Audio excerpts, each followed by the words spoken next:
HarperCollins presents Goodbye, California by Alistair MacLean, read by Jeff Harding. This novel is entirely a work of fiction. It is presented in its original form and may depict ethnic, racial, and sexual prejudices that were commonplace at the time it was written. Author's Preface. It was at 20 seconds to 6 o'clock on the morning of 9th February 1972 that the earth shook. As such tremors go, it could hardly even be called noteworthy. It was certainly no more remarkable than those that afflict the citizens of Tokyo and its surrounding countryside scores of times a year.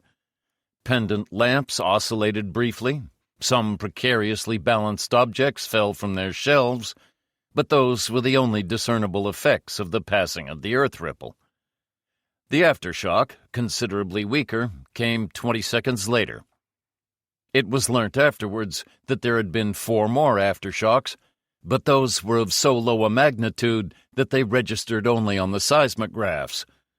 Altogether, a rather inconsequential affair, but memorable for me, at least, inasmuch as it was the first ever tremor I had experienced. Having the ground move beneath your feet provides a distinctly disquieting sensation.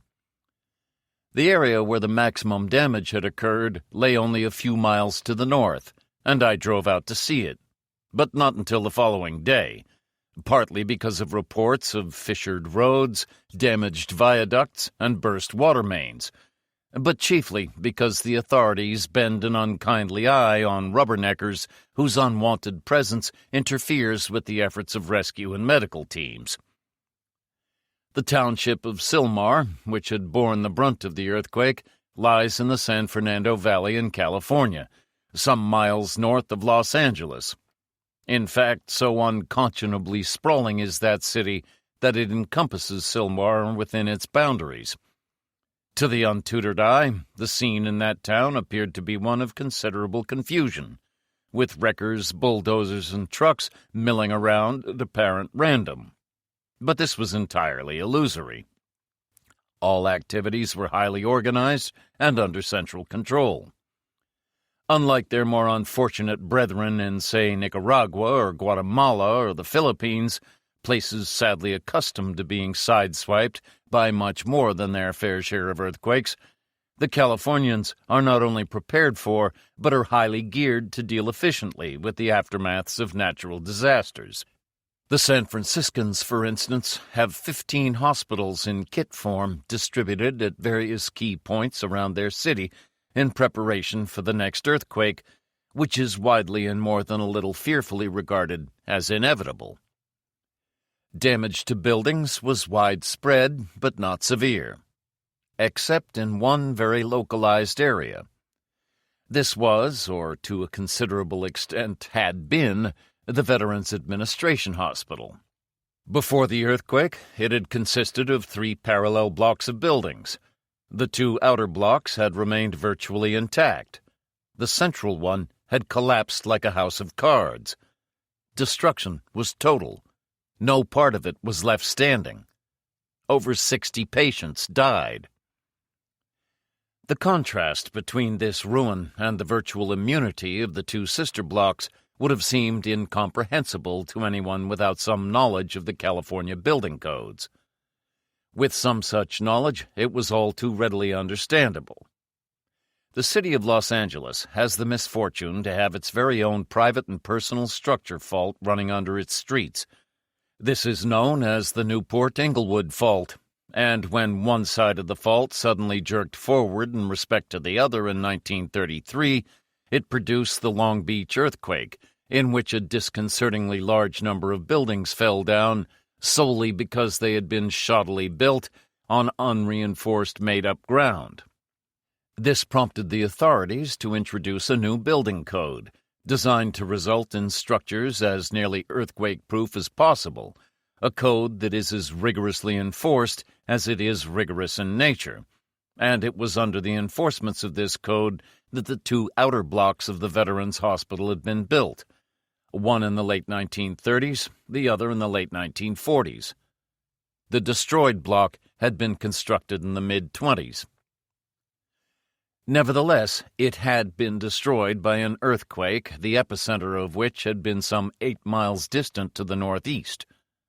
But what was important and significant about the earthquake that had caused this considerable damage was the factor of its power, or lack of it.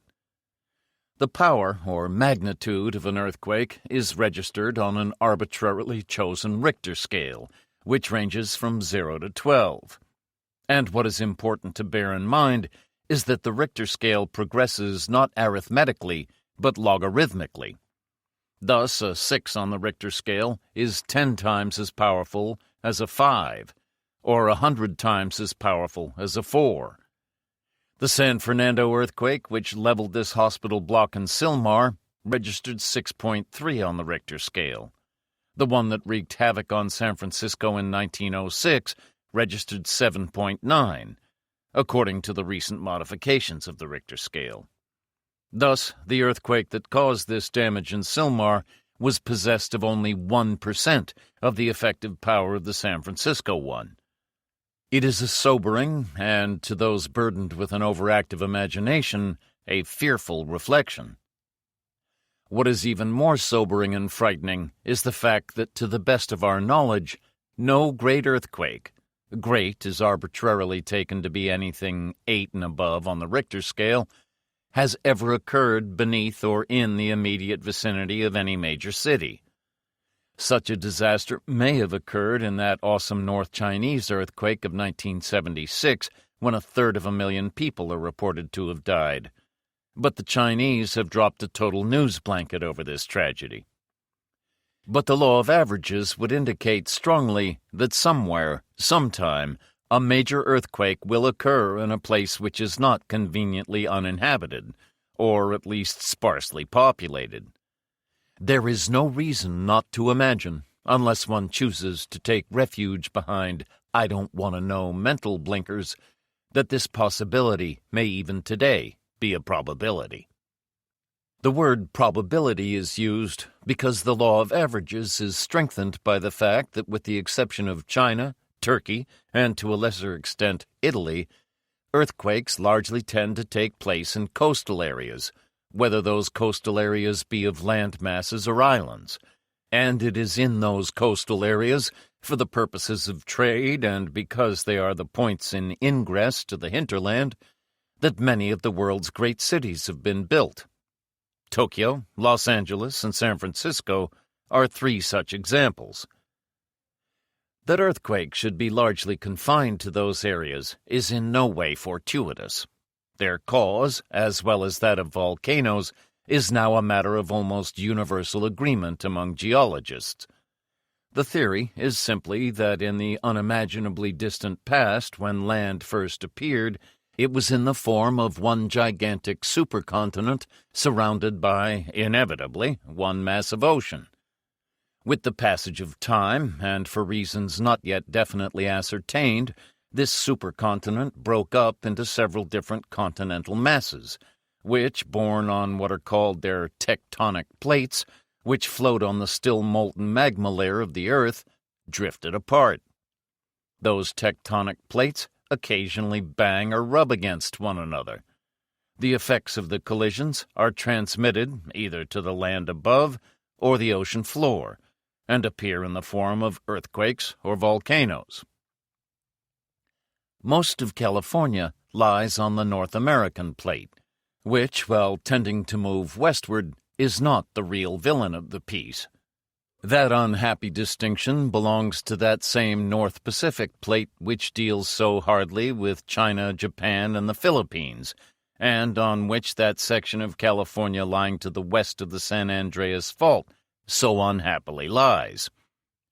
Although the North Pacific plate appears to be rotating slightly, its movement in California is still roughly to the northwest, and now and then, when the pressure between the two plates becomes too much, the North Pacific plate eases this pressure by jerking northwest along the San Andreas Fault, and so producing one of those earthquakes that Californians don't care so much about.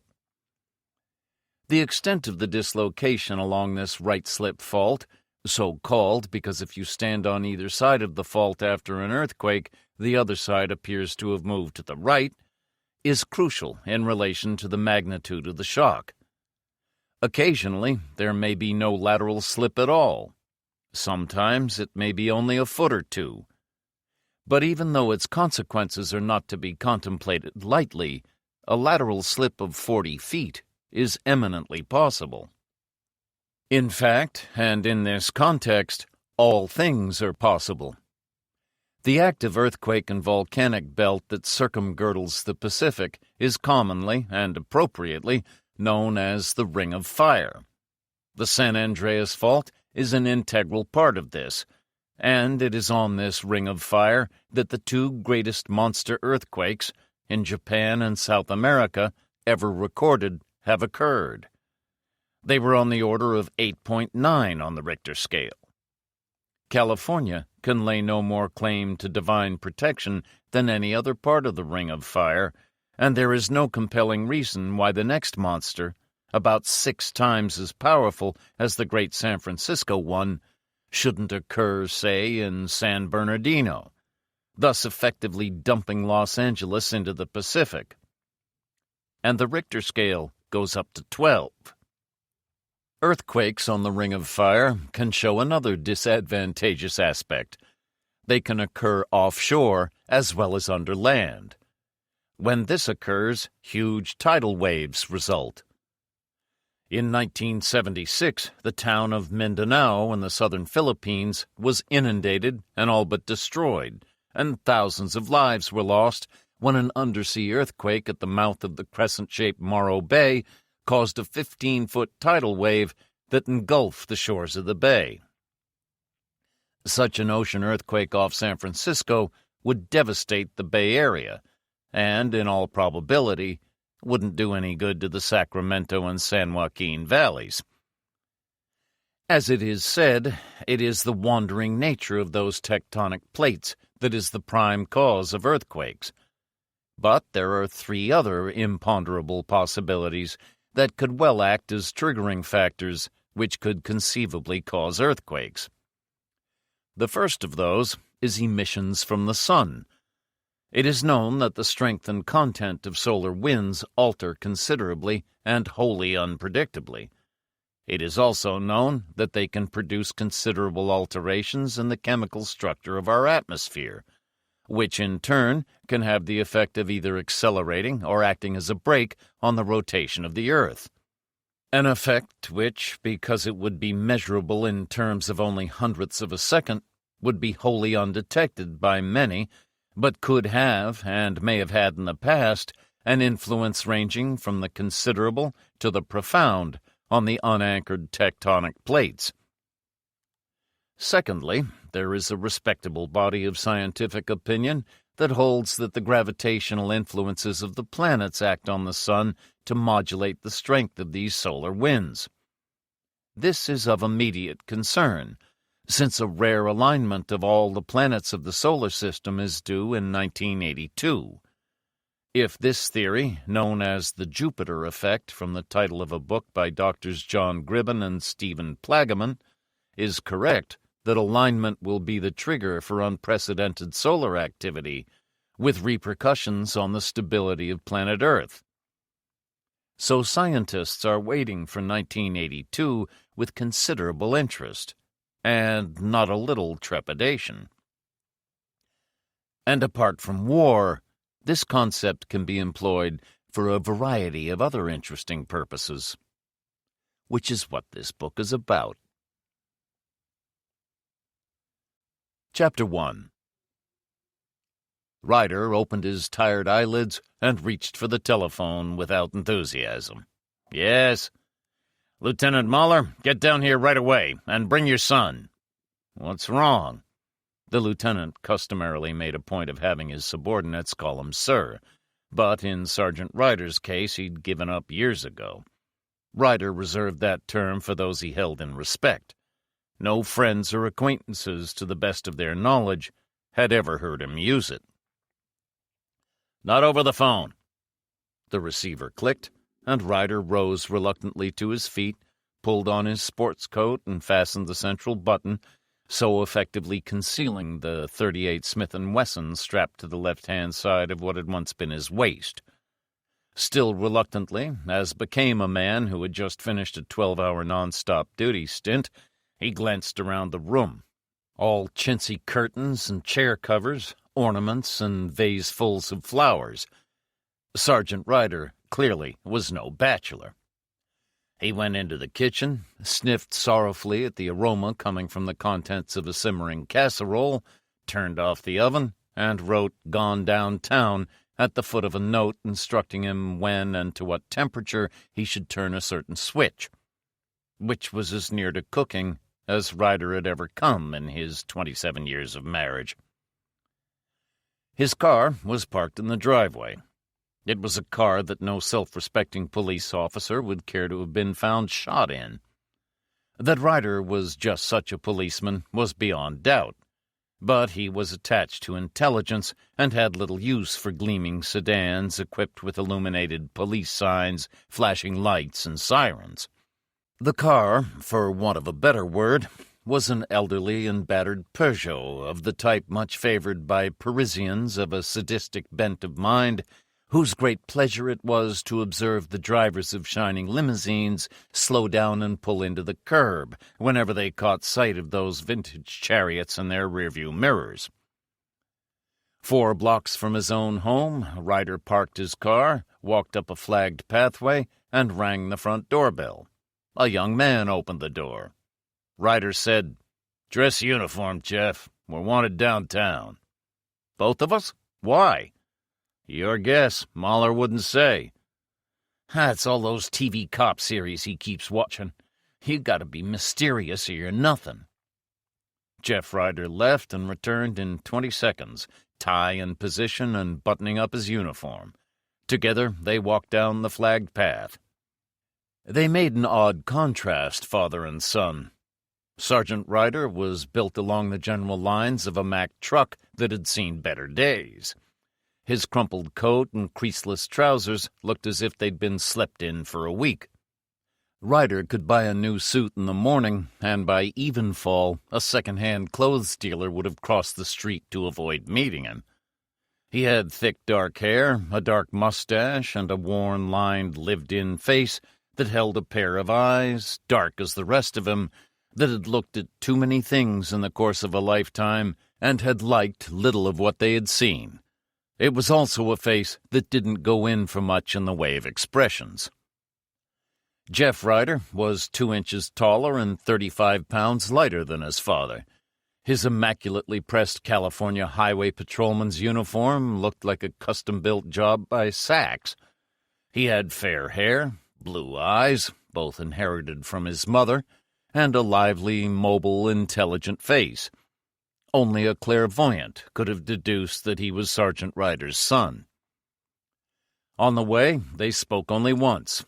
Jeff said, "Mother's late on the road tonight. Something to do with our summons to the presence?" "Your guess again." Central Office was a forbidding brownstone edifice overdue for demolition. It looked as if it had been specifically designed to depress further the spirits of the many miscreants who passed or were hauled through its doorway. The desk officer, Sergeant Dixon, looked at them gravely, but that was of no significance. The very nature of his calling inhibits any desk sergeant's latent tendency towards levity. He waved a discouraged arm and said, "His Eminence awaits." Lieutenant Mahler looked no less forbidding than the building he inhabited. He was a tall, thin man with grizzled hair at the temples, thin, unsmiling lips, a thin, beaky nose, and unsentimental eyes. No one liked him, for his reputation as a martinet had not been easily come by. On the other hand, no one actively disliked him, for he was a fair cop and a fairly competent one. Fairly was the operative and accurate word. Although no fool, he was not overburdened with intelligence, and had reached his present position partly because he was the very model of the strict upholder of justice, partly because his transparent honesty offered no threat to his superiors. For once, and rarely for him, he looked ill at ease. Ryder produced a crumpled packet of his favorite Gauloise, lit a forbidden cigarette. Mahler's aversion to wine, women, song, and tobacco was almost pathological, and helped him out. Something wrong at San Rufino, then? Mahler looked at him in sharp suspicion. How do you know? Who told you? So it's true. Nobody told me. We haven't committed any violations of the law recently, at least my son hasn't. Me, I don't remember. Mahler allowed acidity to overcome his unease. You surprise me. First time the two of us have ever been called in here together. We have a couple of things in common. First, we're father and son, which is no concern of the police department. Second, my wife, Jeff's mother, is employed at the nuclear reactor plant in San Rufino. There hasn't been an accident there, or the whole town would have known in minutes. An armed break-in, perhaps? Yes. Mahler's tone was almost grudging. He hadn't relished the role of being the bearer of bad news, but a man doesn't like having his lines taken from him. Who's surprised? Ryder was very matter-of-fact. For any sign of reaction he showed, Mahler could well have remarked that it looked as if it might rain soon. Security up there is lousy. I filed a report on it, remember? Which was duly turned over to the proper authorities. Power plant security is not police business. That's IAEA's responsibility. He was referring to the International Atomic Energy Agency, one of the responsibilities of which was to supervise the safeguard system for the protection of power plants, specifically against the theft of nuclear fuels. God's sake! Not only had Jeff failed to inherit his father's physical characteristics, he was also noticeably lacking in his parents' massive calm. Let's get our priorities right. Lieutenant Mahler? My mother. Is she all right? I think so. Let's say I have no reason to think otherwise. What the hell is that meant to mean? Mahler's features tightened into the preliminary for a reprimand, but Sergeant Ryder got in first. Abduction? I'm afraid so. Kidnap? Jeff stared his disbelief. Kidnap? Mother is the director's secretary. She doesn't know a damn thing about what goes on there. She's not even security classified. True, but remember she was picked for the job. She didn't apply.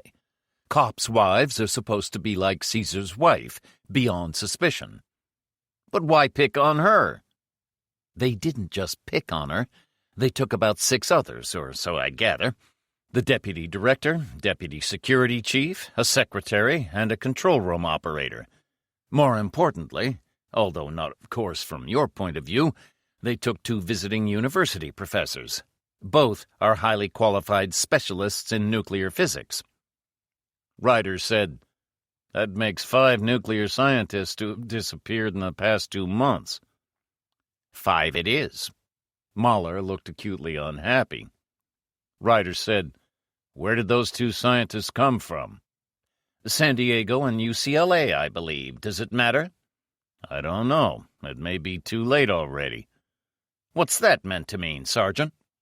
It means that if those 2 men have families, they should be under immediate police guard. Mahler, Ryder could see, wasn't quite with him, so he went on. If those 2 men have been kidnapped, then it's with a special purpose in mind. Their cooperation will be required. Wouldn't you cooperate a damn sight faster if you saw someone with a pair of pliers removing your wife's fingernails one by one? Possibly because he didn't have a wife, the thought had clearly not occurred to Lieutenant Mahler, but then thinking was not his forte. To his credit, once the thought had been implanted, he wasted no time. He spent the next 2 minutes on the telephone. Jeff was grim-faced, edgy, his voice soft but urgent. Let's get out there fast. Easy. Don't go off half-cocked. The time for hurry is past. It may come again, but right now it's not going to help any. They waited in silence until Mahler replaced his phone. Ryder said, Who reported the break-in? Ferguson, security chief. Day off, but his house is wired into the San Rufino alarm system. He came straight down. He did what? Ferguson lives 30 miles out in the hills in the back of nowhere. Why didn't he use his phone? His phone had been cut, that's why. But he has a police-banned car radio. That had been attended to also. So had the only 3 public phone boxes on the way in. One was at a garage. Owner and his mechanic had been locked up. But there's an alarm linked to this office. There was. An inside job? Look, Ferguson called only 2 minutes after he had arrived there. Anybody hurt? No violence. All the staff locked up in the same room. The $64 million question. Theft of nuclear fuel? That'll take time to establish, according to Ferguson. You going out there? I'm expecting company. Mahler looked unhappy. I'll bet you are. Who's out there now? Parker and Davidson. We'd like to go out and join them.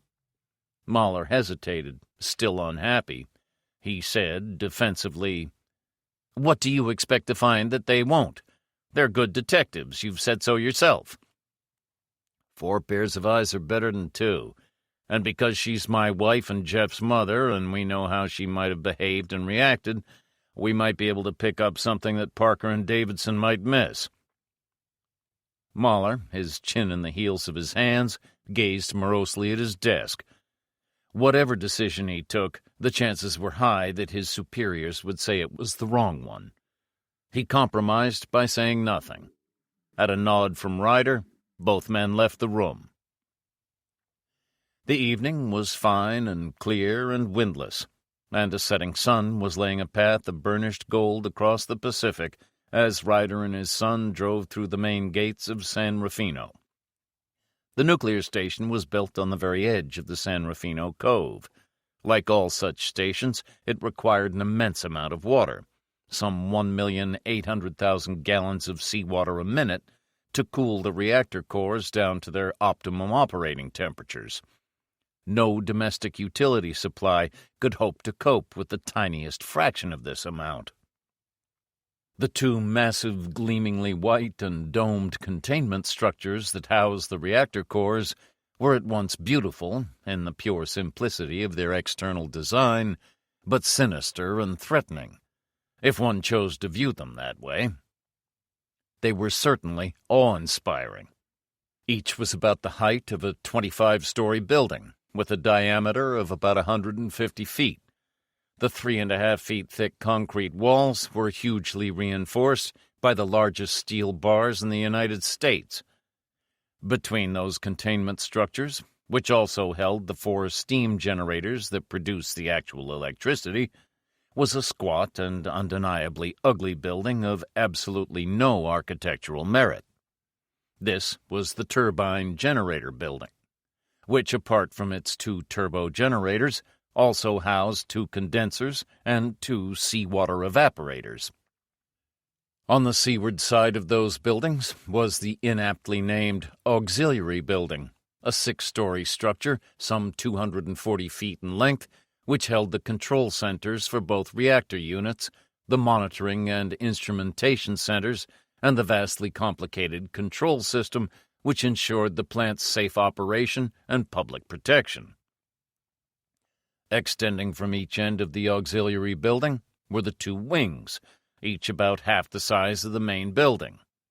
These, in their own ways, were areas as delicate and sensitive as the reactor units themselves, for it was here that all the nuclear fuels were handled and stored.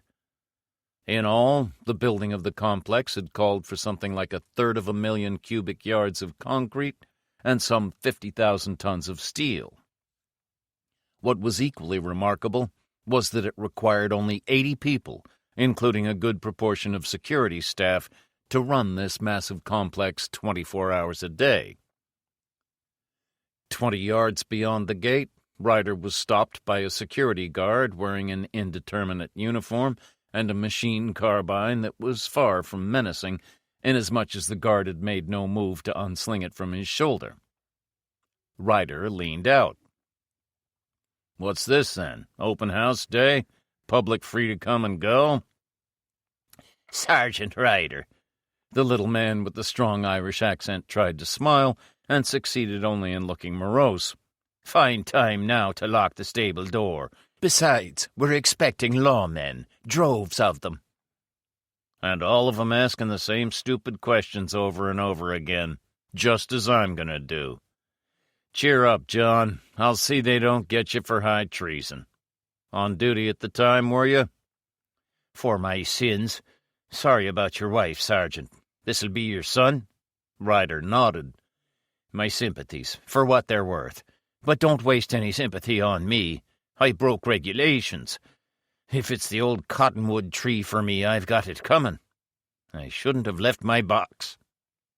Jeff said, Why? See that glass there? Not even the Bank of America has armored plate like that. Maybe a Magnum 44 could get through. I doubt it. There's a two-way speaker system. There's an alarm buzzer by my hand, and a foot switch to trigger off a 10-pound charge of gelignite that would discourage anything short of a tank. It's buried under the asphalt just where the vehicles pull up.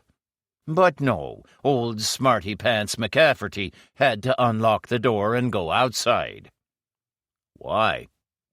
No fool like an old fool. The van was expected at just that time. I had the note on my desk. Standard fuel pickup from San Diego. Same color, same letters, driver and guard with the same uniforms, even the same license plates. Same van, in other words. Hijack. If they could hijack it when it was empty, why not on the return journey when it was full? They came for more than the fuel. That's so. Recognize the driver? No, but the pass was in order. So was the photograph. Well, would you recognize that driver again? McCafferty scowled in bitter recollection. I'd recognize that damn great black beard and mustache again. Probably lying in some ditch by this time. Didn't have time even to see the old shotgun. Just the one glance, and then the van gate, their side loaders, fell down. The only uniform the lot inside were wearing were stocking masks. God knows how many of 'em there were. I was too busy looking at what they were carrying. Pistols, sawn-off 12 bores, even one guy with a bazooka. For blasting open any electronically locked steel doors, I suppose. I suppose. Fact of the matter is, there wasn't one shot fired from beginning to end. Professionals if I ever saw any. Knew exactly what they were doing, where to go, where to look. Anyway, I was plucked into that van and had hand and leg cuffs on before I had time to close my mouth.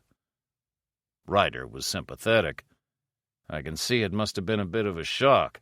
Then? One of 'em jumped down and went into the box. Bastard had an Irish accent. I could have been listening to myself talking.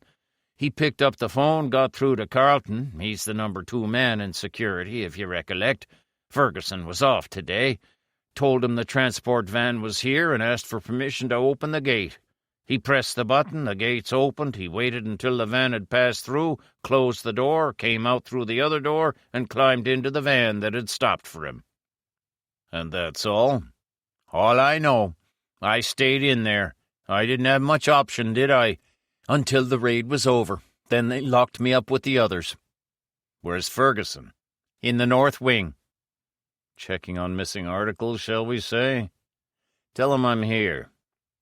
McCafferty went to his guard box, spoke briefly on the phone, and returned. It's okay. No comments? Funny you should ask that. He said, Dear God, as if we haven't got enough trouble here. Ryder half-smiled, a very rare half-smile, and drove off. Ferguson, the security chief, greeted them in his office with civility but a marked lack of enthusiasm.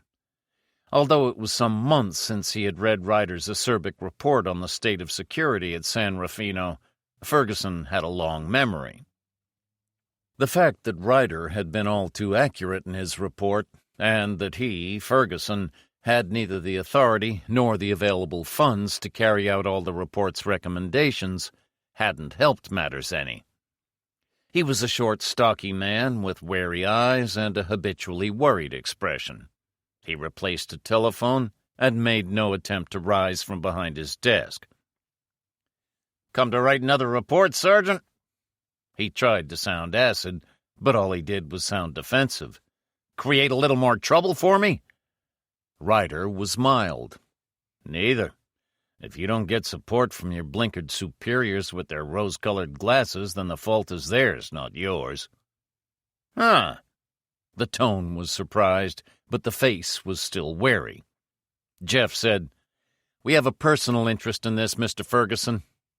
"You the sergeant's son?" Jeff nodded. "Sorry about your mother. I guess saying that doesn't help very much." "You were 30 miles away at the time," Ryder said reasonably. Jeff looked at his father in some apprehension. He knew that a mild-mannered rider was potentially the most dangerous rider of all. But in this case, there seemed no undue cause for alarm. Ryder went on. "I'd look to find you down in the vaults assessing the amount of loot our friends have made off with." "Not my job at all. Never go near their damn storage facilities, except to check the alarm systems. I wouldn't even begin to know what to look for. The director himself is down there with a couple of assistants finding what the score is." "Could we see him?" "Why? 2 of your men, I forget their names." "Parker and Davidson." "Whatever. They've already talked to him." "My point. He was still making his count then." Ferguson reached a grudging hand for the telephone, spoke to someone in tones of quiet respect, then said to Ryder, "He's just finishing. Here in a moment, he says." "Thanks. Anyway, this could have been an inside job?" "An inside job? You mean one of my men involved?" Ferguson looked at him suspiciously. He himself had been 30 miles away at the time, which should have put himself personally beyond suspicion. But equally well, if he had been involved, he'd have made good and certain that he was 30 miles away on the day that the break-in had occurred. "I don't follow. 10 heavily armed men don't need assistance from inside." "How come they could have walked through your electronically controlled doors and crisscross of electric eyes undetected?" Ferguson sighed. He was on safer ground here. "The pickup was expected and on schedule. When Carlton heard from the gate guard about its arrival, he would automatically have turned them off." "Accepting that, how did they find their way to wherever they wanted to go? This place is a rabbit warren." Ferguson was on even surer ground now. "Nothing simpler. I thought you would know about that." "A man never stops learning. Tell me." "You don't have to suborn an employee to find out the precise layout of any atomic plant. No need to infiltrate or wear false uniforms, get hold of copies of badges, or use any violence whatsoever. You don't have to come within 1,000 miles of any damned atomic plant to know all about it. What the layout is, the precise location of where uranium and plutonium are stored, even when nuclear fuel shipments might be expected to arrive or depart, as the case may be. All you have to do is go to a public reading room run by the Atomic Energy Commission at 1717 H Street in Washington, D.C. You'd find it most instructive, Sergeant Ryder. Especially if you were a villain bent on breaking into a nuclear plant." "This some kind of sick joke?" "Very sick, especially if, like me, you happen to be the head of security in a nuclear plant. There are card indexes there containing dockets on all nuclear facilities in the country in private hands.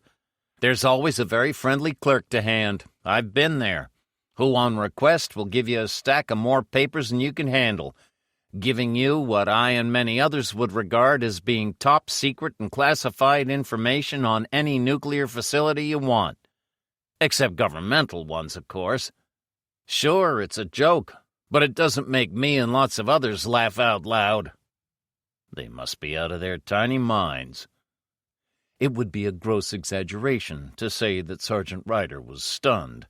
Facial and verbal overreactions were wholly alien to him, but he was unquestionably taken aback. Ferguson assumed the expression of one who was buttoning his hair shirt really tight. They even provide a Xerox machine for copying any documents you choose. Jesus. And the government permits all this? Permits? It authorized it. Atomic Energy Act, amended 1954, states that Citizen John Doe, undiscovered nutcase or not, has the right to know about the private use of nuclear materials.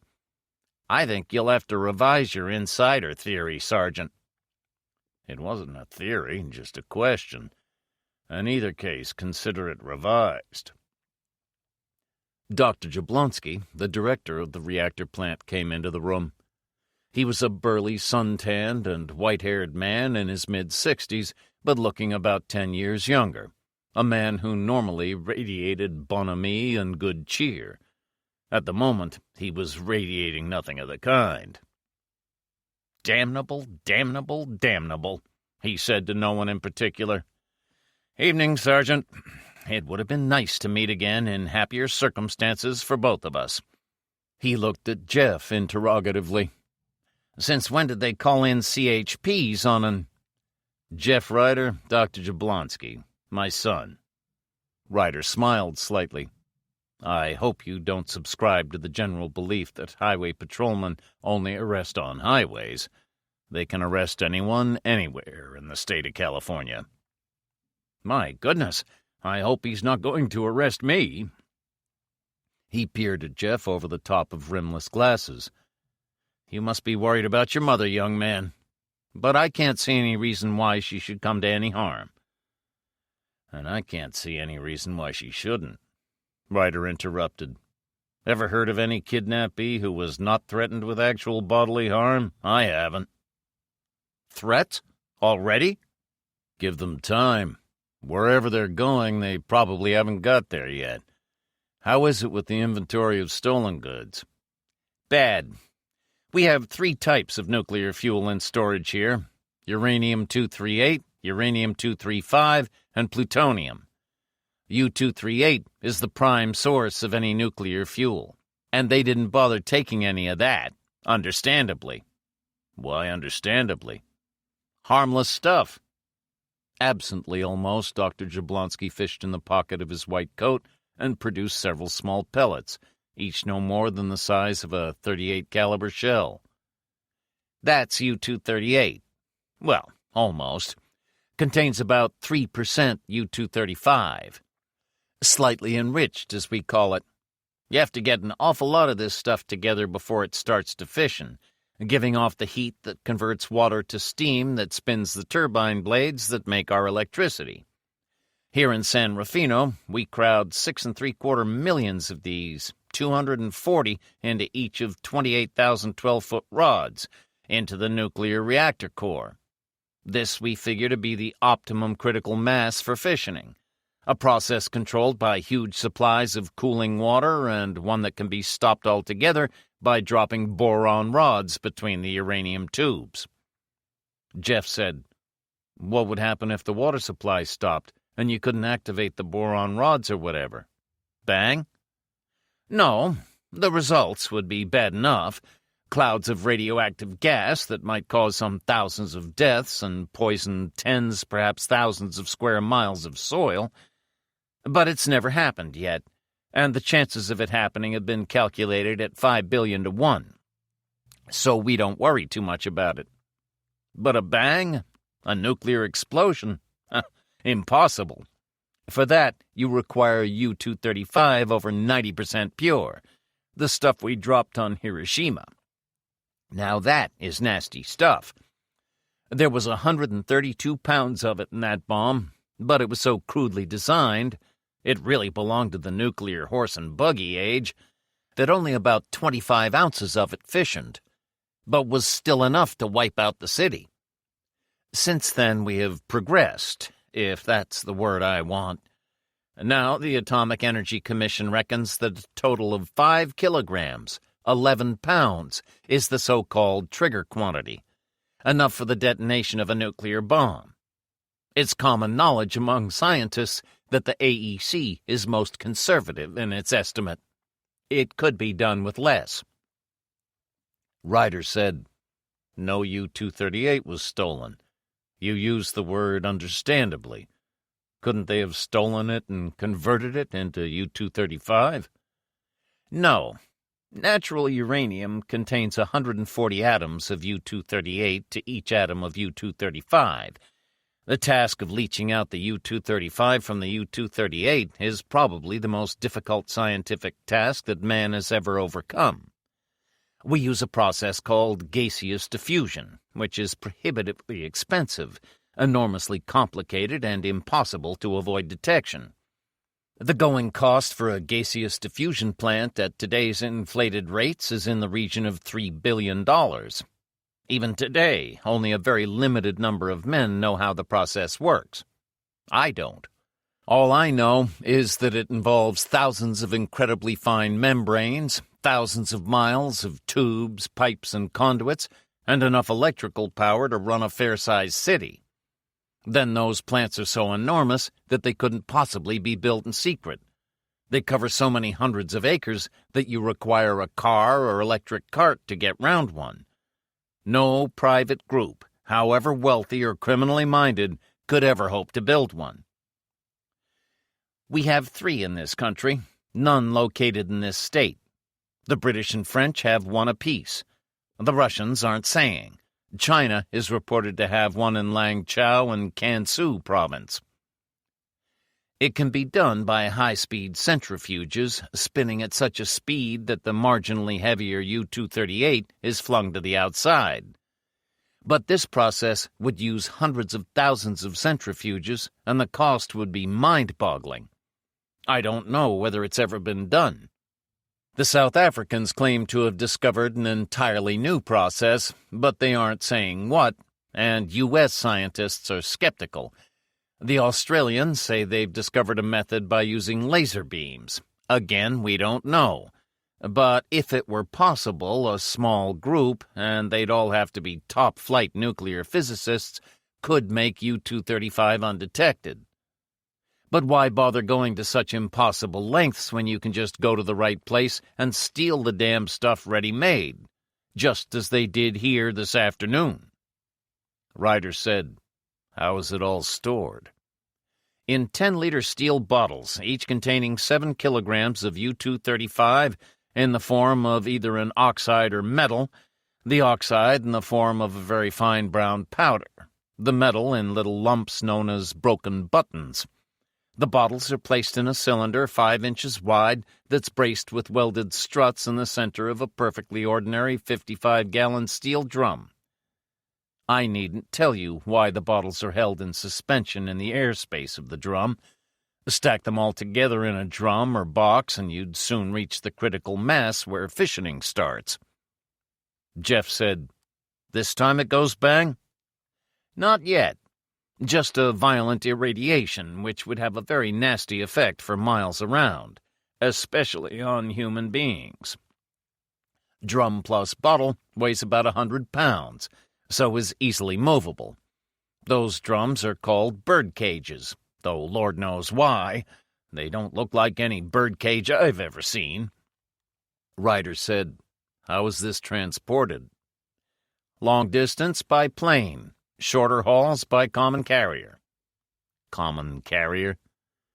Any old truck you can lay your hands on. Ferguson sounded bitter. How many of those cages go in the average truck shipment? That hijacked San Diego truck carries 20. 140 pounds of the stuff, right? Right. A man could make himself a fair collection of nuclear bombs from that lot. How many drums were actually taken? 20. A full load for the van? Yes. So they didn't touch your plutonium? More bad news, I'm afraid. When they were being held at gunpoint, but before they were locked up, some of the staff heard the sound of another engine. A diesel, heavy. Could have been big. No one saw it. The telephone on his desk rang. He reached for it and listened in silence except for the occasional who, where, and when. He hung up. "Still more bad news?" Jablonski asked. "Don't see it makes any difference one way or another. The hijacked van's been found. Empty, of course, except for the driver and guard trussed up like turkeys in the back. They say they were following a furniture van round a blind corner when it braked so sharply that they almost ran into it. Back doors of the van opened, and the driver and the guard decided to stay just where they were. They say they didn't feel like doing much else with 2 machine guns and a bazooka leveled 6 feet from their windscreen. An understandable point of view, Jablonski said. Where were they found? In a quarry, up a disused side road. Couple of young kids. And the furniture van is still there? As you say, Sergeant. How did you know? Do you think they'd have transferred their cargo into an identifiable van and driven off with it? They'd have a second plane van. Ryder turned to Dr. Jablonski. As you were about to say about this plutonium. Interesting stuff, and if you're a nuclear bomb-making enthusiast, it's far more suitable for making an atom bomb than uranium. Although it would call for a greater deal of expertise, probably call for the services of a nuclear physicist. A captive physicist would do as well? What do you mean? They, the villains, took a couple of visiting physicists with them this afternoon. From San Diego and Los Angeles, I believe they were. Professors Burnett and Dr. Schmidt? Oh, that's a ludicrous suggestion. I know both men well. Intimately, you might say. They are men of probity, men of honor. They'd never cooperate with the blackguards who stole this stuff. Ryder sighed. My regard for you is high, Doctor, so I'll only say that you lead a very sheltered life. Men of principle, decent men. Our regard is mutual, so I'll just content myself with saying that I don't have to repeat myself. Men of compassion, no doubt. Of course they are. They took my wife and a stenographer. Julie Johnson. Julie Johnson. When our hijacking thieves start feeding those ladies through a meat grinder, what do you think is going to win out? Your friend's high principles or their compassion? Jablonski said nothing. He just lost a little color. Ferguson coughed in a skeptical fashion, which is a difficult thing to do, but in his line of business he'd had a lot of practice. And I'd always thought you were devoid of imagination, Sergeant. That's stretching things a bit, surely. Is it? As security chief, it's your job to vet everybody applying for a job here. This stenographer, Julie, what's her background? Typist, making a living. Shares a small flat, nothing fancy, with 2 other girls. Drives a beat-up Volkswagen. Parents dead. Not a millionairess doing the job for kicks? Kicks? No chance. A nice girl, but nothing special there. Ryder looked at Jablonski. So, a stenographer's paycheck, a sergeant's paycheck, a patrolman's paycheck. Maybe you think they're going to hold those ladies to ransom for $1 million each. Maybe just to rest their eyes on after a long day at the nuclear bench. Jablonski said nothing. The meat grinder. You were talking about this plutonium. God, man, have you no feelings? Time and a place for everything. Right now, a little thinking, a little knowledge might help more. I suppose. Jablonski spoke with the restrained effort of a man whose head is trying to make his heart see sense. Plutonium. Plutonium-239, to be precise.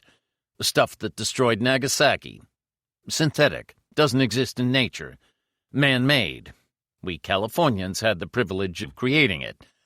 Unbelievably toxic. A cobra's bite is a thing of joy compared to it. If you had it in an aerosol and liquid form with Freon under pressure... No one has as yet got around to figuring out how to do this, but they will. They will. You'd have an indescribably lethal weapon on your hands. A couple of squirts of this into a crowded auditorium, say, with a couple of thousand people, and all you'd require would be a couple of thousand coffins. It's the inevitable byproduct of the fissioning of uranium in a nuclear reactor. The plutonium, you understand, is still inside the uranium fuel rods. The rods are removed from the reactor and chopped up. Who does the chopping? Not a job I'd fancy myself.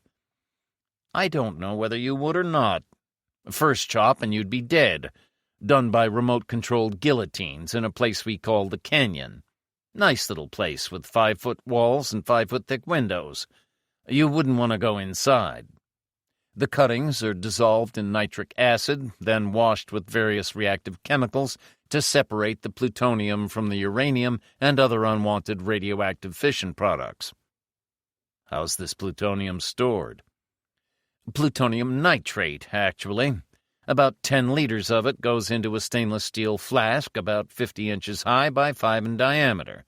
That works out about 2.5 kilograms of pure plutonium. Those flasks are even more easily handled than the uranium drums and quite safe if you're careful. How much of this stuff do you require to make a bomb? No one knows for sure. It is believed that it is theoretically possible, although at the moment practically impossible, to make a nuclear device no bigger than a cigarette. The AEC puts the trigger quantity at 2 kilograms. It's probably an overestimate. But you could for sure carry enough plutonium to make a nuclear bomb in a lady's purse. I'll never look at a lady's purse with the same eyes again. So that's a bomb flask. Easily. Is there much of this plutonium around? Too much. Private companies have stockpiled more plutonium than there is in all the nuclear bombs in the world. Ryder lit a Gauloise while he assimilated this. You did say what I thought you did say. Yes. What are they going to do with this stuff? That's what the private companies would like to know. The half-life of this plutonium is about 26,000 years. Radioactively, it'll still be lethal in 100,000 years. Quite a legacy we're leaving to the unborn. If mankind is still around in 100,000 years, which no scientist, economist, environmentalist, or philosopher seriously believes, can't you just see them cursing their ancestors some 3,000 generations removed? They'll have to handle that problem without me. It's this generation I'm concerned with. Is this the first time nuclear fuel has been stolen from a plant? God, no. The first forced entry I know of, but others may have been hushed up. We're touchy about those things. Much more touchy than the Europeans, who admit to several terrorist attacks on their reactor stations. Tell a man straight out. Ferguson sounded weary. Theft of plutonium goes on all the time. I know it. Dr. Jablonski knows it.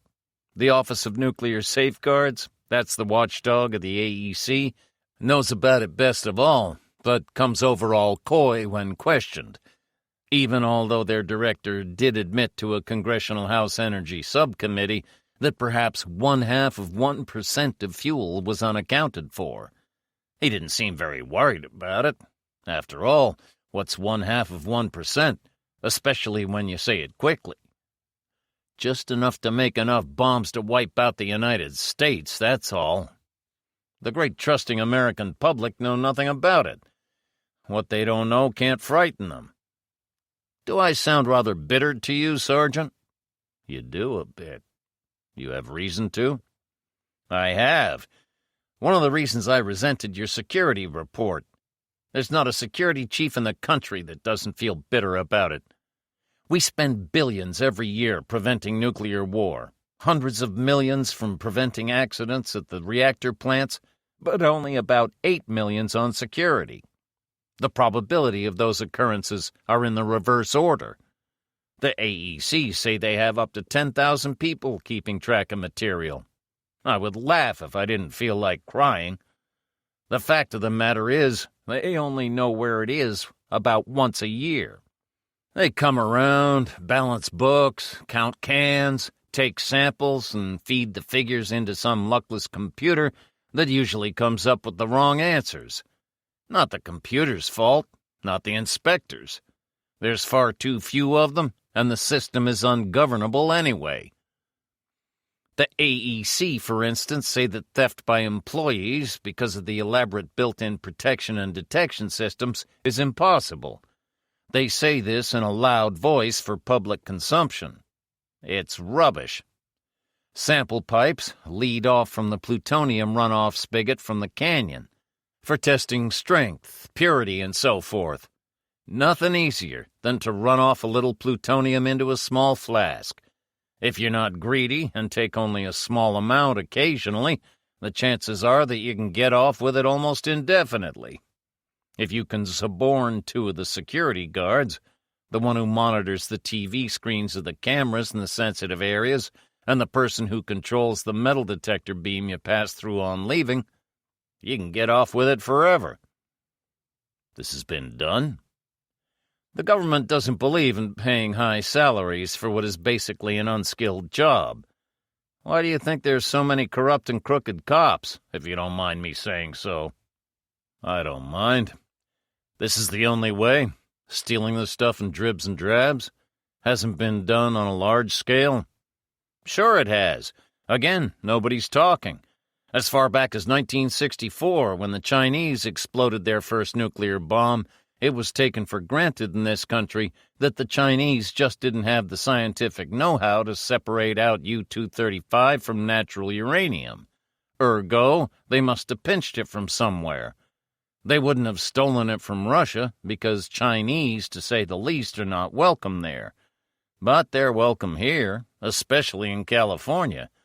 In San Francisco, you have the biggest Chinese community outside China. Their students are received with open arms in Californian universities. It's no secret that that's how the Chinese came to have the secrets of making an atom bomb. Their students came across here, took a postgraduate course in physics, including nuclear physics, then hightailed it back to the mother country with the necessary information. You're digressing. That's what bitterness does for you. Shortly after they exploded their bomb, it came to light, perhaps accidentally, that 60 kilos of U-235 had disappeared from a nuclear fuel fabricating plant in Apollo, Pennsylvania. Coincidence? Nobody's accusing anybody of anything. The stuff's going missing right and left. A security chief in the East once told me that 110 kilos of U-235 somehow got lost from his plant. He broke off and shook his head dejectedly. The whole thing is so damn stupid anyway. What's stupid? Pilfering a few grams at a time from a plant or breaking into one to steal it on a grand scale. That's being stupid. It's stupid because it's unnecessary. If you'd wanted a king-size haul of U-235 or plutonium today, what would you have done? That's obvious. I'd have let the regular crew of that truck load up and hijack it on the way back. Exactly. One or two plants send out their enriched nuclear fuel in such massive steel and concrete drums, transported in big 15 to 20-ton trucks, that the necessity for a crane effectively rules out hijacking. Most don't. We don't. A strong man on his own would have no difficulty in handling our drums. More than one nuclear scientist has publicly suggested that we approach the Kremlin and contract the Red Army for the job.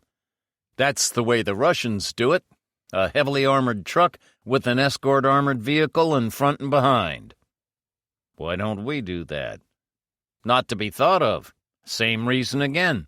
Mustn't scare the pants off the public. Bad for the nuclear image. Atoms for peace, not war. In the whole fuel cycle, transportation is by so far the weakest link in security that it doesn't deserve to be called a link at all. The major road shippers, like Pacific Intermountain Express or Tri-State or McCormick, are painfully aware of this and are worried sick about it. But there's nothing their drivers can do. In the trucking business, many would prefer the word racket. Theft and shortages are the name of the game. It's the most corrupt and criminal-ridden business in the state. But no one, especially the drivers, is going to say so out loud for all the world to hear. The Teamsters are the most powerful and widely feared union in the States. In Britain or Germany or France, they would just be outlawed, and that'd be that. In Russia, they'd end up in Siberia. But not here.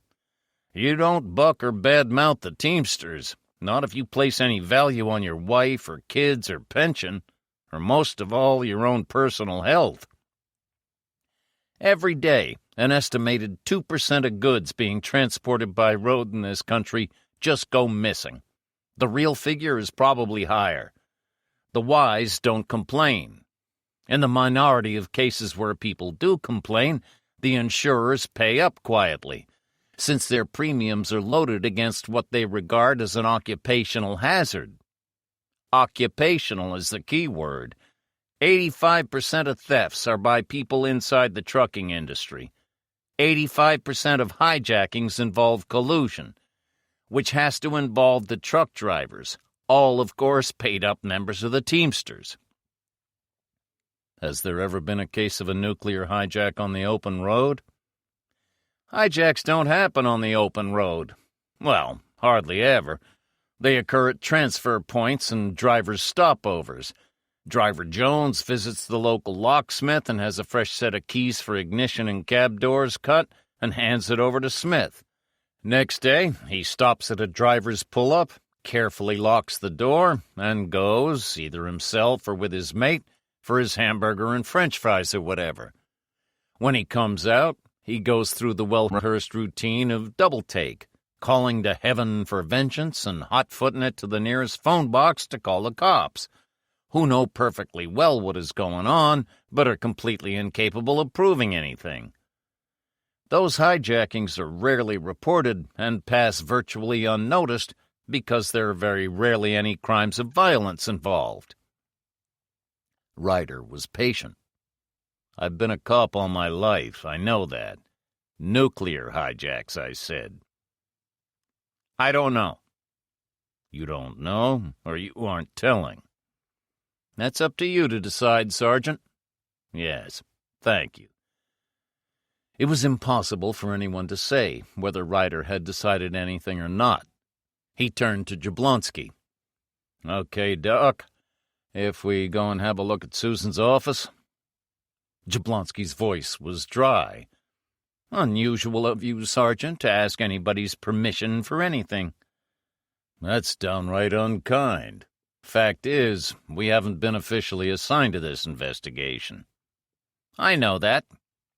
He looked at Jeff. This is hardly the stamping ground for a highway patrolman. Have you been expressly forbidden to come here? No. Makes no difference. Heavens, man, in your place I'd be worried to death. Search the whole damn building if you want. He paused briefly. I suggest I come with you. The whole damned building, as you call it, can be left to Parker and Davidson, who are already here, and the lawmen in their droves who will be here in any moment. Why do you want to come with us to my wife's office? I've never tampered with evidence in my life. Who says you did? He looked at Jeff. You know your father has a long-standing and well-justified reputation for taking the law into his own hands. One does hear rumors, I have to admit. So you'd be a witness stand guarantor for the good behavior of one who is in need of care and protection? It was the first time that Jeff had smiled since he'd heard of his mother's kidnapping. Jablonski said, First time I ever heard anyone mention care and protection and Sergeant Ryder in the same breath. Jeff could be right. Ryder was unruffled. I am getting on. Jablonski smiled his total disbelief. Chapter 2. The office door, slightly ajar, had 4 splintered holes tightly grouped round the lock and handle. Ryder looked at them with no reaction, pushed open the door, and walked inside. Sergeant Parker stopped from what he was doing, which was pushing scraps of paper around a desktop with a rubber tip of a pencil, and turned round. He was a burly, pleasant-faced man in his late 30s who didn't look a bit like a cop, which was one reason why his arrest record ranked second only to Ryder's. Been expecting you, he said. One hell of a business. Just incredible. He smiled as if to alleviate the tension which Ryder didn't seem to be feeling at all. Come to take over, have you? To show the incompetents how a professional goes about it? Just looking. I'm not on this, and I'm sure old Fatso will take great pleasure in keeping me off it. Fatso referred to their far-from-revered police chief. The sadistic blubber lard would love to do just that. He ignored the slight frown of Dr. Jablonski, who had never had the privilege of making the police chief's acquaintance. Why don't you and I break his neck someday? Assuming he's got a neck inside that 20-inch collar. Ryder looked at the bullet-ridden door. McCafferty, the gate guard, told me there was no shooting. Termites? Silencer. Why the gun at all? Susan is why. Parker was a family friend of long standing. The villains had rounded up the staff and put them in the room across the hallway there. Susan just happened to look out of the door and saw them coming, so she closed the door and locked it. So they blasted it open. Maybe they thought she was making a dive for the nearest telephone. You made the security report. That's so. I remember. Only Dr. Jablonski here and Mr. Ferguson were permitted direct lines to the outside. All other calls have to be cleared through the switchboard. They'd have taken care of the girl there first. Maybe they thought she was leaving through a window. Not a chance, from all I've heard. I haven't had time to take statements yet. Those villains would have been perfectly at home here with blindfolds on. They'd have known there was no fire escape outside. They'd have known that every room is air-conditioned and that you can't very well jump through plate glass windows sealed like those are. Then why? Maybe in a hurry. Maybe just the impatient type. At least he gave warning. His words were, "Stand well to one side, Mrs. Ryder, I'm going to blast open that door." Well, that seems to prove two things.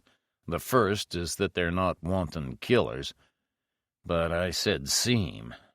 A dead hostage isn't much good as a bargaining counter or as a lever to make reluctant physicists bend to their task. Second, they knew enough to be able to identify individual members of the staff. That they did. They seem to have been very well informed. Jeff tried to speak calmly to emulate the monolithic calm of his father, but a rapidly beating pulse in his neck gave him away. Ryder indicated the tabletop strewn with scraps of torn paper. Man of your age should be beyond jigsaws. You know me. Thorough, painstaking, the conscientious detective who leaves no stone unturned. You've got all the pieces the right way up, I'll say that for you. Make anything of it? No. You? No. Contents of Susan's wastepaper basket, I take it. Yes. Parker looked at the tiny scraps in irritation. I know secretaries and typists automatically tear up bits of papers destined for the wastepaper basket, but did she have to be so damn thorough about it? You know Susan never does things by halves, or quarters, or eighths. He pushed some of the scraps around. Remnants of letters, carbons, some pieces of shorthand. 16ths, yes, not halves. He turned away. Any other clues you haven't come up with? Nothing on her desk, nothing in her desk. She took her handbag and umbrella with her. How do you know she had an umbrella? I asked, Parker said patiently. Nothing but this left.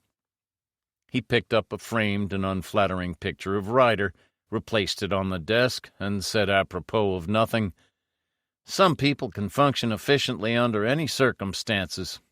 And that's it, I'm afraid." Dr. Jablonski escorted them to the battered Peugeot. "If there's anything I can do, Sergeant." "Two things, as a matter of fact. Without letting Ferguson know, can you get hold of the dossier on Carlton?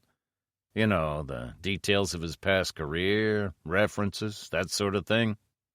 "Jesus, man, he's number 2 in security." "I know." "Any reason to suspect him?" "None. I'm just curious why they took him as a hostage. A senior security man is supposed to be tough and resourceful, not the kind of man I'd have around. His record may show some reason why. The second thing, I'm still a pilgrim lost in this nuclear desert. If I need any more information, can I contact you? You know where my office is. I may have to ask you to come to my place. Head office can put a stop order against my coming here. A cop? A cop? No. An ex-cop, yes. Jablonski looked at him consideringly. Expecting to be fired? God knows, it's been threatened often enough. It's an unjust world. On the way back to the station, Jeff said, 3 questions. Why Carlton? Bad choice of hostage, like I said. Secondly, if the villains could identify your mother, they could probably identify anyone in the plant. No reason why they should be especially interested in our family. The best sources of names and working locations of the staff is in the security files. Only Ferguson and Carlton, and of course Dr. Jablonski, have access to them. Why kidnap him? To make it look good? I don't know. Maybe he wasn't kidnapped. You heard what Ferguson said about the government not paying highly for unskilled jobs. Maybe greener fields were beckoning. Sergeant Ryder, you have an unpleasantly suspicious imagination. What's more, you're no better than a common thief. Ryder drew placidly on his cigarette and remained unmoved. You told Jablonski you never tampered with evidence. I saw you palm pieces of paper from the table where Sergeant Parker was trying to sort 'em out. Suspicious minds would seem to run in this family, Ryder said mildly. I didn't tamper with evidence. I took it. If it is evidence, that is. Why did you take it if you don't know? You saw what I took? Didn't look much to me. Squiggles. Doodles. Shorthand, you clown. Notice anything about the cut of Jablonski's coat? First thing any cop would notice. He should have his coat cut looser to conceal the bulge of his gun. It's not a gun, it's a cassette recorder. Jablonski dictates all his letters and memos into that, wherever he is in the plant, as usually as not when he's walking around. So? Jeff thought for a bit, then looked properly chagrined. Guess I'll just stick to my trusty two-wheeler and handing out tickets to traffic violators. That way my lack of a towering intelligence doesn't show up so much. No shorthand required, is that it? I would have thought so. But why tear it up into little bits? Just goes to show that you can't believe half the experts who say that intelligence is hereditary. Ryder puffed on his cigarette with just a hint of complacency. Think I would have married someone who panicked and lacked resource? Like she runs from a room when she sees a spider? A message? I would think. Know anyone who knows shorthand? Sure. Marge? Who's Marge? God damn it, Dad. Your goddaughter. Ted's wife. Ah, your fellow easy rider on the lonely trails of the freeways. Marjorie, you mean? Ask him around for a drink when we get home. What did you mean back there by saying to Jablonski that you expected to be fired? He said it, not me. Let's say I sense premature retirement coming up. I have a feeling that Chief Donahue and I aren't going to be seeing very much eye to eye in a few minutes' time. Even the newest rookie in the police force knew of the chief of police's enmity towards Ryder, a feeling exceeded only by the massive contempt in which Ryder held his superior. Jeff said, He doesn't much like me either. That's a fact. Ryder smiled reminiscently. Some time before her divorce from the chief of police, Jeff had handed out a speeding ticket to Mrs. Donahue, although he had known perfectly well who she was. Donahue had first of all asked Jeff, then demanded of him that he tear up the booking. Jeff had refused, as Donahue must have known he would in advance. The Californian Highway Patrol had the reputation, of which it was justifiably proud, of being perhaps the only police force in the Union that was wholly above corruption. Not too long ago, a patrolman had handed out a speeding ticket to the governor. The governor had written a letter of commendation to police headquarters. But he still had to pay up. Sergeant Dixon was still behind his desk. He said, "Where have you two been?" "Detecting," Ryder said. "Why?" "The brass have been trying to reach you at San Rufino." He lifted a phone. "Sergeant Ryder and Patrolman Ryder, Lieutenant. They've just come in." He listened briefly and hung up. "The pleasure of your company, gentlemen." "Who's with him?" "Major Dunn." Dunn was the area head of the FBI. Plus a Dr. Durer from ERDA or something? "Capitals," Ryder said. ERDA, Energy Research and Development Administration. I know 'em. "And, of course, your soulmate." 4 men were seated in Mahler's office. Mahler, behind the desk, was wearing his official face to conceal his unhappiness. 2 men sat in chairs. Dr. Durer, an owlish-looking individual with bottle-glass pince-nez that gave his eyes the appearance of those of a startled fawn, and Major Dunn, lean, graying, intelligent, with the smiling eyes of one who didn't find too much in life to smile about. The standing figure was Donahue, chief of police. Although he wasn't very tall, his massive pear-shaped body took up a disproportionate amount of space, and layers of fat above and below his eyes left little space for the eyes themselves. He had, in addition, a fleshy nose, fleshy lips, and a formidable array of chins. He was eyeing Ryder with distaste. "Case all sewn up, I suppose, Sergeant?" Ryder ignored him. He said to Mahler, "You sent for us?" Donahue's face had turned an instant purple. "I was speaking to you, Ryder. I sent for you. Where the hell have you been?" "You just used the word case, and you've been phoning San Rufino. If we must have questions, do they have to be stupid ones?" "My God, Ryder, there's no man talks to me." "Please." Dunn's voice was calm, quiet but incisive. "I'd be glad if you gentlemen would leave your bickering for another time. Sergeant Ryder, Patrolman, I've heard about Mrs. Ryder, and I'm damn sorry. Find anything interesting up there?" "No," Ryder said. Jeff kept his eyes carefully averted. "And I don't think anyone will. Too clean a job, too professional, no violence offered. The only established fact is that the bandits made off with enough weapons-grade material to blow up half the state." "How much?" Dr. Durer said. 20 drums of U-235 and plutonium. I don't know how much. A truckload, I should think. A second truck arrived after they'd taken over the building." "Dear, dear." Durer looked and sounded depressed. "Inevitably, the threats come next." Ryder said, "You get many threats?" "I wouldn't bother answering that," Donahue said. "Ryder has no official standing in this case." "Dear, dear," Durer said again. He removed his pince-nez and regarded Donahue with eyes that weren't owlish at all. "Are you curtailing my freedom of speech?" Donahue was clearly taken aback and looked at Dunn, but found no support in the coldly smiling eyes. Durer returned his attention to Ryder. "We get threats.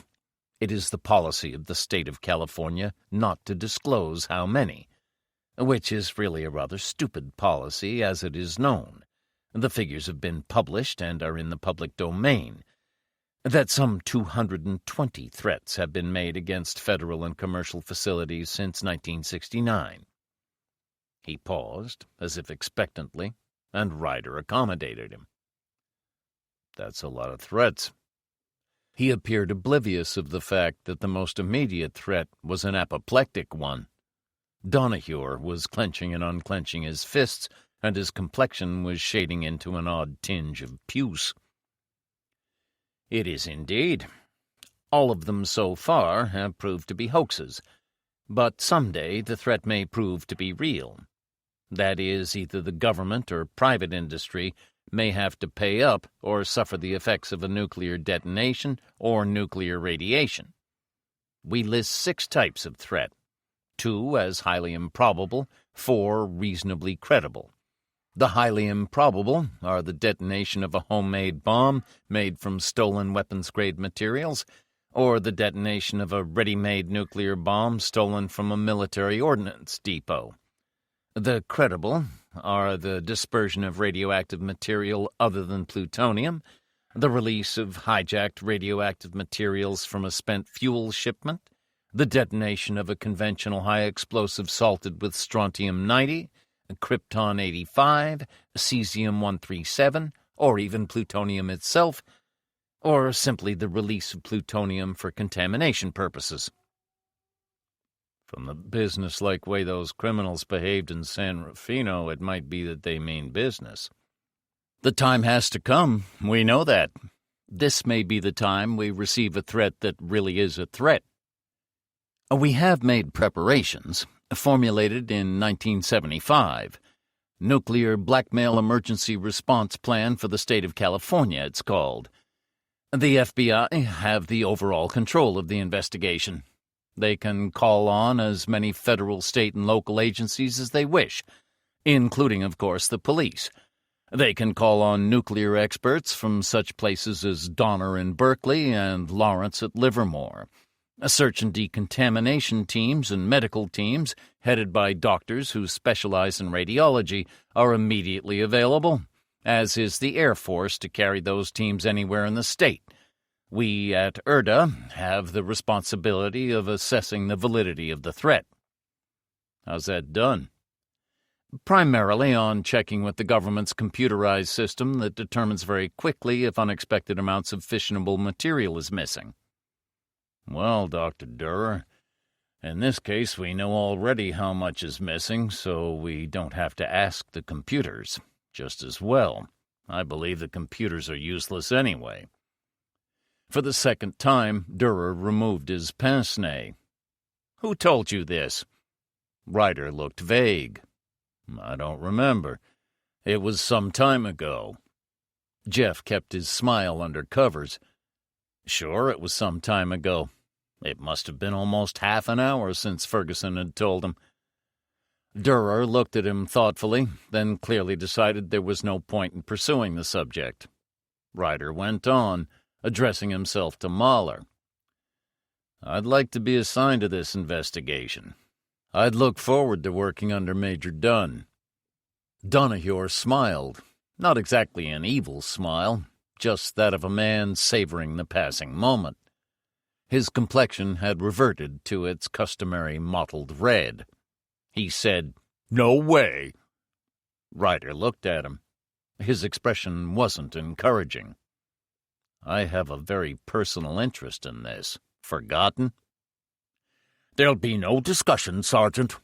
As a policeman, you take orders from only one person in this county, and that's me. As a policeman? Donahue looked at him in sudden uncertainty. Dunn said, I'd appreciate having Sergeant Ryder working with me. Your most experienced man and your best in intelligence, and with the best arrest record in the county. Any county, come to that. That's his trouble. Arrest-happy, trigger-happy, violent, unstable if he was emotionally involved, as he would be in a case like this. Donahue tried to assume the expression of pious respectability, but he was attempting the impossible. Can't have the good name of my force brought into disrepute. Jesus. It was Ryder's only comment. Dunn was mildly persistent. I'd still like to have him.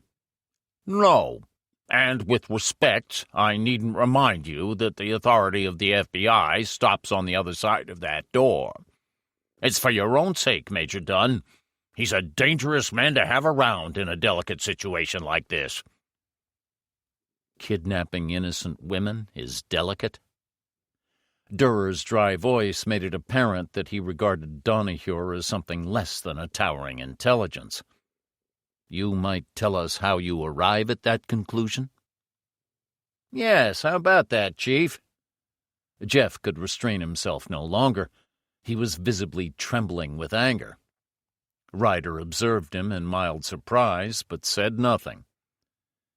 My mother, Chief, and my father. Dangerous? Arrest-happy? Both of those things.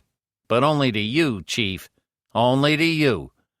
My father's trouble is that he goes around arresting all the wrong people. Pimps, drug pushers, crooked politicians, honest, public-spirited members of the mafia, respected businessmen who are no better than scofflaws, even, isn't it sad, corrupt cops. Consult his record, Chief. The only time his arrests failed to secure either a conviction or a probation order was when he came up against Judge Kendrick. You remember Judge Kendrick, don't you, Chief? Your frequent house guest who pocketed $25,000 from your buddies in City Hall and finished up with penitentiary? 5 years? There were quite a lot of people who were lucky not to join him behind bars. Weren't there, Chief? Donahue made an indeterminate sound, as if he were suffering from some constriction of the vocal cords. His fists were clenching and unclenching again, and his complexion was still changing color, only now with the speed and unpredictability of a chameleon crawling over tartan. Dunn said, "You put him there, Sergeant?" "Somebody had to. Old Fatso here had all the evidence, but wouldn't use it. Can't blame a man for not incriminating himself." Donahue made the same strangled noise. Ryder took something from his coat pocket and held it hidden, glancing quizzically at his son. Jeff was calm now. He said to Donahue, "You've also slandered my father in front of witnesses." He looked at Ryder. "Gonna raise an action, or just leave him alone with his conscience?" "His what?" "He'll never make a cop." Jeff sounded almost sad. "There are all those finer points that you've never mastered, like bribery, corruption, kickbacks, and having a couple of bank accounts under false names." He looked at Donahue. "It's true, isn't it, Chief? Some people have lots of accounts under false names." "You insolent young bastard!" Donahue had his vocal cords working again, but only just. He tried to smile. "Kinda forgotten who you're talking to, haven't you?" "Sorry to deprive you of the pleasure, Chief." Jeff laid gun and badge on Mahler's table and looked at his father in no surprise as Ryder placed a second badge on the table. Donahue said hoarsely, "Your gun." "It's mine, not police property.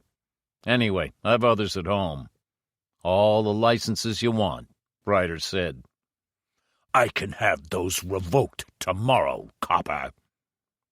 The viciousness of his tone matched the expression on his face. "I'm not a copper." Ryder lit a Gauloise and drew on it with obvious satisfaction. "Put that damned cigarette out." "You heard. I'm not a copper. Not anymore. I'm just a member of the public. The police are servants of the public. I don't care to have my servants talk to me that way. Revoke my licenses? You do just that, and you'll have a photostat of a private dossier I have, complete with photostat of signed affidavits. Then you'll revoke the order revoking my licenses." "What the devil's that meant to mean?" "Just that the original of the dossier should make very interesting reading up in Sacramento." "You're bluffing." The contempt in Donahue's voice would have carried more conviction if he hadn't licked his lips immediately afterwards. "Could be." Ryder contemplated a smoke ring with a mildly surprised interest. "I'm warning you, Ryder." Donahue's voice was shaking, and it could have been something else other than anger. Get in the way of this investigation, and I'll have you locked up for interfering with the course of justice." "It's just as well you know me, Donahue. I don't have to threaten you. Besides, it gives me no pleasure to see fat blobs of lard shaken with fear." Donahue dropped his hand to his gun. Ryder slowly unbuttoned his jacket and pushed it back to put a hand on each hip. His .38 was in full view, but his hands were clear of it. Donahue said to Lieutenant Mahler, "Arrest this man!" Dunn spoke in cold contempt. "Don't be more of a fool than you can help, Donahue, and don't put your lieutenant in an impossible position. Arrest him on what grounds, for heaven's sake?"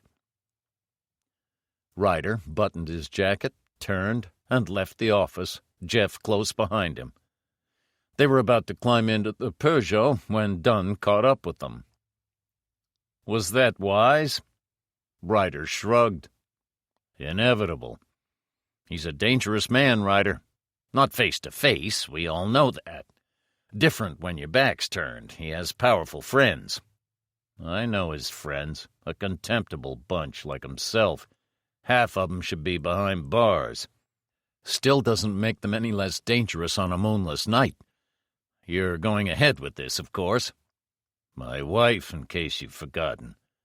Think we're going to leave her to that fat slob's tender care? What happens if he comes up against you?" Jeff said, "Don't tempt my father with such pleasant thoughts." "Suppose I shouldn't. I said I'd like you to work with me, Ryder. You too, if you wish, young man. Offer stands. Always room for enterprising and ambitious young men in the FBI. Thanks. We'll think it over. If we need help or advice, can we contact you?" Dunn looked at them consideringly, then nodded. "Sure. You have my number. Well, you have the option. I don't. Like it or not, I've got to work with that fat slob, as you so accurately call him. Carries a lot of political clout in the valley." He shook hands with the two men. "Mind your backs." In the car, Jeff said, "Gonna consider this offer?" "Hell no. That would be leaving the frying pan for the fire. Not that Sassoon, he's the Californian head of the FBI, isn't honest. He is. But he's too strict, goes by the book all the time, and frowns on free enterprise. Wouldn't want that, would we?" Marjorie Honer, the brown-haired girl who looked too young to be married, sat beside her uniformed CHP husband and studied the scraps of paper she had arranged on the table in front of her. Ryder said, "Come on, goddaughter. A bright girl like you." She lifted her head and smiled. "Easy. I suppose it will make sense to you. It says, 'Look at the back of your photograph.'" "Thank you, Marjorie." Ryder reached for the phone and made 2 calls.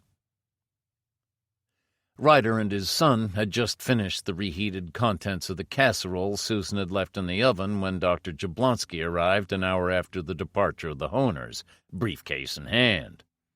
Without expression or inflection of voice, he said, "You must be psychic. The word's out that you've been fired, you and Jeff here." "Not at all," Ryder assumed an aloof dignity. "We retired. Voluntarily. But only temporarily, of course." "You did say temporarily?" "That's what I said. For the moment it doesn't suit me to be a cop. Restricts my spheres of activities." Jeff said, "You did say temporarily?" "Sure. Back to work when this blows over. I've a wife to support." "But Donahue—" "Don't worry about Donahue. Let Donahue worry about himself. Drink, Doctor?" "Scotch, if you have it." Ryder went behind the small wet bar and pulled back a sliding door to reveal an impressive array of different bottles. Jablonski said, "You have it." "Beer for me. That's for my friends. Lasts a long time," he added inconsequentially. Jablonski took a folder from his briefcase. "This is the file you wanted. Wasn't easy. Ferguson's like a cat in a hot tin roof. Jumpy. Ferguson's straight. I know he is. This is a photostat. I didn't want Ferguson or the FBI to find out that the original dossier is missing. Why's Ferguson so jumpy? Hard to say, but he's being evasive, uncommunicative. Maybe he feels his job is in danger since his security defenses were so easily breached. Running scared a little. I think we all are in the past few hours. Even goes for me. He looked gloomily. I'm even worried that my presence here, he smiled to rob his words of offense, consorting with an ex-cop, might be noted. You're too late. It has been noted. Jablonski stopped smiling. What? There's a closed van about 50 yards down the road on the other side. No driver in the cab. He's inside the van looking through a one-way window. Jeff rose quickly and moved to a window. He said, "How long has he been there?" "A few minutes. He arrived just as Dr. Jablonski did. Too late for me to do anything about it then." Ryder thought briefly, then said, "I don't much care to have those snoopers round my house. Go to my gun cupboard and take what you want. You'll find a few old police badges there, too." "He'll know I'm no longer a cop." "Sure he will.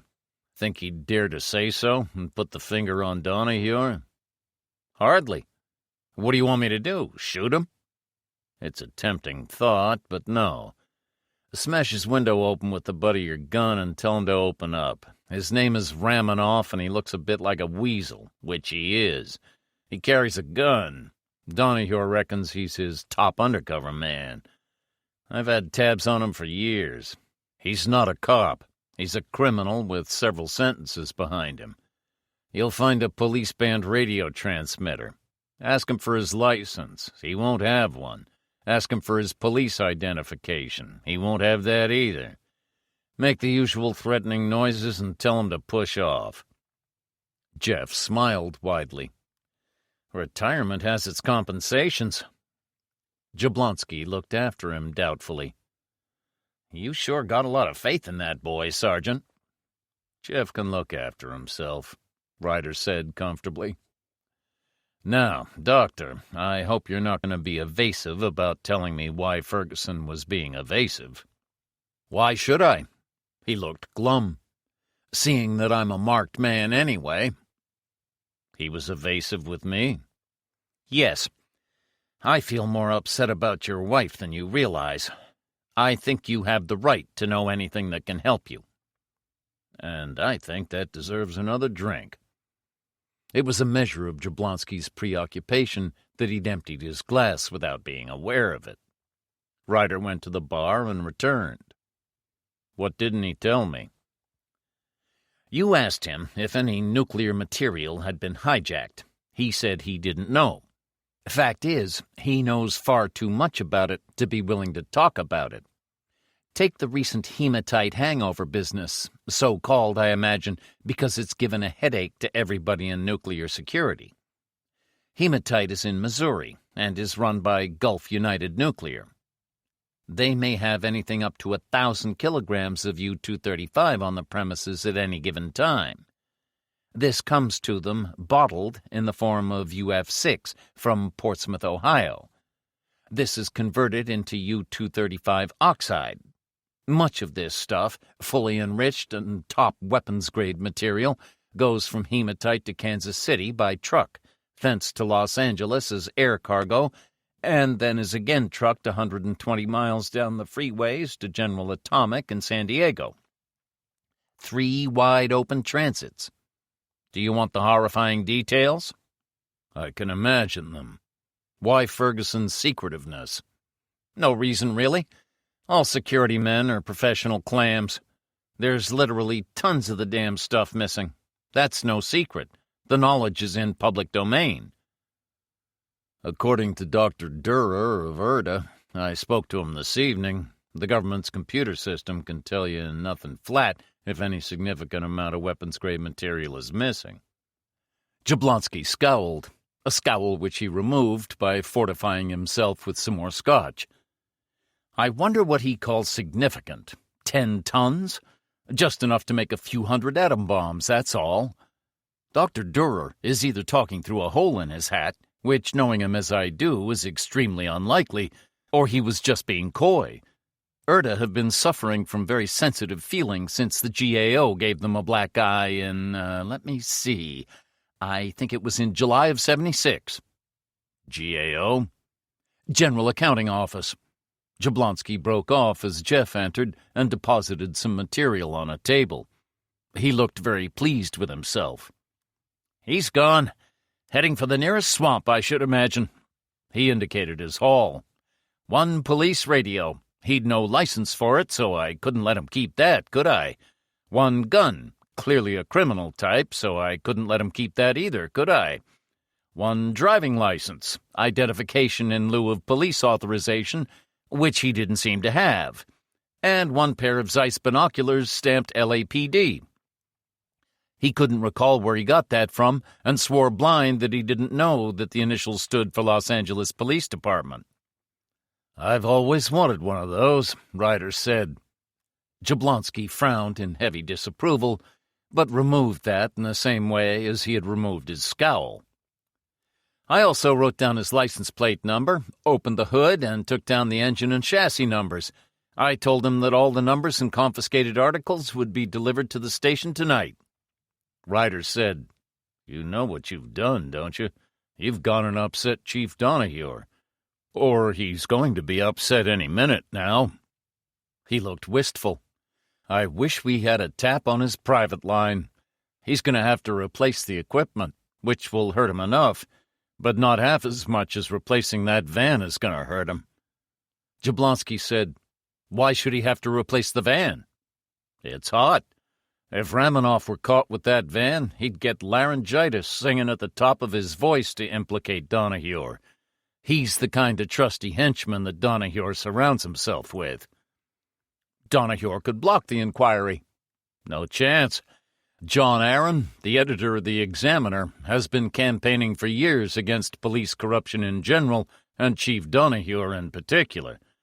A letter to the editor asking why Donahue failed to act on information received would be transferred from the reader's page to page 1. The swamp, you say, Jeff? Me, I'd go for Cypress Bluff. 200 feet, sheer into the Pacific, then 60 feet of water. Ocean beds littered with cars past their best. Anyway, I want you to take your own car and go up there and drop all this confiscated stuff and the rest of those old police badges to join the rest of the ironmongery down there. Jeff pursed his lips. You don't think that old goat would have the nerve to come around here with a search warrant? Sure I do. Trump up any old reason. He's done it often enough before. Jeff said, wooden-faced. He might even invent some charge about tampering with evidence at the reactor plant. Man's capable of anything. There's some people you just can't faze. Jeff left to fetch his car. Jablonski said, What was that meant to mean? Today's generation, who can tell? You mentioned the GAO. What about the GAO? Yes. They produced a report on the loss of nuclear material for a government department with the memorable name of the House Small Business Subcommittee on Energy and Environment. The report was and is classified. The subcommittee made a summary of the report and declassified it. The GAO would appear to have a low opinion of ERDA. Says it doesn't know its job. Claims that there are literally tons of nuclear material, number of tons unspecified, missing from the 34 uranium and plutonium processing plants in the country. GAO say they seriously question ERDA's accountability procedures and that they haven't really a clue as to whether stuff is missing or not. Dr. Durer wouldn't have liked that. ERDA were hopping. They said there was, and I know it to be true, up to 60 miles of piping in the processing system of any given plants, and if you multiply that by 34, you have a couple of thousand miles of piping, and there could be a great deal of nuclear material stuck in those pipes. GAO completely agreed, but rather spoiled things by pointing out that there was no way in which the contents of those 2,000 miles could be checked. Jablonski peered gloomily at the base of his empty glass. Ryder rose obligingly, and when he returned, Jablonski said accusingly, but without heat, "Trying to loosen my tongue, is that it?" "What else?" "What did Erta say?" "Practically nothing. They'd even less to say shortly afterwards when the Nuclear Regulatory Commission compounded that attack on them. They said, in effect, two things: that practically any plant in the country could be taken by a handful of armed and determined men, and that the theft detection systems were defective." "You believe this?" "No silly questions, please, especially not after what happened today." "So there could be tens of tons of the stuff cached around the country?" "I could be quoted on my answer?" "Now it's your turn for silly questions." Jablonski sighed. "What the hell? It's eminently possible and more than probable." "Why are you asking those questions, Sergeant?" "One more and I'll tell you. Could you make an atom bomb?" "Sure. Any competent scientist, he doesn't have to be a nuclear physicist, could. Thousands of them. School of thought that says that no one could make an atomic bomb without retracing the Manhattan Project, that extremely long, enormously complicated and billion-dollar program that led to the invention of the atom bomb in World War II. Rubbish. The information is freely available. Write to the Atomic Energy Commission, enclose $3, and they'll be glad to let you have a copy of the Los Alamos Primer, which details the mathematical fundaments of fission bombs. A bit more expensive is the book called Manhattan District History, Project Y, the Los Alamos Project. For this, you have to approach the Office of Technical Services of the U.S. Department of Commerce, who will be delighted to let you have a copy by return post. Tells you all about it. Most importantly, it tells you of all the problems that arose in the building of the first atomic bomb and how they were overcome. Stirring stuff. Any amount of works in public print. Just consult your local library that consists of what used to be the super-secret information. All else failing, the Encyclopedia Americana will probably tell any intelligent person as much as he needs to know. We have a very helpful government. Very. Once the Russians had started exploding atom bombs, they reckoned the need for secrecy was past. What they didn't reckon on was that some patriotic citizen or citizens would up and use this knowledge against them. He sighed. It would be easy to call the government of the day a bunch of clowns, but they lacked the gift of Nostradamus. Hindsight makes us all wise. Hydrogen bombs? A nuclear physicist for that. He paused, then went on with some bitterness. Provided, that is, he's 14 years of age or over. Explain. Back in 1970, there was an attempted nuclear blackmail of a city in Florida. Police tried to hush it up, but it came out all the same. Give me $1 million and a safe conduct out of America, or I'll blast your city out of existence, the blackmailer said. Next day came, the same threat, this time accompanied by a diagram of a hydrogen bomb, a cylinder filled with lithium hydride wrapped in cobalt with an implosion system at one end. That how they make a hydrogen bomb? I wouldn't know. Isn't that sad? And you a nuclear physicist. They nailed the blackmailer? Yes, a 14-year-old boy. It's an advance on fireworks.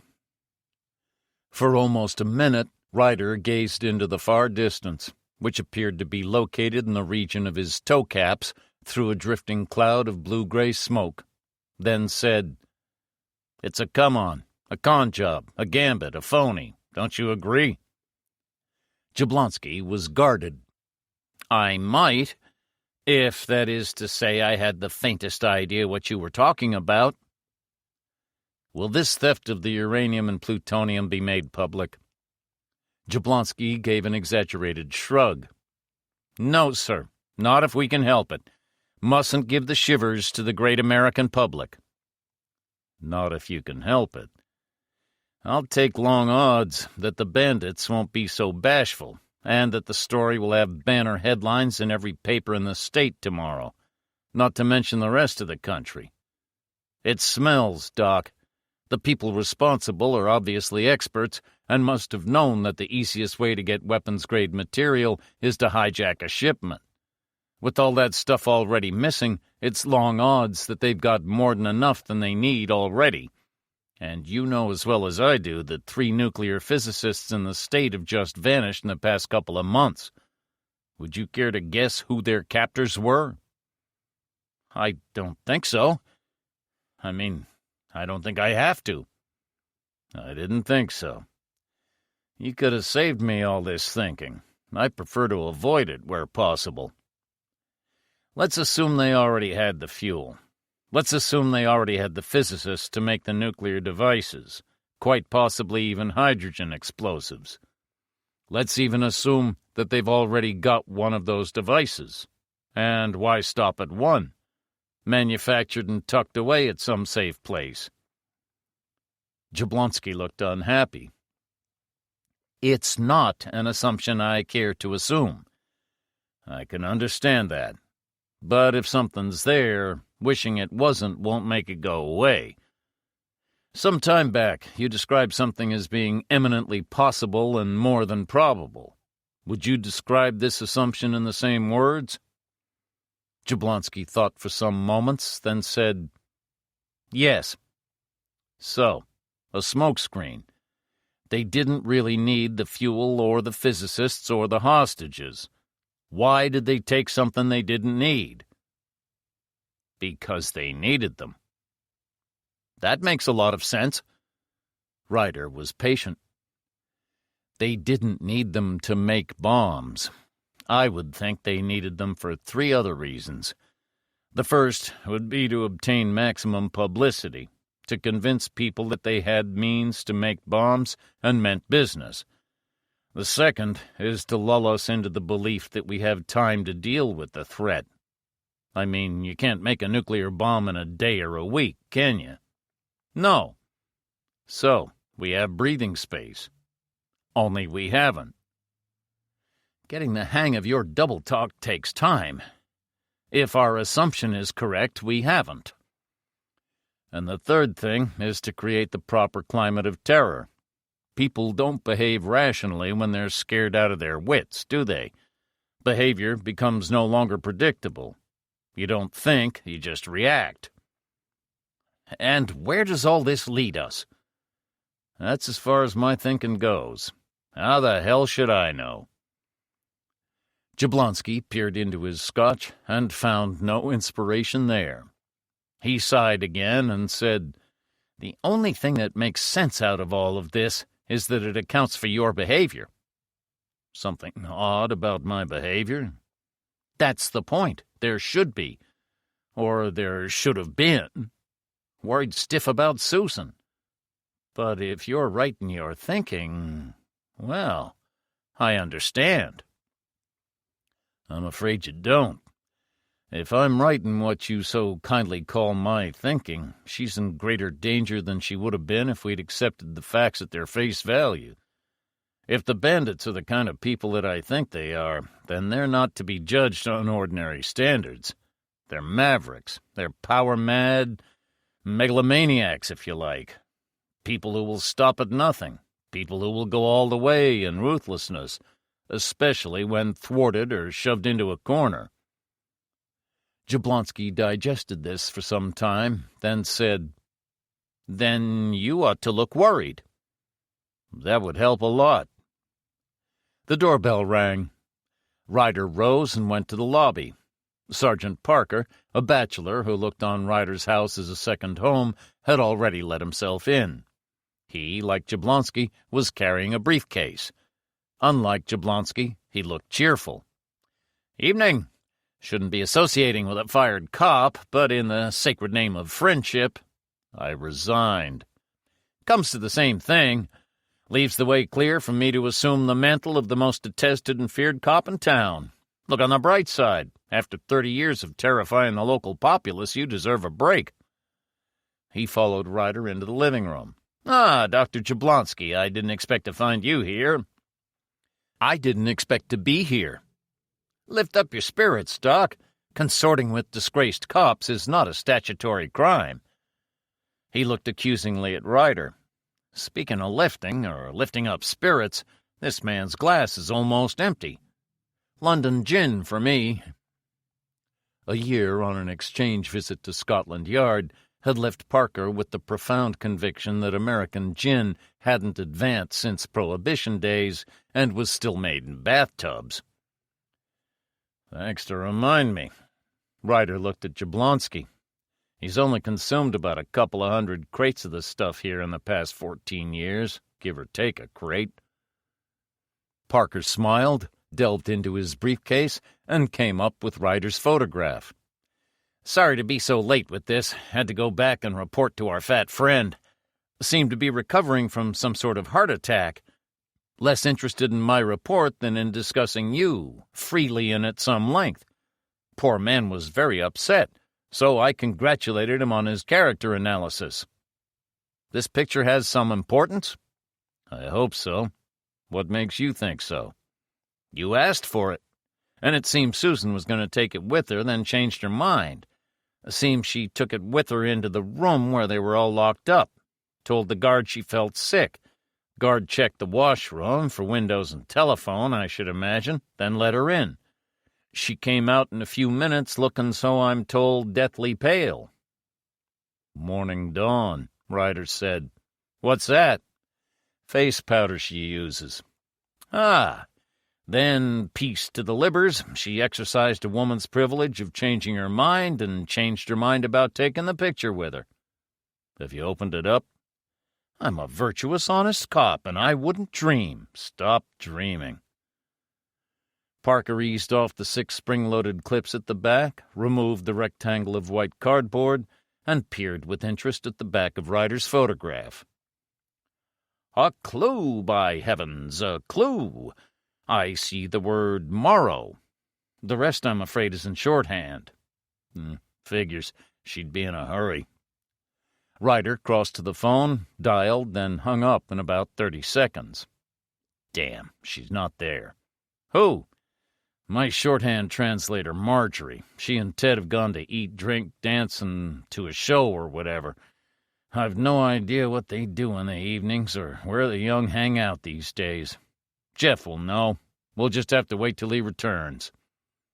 "Where is your fellow ex-cop?" "Up on Cypress Bluff, throwing some of Chief Donahue's most treasured possessions into the Pacific." "Not Chief Donahue himself? Pity." "I'm listening." Chapter 3. America, like England, has much more than its fair share of those people in the world who choose not to conform to the status quo. They are the individualists who pursue their own paths, their own beliefs, their own foibles, and what are commonly regarded as their own irrational peculiarities with a splendid disregard, leavened only with a modicum of kindly pity and sorrow and benign resignation. For those unfortunates who are not as they, the hordes of faceless conformists amongst whom they are forced to move and have their being. Some few of those individualists, confined principally to those who pursue the more esoteric forms of religions of their own inventions, try sporadically to lead the more gullible of the unenlightened along the road that leads to ultimate revelation. But basically, however, they regard the unfortunate conformists as being sadly beyond redemption and are resigned to leaving them to wallow in the troughs of their ignorance while they follow the meandering highways and byways of their own chosen lifestyle, oblivious of the paralleling motorways that carry the vast majority of blinkered mankind. They are commonly known as eccentrics. America, as said, has its fair share of such eccentrics, and more. But California, as both the inhabitants of that state and the rest of the Union would agree, has vastly more than its fair share of American eccentrics. They are extremely thick upon the ground.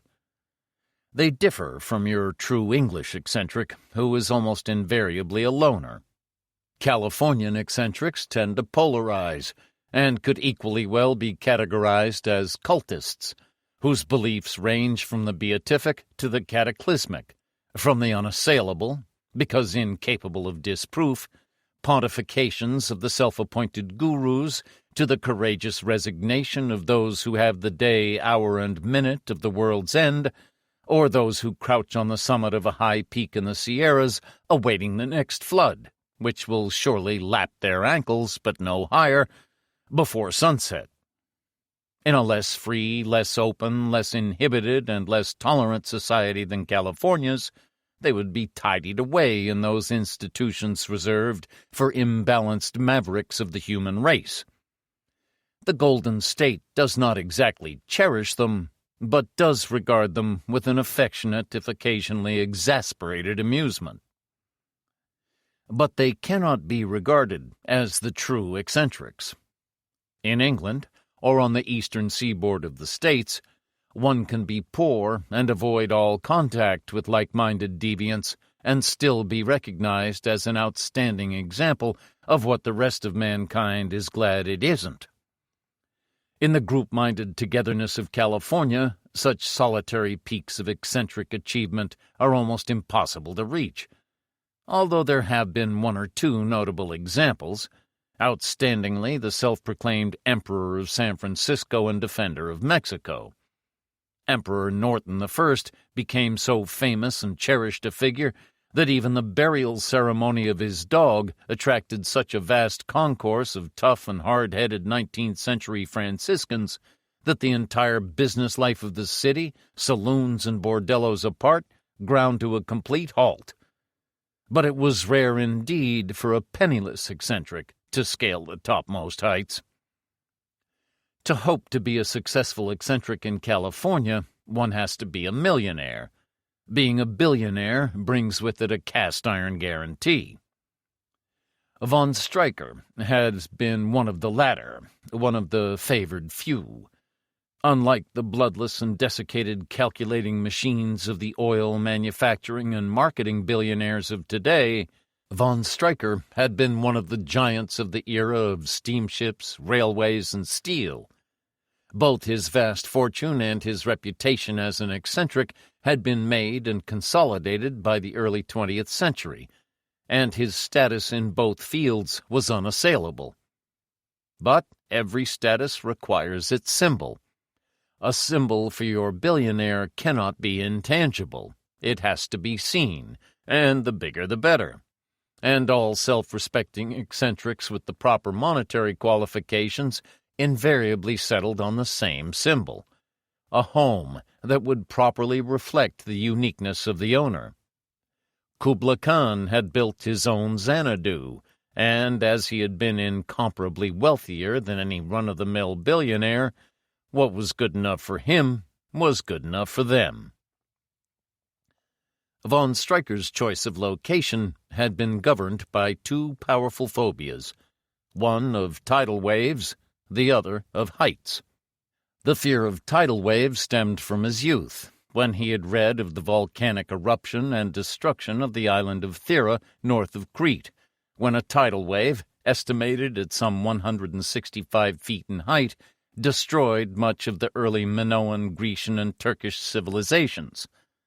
Since then, he had lived with the conviction that he would be similarly engulfed someday. There was no known basis for his fear of heights, but an eccentric of good standing does not require any reason for his whimsical beliefs. He had taken this fearful dilemma with him on his one and only return to his German birthplace, where he had spent 2 months examining the architectural monuments, almost exclusively castles, left behind by the mad Ludwig of Bavaria, and on his return had settled for what he regarded as the lesser of two evils: height. He didn't, however, go too high. He selected a plateau some 1,500 feet high on a mountain range some 50 miles from the ocean, and there proceeded to build his own Xanadu, which he later christened Adlerheim, the home of the eagle. The poet speaks of Kubla Khan's pied-à-terre as being a stately pleasure dome. Adlerheim wasn't like that at all. It was a castellated neo-Gothic horror, a Baroque monstrosity that came close to being awe-inspiring in its total unredeemed vulgarity. Massive, built of North Italian marble, it was an incredible hodgepodge of turrets, onion towers, crenellated battlements, and slit windows for the use of archers. All it lacked was a moat and drawbridge. But von Stryker had been more than satisfied with it as it was. For others, living in more modern and hopefully more enlightened times, the sole redeeming feature was to be seen from the battlements looking west. The view across the broad valley to the distant coastal range, Stryker's first breakwater against the inevitable tidal wave, was quite splendid. Fortunately for the 7 captives in the rear of the second of 2 vans grinding round the hairpins up to the castle, they were doubly unable to see what lay in store for them. Doubly because in addition to the van body being wholly enclosed, they wore blindfolds as well as handcuffs. But they were to know the inside of Adlerheim more intimately than even the most besotted and aesthetically retarded admirer of all that was worst in 19th-century design would have cared to. The prisoner's van jolted to a stop. Rear doors were opened, bandages removed, and the 7 still handcuffed passengers were helped to jump down onto the authentically cobbled surface of what proved to be a wholly enclosed courtyard. 2 guards were closing 2 massive iron-bound oaken doors to seal off the archway through which they had just entered. There were 2 peculiarities about the guards. They were carrying Ingram submachine guns fitted with silencers, a favorite weapon of Britain's elite Special Air Service, despite its name, an army regiment, which had 2 rare privileges. The first was that they had access to their own private armory, almost certainly the most comprehensively stocked in the world, the second being that any member of the unit had complete freedom to pick the weapon of his own particular choice. The popularity of the Ingram was testimony to its effectiveness. The second idiosyncrasy about the 2 guards was that from top of burnous to sandal-brushing skirts of robe, they were dressed as Arabs, not the gleamingly white garb that one would normally look to find in the state of California, but nonetheless eminently suitable for both the very warm weather and the instantaneous concealment of Ingrams in voluminous folds. 4 other men, 2 bent over colorful flower borders that paralleled all 4 walls of the courtyard, 2 carrying slung rifles, were similarly dressed. All 6 had the suntanned swarthiness of an eastern desert dweller, but some of their facial bone structures were wrong. The man who was obviously the leader of the abductors, and had been in the leading van, approached the captives and let them see his face for the first time. He had removed his stocking mask on leaving San Rufino. He was a tall man, but broad-shouldered, and unlike the pudgy von Stryker, who had habitually worn lederhosen and a Tyrolean hat with pheasant's feather when in residence, he looked as if he belonged in an eagle's home. His face was also lean and suntanned, but with a hooked nose and a piercing light blue eye. One eye. His right eye was covered by a black patch. He said, "My name is Morrow. I am the leader of this community here." He waved at the white-robed figures. "Those are my followers, acolytes, you might almost call them, all faithful servants of Allah." "That's what you would call them. I'd call them refugees from a chain gang." The tall, thin man in the black alpaca suit had a pronounced stoop and bifocal glasses and looked the prototype of the absent-minded academic, which was half true. Professor Burnett of San Diego was anything but absent-minded. In his professional circle, he was justly famous for his extraordinarily acute intelligence and justly notorious for his extraordinarily short temper. Morrow smiled. "Chains can be literal or figurative, Professor. One way or another, We are all slaves to something." He gestured to the two men with rifles. "Remove their handcuffs. Ladies and gentlemen, I have to apologize for a rather upsetting interruption of the even tenor of your ways. I trust none of you suffered discomfort on our journey here." His speech had the fluency and precision of an educated man for whom English was not his native language. "I do not wish to sound alarming or threatening." There is no way of sounding more alarming and threatening than to say you don't intend to.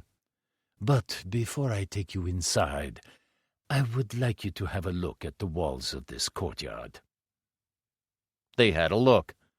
The walls were about 20 feet high and topped with a 3-stranded barbed wire fence. The wires were supported by, but not attached to, the L-shaped steel posts embedded in the marble, but passed instead through insulated apertures. Morrow said, "Those walls and the gates are the only way to leave here. I do not advise that you try to use either, especially the wall. The fence above is electrified." "Has been for 60 years. Burnett sounded sour. "You know this place, then?" Morrow didn't seem surprised. "You've been here?" "Thousands have. Von Stryker's Folly. Open to the public for about 20 years when the state ran it." "Still open to the public, believe it or not. Tuesdays and Fridays. Who am I to deprive Californians of part of their cultural heritage? Von Stryker put 50 volts through it as a deterrent. It would only kill a person with a bad heart, and a person with a bad heart wouldn't try to scale that wall in the first place.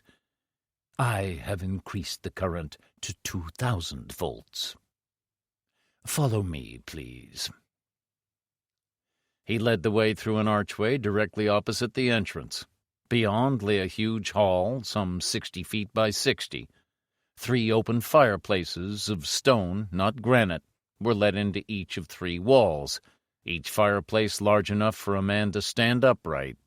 The 3 crackling log fires were not for decorative purposes, because even in the month of June, the thick granite walls effectively insulated the interior from the heat outside. There were no windows, illumination being provided by 4 massive chandeliers which had come all the way from Prague. The gleaming floor was of inlaid redwood. Of the floor space, only half of the area was occupied, this by a row of refectory tables and benches. The other was empty, except for a hand-carved oaken rostrum and, close by, a pile of undistinguished mats. "Von Stryker's banqueting hall," Morrow said. He looked at the battered tables and benches. "I doubt whether he would have approved of the change." Burnett said, "The Louis XIV chairs, the Empire period tables, all gone.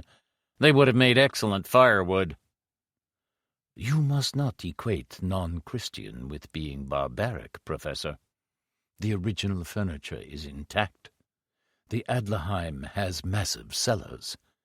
The castle, I'm afraid, its splendid isolation apart, is not as we would have wished for our religious purposes. The refectory half of this hall is profane. The other half," he indicated the bare expanse, "is consecrated. We have to make do with what we have. Some day we hope to build a mosque adjoining here. For the present, this has to serve. The rostrum is for the readings of the Koran. The mats, of course, are for prayers. For calling the faithful to prayer, we have again been forced to make a most reluctant compromise. For Mohammedans, those onion towers, the grotesque architectural symbol of the Greek Orthodox Church, are anathema. But we have again consecrated one of them, and it now serves as our minaret, from which the muezzin summons the acolytes to prayer." Dr. Schmidt, like Burnett, an outstanding nuclear physicist, and, like Burnett, renowned for his inability to stand fools gladly, looked at Morrow from under bushy white eyebrows that splendidly complemented his impossible mane of white hair. His ruddy face held an expression of almost comical disbelief. "This is what you tell your Tuesday and Friday visitors?" "But of course." "My God!" "Allah, if you please." "And I suppose you conduct those personal tours yourself? I mean, you must derive enormous pleasure from feeding this pack of lies to my gullible fellow citizens." "Allah send that you some day see the light." Morrow was not patronizing, just kindly. "And this is a chore. What am I saying? A sacred duty that is performed for me by my deputy, Abraham." "Abraham?" Burnett permitted himself a professional sneer. "A fitting name for a follower of Allah." "You have not been in Palestine lately, have you, Professor?" "Israel." "Palestine. There are many Arabs there who profess the Jewish faith. Why take exception to a Jew practicing the Muslim faith? Come, I shall introduce you to him.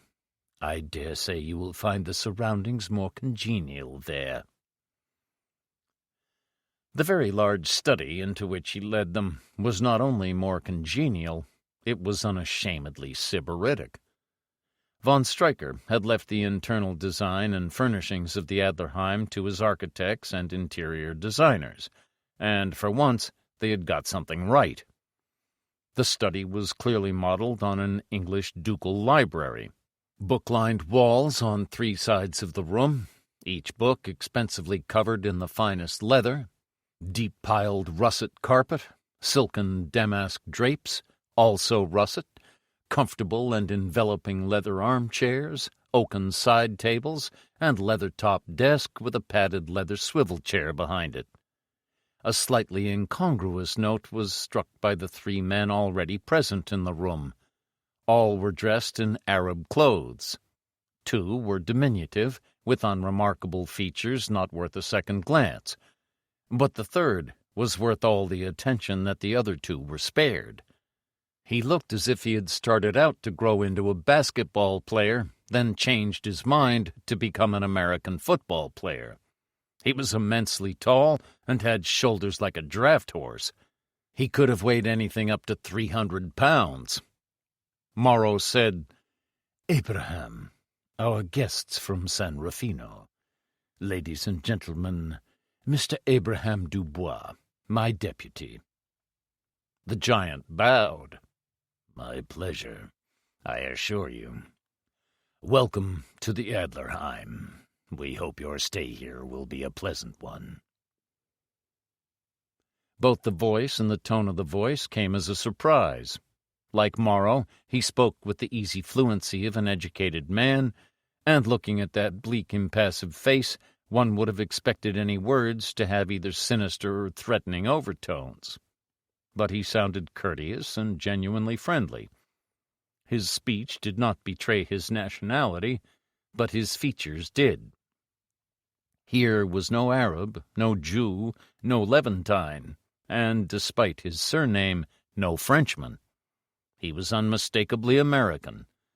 Not your clean-cut all-American campus hero, but a Native American aristocrat whose unbroken lineage was shrouded in the mists of time. Dubois was a full-blooded Red Indian. Morrow said, "A pleasant stay, and we hope a short one." He nodded to Dubois, who in turn nodded to his 2 diminutive companions, who left. Morrow moved behind the desk. "If you would be seated, please. This will not take long.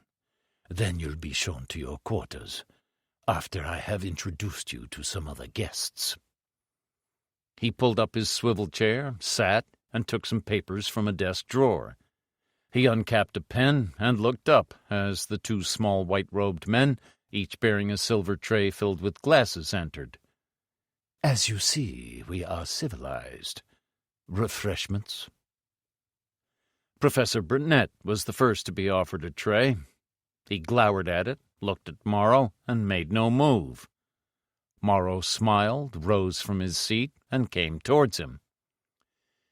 "If we had intended to dispose of you, and can you think of any earthly reason why we should? Would I have brought you all the way here to do so? Hemlock we leave to Socrates, cyanide to professional assassins. We prefer our refreshments undiluted. Which one, my dear Professor, would you care to have me select at random?" Burnett, whose thirst was legendary, hesitated only briefly before pointing. Morrow lifted the glass, lowered the amber level by almost a quarter, and smiled appreciatively. "Glenfiddich, an excellent Scottish malt. I recommend it." The professor did not hesitate. Malt was malt, no matter what the moral standards of one's host. He drank, smacked his lips, and sneered ungratefully. "Muslims don't drink." "Breakaway Muslims do." Morrow registered no offense. "We are a breakaway group. As for those who call themselves true Muslims, it's a rule honored in the breach. Ask the manager of any five-star hotel in London, which, as the pilgrimage center of the upper echelons of Arabian society, is now taking over from Mecca. There was a time when the oil sheikhs used to send out their servants daily to bring back large crates of suitably disguised refreshments, until the management discreetly pointed out that this was wholly unnecessary, and all that was required that they charge such expenses up to laundry, phones, or stamps. I understand that various governments in the Gulf remained unmoved at stamp bills for £1,000 sterling. Breakaway Muslims? Burnett wasn't through with sneering yet. Why the front? Front? Morrow smilingly refused to take umbrage. There is no front, Professor. You would be surprised how many Muslims there are in your state. You'd be surprised how highly placed a large number of them are. You'd be surprised how many of them come here to worship and to meditate. Adlerheim, and not slowly, is becoming a place of pilgrimage in the West. Above all, you'd be surprised how many influential citizens who cannot afford to have their good name impugned, would vouch for our unassailable good name, dedication, and honesty of purpose. Dr. Schmidt said, "If they knew what your real purpose was, I wouldn't be surprised. I'd be utterly incredulous." Morrow turned his hands palm upwards and looked at his deputy. Dubois shrugged, then said, "We are respected, trusted, and I have to say this, even admired by the local authorities. And why not? Because Californians not only tolerate and even cherish their eccentrics, regarding them as a protected species? Certainly not. We are registered as a charitable organization, and unlike the vast majority of charities, we do not solicit money, we give it away. In the 8 months we have been established, we have given over $2 million to the poor, the crippled, the retarded, and to deserving pension funds, regardless of race or creed." "Including police pension funds?" Burnett wasn't through with being nasty for the evening. "Including just that. There is no question of bribery or corruption." Dubois was so open and convincing that disbelief came hard. "A quid pro quo, you may say, for the security and protection that they offer us. Mr. Curra, County Chief of Police, a man widely respected for his integrity, has the wholehearted support of the governor of the state in ensuring that we can carry out our good works, peaceful projects, and selfless aims without let or hindrance. We even have a permanent police guard at the entrance to our private road down in the valley, To ensure that we are not molested. Dubois shook his massive head, and his face was grave.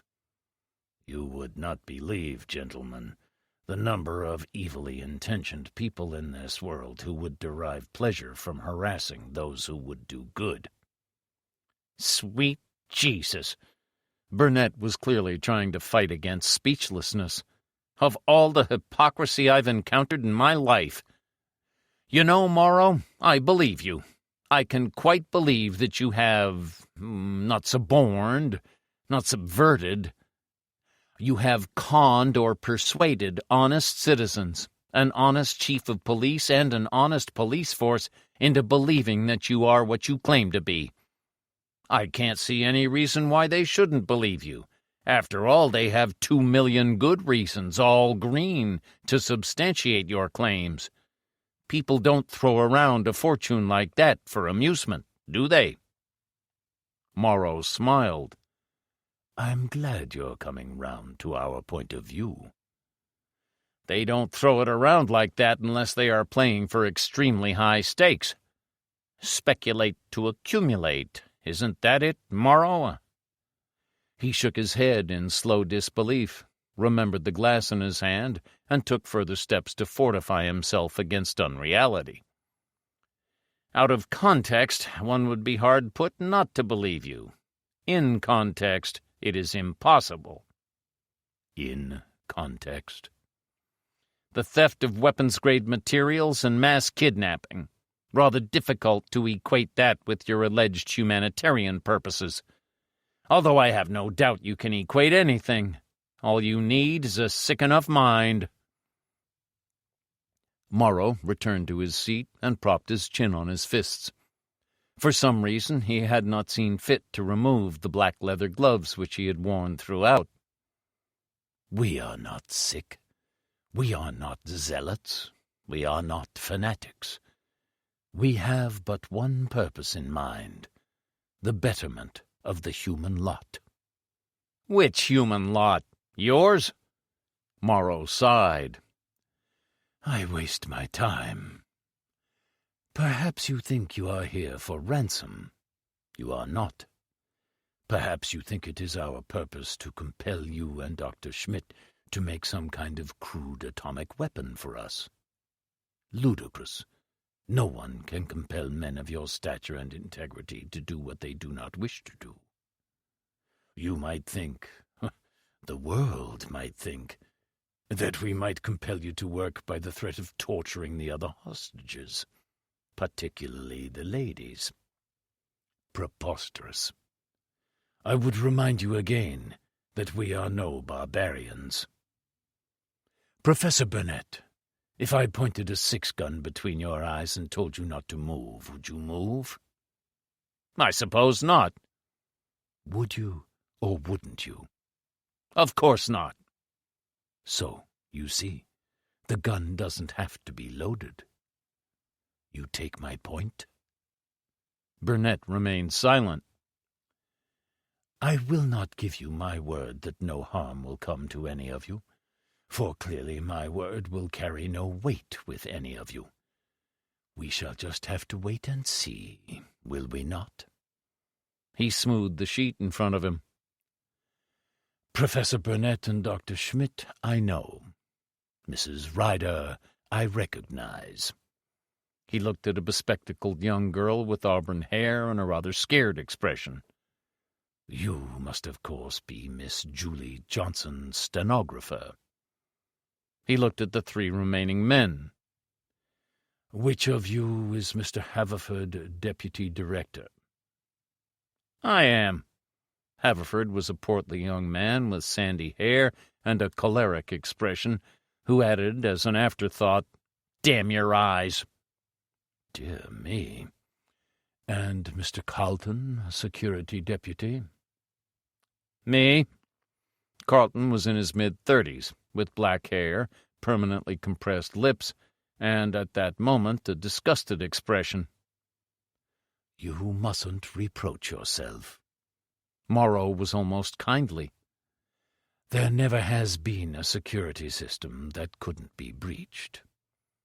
He looked at the seventh hostage, a pallid young man with thin pale hair, whose bobbing Adam's apple and twitching left eye were competing in sending distress signals.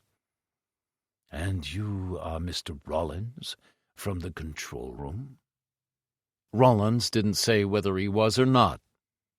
Morrow folded the sheet. "I should like to suggest that when you get to your rooms, you should each write a letter.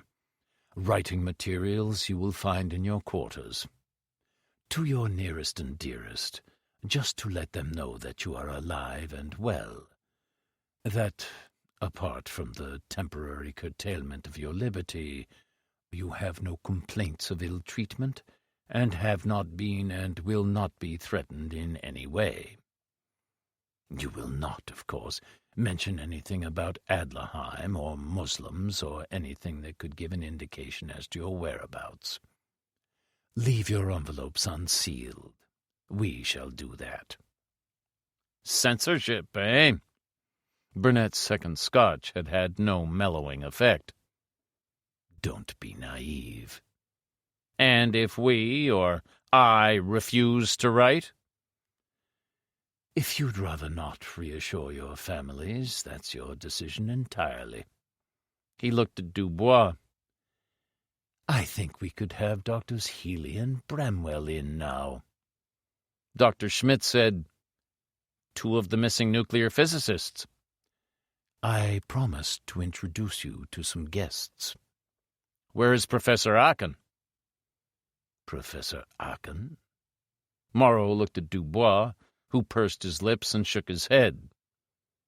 We know no one of that name. Professor Aachen was the most prestigious of the 3 nuclear physicists who disappeared some weeks ago. Schmidt could be very precise, even pedantic in his speech.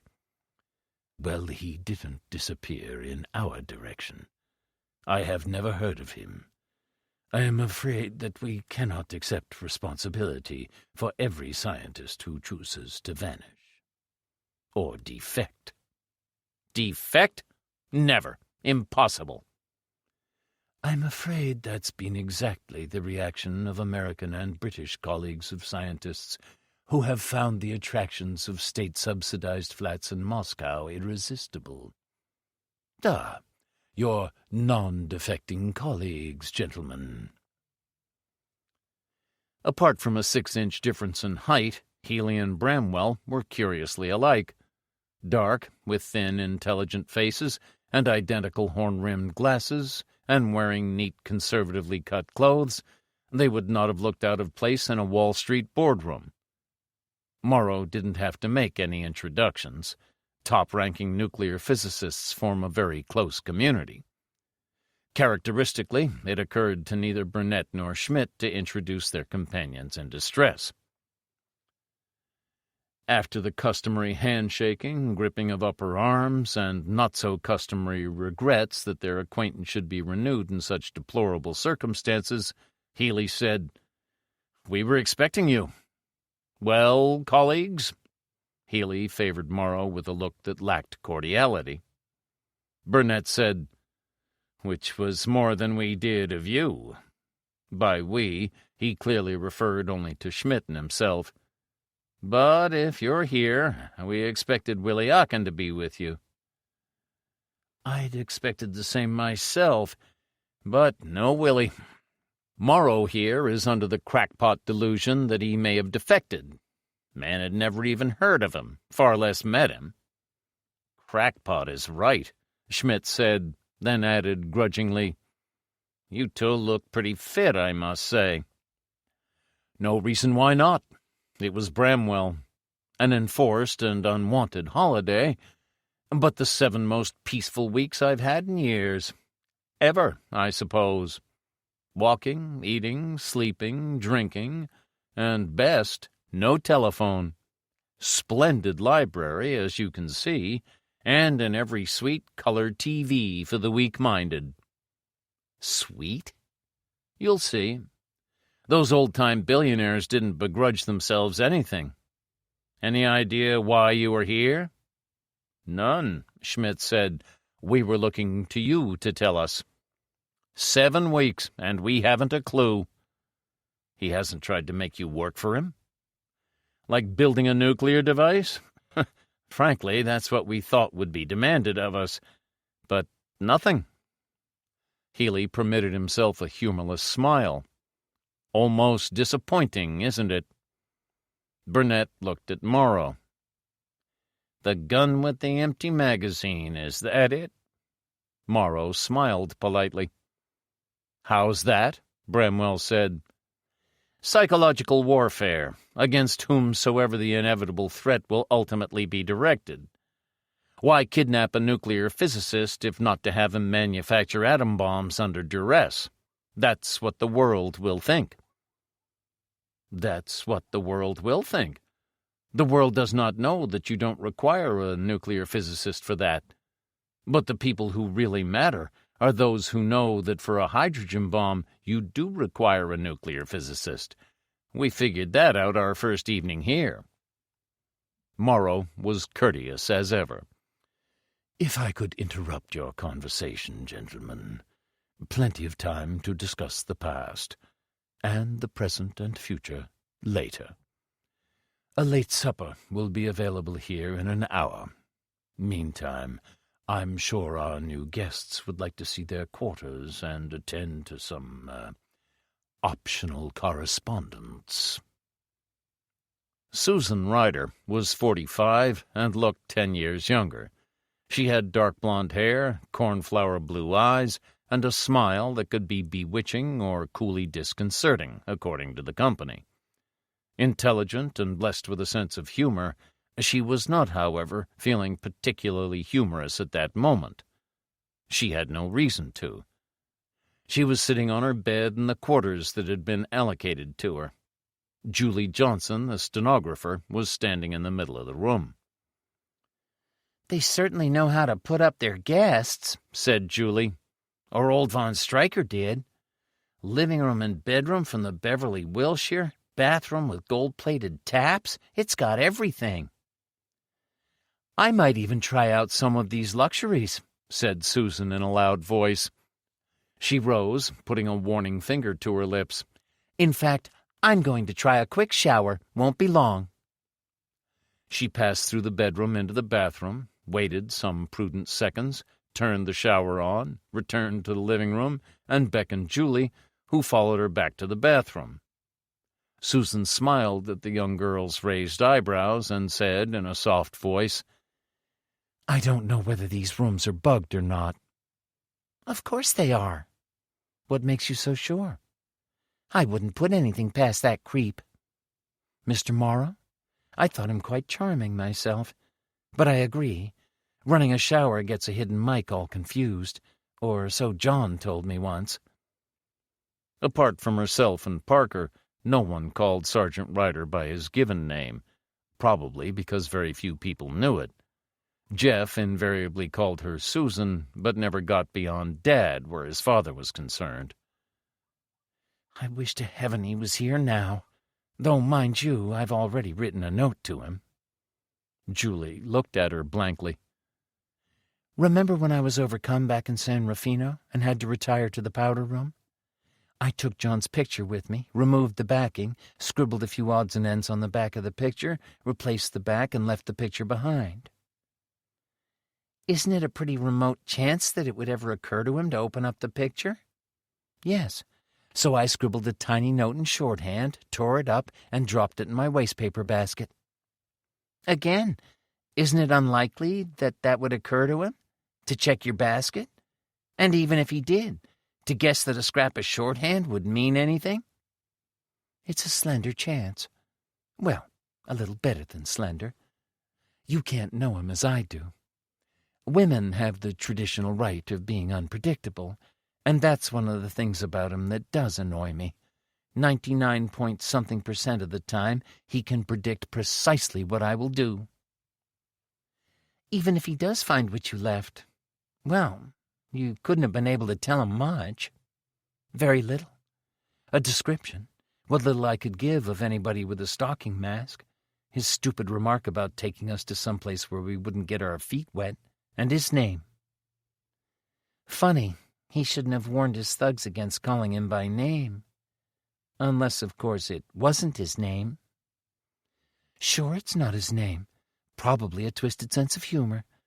He broke into a power station, so it probably tickled him to call himself after another station, the one in Morro Bay. Though I don't know if that will help us much. Julie smiled doubtfully and left. When the door closed behind her, Susan turned around to locate the draft that had suddenly made her shoulders feel cold. But there was no place from which a draft could have come. Showers were in demand that evening. A little way along the hallway, Professor Burnett had his running for precisely the same reason as Susan had. In this case, the person he wanted to talk to was inevitably Dr. Schmidt. Bramwell, when listing the amenities of Adlerheim, had omitted to include what both Burnett and Schmidt regarded as by far the most important amenity of all. Every suite was provided with its own wet bar. The two men silently toasted each other, Burnett with his malt, Schmidt with his gin and tonic. Unlike Sergeant Parker, Schmidt had no esoteric preferences as to the source of his gin. A gin was a gin was a gin. Burnett said, "Do you make of all this what I make of all this?" Yes. Like Burnett, Schmidt had no idea whatsoever to make of it. Is the man mad, a crackpot, or just a cunning devil? A cunning devil, that's quite obvious, Schmidt pondered. Of course, there's nothing to prevent him from being all three at the same time. What do you reckon our chances are of getting out of here? 0. What do you reckon our chances are of getting out of here alive? The same. He can't afford to let us live.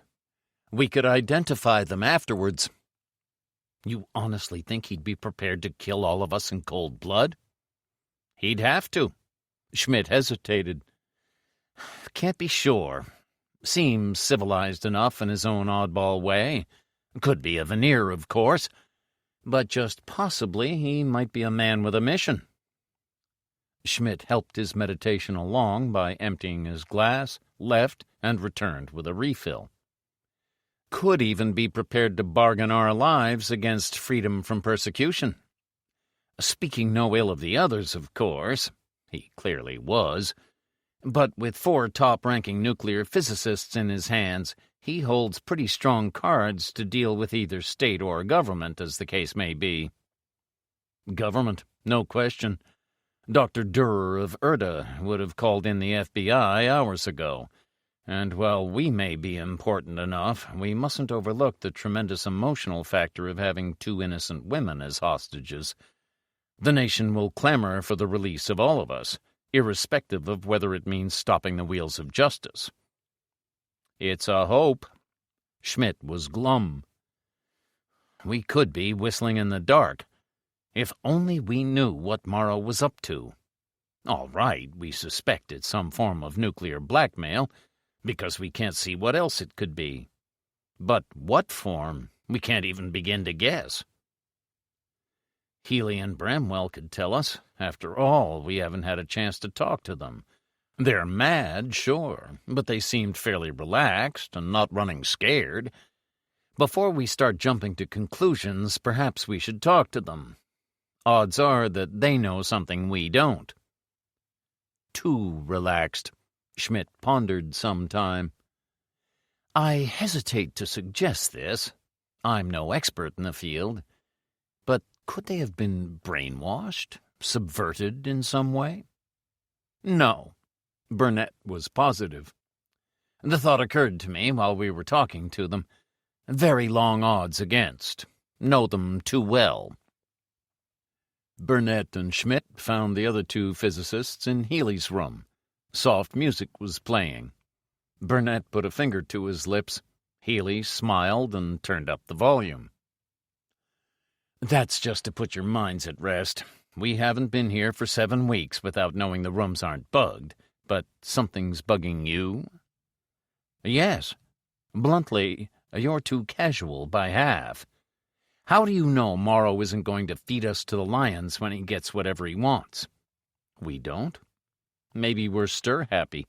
He's repeatedly told us that we will come to no harm, and that he's in no doubt about the outcome of his negotiations with the authorities when he's carried out whatever mad scheme he has in mind. That's roughly what we had in mind. It doesn't seem like much of a guarantee to us. It's all we have. Besides, we've had time to figure it out. He doesn't want us for any practical purpose. Therefore, we're here for psychological purposes, like the theft of uranium and plutonium. As you said, the pointed gun without bullets. If we were wanted only for psychological purposes, then the very fact of our disappearance would have achieved all he wanted, and he could have disposed of us on the spot. Why keep us around for 7 weeks before disposing of us? For the pleasure of our company? Well, there's no harm in looking on the bright side. Maybe Dr. Schmidt and I will come around to your way of thinking. I only hope it doesn't take another 7 weeks. Healy pointed towards the bar and lifted an interrogative eyebrow, but Burnett shook his head. Clear indication of how perturbed he was. Something else still bugs me.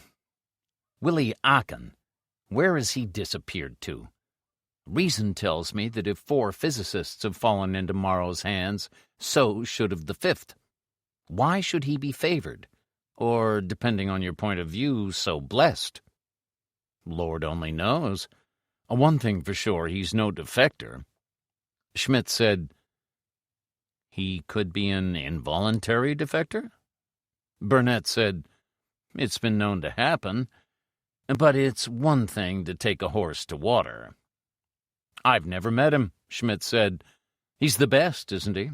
From all I hear and all I read, that is." Burnett smiled at Healy and Bramwell, then said to Schmidt, "We physicists are a jealous and self-opinionated lot who yield second place to no one. But, well, yes, he's the best. I assume that it's because I've been naturalized only 6 months and that he works in a supersensitive area that I've been kept away from him. What's he like? I don't mean his work. His fame is international." "Last seen at that symposium in Washington 10 weeks ago. The 3 of us were there. Cheerful, happy-go-lucky type. Frizzled head of hair like the blackest gollywog you ever saw. Tall as I am and heavily built. About 210 pounds, I'd say. And stubborn as they come. The idea of the Russians or anybody making him work for them just isn't conceivable." Unknown to Professor Burnett, unknown to any other person who had ever known Willie Aachen in his prime, Burnett was wrong on every count.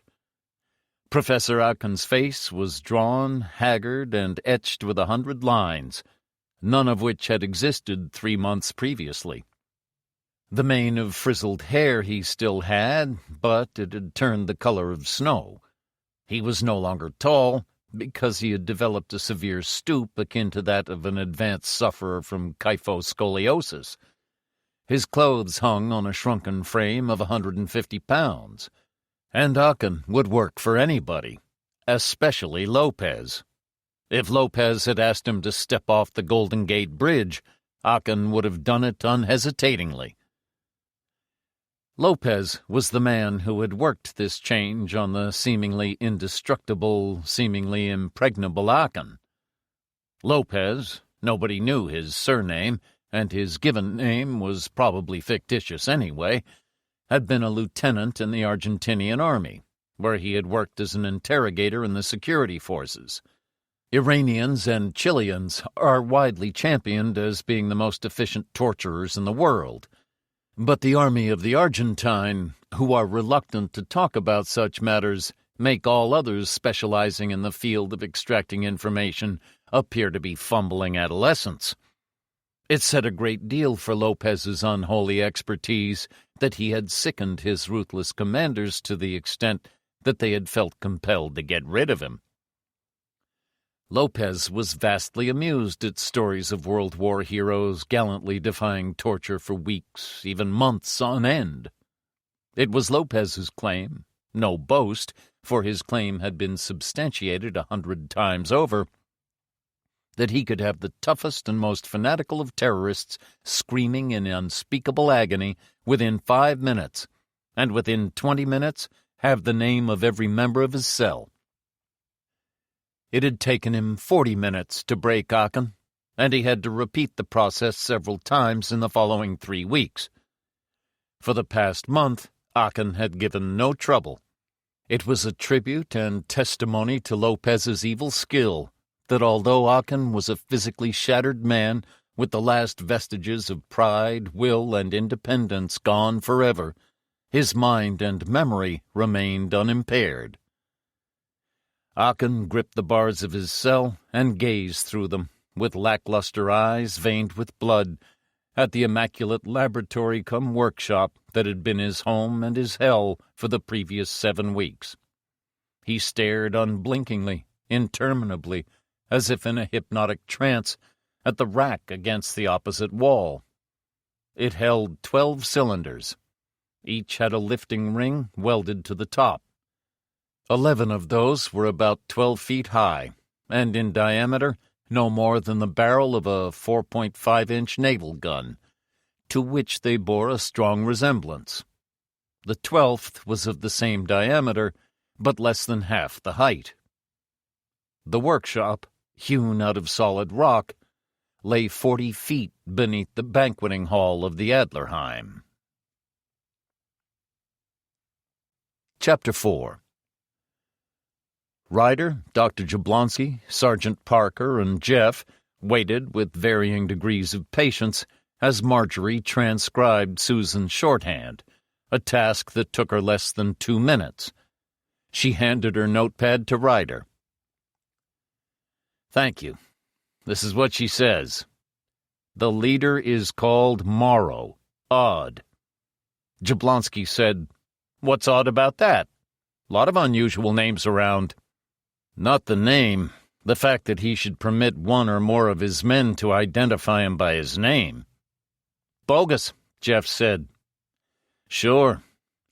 6 foot, lean, broad-shouldered, educated voice, American, wears black gloves. Only one with gloves. Think I see black patch over his right eye. Stocking mask makes it difficult to be certain. Other men nondescript.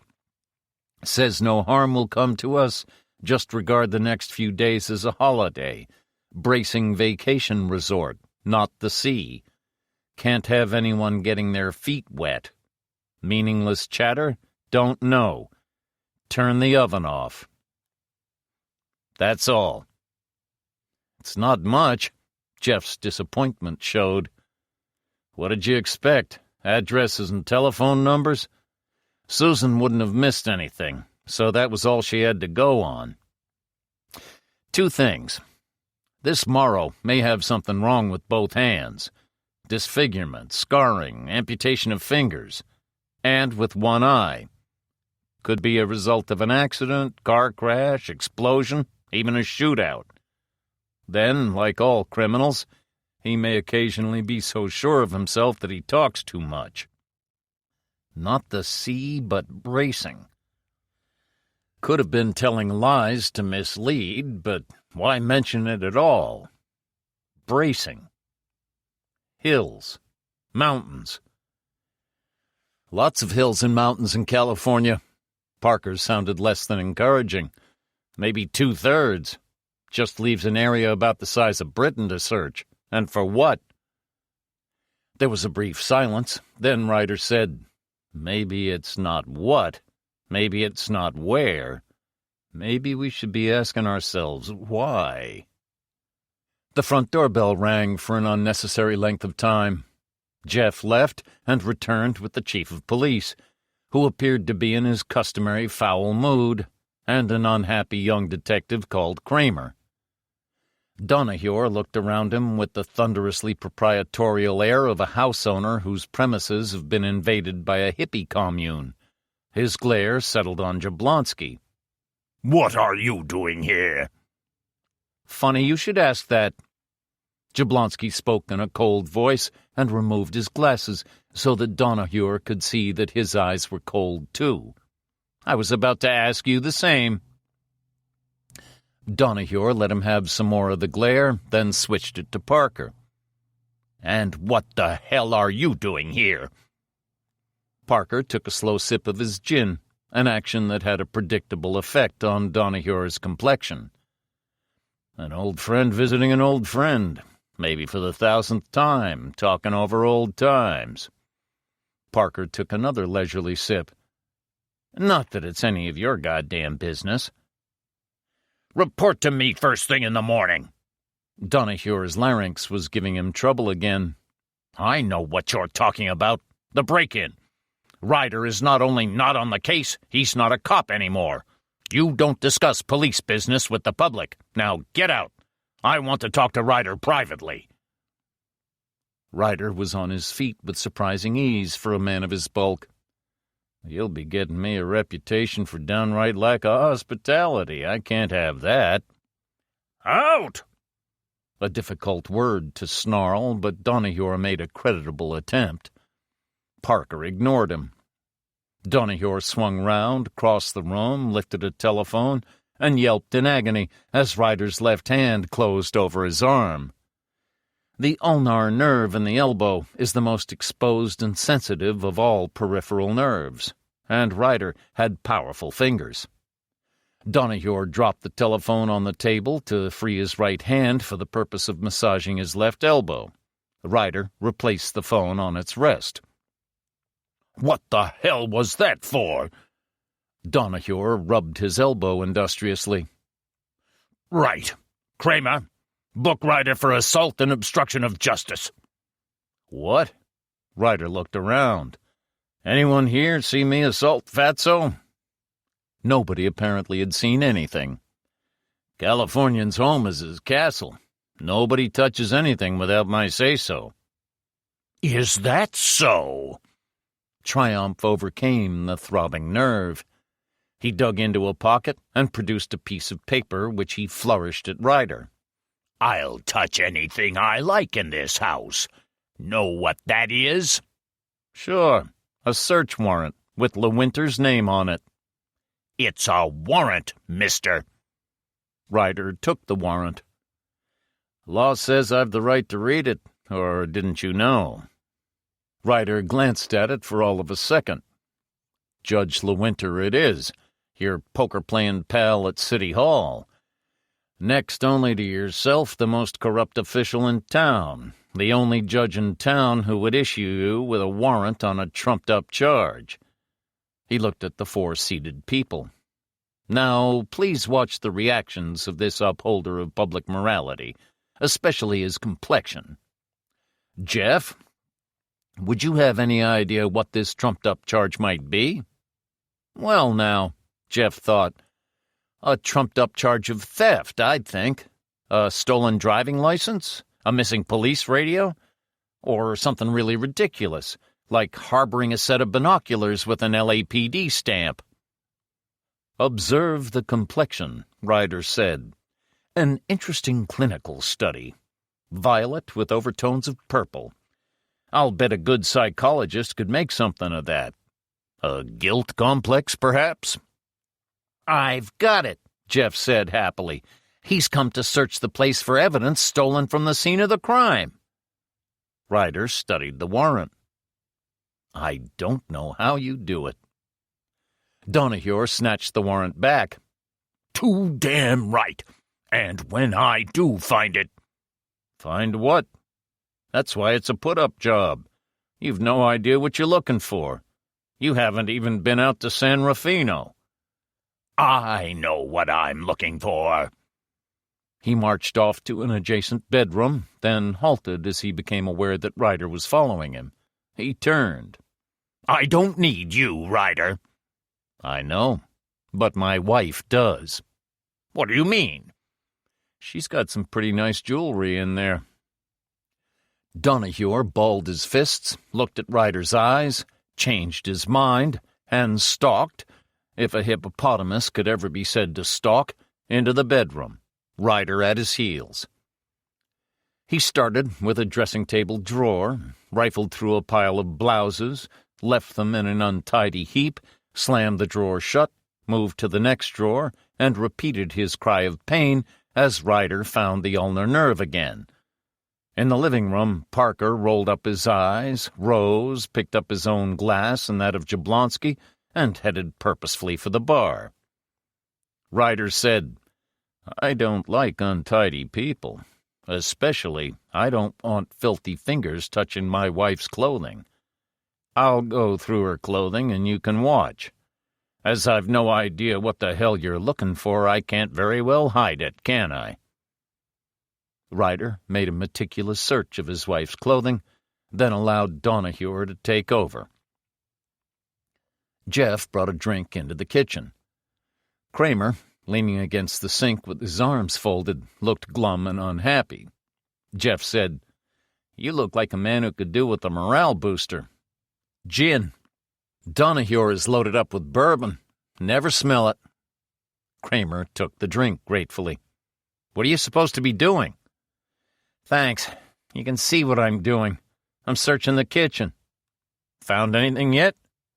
"I will when I start looking. Pots and pans, plates and saucers, knives and forks, all sorts of things." He gulped some of his drink. "Don't know what the hell I'm supposed to be looking for. Damn sorry about this, Jeff. What can I do?" "Just what you're doing. Nothing. Inactivity becomes you. Any idea what our fat friend is looking for?" "No. You?" "Nope." "Your father?" "That's possible. If he knows, he hasn't told me. Not that he's had a chance to. Must be something important. Something that makes Donahue pretty close to desperate." "How come?" "Sergeant Ryder is how come. Or maybe you don't know the reputation of the boogeyman." "Ah, yes. Takes a desperate man to provoke your old man." "Like a man playing for high stakes." "Well, now, you interest me." "I interest myself. Looking for incriminating evidence, perhaps?" "Incriminating whom, I wonder?" "I wonder." Footsteps and voices approached. Jeff plucked the glass from Kramer, who had a drawer open before Donahue entered. Ryder was close behind him. Donahue gave Jeff the benefit of his customary glare. "What are you doing here?" Jeff lowered the glass from his lips. "Keeping an eye on the cutlery." Donahue jerked a thumb. "Out!" Jeff glanced at his father. "Stay," Ryder said. "Fatso's the one who leaves." Donahue breathed heavily. "By God, Ryder, push me any more and I'll—" "You'll do what? Give yourself a heart attack by picking up your teeth?" Donahue took it out on Kramer. "What did you find? Nothing?" "Nothing that shouldn't be here." "Sure you searched properly?" "Pay no attention," Ryder said. "If there was an elephant in this house, Donahue would miss it. Never tapped a wall, lifted a rug, tried to find a loose tile, didn't even look under a mattress. Couldn't have had police schools in his days." He ignored Donahue's apoplectic splutterings and led the way back to the living room. He said to no one in particular, "Whoever made this oath a chief of police was either mentally deficient or a victim of blackmail. Donahue, I'm now looking at you with what is known as undisguised contempt. You better go make a fast report to your boss. Tell him you've made a classic blunder. 2 blunders. One psychological, one tactical. I'll bet for once you acted on your own. No one with an IQ above 50 would have tipped his hand in that crass fashion." "Boss? Boss? What the hell do you mean, boss?" "You'd make as good an actor as you are a police chief. You know, I do believe I'm right. Bluster, you're only stock and trade, of course, but beneath bluster, you're running scared." "Boss," I said. "Boss, I meant. Every puppet needs his puppet master. Next time you're thinking of making any independent move, I suggest you first consult someone with intelligence. One assumes your boss must have a little intelligence." Donahue tried out his basilisk stare, realized it was the wrong fit, turned on his heel, and left. Ryder followed him to the front door. Not your day, Donahue. But then it wasn't quite Reminoff's day either, was it? But I hope his had a better ending. I mean, I hope he managed to jump clear before he dumped your van in the Pacific. He clapped Kramer on the shoulder. Don't look so perplexed, young man. I'm sure the chief will tell you all about it on the way back to the station. He went back into the living room. Parker said, What was all that about then? I'm not quite sure. I talked about his blunders, and I'm sure I was right. He'd never make the lead in the Great Stone Face. I blundered myself, but in a different way. I blundered into what seemed to be a sensitive area. I wonder what that area could be. You said it yourself. He's taking orders from someone. That crook's been taking orders all his life. Don't look so shocked, Dr. Jablonski. He's a crook, and has been for as long as I've known him, which is far too long. Sure, the Californian police forces are no better than the other states in the Union, as far as the 3 Ps are concerned: power, politics, and promotion. But it is remarkably free from genuine corruption. Donahue is the exception that proves the rule. You have proof? Jablonski said. Just look at him. He's living proof. But you would mean documented proof. That I have. What I'm going to say you can't quote me on because I didn't say it. Jablonski smiled. You can't faze me anymore. As I said, I've got the hang of your double talk now. Not for repetition. Ah, something else. He picked up the picture with the shorthand. Not for repetition either. I can tell Ted? Marjorie said. I'd rather not. Wait till I tell Susan you keep secrets from her. Okay, but a secret shared is no longer a secret. He caught her interrogative glance at Jablonski and Parker. My dear child, the first thing nuclear physicists and intelligence cops learn is how to guard their tongues. I won't talk. Ted won't talk. We just want to help. I don't want your help. She made a moo. Sorry. He took her hand in apology. That wasn't nice. If I need you, I'll ask. I just don't want to involve you in what may be a messy business. She smiled. Thank you. Both of them knew that he would never ask. Chief of Police Donahue. He has a rather special house, Spanish Moroccan, swimming pool, wet bars everywhere, expensive furniture and awful taste, no mortgage. Mexican couple, late model Lincoln, full payment on delivery, $20,000 on bank deposit. Living high off the hog, you might say. But then Donahue doesn't have a wife to spend all his money for him. Understandably, he's a bachelor. An acceptable lifestyle. He doesn't get paid in pennies. What's not so acceptable is that in 7 different banks under 7 different names, he has just over $500,000 salted away.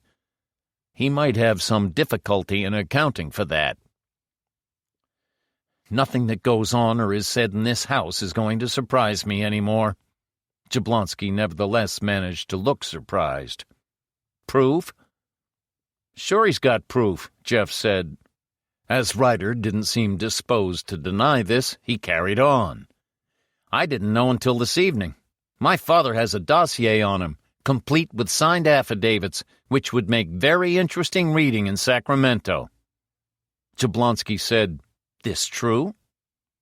You don't have to believe it, Ryder said. I'm sorry, but why don't you lower the boom on him? Repercussions wouldn't matter a damn to you. They wouldn't, but they'd matter to others. Nearly half of our friends' ill-gotten gains come from blackmail. 3 prominent citizens of this town, basically as clean and innocent as most of us are, which doesn't say a great deal, have been badly compromised. They could also be badly hurt. I'll use this document if my hand is forced, of course. And what would it take to force your hand? State secrets, Doc. Parker smiled as he said it and rose to his feet. "So, state secrets." Jablonski rose also, then nodded towards the file he'd brought. "Hope that's of some use to you." "Thank you. Thank you both very much." Jablonski and Parker walked together to their cars. Jablonski said, "You know him better than I do, Sergeant. Ryder really cares about his family? He doesn't seem terribly upset to me." "He cares. Not much of a man for the emotional scene. He'll probably be just as relaxed when he kills the man who took Susan." "He would do that?" Jablonski seemed unhappy. "Sure. Wouldn't be the first time. Not in cold blood, of course. He'd have to have a reason." "No reason. He'll just leave a nice challenging case for the plastic surgeon. And either of those two things could happen to anyone who gets in his way when he's trying to get next to Morrow, or whatever his name is. I'm afraid the kidnappers made a big mistake. They kidnapped the wrong person." "What do you think he's going to do?" "Don't know. I'm just guessing when I say I know what I'm going to do. Something I never thought I would. I'm going right home and say a prayer for the health of our chief of police." Jeff nodded towards the file Jablonski had brought. "How about your homework? I always had to do it first thing when I came home." Uninterrupted thought for that one. "I suppose he thinks that's a gentle hint. Come on, Marge, I'll take you home. See you when I see you." "Half an hour." "Huh." Jeff looked pleased. "So you're not going to sit there all night and do nothing?" "No, I'm not going to sit here all night and do nothing." For some time after they had left, it seemed as if he intended to do just that. After some minutes, he put his photograph back in the frame, rose and placed it between two others on the upright piano. The one to the left was that of his wife. The other, that of Peggy, his daughter, a sophomore in arts at San Diego. She was a laughing girl with dancing eyes who had inherited her father's coloring in eyes and hair, but fortunately neither his features nor build, both of which belonged strictly to her mother. It was common knowledge that she was the only person who could wrap the formidable Sergeant Ryder round her little finger, a state of affairs of which Ryder was well aware, and by which he appeared completely untroubled. He looked at the three photographs for some seconds, shook his head, sighed, removed his own, and placed it in a drawer. He made a call to San Diego, listened for a full half-minute, and hung up.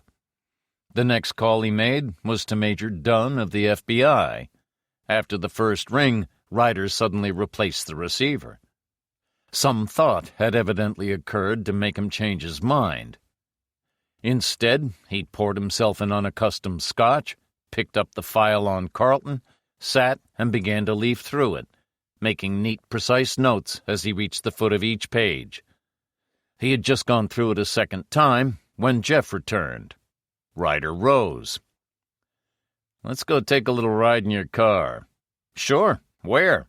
"Anywhere." "Anywhere? I can manage that," Jeff thought. Donahue might be more persistent than one would give him credit for. Yes. They drove off in Jeff's Ford. After half a mile, Jeff said, "I don't know how you do it. There was a stakeout. We're being followed." "Make sure." Jeff made sure. Another half mile, and he said, "I'm sure." "You know what to do." Jeff nodded. He turned left at the first intersection, turned right up a poorly lit lane, passed the entrance of a builder's yard, and came to a stop opposite a second entrance, turning his lights off. Both men got out and walked unhurriedly into the yard. The car following drew up about 50 yards behind. A lean man of medium height, his face shadowed by a fedora that had become passé in the 1930s, emerged and walked quickly towards the Ford. He had just passed the first entrance when something told him that all was not well. He swung round, reached inside his coat, then lost all interest in what he was doing as a heavy toe cap caught him just below the knee. In any event, it is difficult to reach for a gun when hopping around on one leg and clutching the other with both hands. "Stop that noise," Ryder said. He reached inside the man's coat, pulled out an automatic, transferred his grip to the barrel, and struck the man squarely in the face with the butt. This time, the man screamed. Jeff flashed a torch in his face and said in a voice that could have been steadier, "His nose is gone. Some of his top teeth, too. They're gone as well." "So's my wife." The tone of the voice made Jeff flinch, and he looked at a man that he'd never seen before. "Ridden your luck too far, Ramanoff. If I catch you within a mile of my house again, you'll be a month in Belvedere." Belvedere was the city hospital. "Then after that, I'll go and attend to your boss. Tell him that." "Who is your boss, Ramanoff?" He lifted the gun. "You have 2 seconds." "Donahue." It was a peculiar gurgling sound, and one for which Ramanoff could hardly be blamed. Blood was pumping steadily from mouth and nose. Ryder watched him for a couple of dispassionate seconds, then turned on his heel. Back in the Ford, Ryder said, "Stop at the first phone booth." Jeff glanced at him questioningly, but Ryder wasn't looking at him. Ryder spent 3 minutes in the booth and made 2 calls. He returned to the car, lit a Gauloise, and said, "Drive home." "We've got a phone there."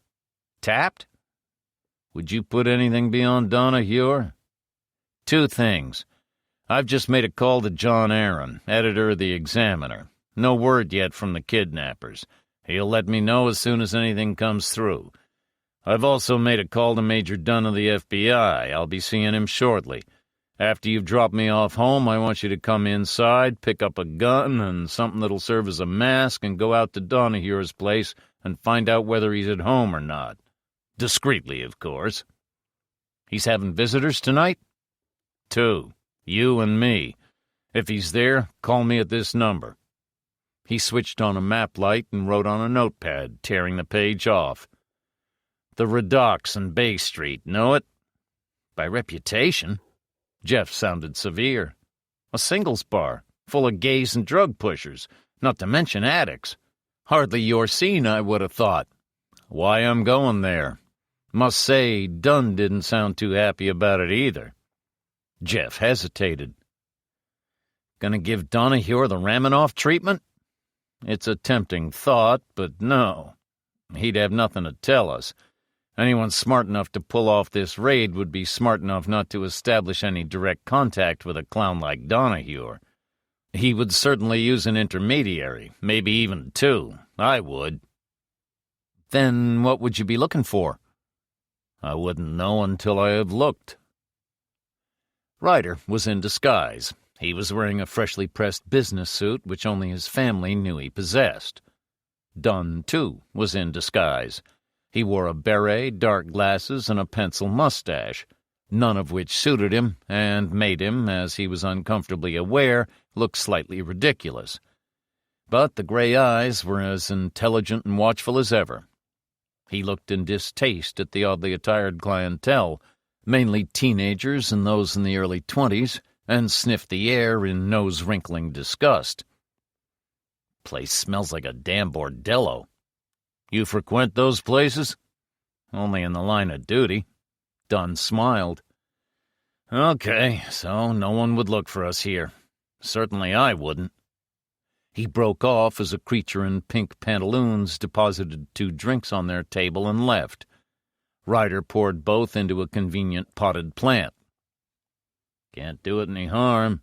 Teaspoonful of whiskey topped up with water." He produced a flask from an inside pocket and poured generous measures. "Malt, always prepared. Your health." "Excellent. And now?" "4 things. 1, our chief of police. For your information only, Donahue and I are not seeing eye to eye." You surprise me." "Probably not half as surprised as Donahue is right now. I've been upsetting him. I've been the cause of his losing a van of his this evening. It fell off a cliff into the Pacific. I've confiscated some of his personal goods and interviewed a stakeout he set on me. He's in hospital? He'll need medical care. Right now, I'd guess he's reporting to Donahue on the failure of his mission. How did you pin him to Donahue? He told me. Naturally. Well, can't say I'm sorry, but I did warn you. Donahue's dangerous. Rather, his friends are, and you know how cornered rats behave. You have a tie-in between him and San Rufino? Things point that way. I'll look through his house later on tonight, see what I can find. He might be at home. What difference does that make? Then I think I'll go have a word with Judge LeWinter. You will? He's a different kettle of fish from Donahue, spoken of as the next state Supreme Court chairman. Still tarred with the same brush. What do you know of him? We have a file on him. Dunn peered at his glass. That means he's poison? I'm being non-committal. Yes. Well, something else for your file. Donahue called tonight with a search warrant on such an obviously trumped-up charge that only a crooked judge would have signed it. Any prizes for guessing? No. Number 2, I'd appreciate your help in this and the next couple of matters. He drew Carlton's file and the notes he had made on it from a large envelope. Security deputy. One of the 7 snatched this afternoon. His curriculum vitae, or whatever you call it, seems above board. All the best villains are. Yes. Army, intelligence, 2 security jobs before coming to San Rufino. As he's always worked for the Army or the AEC, his past should be an open book. However, I'd like an answer to those few questions I've noted, especially his past contacts. The contacts, no matter how unimportant, are the important things. You have reason to suspect this man, Carlton? I've no reason not to, which is the same thing to me. Routine. Number 3. Ryder produced another paper, Marjorie's transcription of Susan's shorthand, and explained how he had come by it. Dunn read through it several times. Ryder said, You seem to find this interesting? Odd.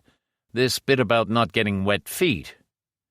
About once a year since the turn of the century, some people in this state have been confidently expecting the second flood. Cranks, of course. Cranks and highly organized criminals like this Morrow or whoever don't go together. They're not mutually exclusive either.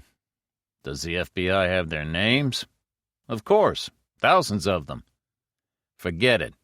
If you were to lock up all the nonconformists in this state, you'd have half the population behind bars. And maybe the wrong half at that. Dunn was pensive. You mentioned the word organized. We do have groups of what you might call organized and successful cranks. Subversives? Weirdos. But weirdos who have managed to put it together in an acceptable and comprehensible fashion. Acceptable and comprehensible to them, that is. Many of those so-called organized groups? Haven't seen the list lately. Couple of hundred, perhaps? Just a handful. No stone unturned, is that it? And no avenue unexplored. I'll get a list. But that's not what you're interested in. This Morrow character, fictitious name, of course, may have disfigurement or damage to hands and right eye. That's easy. Number 4? Bit more personal, Major. Ryder slid a photograph and a piece of paper across the table. I want this person taken care of. Dunn looked at the photograph with appreciation. Lovely young lady. Obviously no relation of yours, so what's the connection? Peggy, my daughter. Ah! Dunn was not an easy man to knock off stride. Mrs. Ryder must be a beautiful person. Well, thank you very much. Ryder smiled. She's a sophomore at San Diego. The address is the flat she shares with 3 other girls. Tried to phone her. That's her number there, but no reply. I'm sure one of your men could find out where she is in no time. I'd like her to know what's happened before she finds out on the radio or TV in some crowded discotheque. No problem. But that's not all, is it? You said taken care of. They already have my wife. If Donahue is tied into this, and I'll know within an hour, Morrow and his friends might not like me. The request is unusual. So are the circumstances. Dunn was hesitating. You have children, Major? Damn it, yes. I mean, damn you, yes. How old is Peggy? 18. So's my Jane. Blackmail, Sergeant. Downright blackmail. All right. But you know I'm supposed to be cooperating closely with Donahue. You're putting me in a difficult position. What kind of position do you think I'm in? He looked up as pink pantaloons approached their table and looked at Ryder. You Mr. Green? Yes. How did you know? Caller said a wide man in a dark suit. You're the only wide man in a dark suit here. Phone's this way. Ryder followed and picked up the phone. Well built, my lad, not wide. What news? Ramanoff's been and left. Houseboy drove him. Still bleeding. Gone to some struck-off quack, probably. Donahue there? I don't imagine Ramanoff spent 5 minutes talking to the houseboy. Meet you at the corner of 4th and Hawthorne. 10 minutes, maybe 15. Ryder had arrived back at his table, but had not yet sat down when Pink Pantaloons appeared again. Another call, Mr. Green? Ryder was back inside a minute. He sat and brought out his flask again. 2 calls. The stakeout did in fact report back to Donahue. Going out there in a minute. Under Dunn's puzzled gaze, Ryder gulped the contents of his refilled glass. Second call was from John Aaron, you know him? The Examiner? I know him. AP and Reuters are burning up the wires. Gentleman called them. You'd never guess the name he gave. Morrow. Morrow it was. Said he'd engineered the San Rufino break-in, of which he was sure they knew nothing about. Gave in specific detail the amount of uranium-235 and plutonium that had been taken, and asked any interested party to check with the power station. Also gave names and addresses of hostages and asked all interested parties to contact their relatives to check. Dunn was calm. No more than what you expected. Your phone must be ringing constantly at the moment. Any threats? None. Just thought he'd let us know and give us time to consider the implications. Aaron say when the news is being released? Be an hour at least. TV and radio stations are jittery as hell. They don't know whether it's a hoax or not, and they don't want to appear the biggest fools in the West. Also, even if it were true, they're not sure whether they'd be contravening national security regulations. Personally, I've never heard of any such regulations. They're apparently waiting confirmation and clearance from the AEC. If they get it, there'll be a simultaneous statewide release at 11. I see. Well, it gives me plenty of time to get a man around to your Peggy. I'd much appreciate that. In the circumstances, most people would have forgotten all about a mere teenager. I told you, I have one. She doesn't think she's there at all. You have your car? Ryder nodded. If you drop me off at my place, I'll get hold of San Diego and have a couple of men assigned to the job in 10 minutes. No sweat. Dunn became thoughtful. You won't be able to say that about the citizens of this state tomorrow. They'll be sweating buckets. Clever lad, this Morrow. Mustn't underestimate him. He's craftily reversed the old maxim of better the devil you know than the devil you don't. Now it's a case of worse the devil you don't know than the devil you do. He'll have everyone in fits. Yes, the citizens of San Diego, Los Angeles, San Francisco, Sacramento, all wondering who's going to be the first for vaporization, and each hoping to hell it's going to be one of the other 3. You seriously think that, Sergeant? I haven't really had time to think about anything. I'm just trying to imagine how other people would think. No, I don't seriously think so. Clever men like our friend Morrow have an objective in mind, and indiscriminate annihilation wouldn't be any way to achieve that. Threats would be enough. That's what I would think. But then it will take the public some time to realize, if they ever do, that we're up against a person of that kind of cunning. And for such a person, the mental climate is just right. For him, it couldn't be better. Ryder ticked off his fingers. We've had the bubonic plague bugaboo. Didn't come to much, granted, but it scared half the people out of their wits. Then the swine fever. You could say exactly the same about that. Now practically everybody in the state, especially those on the coast, has this obsessive and, what's the word? Paranoid? I didn't make college. This paranoid fear about when the next, the biggest, and perhaps the last earthquake is going to come. And now this, the nuclear holocaust. We know, at least we think we know, there isn't going to be any such thing. But try convincing people of that. Ryder laid money on the table. At least it should take their minds off earthquakes for the time being. Ryder met Jeff as arranged. They left their cars at the intersection and made their way on foot up Hawthorne Drive, a steep, narrow, and winding lane lined with palms. The houseboy's back, Jeff said. He came back alone, so I should imagine Ramanoff's either having his nose set or is being detained for the night in the casualty ward. The houseboy and his wife don't sleep in the house. There's a little bungalow at the foot of the garden.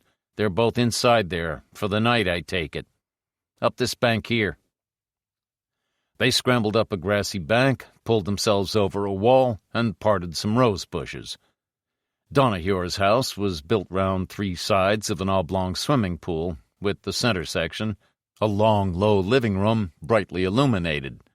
The night had turned cool, and steam over the pool hung motionless in the still night air, but not so opaque as to prevent the watchers seeing Donahue, glass in hand, pacing heavily up and down. The sliding glass doors were opened wide. "Go down to the corner there," Ryder said. "Hide in the bushes. I'll get as close as I can to that lounge. When I wave my arm, attract his attention."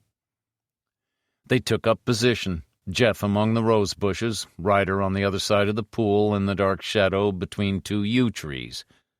The Californians, unlike Europeans, do not relegate their yews and cypresses to graveyards. Jeff made a loud moaning sound. Donahue stopped his pacing, listened, went to the opening between the sliding glass doors, and listened again. Jeff repeated the sound. Donahue slipped off his shoes and padded silently across the tiles, a gun in his hand. He had taken only 5 steps when the butt of the Smith & Wesson caught him behind the right ear.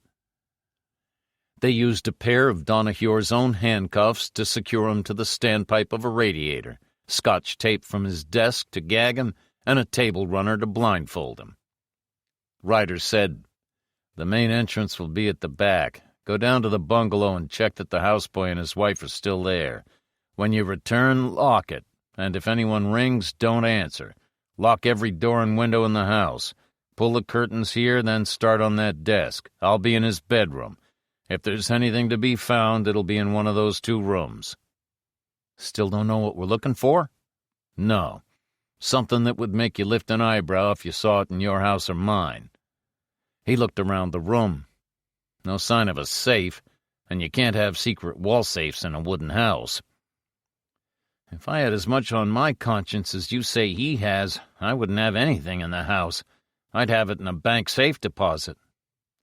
Well, at least you've got the satisfaction of knowing that he'll have a headache when he wakes. Jeff thought. He could have a study or office or den. Lots of these houses do. Ryder nodded and left. There was no such study. The first bedroom he came to was plainly unoccupied. The second bedroom was Donahue's. Ryder used a pencil flash, established that the curtains of both windows were open, closed them, and switched on overhead and bedside lights.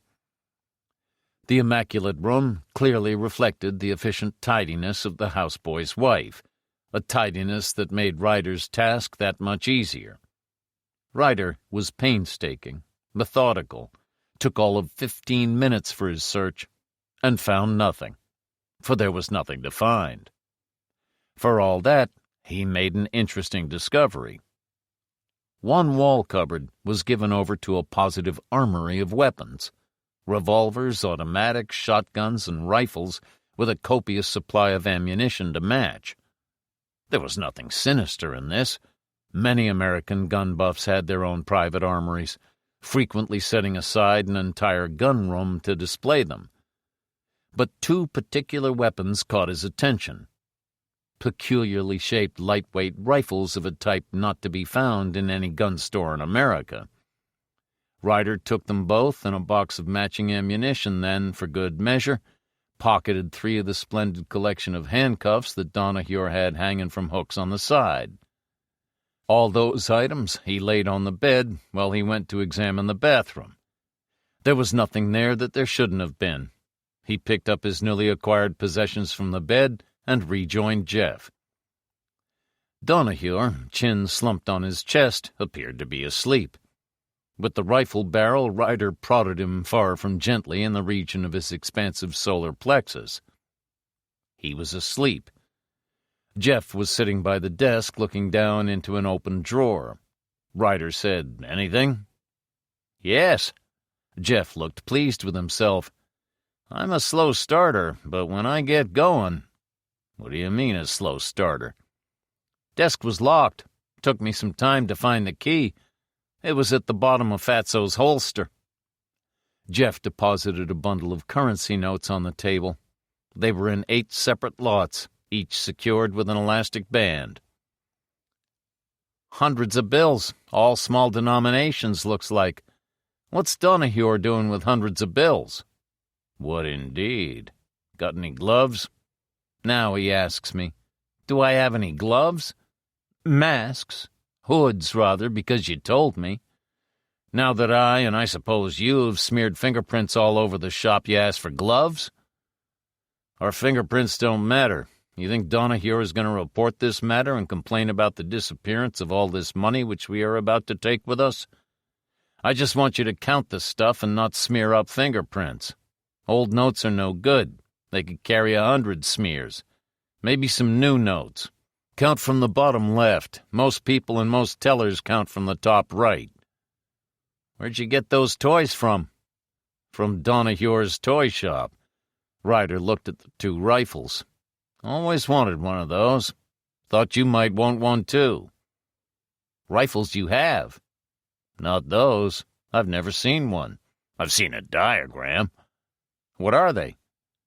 You'll be surprised. Unobtainable in this country. We think we make the best rifles in the world. The British think they do, and the Belgians think the same of their own NATO rifles. Well, we don't think, we say. But they all know that this is the best.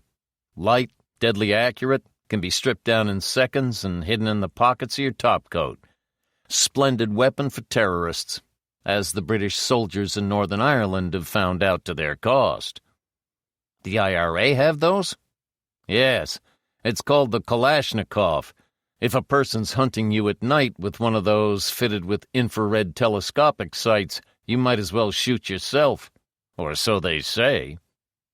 Russian? Yes. Catholics and communists make strange bedfellows. The people who use those in Northern Ireland are Protestants, an extremist splinter group officially disowned by the IRA. Not that the communists care very much with whom they associate as long as they can stir up trouble. Jeff took one of the rifles, examined it, looked at the unconscious Donahue, and then at Ryder.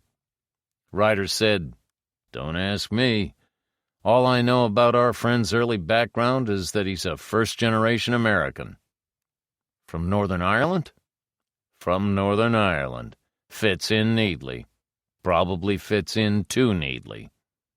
Donahue? A communist?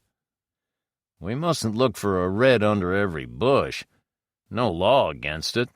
Well, not since McCarthy departed the scene. I don't think so, anyway. He's too stupid and too selfish to be interested in any ideology. That's not to say, of course, that he wouldn't accept their money. Count those notes and then check the rest of the desk. I'll go over the rest of the room. Ryder looked while Jeff counted. After some minutes, Jeff looked up, his face alight. Boy, this is interesting. 8 packets of notes, each containing $1,250. 10,000. So I was wrong. He's now got an 8th unofficial bank account.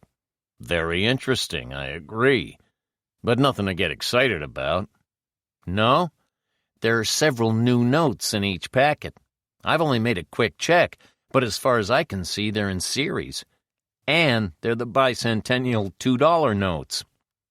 Ah, this is interesting. The one the ungrateful American public turned their thumbs down on.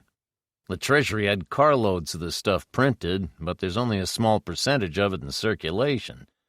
If they really are in series, the FBI should be able to trace it without trouble. Nothing more came to light, and they left 5 minutes later after freeing a now-stirring Donahue of his handcuffs, scotch tape, and blindfold.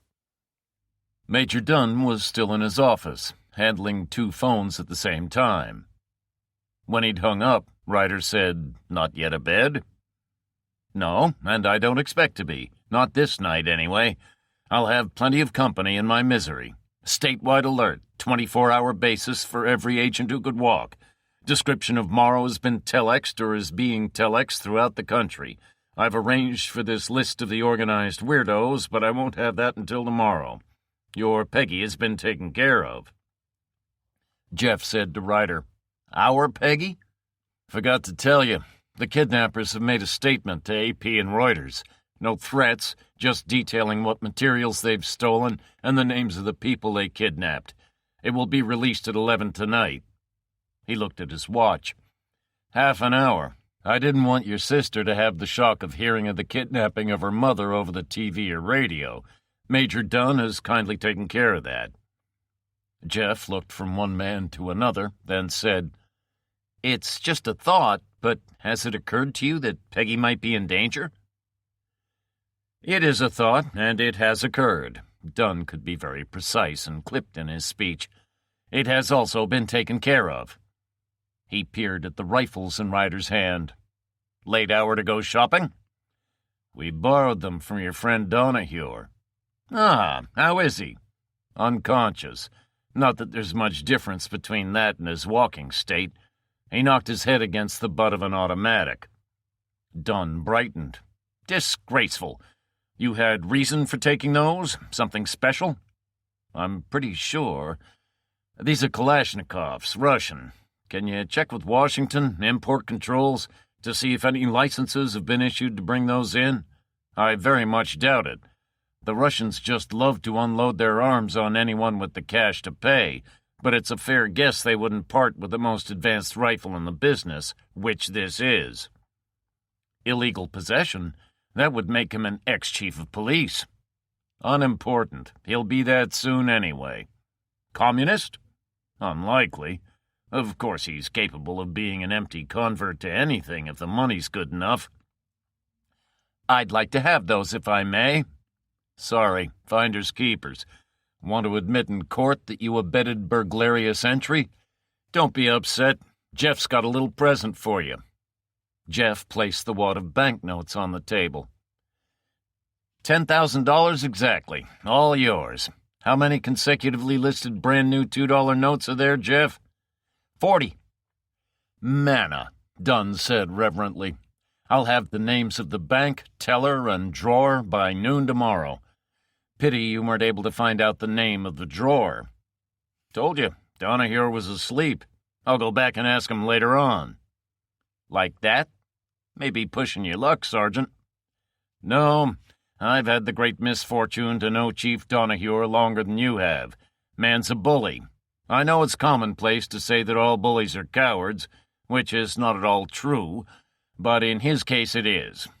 Take his face. A disaster, but the only one he has, and he probably cherishes it. He saw what happened to his stakeout's face tonight." Dunn's momentarily beatific expression had been replaced by a frown, and it wasn't because of anything that Ryder had said. He tapped the bundle of notes. "This. How am I to account for this? To explain it away? I mean, where did it come from? Yes, it was Jeff's turn to frown. I didn't think of it either. Easy. Donahue gave it to you. He what? Despite the fact that he has about $500,000 in ill-gotten gains salted away under 7 or 8 forged names, we all know that he's basically a decent, upright, honorable man, deeply committed to the welfare of his fellow man, to upholding the rule of justice and ruthlessly crushing bribery and corruption wherever it raises its ugly head. He was approached by the syndicate responsible for the San Rufino break-in and given this money in return for a blow-by-blow account of the steps being taken by the state and federal authorities in investigating this case. You and he worked out a plan to feed false and misleading information to the crooks. Naturally, he handed you this tainted money for safekeeping. You have to admire the man's unshakable integrity. Ingenious, but you've overlooked the obvious. All Donahue has to do is to deny it. With his fingerprints all over those notes, especially those new ones, he's either got to go with the story or admit that he had the notes cached away in the house, which would leave him the awkward task of explaining where he got them from. Which option do you think he'll elect? Dunn said admiringly, "You have a very devious mind." Set a thief to catch a thief? Ryder smiled. Maybe. 2 things, Major. When you or whoever handle those notes, don't touch the top right. Fingerprints, especially on the $2 bills. Dunn looked at the notes. He said, "I'd estimate there's about 2,000 bills there. You expect me to try them all for fingerprints?" "I said you or whoever." "Well, thanks. And the second thing? Have you got a fingerprinting set here?" "Lots. Why?" "Oh, I don't know." Ryder was vague. "You never know when those things might not come in handy." Judge Lewinter lived in a splendidly impressive house, as befitted one widely tipped to become the next chairman of the state Supreme Court. Within a few miles of the Californian coast is to be found a greater variety of home architecture than anywhere. But even by such standards, Lewinter's home was unusual. A faithful replica of an Alabaman antebellum house, gleaming white, with its 2-story colonnaded porch, balconies, a profusion of surrounding magnolias, and a plethora of white oak and long-bearded Spanish moss, neither of which seemed to find the climate very congenial. With so imposing a residence, one couldn't call it a home, could only dwell, one would have thought, a pillar of legal rectitude. One could be wrong. How wrong, Ryder and his son found out when they opened the bedroom door without the courtesy of a prior knock and found the legal luminary in bed, but not alone. And he wasn't being not alone with his wife, either.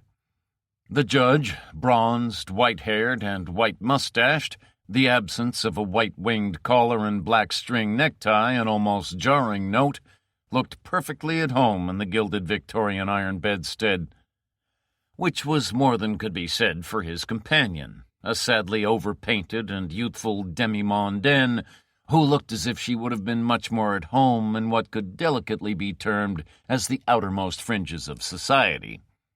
Both wore startled and wide-eyed expressions, as people tend to wear when confronted with 2 hooded men bearing guns, the girl's expression shading gradually into a guilty fear, the judge's, predictably, into outrage.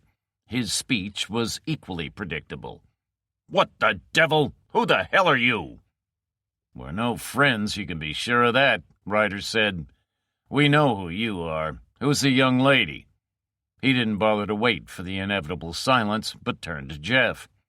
"Bring your camera, Perkins?" "Sorry." "Pity." He looked at Lewinter. "I'm sure you would have loved us to send a snapshot to your wife to show that you're not pining too much in her absence." The judge's outrage subsided.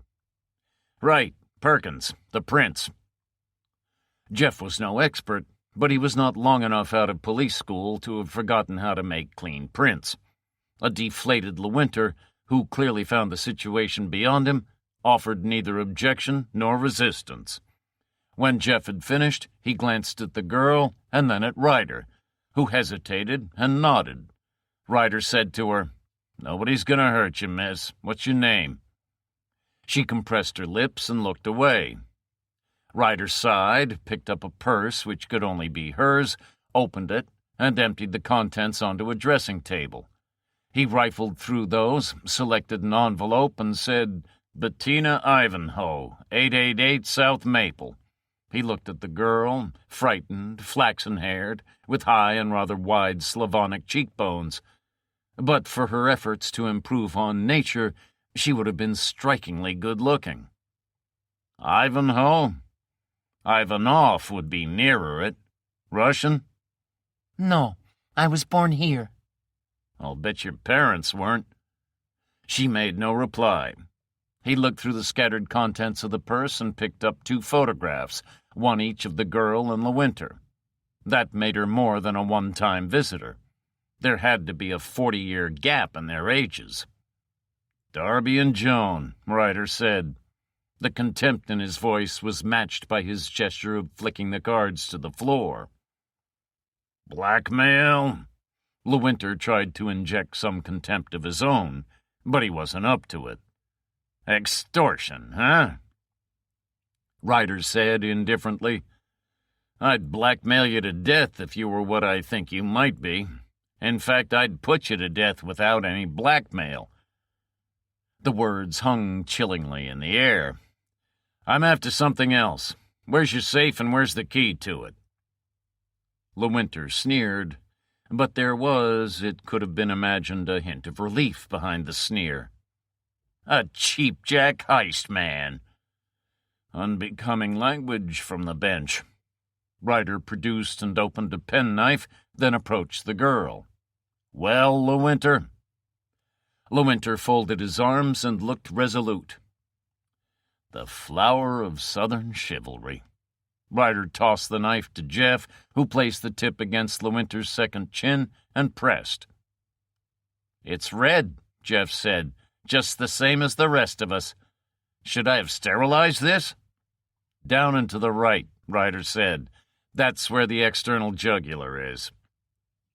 Jeff removed the knife and examined it.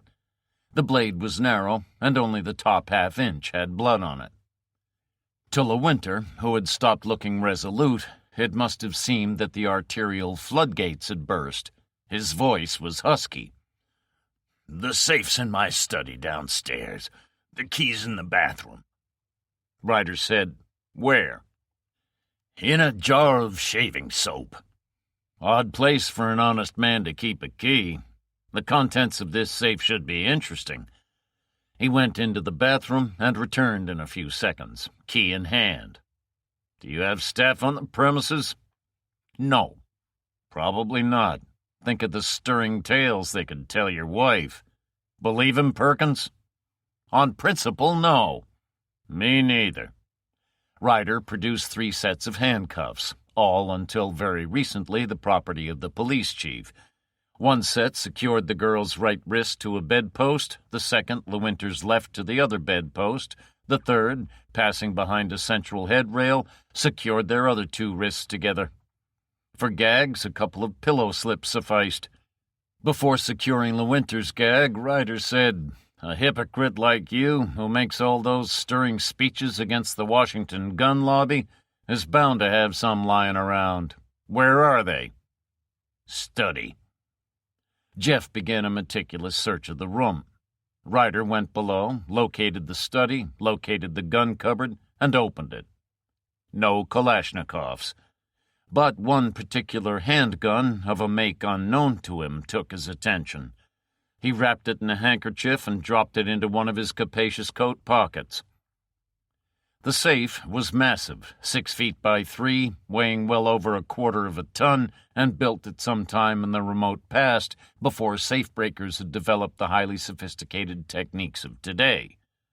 The locking mechanism and key were woefully inadequate. Had the safe been freestanding, Ryder would have opened it without hesitation. But it was set into a brick wall to a depth of several inches, a most unusual feature for that type of safe. Ryder returned upstairs, removed Lewinter's gag, and produced his knife. "Where's the cutoff switch for the safe?" "What damn switch?" "You were too quick in telling me where the key was. You wanted me to open that safe." For the second time that night, Lewinter winced, more in apprehension than pain, as the knife tip punctured the skin of his neck. "The switch that cuts the alarm relay to the local sheriff's office." Lewinter was more obdurate this time, but not markedly so. Ryder returned downstairs and slid back a panel above the study door to expose a simple switch.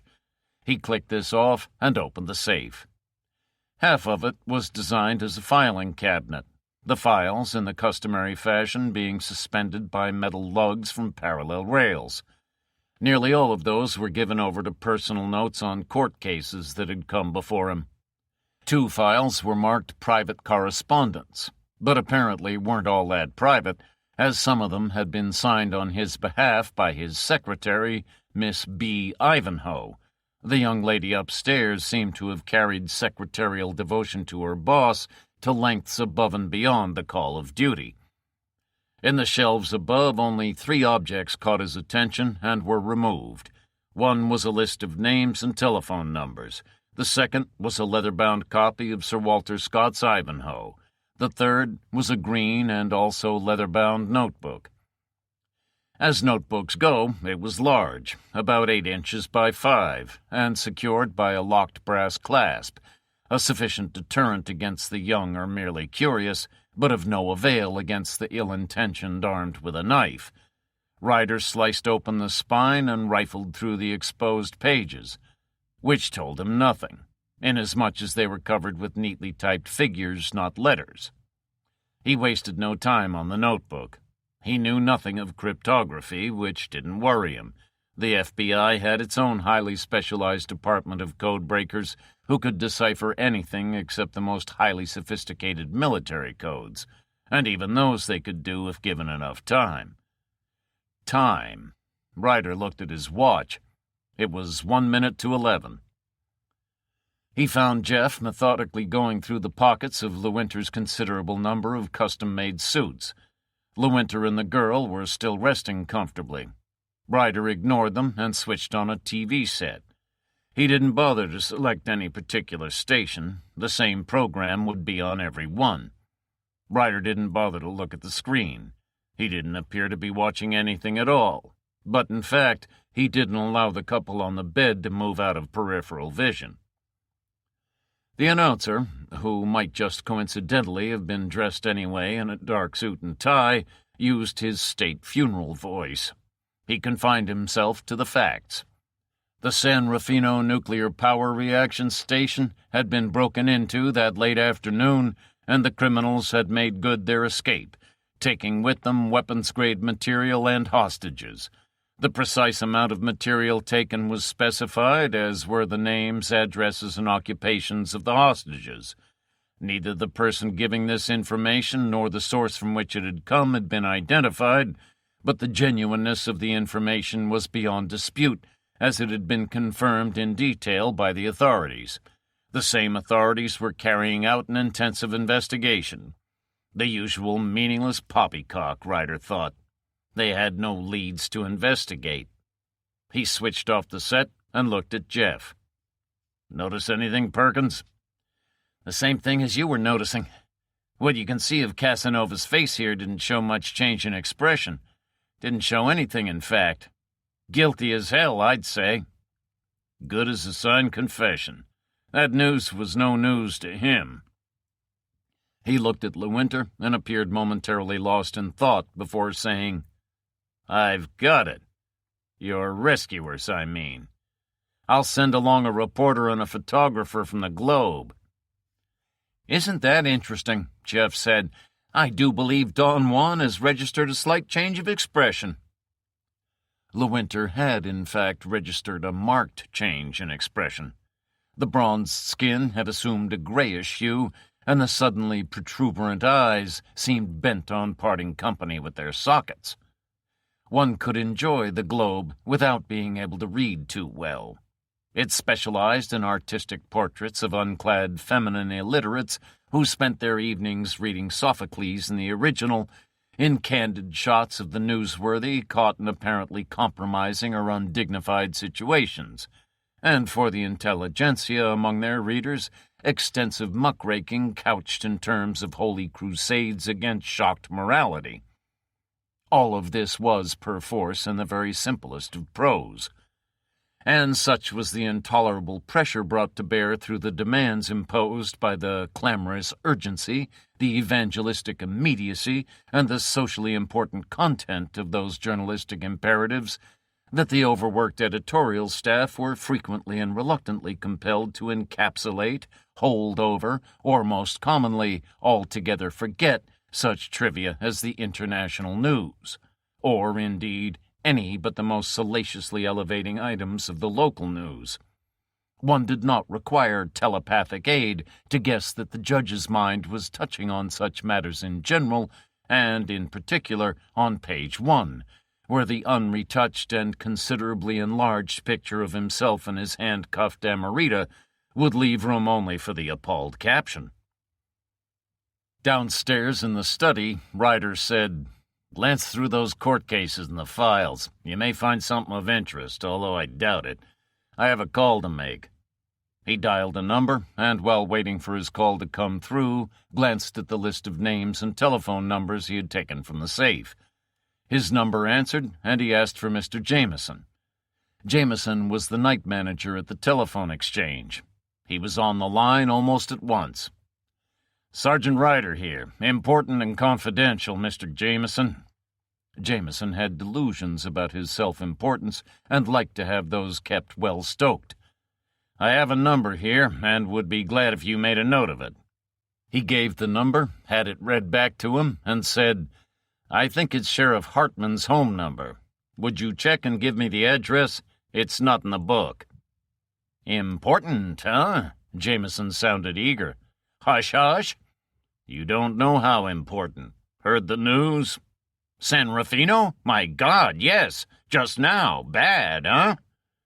"You just can't guess." He waited patiently until Jameson came back to him. "Well, you got the right name, right number. Classified, God knows why. 118 Rowena." Ryder thanked him and hung up. Jeff said, "Who's Hartman?" "Local sheriff. That safe is wired to his office. Missed something up there, didn't you?" "I know." "How?" "If I hadn't missed it, you wouldn't mention it." "You noticed how readily Lewinter parted with the key to that safe? What does that tell you about Sheriff Hartman?" "Nothing much. Correction, nothing good." "Yes. The number of people by whom Lewinter would willingly be found in such a scandalous and compromising situation must be very few, but he knows that Sheriff Hartman wouldn't talk, so there's a bond between them." "Lewinter could have a friend in this world." "We're talking about probabilities, not the near impossible." "Blackmail? Unlikely. If the judge were blackmailing Hartman, this would be a once-in-a-lifetime chance for the sheriff to make sure that the blackmail ended here and now. Lewinter could be the victim, but I can't see it that way. What I do see is that they are in some very profitable business together. Criminal business. An honest judge would never compromise himself by going into business with a lawman. Anyway, I know Lewinter is bent. I know nothing about this Hartman, but he's probably the same. As honest, if unemployed cops, it's our duty to find out what Hartman's bent about, in what now appears to be the usual fashion." Ryder nodded. "Donahue can wait?" "He'll keep. Turned up anything?" "Hell no. All these whereases and whereofs and hereintophores are too much for me." "You can forget it. Even Lewinter wouldn't express his deepest thoughts or criminal intentions in legalese." Ryder again dialed a number, waited, then said, "Mr. Aaron, Sergeant Ryder here. Now don't get me wrong, but how would you like one of your photographers to take a picture of a prominent citizen caught in a compromising situation?" Aaron's tone was uncomprehending. Not cold, just not understanding. "I am surprised, Sergeant. You know that the Examiner is not a yellow tabloid." "Pity. I thought you were and would be interested in Judge LeWinter's peccadillos. Ah! LeWinter ranked with Chief Donahue at the top of the list of Aaron's target for special editorials. What's that crooked old goat up to now? He's not up to anything. He's lying down. He's with his secretary, who was young enough to be his granddaughter.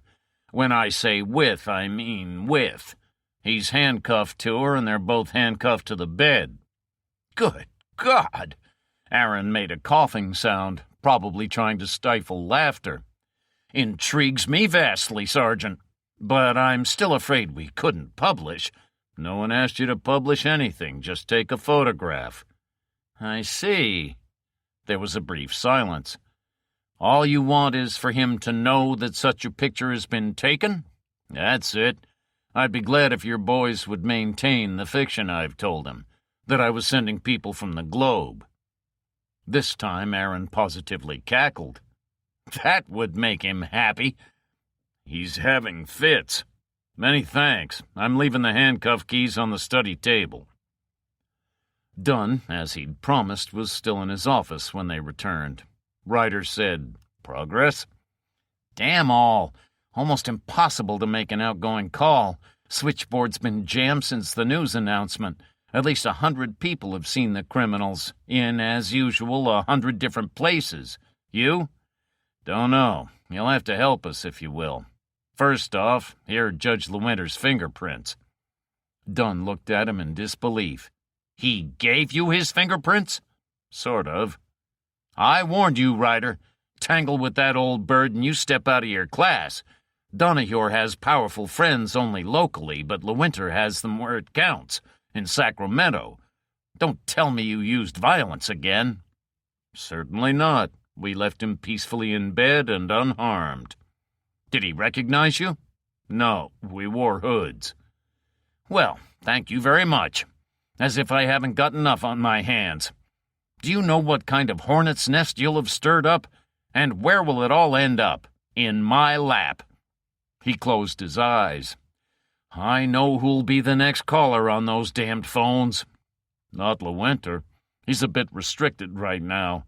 Matter of fact, we left him handcuffed to a bedpost and his secretary. They were there when we arrived. She's Russian." Dunn closed his eyes again. When he'd assimilated this and steeled himself for whatever was to come, he said carefully, "And? This is interesting." Ryder unwrapped the handgun he had taken. "One wonders what an upright judge is doing with a silenced automatic. Can you have it tested for fingerprints? Incidentally, the girl's fingerprints are already there. This is a notebook, coded. I imagine the key is in this copy of Ivanhoe. Perhaps the FBI can find out. Finally, this is his private list of telephone numbers. They may or may not be significant, but I've neither the time nor the facilities to find out." Dunn was heavily sarcastic. "Anything else you'd like me to do for you?" "Yes, a copy of the file you have on LeWinter." Dunn shook his head. "FBI personnel only." "Would you listen to him?" Jeff said. "After all the legwork we do for him, after all the valuable clues we put in his hands." Okay, but I'm promising nothing." "Where to now?" "To see another lawman. He has my advanced sympathies. Do I know him?" "No, and I don't. Hartman must be new. Anyway, he's in Red Bank, County Division." "What has this unfortunate done to incur your displeasure?" "He's a pal of LeWinter's." "That, of course, explains everything." Hartman lived in a small and unpretentious bungalow on the outskirts of town. For a detached Californian house, it was virtually a slum. It had no swimming pool. Ryder said his association with LeWinter must be pretty recent. "Yes, lets the side down, doesn't he? Door's open. Do we knock?" "Good heavens, no." They found Hartman seated at his desk in a small study. He was a large, heavily built man and must have stood several inches over 6 feet when he stood up. But Sheriff Hartman would never stand up again. Somebody had carefully cross-filed a soft-nosed bullet which had entered by the left cheekbone. The dum-dum effect had taken off the back of his head. It was pointless to search the house. Whoever had been there before them would have made certain that nothing incriminating a third party or parties had been left behind. They took the dead man's fingerprints and left. Chapter 5. That was the night the earth shook. Not all of the earth, of course, but for a goodly portion of the residents of South California, it might have been just that. The shock came at 25 minutes past midnight, and the tremors were felt as far north as Merced in the San Joaquin Valley, as far south as Oceanside, between Los Angeles and San Diego, and as far west as San Luis Obispo, close by the Pacific, to the southeast clear across the Mojave Desert, and to the east as far as Death Valley. In Los Angeles, though no structural damage was done, the shake was felt by all who were awake, and it was pronounced enough to wake many of those who were sleeping. In the other main centers of population, Oakland, San Francisco, Sacramento, and San Diego, no tremors were felt. But the earthquake, a very minor one of 4.2 on the Richter scale, was duly recorded on the delicate seismographs.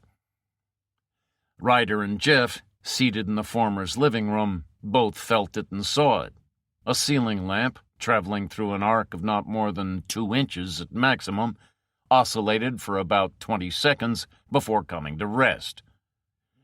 Dunn, still in his office, felt it and paid no attention to it. He had been through many such tremors before, and he had more important things on his mind. LeWinter, dressed now, as was his secretary, felt it through the open door of his safe, the remaining contents of which he was examining with some anxiety. Even Donahue, despite an aching occiput and a mind somewhat beclouded by his 4th consecutive large Scotch, was dimly aware of it. And although its foundations were firmly embedded on the very solid rock of the Sierra Nevada, the Adlerheim felt it most acutely of all, for the excellent reason that the epicenter of the earthquake was no more than a dozen miles distant. Even more importantly, the quake registered strongly in the seismographical office installed in one of the caves, wine cellars, which von Stryker had excavated out of the rock, and on 2 other seismographs which Morrow had foresightedly had installed in 2 private residences he owned, each about 15 miles distant and in diametrically different directions.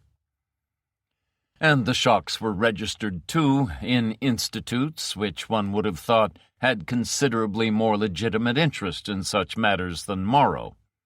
Those were the offices of Seismological Field Survey, those of the Californian Department of Water Resources, in the Californian Institute of Technology, and the U.S. Geological Survey's National Center for Earthquake Research. The last 2, probably the most important of the 4, were conveniently located where they would be the first to be demolished, should a massive earthquake affect either Los Angeles or San Francisco.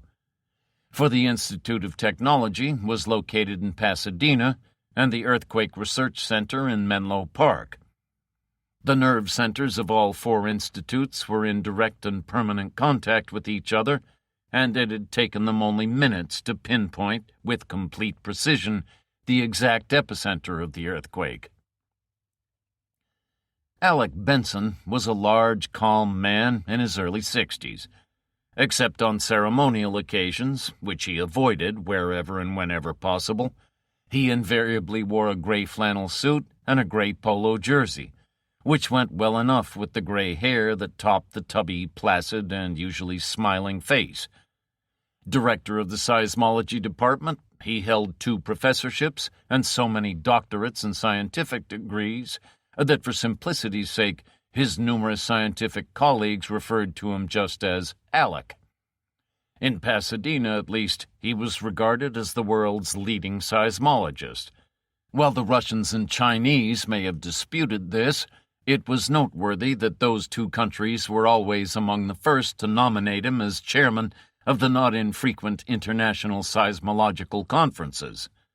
This esteem stemmed primarily from the fact that Benson never made any distinction between himself and his worldwide colleagues and sought advice as frequently as he gave it. His chief assistant was Professor Hardwick, a quiet, retiring, almost self-effacing scientist with a track record that almost matched that of Benson's. Hardwick said, "Well, about a third of the people in the state must have felt the shock. It's already been on TV and radio, and will be in all the late editions of the morning's papers. At the least guess, there must be a couple of million amateur seismologists in California. What do we tell them? The truth?" For once, Alec Benson wasn't smiling. He looked thoughtfully round the half-dozen scientists in the room, the vastly experienced nucleus of his research team, and studied their expressions, which were neither helpful nor unhelpful. Clearly, they were all waiting for him to give a lead. Benson sighed. He said, "No one admires George Washington more than I do, but no, we don't tell them the truth. A little white lie, and it won't even rest uneasily on my conscience. What's to be gained if we tell the truth other than scaring our fellow Californians even further out of their wits than they are now? If anything major is going to happen, then it's just going to happen, and there's damn all we can do about it. In any event, we have no evidence that this is a prelude to a major shake." Hardwick looked doubtful. No intimation? No warning? Nothing? What point would it serve? Well, there's never been a quake there in recorded history. No matter. Even a major quake there wouldn't be of great importance. Devastation of property and loss of life would be insignificant, because the area is so sparsely populated. Owens Valley, 1872, the largest recorded earthquake in Californian history. How many people died there? Maybe 60. The Arvin Tehachapi quake of 1952 at 7.7, the largest in Southern California. How many died there? Perhaps a dozen. Benson permitted himself his customary smile. Now, if this latest jolt had happened along the Inglewood-Newport fault, I'd take a different view entirely. The Inglewood-Newport fault, which had been responsible for the Long Beach earthquake of 1933, actually ran under the city of Los Angeles itself. As it is, I'm in favor of letting sleeping dogs lie. Hardwick nodded, reluctantly, but he nodded. So we blame it on the poor old blameless White Wolf fault? Yes, a calmly reassuring release to the media. Tell them again briefly about our ESPP, that we are cautiously pleased that it seems to be going according to plan, and that the intensity of this shake corresponds pretty closely to our expected estimate of fault slippage. Release to the TV and radio stations? No, general, wire service. We don't want to lend anything that smacks of undue urgency or importance to our, findings. Preston, another senior assistant, said, "We don't let ethics creep into this, huh?" Benson was quite cheerful. "Scientifically indefensible, but from the humanitarian point of view, well, call it justifiable." It said much for the immense weight of Benson's prestige that the consensus of opinion was heavily on his side. In the refectory hall in the Adlerheim, Morrow was being equally cheerful and reassuring to the anxious hostages who had gathered there. "I can assure you, ladies and gentlemen, that there is no cause for alarm. I grant you, it was quite a nasty shake, the worst we have experienced here. But a shake of 1,000 times that magnitude would leave us completely unharmed. Apart from the fact that you will probably have already learned from your TVs that there has been no damage throughout the state, you must all be intelligent enough and widely read enough to know that earthquakes spell danger only for those who live in dwellings on made-up filled land, marshy land, whether drained or not, and on alluvial soil. Damage rarely occurs to dwellings that have their foundations on rock, and we have our foundations on thousands of feet of rock. The Sierra Nevada has been here for millions of years. It is not likely to disappear overnight. It is unlikely that you could find any safer or more desirable, from the earthquake point of view, residence in the state of California. Morrow glanced smilingly around his audience, nodding his approval when he saw that his words seemed to have had the desired calming effect. I don't know about you people, but I have no intention of allowing this passing trifle to interfere with my night's sleep. I bid you all good night. When Morrow entered his private office, the smile was markedly absent. Abraham Dubois was seated behind Morrow's desk, a phone in one hand, a pencil in the other, his huge shoulders hunched over a large-scale map of California. Morrow said, "Well?" "It is not well." Dubois replaced the phone and delicately pricked a pencil dot on the map. "Here. Exactly here." He used a rule, then set it against a mileage scale. "The epicenter, to be precise, is exactly 11.5 miles from the Adlerheim. This is not so good, Mr. Morrow." "It's not so good." Morrow lowered himself into an armchair. "Does it not strike you as ironic, Abraham, that we should pick the one spot in the state where an earthquake takes place outside our back door, so to speak?" "Indeed. It could be an ill omen. I wish I could fault the triangulation, but I can't. It's been checked and rechecked."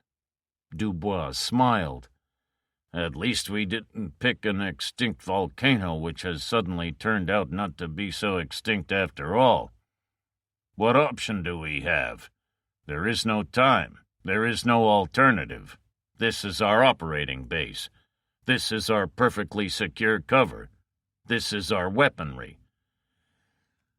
This is the only multiband radio transmitting station we have. All our eggs are in one basket. But if we pick up that basket and try to walk away with it, the chances are that we will fall and be left with only the ruined ingredients for an omelet." "I'll go to sleep on it, although I don't think I'll wake up feeling any differently from the way you do now."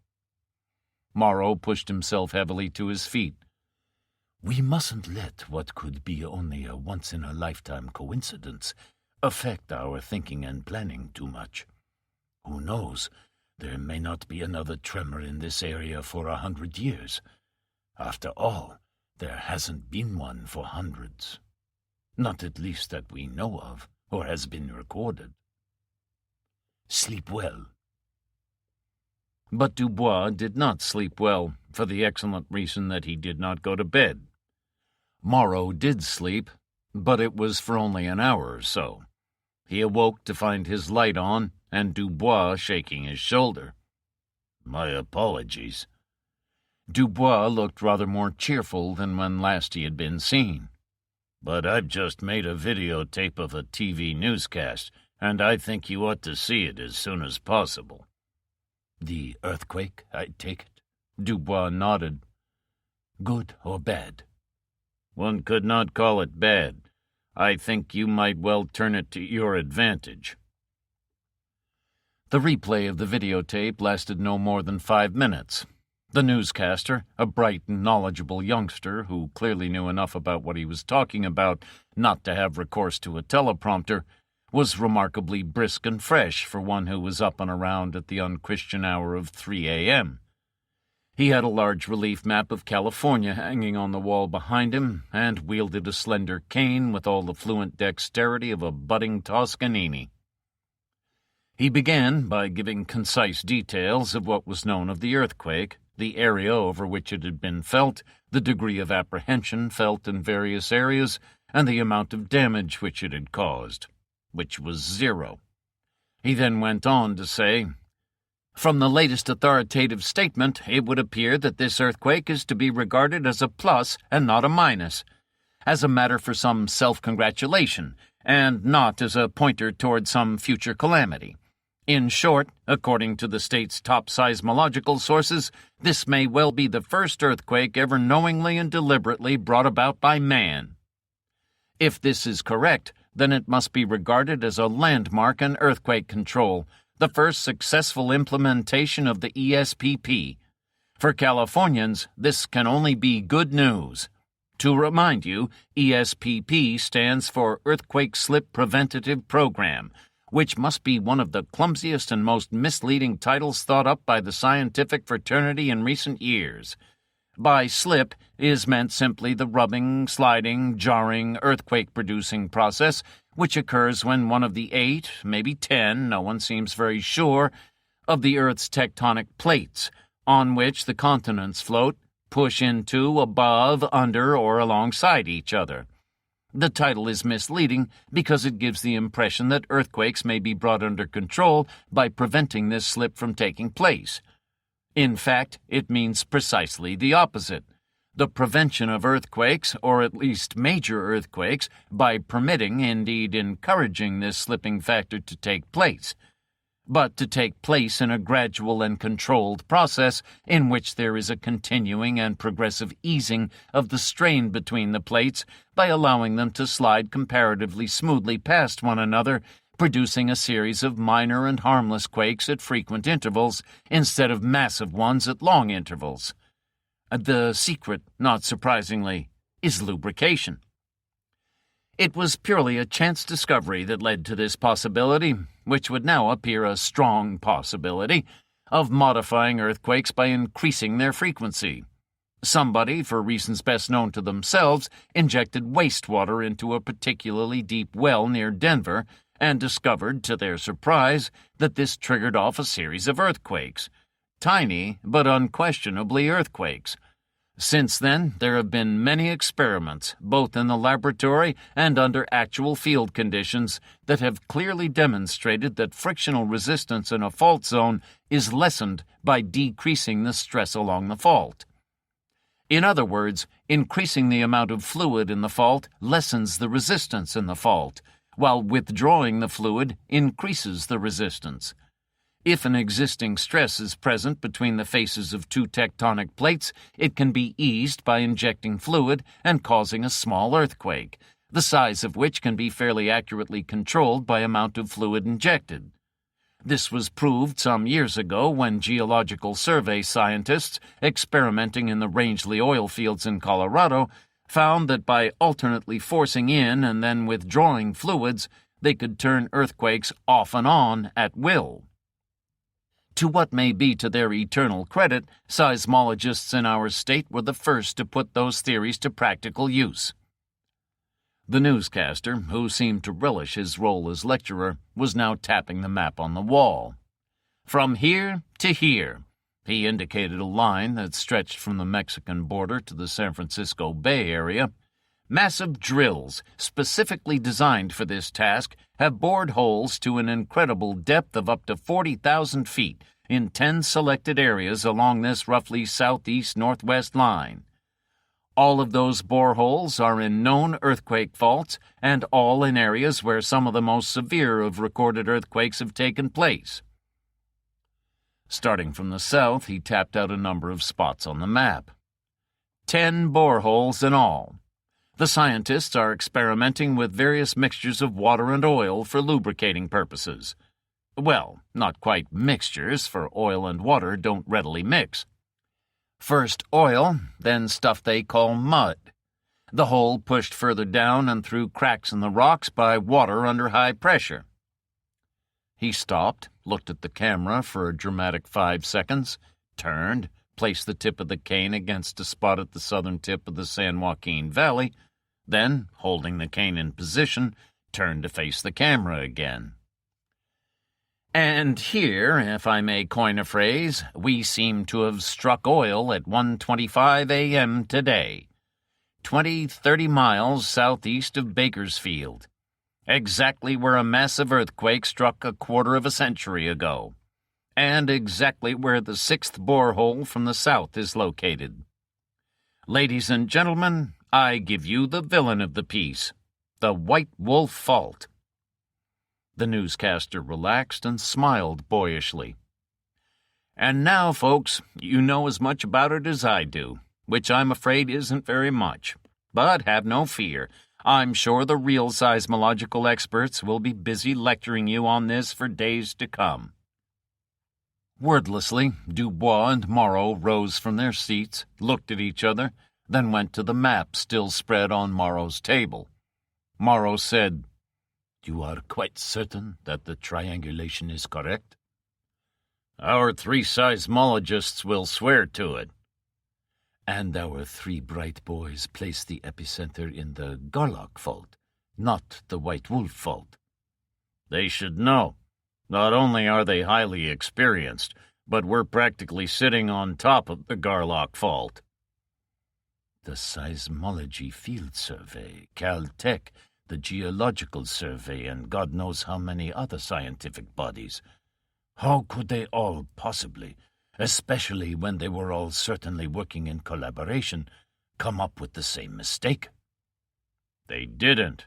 Dubois was positive. "For earthquakes, this is the best monitored area in the world, and those are among the world's top experts." "They lied?" "Yes." "Why should they lie?" Dubois was almost apologetic. "I've had a little time to think about this. I think there are 2 reasons. California is today obsessed with the fear, the certainty almost, that someday, maybe quite soon according to a few eminent earthquake researchers, the big one is going to strike. One that will make the San Francisco 1906 look like a firecracker. It's more than possible that state officials are trying to allay this fear by stating that this quake was man-made. Secondly, all those clever seismologists may be living with a brand-new fear which particularly affects themselves, that they may have been dabbling in murky waters, that they may not really know what they were doing, that by messing around with those various faults, they may have inadvertently triggered off something they didn't expect, a movement in the Garlock Fault where they don't have a borehole. But they do have a drilling rig sitting fair and square in the middle of the Tejon Pass on the San Andreas Fault, and at Fraser Park near Fort Tejon, the San Andreas and the Garlock Faults intersect." "I suppose it is a possibility, and if that were correct, it might happen again, perhaps even on a major scale, and I don't think we'd like that at all." Morrow compressed his lips, then slowly smiled. "You have had more time to think about this than I have. I seem to recall your saying that we might just possibly turn this to our advantage." Dubois smiled in return and nodded. 3:10 in the morning, and what better time for a glass of that splendid Glenfiddich, don't you agree? "For inspirational purposes." "Indeed. You think perhaps we should relieve those prestigious seismological institutes of the fear that the public may come to associate unexpected earthquakes? Quakes in the wrong place, that is, with their indiscriminate tampering with seismic faults? If the public were to know the truth, that is?" "Something like that." Morrow smiled again. "I look forward to writing this communiqué." Ryder wasn't smiling when he woke up. He cursed, quietly but with considerable feeling, as he reached out for his bedside phone. It was done. "Sorry to wake you, Ryder." "No worry, I've had almost 3 hours' sleep." "I've had none. Did you see that newscast shortly before 3 this morning? The one about the White Wolf Fault? Yes. There'll be another and even more interesting newscast in less than 5 minutes. Any channel should do." "What's it this time?" "I think the impact will be greater if you watch for yourself. Call me afterwards." Ryder replaced the receiver, lifted it again, told a querulous Jeff that there was something worth watching on TV, cursed again, and went through to his living room. The newscaster, the same cheerful youngster whom he'd seen just over 3 hours previously, came to the point without preamble. He said, "We have received a further communication from the same Mr. Morrow who claimed last night to have been responsible for the break-in at the San Rufino nuclear power station and theft of nuclear fuel. We had no reason to doubt that claim, as the amounts claimed as stolen corresponded precisely to the amounts that were stolen. This station cannot guarantee the authenticity of this communication, that is to say, that it is from the same man. It may be a hoax, but as the various communications media received this message in exactly the same way as the previous one, we regard this as prima facie evidence that the message is genuine. Whether the information it contains is also genuine is not, of course, for us to say. The message reads, "The people of California have been subjected to a hoax in that they have been deliberately lied to by the state's leading seismological authorities. The earthquake which took place at 1:25 this morning did not, as so falsely alleged, take place in the White Wolf Fault, and I am sure this can easily be verified by consulting the owners of scores of privately owned seismographs throughout the state. None of them would alone dare challenge the authority of the state's official institutes, but their combined testimony would make it clear that those state institutes are lying. I expect this statement to bring in massive confirmation of what I am saying. The reason why the institutes put out this untrue statement lies in their hope of allaying the people's increasing fear of imminent earthquake activity on an unprecedented scale, and their own fear that the citizens of this state might come to associate fresh earthquakes in areas other than those in which they are operating their ESPP plan with their controversial attempts to tamper with the Earth's crust. I can allay their latter fear. They were not responsible for this seismic shock. I was. The epicenter lay not in the White Wolf Fault, but in the Garlock Fault, which, next to the San Andreas, is the largest in the state and is parallel and so close to the White Wolf Fault that seismologists may easily have been deceived into believing that they had misread their instruments or that their instruments were in error.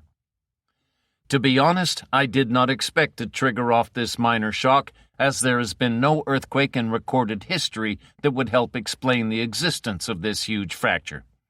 The small atomic device I exploded at 1:25 this morning was for purely experimental purposes, to see in effect whether it worked or not. The results were gratifying.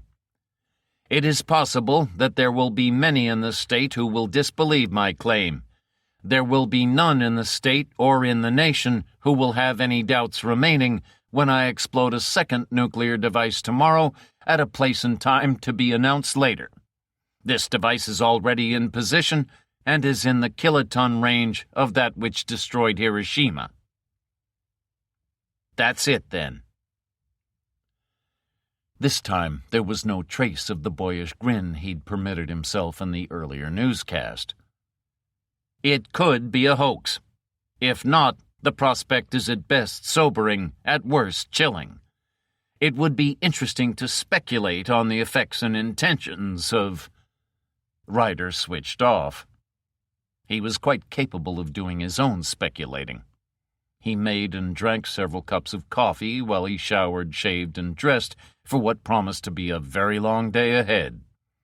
He was into his fourth cup of coffee when Dunn rang and apologized for the delay in calling him back. Ryder said, "The impact was guaranteed. There's only one question I can see. Has the state, in the persons of our seismologists, been lying to us?" "I have no idea." "I have." "That's as maybe. Fact is, we have no closed line to Pasadena, but we have to our Los Angeles office. Sassoon is very unhappy, not least about you, and wants to see us. 9 o'clock. Bring your son, as soon as may be." "Now? It's only 6:40. "I have things to tell you, not over an open line." "Tapping phones here, tapping phones there," Ryder complained. "Man's got no privacy left in this state." Ryder and his son arrived at Dunn's office a few minutes after 7. Dunn, his alert, precise, and efficient self, showed no trace of his sleepless night. He was alone. Ryder said, "This room isn't bugged." "When I leave 2 suspects alone in it, yes. Otherwise, no." "Where's the big white chief?" "Sassoon's still in L.A. He's staying there. He is, as I said, unhappy. First, because this is happening in his own backyard. Second, the director of the FBI is winging his merry way from Washington. Third, the CIA have got wind of this and want into the act. As everybody must be very well aware, the FBI and the CIA are barely speaking to each other these days, and even when they do speak, you can hear the ice crackling." "How did they get into the act?" "I'll come to that in a moment. We're going on a short trip by helicopter soon. Pasadena, 9 a.m., the boss says, and we meet him exactly at that time." Ryder was mild. The FBI has no jurisdiction over a retired cop. "I wouldn't even bother saying please. Wild horses wouldn't stop you." Dunn shuffled some papers into a neat pile. "While you and Jeff have been resting lightly, we, as usual, have been toiling all through the night. Want to make some notes?" "No need. Jeff's my memory bank. He can identify over 1,000 license plates within 30 miles of here." "I wish it were only license plates we were dealing with." "Well now, our friend Carlton, the security deputy taken along with the nuclear fuel. A dossier of sorts. Captain, Army Intelligence, NATO, Germany. Nothing fancy, no cloak and dagger espionage or counter-espionage stuff. Seems he infiltrated a communist cell among Germans working in the base camp. Unsubstantiated suspicion of having become too intimate with them. Offered transfer to regular tank battalion and refused. Resigned. He wasn't cashiered, he wasn't pressured to resign. Let's say the Army didn't stand in his way. At least that's what they say. Probably correct. No matter how unjustified the suspicions that hang over a man, the Army understandably doesn't take chances. End of that line. When the Pentagon decides to clam up, that's it. Just a hint of a communist tie-up? That would be enough for the CIA. You can't move around the Pentagon without treading one of their agents underfoot. A whiff of a red under the bed and they're reaching for their cyanide guns or whatever before you know it. His security references. Worked for an AEC plant in Illinois. Good record. Security chief checking on contacts. Then a reference from TVA's twin Browns Ferry nuclear plants in Decatur, Alabama. Man's never been there. Certainly not under that name. Certainly not in security. Some other capacity, some other name, but unlikely. Disastrous fire when he was there, incidentally, but not caused by him. Technician looking for an air leak with a lighted candle. He found it. How come the reference? Forged. Jeff said, "Wouldn't Ferguson, the security chief, have checked out the reference?" Briefly, Dunn sounded weary. He admits he didn't. Ferguson himself had been there and said that Carlton knew so many details about the place, including the details of the fire, that he thought a checkout pointless. How would he have known about the fire? Unclassified. It's in the public domain. Ryder said, "How long was he supposed to have been there?" 15 months. So he may just have dropped out of the scene for that time? Sergeant Ryder, a man with the know-how, can go underground for 15 years in this nation and never surface once. He may not have been in the country. He could have a passport at home. Dunn looked at him, nodded, and made a note. Washington checked out with the AEC at 1717 H Street. They keep records there of those seeking information, those seeking card indices and dockets on nuclear facilities. No one had ever checked information on San Rufino. There was none to check. I got Jablonski out of bed over this one. He was reluctant to talk. Usual threatening noises from the FBI. Then he admitted they have advanced plans for building a fast breeder reactor there. This comes under AEC control, top secret, no records. So Carlton's our man? Yes. Not that that's going to help much now that he's holed up with Morrow. Dunn consulted another paper. "You wanted a list of all the organized and, successful, I think you said, cranks, weirdos, eccentrics, or whatever in the state? This is it. I think I said 200. Actually, it's 135. Even so, I'm told it would take forever to investigate them all. Besides, if this lot are as clever and organized as they seem to be, they'll have an unbreakable cover. We can narrow it down. To start with, it'll have to be a large group, also a comparatively new group formed just for this purpose, say within the past year. Numbers and dates." Resignedly, Dunn made another note. "Don't mind how hard we have to work, do you? Next comes our friend Morrow. Not surprisingly, nothing is known about him. As a man, a criminal with an eye patch and damaged hands, to us or to the police authorities."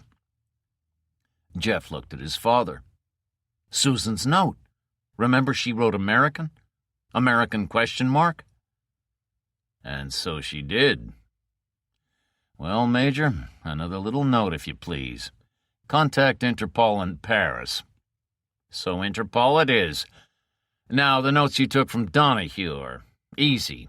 Just meant waking up half the bank managers and tellers in the county.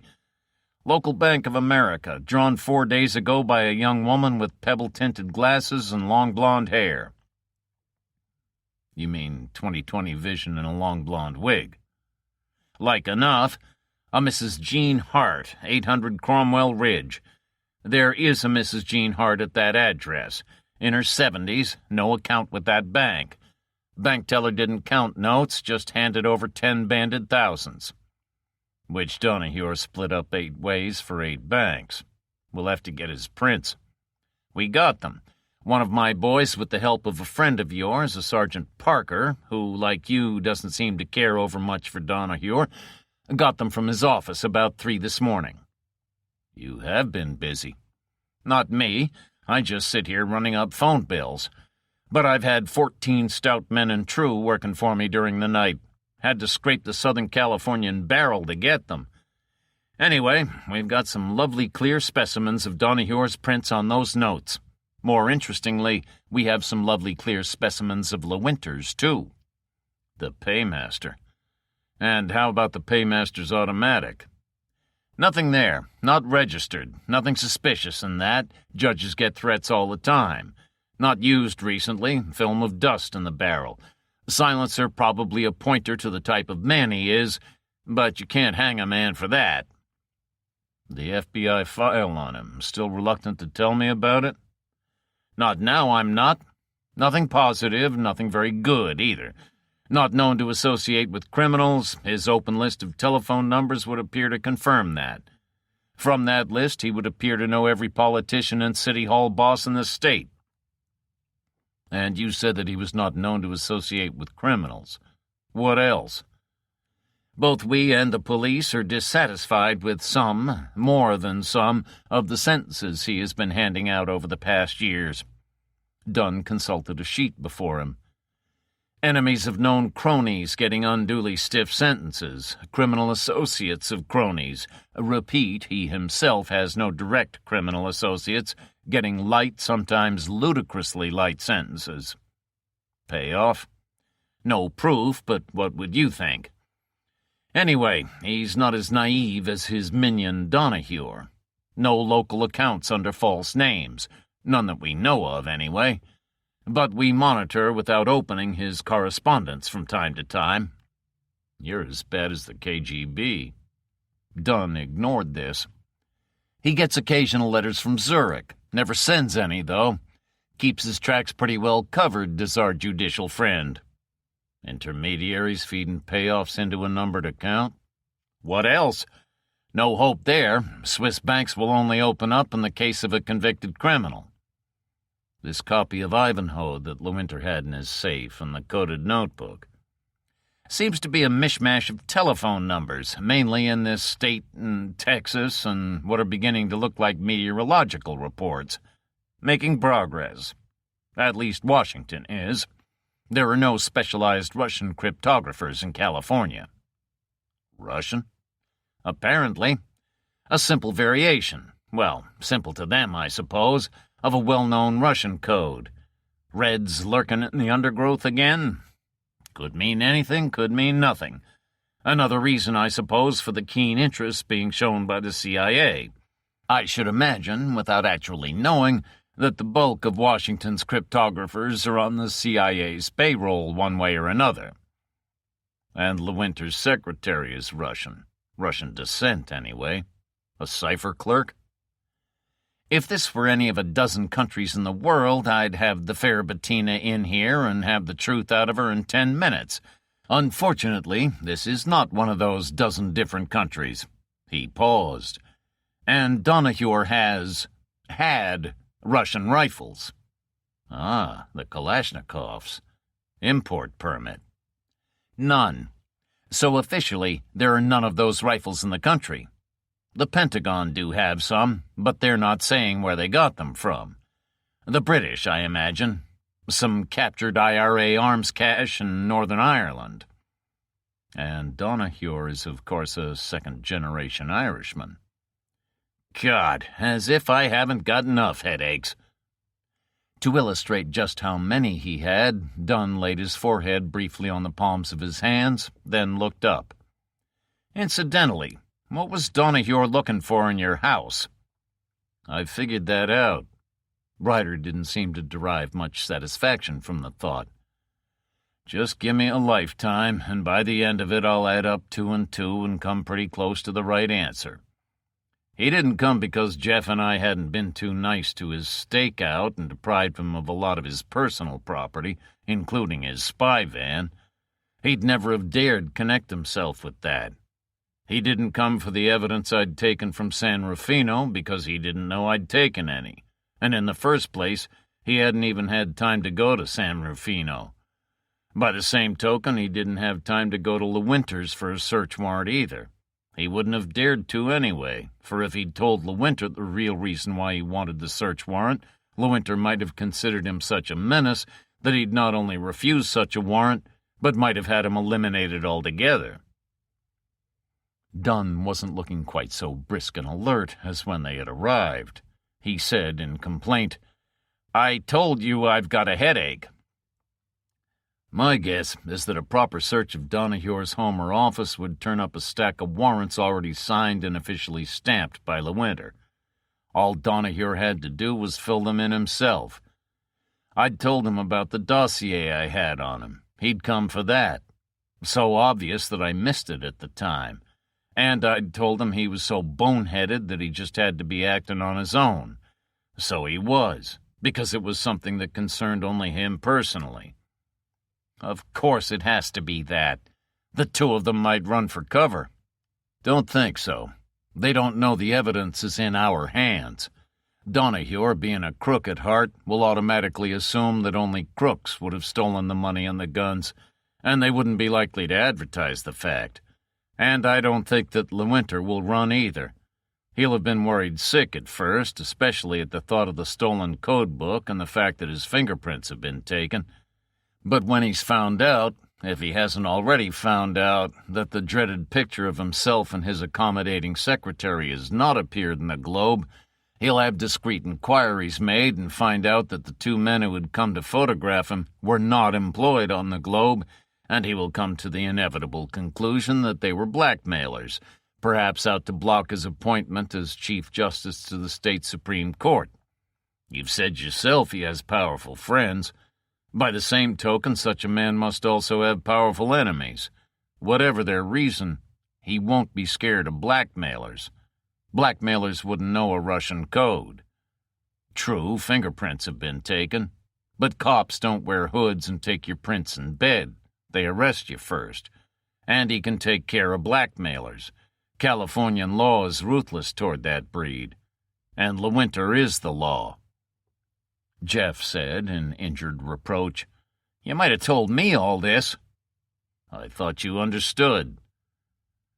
"You'd all this figured in advance, before you moved in on them?" Dunn said. Ryder nodded. "Smarter than the average cop. Might even make the FBI. Any suggestions?" A tap on LeWinter's phone. "Illegal. Congress is very uptight about tapping these days. Chiefly, one supposes, because they're terrified of having their own phones tapped. It'll take an hour or two. You appreciate, of course, that this will be the second tap on his line. Second? Why do you think Sheriff Hartman's dead? Because he'd talk? A new recruit, still not deeply involved, wanting to get out from under before it was too late? That too. But how come he's dead? Because Morrow had LeWinter's line tapped. I called the night telephone manager from LeWinter's house to get Hartman's address. He was unlisted, but that's probably because he was fairly new to the area. Someone intercepted the call and got to Hartman before Jeff and I did. By the way, there's no point in recovering the bullet that killed him. It was a dum-dum and would have been distorted out of recognition and further mangled on embedding itself in the brick wall. Ballistic experts are not wizards. You couldn't hope to match up what's left of that bullet with any gun barrel. Someone, you said? Perhaps Donahue. He was showing signs of coming to when we left him. Or just possibly one of Donahue's underworld connections. Ramanoff wasn't the only one. You gave your name over the phone? Had to get the information I wanted. So now Donahue knows you were in LeWinter's house. So now LeWinter knows. No chance. To tell LeWinter that, he'd have to tell him that he either had LeWinter's phone tapped or knew that it was tapped. By the same token, if my call to Aaron of the Examiner was tapped, Donahue or whoever would still be unable to tell LeWinter. But unlikely that second call was tapped. Our eavesdropping friend would have taken off like a bat after he'd heard mention of Hartman's name and address. Dunn looked at him curiously. It might almost have been with respect. To coin a phrase, you got all the angles figured. I wish I had, but I haven't. One of the desk phones rang. Dunn listened in silence, and his lips compressed as all trace of expression left his face. He nodded several times, said, "Yes, I'll do that," and replaced the receiver. He looked at Ryder in silence. Without any particular inflection in tone, Ryder said, "I told you. I didn't have all the angles figured. They've got Peggy?" "Yes." Jeff's chair crashed over backwards. He was on his feet, face almost instantly drained of color. "Peggy? What's happened to Peggy?" "They've taken her, as hostage." "Hostage? But you promised us last night. So much for your damned FBI." Dunn's voice was quiet. "Two of the damned FBI, as you call them, were gunned down and are in hospital. One is on the critical list. Peggy at least is unharmed." "Sit down, Jeff." Still no inflection in the voice. He looked at Dunn. "I've been told to lay off." "Yes. Would you recognize the amethyst she wears on the little finger of her left hand?" Dunn's eyes were bitter. "Especially, they say, if it's still attached to her little finger?" Jeff had just straightened his chair. He was still standing, both hands holding the back bar, as if he intended to crush it. His voice was husky. "Good God, Dad! Don't just sit there. It's not human. It's Peggy. Peggy! We can't stay here. Let's leave now. We can be there in no time." "Easy, Jeff, easy. Where in no time?" "San Diego." Ryder allowed an edge of coolness to creep into his voice. Deliberately, he allowed it. "You'll never make a cop until you learn to think like one. Peggy, San Diego, they're just tangled up on the outside strand of the spider's web. We've got to find the spider at the heart of the web. Find it and kill it. And it's not in San Diego." "I'll go myself, then. You can't stop me. If you want to sit around, shut up." Dunn's voice was as deliberately harsh as Ryder's had been cool, but at once he spoke more gently. "Look, Jeff, we know she's your sister, your only sister, your kid's sister. But San Diego's no village lying out in the sticks. It's the second biggest city in the state. Hundreds of cops, scores of trained detectives, FBI, all experts in this sort of manhunt. You're not an expert, and you don't even know the town. There's probably upwards of 100 men trying to find her right now. What could you hope to do that they can't?" Dunn's tone became even more reasonable, more persuasive. "Your father's right. Wouldn't you rather go kill the spider at the heart of the web?" "I suppose so." Jeff sat in his chair, but the slight shaking of the hand showed that blind rage and fear for his sister still had him in their grip. "I suppose so. But why you, Dad? Why get at you through Peggy?" Dunn answered, "Because they're afraid of him. Because they know his reputation, his resolution, the fact that he never gives up. Most of all, they're afraid of the fact that he's operating outside the law. Lewinter, Donahue, Hartman, 3 cogs in their machine, 4 if you count Ramanoff, and he gets to them all in a matter of hours. A man operating inside the law would never have got to any of them." "Yes, but how did they—" "Simple with hindsight," Ryder said. "I said that Donahue would never dare tell we were in Lewinter's place. But he told whoever ordered him to fix the tap. Now that it's too late, I can see that Donahue is far too dumb to think of fixing a tap himself." "Who's the whoever?" "Just a voice on the phone, most likely. A link man tomorrow. And I call Donahue dumb. What does that make me?" He lit a Gauloise and gazed at the drifting smoke. Good old Sergeant Ryder. All the angles figured. Chapter 6. Golden mornings are far from rare in the Golden State, and this was one of them, still and clear and beautiful, the sun already hot in a deep blue sky bereft of cloud. The view from the Sierras across the mist-streaked San Joaquin Valley to the sunlit peaks and valleys of the coastal range was quite breathtakingly lovely, a vista to warm the hearts of all but the very sick, the very nearsighted, the irredeemably misanthropical, and in this particular instance, those who were held prisoner behind the grim walls of the Adlerheim.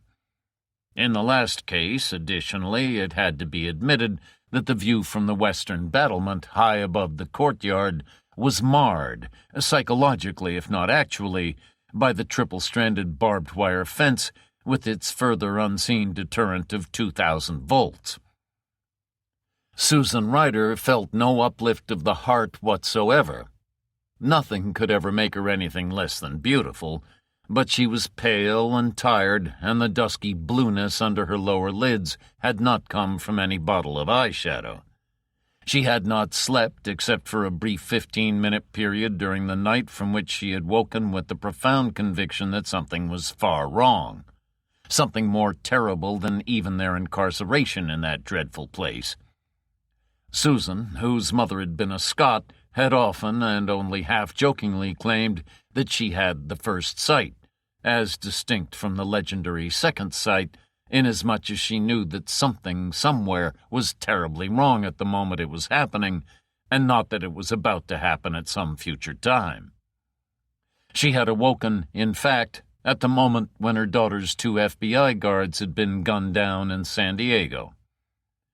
A heaviness of heart is as much a physical as a mental sensation, and she was at a loss to account for it. So much, she thought morosely, for her reputation as the cheerful, smiling extrovert, the sun who lit up any company in which she happened to find herself. She would have given the world to have a hand touch her arm and find herself looking into the infinitely reassuring face of her husband, to feel his rock-like presence by her side. A hand did touch her arm, then took it. It was Julie Johnson. Her eyes were dulled and tinged with red, as if she had spent a goodly part of the night ensconced behind the wet bar so thoughtfully provided by Morrow. Susan put an arm round the girl's slender shoulders and held her. Neither said anything. There didn't seem to be anything to say. They were the only 2 on the battlements. 6 of the other hostages were wandering, apparently aimlessly, around the courtyard, none speaking to any of the others. It could have been that each wished to be alone with his or her personal thoughts, or that they were only now beginning to appreciate the predicament in which they found themselves. On the other hand, the inhibitory and intimidatory effects of those bleak walls were sufficient to stifle the normal morning courtesies of even the most gregarious. The ringing of the bell from the door of the great hall came almost as a relief. Susan and Julie made their way down the stone steps with care. There was no guardrail, and joined the others at one of the long tables where breakfast was being served. It was a first-class meal that would have done justice to any hotel of good standing. But apart from Dr. Healy and Dr. Bramwell, who ate with a gusto becoming guests of long standing, the others did no more than sip some coffee and push pieces of toast around. In atmosphere, it was the early morning equivalent of the Last Supper. They had just finished what most of them hadn't even started when Morrow and Dubois entered, smiling, affable, courteous, freely bestowing good mornings and hopes that they had all spent the night in peaceful and relaxing slumber. This over, Morrow lifted a quizzical eyebrow.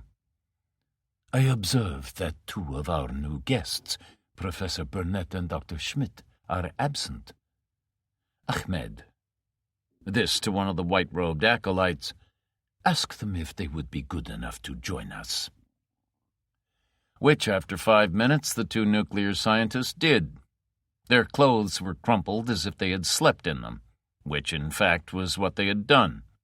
They had unshaven faces and what was known to the trade as tartan eyes, for which Morrow had only himself to blame in having left refreshments so freely available in their suites. In fairness, he was probably not to know that the awesome scientific reputations of the 2 physicists from San Diego and UCLA were matched only by their awesome reputations in the field of bacchanalian conviviality. Morrow allowed a decent interval to elapse, then said, "Just one small matter. I would like you all to sign your names, if you would be so good, Abraham." Dubois nodded amiably, picked up a sheaf of papers, and went round the table, laying a typed letter, typed envelope, and pen before each of the 10 hostages. "What the devil is the meaning of this, you witless bastard?" The speaker was, inevitably, Professor Burnett, his legendary ill temper understandably exacerbated by a monumental hangover. "This is a copy of the letter I wrote my wife last night." "Word for word, I assure you. Just sign it." "I'll be damned if I will." "It's a matter of utter indifference to me," Morrow said. "Asking you to write those letters was purely a courtesy gesture to enable you to assure your loved ones that you are safe and well. Starting from the top of the table, you will all sign your letters in rotation, handing your pens to Abraham. Thank you. You look distraught, Mrs. Ryder." "Distraught, Mr. Morrow?" She gave him a smile, but it wasn't one of her best. "Why should I?" "Because of this." He laid an envelope on the table before her, address upwards. "You wrote this?" "Of course. That's my writing." "Thank you." He turned the envelope face down, and she saw, with a sudden dryness in her mouth, that both edges had been slit. Morrow opened the edges, smoothed the envelope flat, and indicated a small grayish squidge in the middle of the back of the envelope. "Paper was completely blank, of course, but there are chemical substances that bring out even the most invisible writing. Now even the most dedicated policeman's wife wouldn't carry invisible ink around with her. This little squiggle here has an acetic acid basis, most commonly used in the making of aspirin, but also in some cases nail varnish. You, I observe, use colorless nail varnish.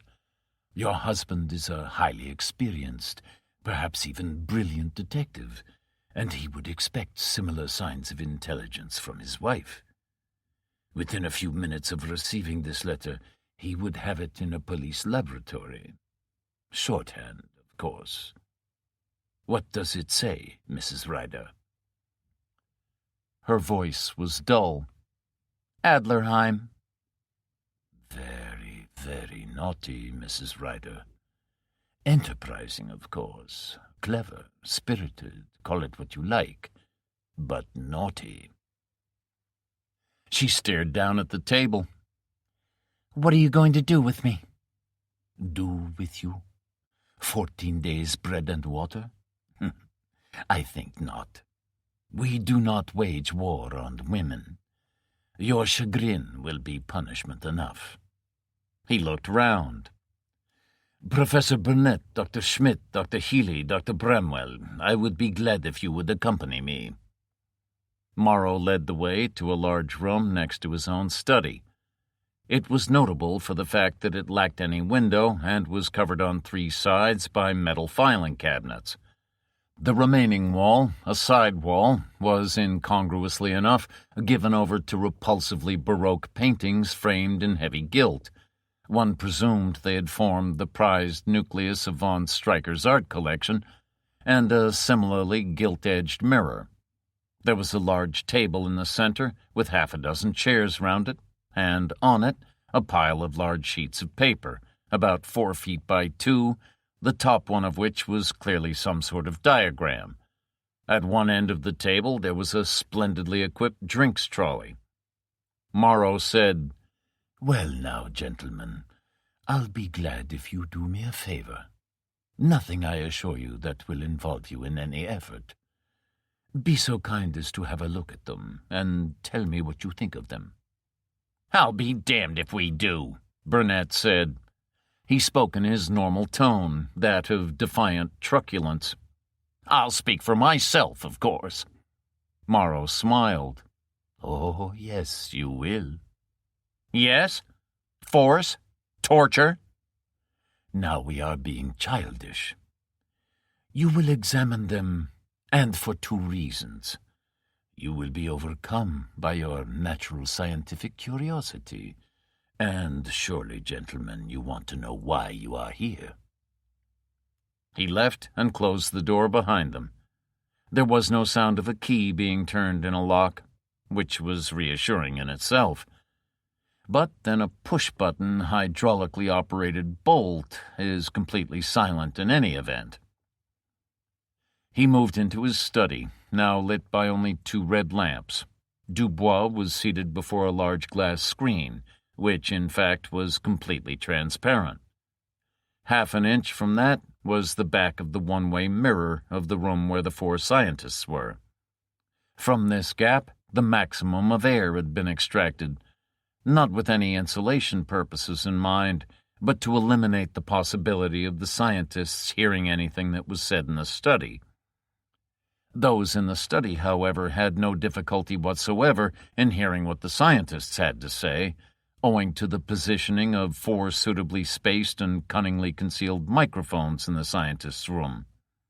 Those were wired into a speaker above Dubois' head and a tape recorder by his side. Not all of it, Morrow said. Most of it will probably be unprintable, unrepeatable, rather, anyway. Just the meat on the bones. I understand. Just to be sure, I'll err on the cautious side. We can edit it afterwards. They watched the 4 men in the room look around uncertainly. Then Burnett and Schmidt looked at each other, and this time there was no uncertainty in their expressions. They strode purposefully towards the drinks trolley, Burnett selecting the inevitable Glenfiddich, Schmidt homing in on the Gordon's gin. A brief silence ensued while the 2 men helped themselves in generous fashion and set about restoring a measure of tranquility to the disturbances plaguing their nervous systems. Healy watched them sourly, then made a few far-from-oblique references to Morrow, which was one of the passages that Morrow and Dubois would have to edit out of the final transcript. Having said that, Healy went on. "He's right, damn him. I've just had a quick glance at that top blueprint, and I must say it interests me strangely. and not in a way that I like at all.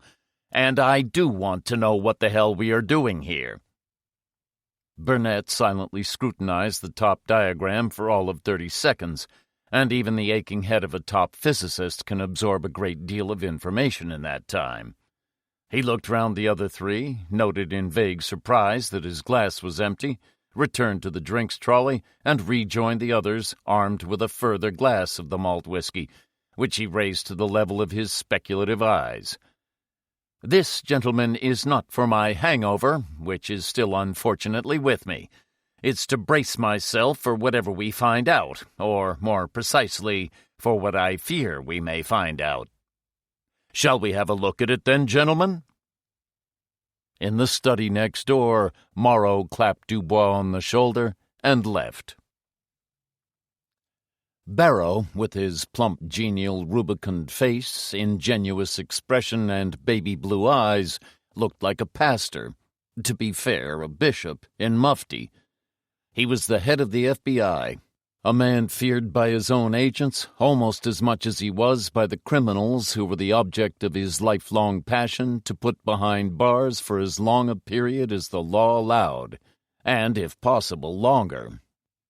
Sassoon, head of the Californian FBI, was a tall, ascetic, absent-minded-looking man who looked as if he would have been far more at home on a university campus, a convincing impression that a large number of convicted California felons deeply regretted having taken at its face value.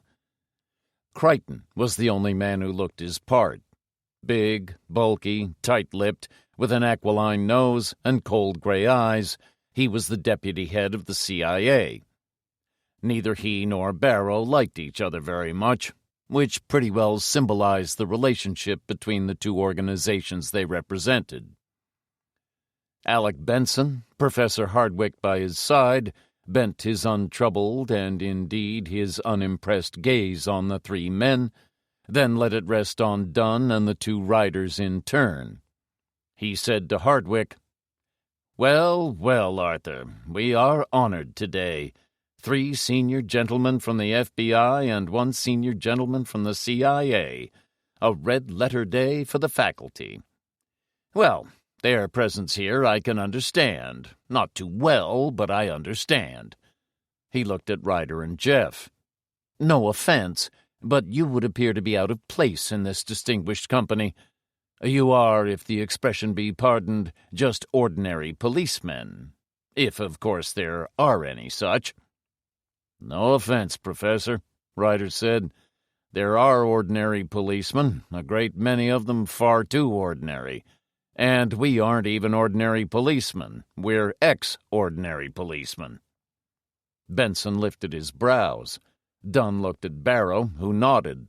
"Sergeant Ryder and his son, Patrolman Ryder, resigned from the force yesterday. They had urgent and private reasons for doing so. They know more about the peculiar circumstances surrounding this affair than any of us. They have achieved considerably more than any of us who have in fact achieved nothing so far. Hardly surprising in view of the fact that the affair began only last evening. For good measure, Sergeant Ryder's wife and his daughter have both been kidnapped and are being held hostage by this man Morrow." "Jesus!" Benson no longer looked untroubled. "My apologies, certainly, and my sympathies, certainly. It may be us who have not the right to be here." He singled out Barrow, the most senior of the investigative officers present. "You are here to ascertain whether or not Cal-Tech, as spokesman for the various other state institutes, and especially whether I, as spokesman for the spokesman, so to speak, have been guilty of misleading the public. Or, more bluntly, have I been caught lying in my teeth?" Even Barrow hesitated. Formidable man though he was, he recognized another formidable man when he met one, and he was aware of Benson's reputation. He said, "Could this tremor have been triggered off by an atomic device?" "It's possible, of course, but it's equally impossible to tell. A seismograph is incapable of deciding the nature of the source of shock waves. Generally, almost invariably, we are in no doubt as to the source. We ourselves, the British and the French, announce our nuclear tests. The other two members of the so-called nuclear club are not so forthcoming. But there are still ways of telling. When the Chinese detonated a nuclear device in the megaton range, a megaton, as you are probably aware, is the equivalent of 1 million tons of TNT, clouds of radiation gas drifted eventually across the U.S. The cloud was thin, high, and caused no damage, but was easily detected. This was in November 1976. Again, earthquakes almost invariably give off aftershocks. There was one classical exception, again oddly enough in November of 1976. Seismology stations in both Sweden and Finland detected an earthquake, not major, on the 4-something Richter scale, off the coast of Estonia. Other scientists disputed this, figuring that the Soviets have been responsible, accidentally or otherwise, for a nuclear detonation on the floor of the Baltic. They have been disputing the matter ever since. The Soviets naturally have not seen fit to give any enlightenment on the matter. Barrow said, "But earthquakes do not occur in that region of the world." I would not seek, Mr. Barrow, to advise you in the matter of law enforcement. It's a minor area, but it's there.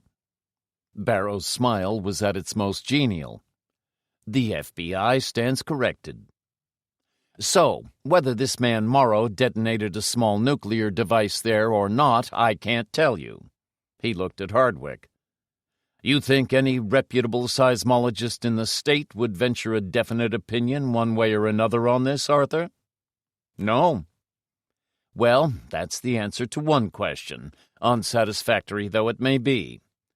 But that, of course, is not the question you really want to ask. You wanted to know whether I, if you like, was entirely accurate in locating the epicenter of the shock in the White Wolf Fault instead of, as Morrow claims, in the Garlock Fault. Gentlemen, I was lying in my teeth. There was a predictable silence. Why? Crichton was not a man noted for his loquacity. Because in the circumstances it seemed the best thing to do. In retrospect, it still seems the best thing. Benson shook his head in regret. Pity this fellow Morrow had to come along and spoil things. Why? Crichton was also noted for his persistency. I'll try to explain so that Mr. Sassoon, Major Dunn, and the two policemen here, ex-policemen, will understand. For you and Mr. Barrow it may not be so easy. Why? It seemed to Alec Benson that Crichton was a man of remarkably limited vocabulary, but he refrained from comment. Because those four are Californians. You two are not. Barrow smiled. A state apart. I always knew it. Secession next, is that it? It is a state apart, but not in that sense. It's apart because it's the only state in the Union where in the back, and maybe not so far back, of the mind of any reasonably intelligent person lies the thought of tomorrow. Not when tomorrow comes, gentlemen, if tomorrow comes. Californians live in a state of fear, or fearful resignation, or just pure resignation. There has always been the vague thought, the entertainment of the vague possibility, that one day the big one is going to hit us. Barrow said, The big one? Earthquake? Of devastating proportions. This fear never really crystallized until as late as 1976. Third time I've mentioned that year this morning, isn't it? 1976 was the bad year, the year that made the minds of people in this state turn to thoughts they'd rather not think about. Benson lifted a sheet of paper.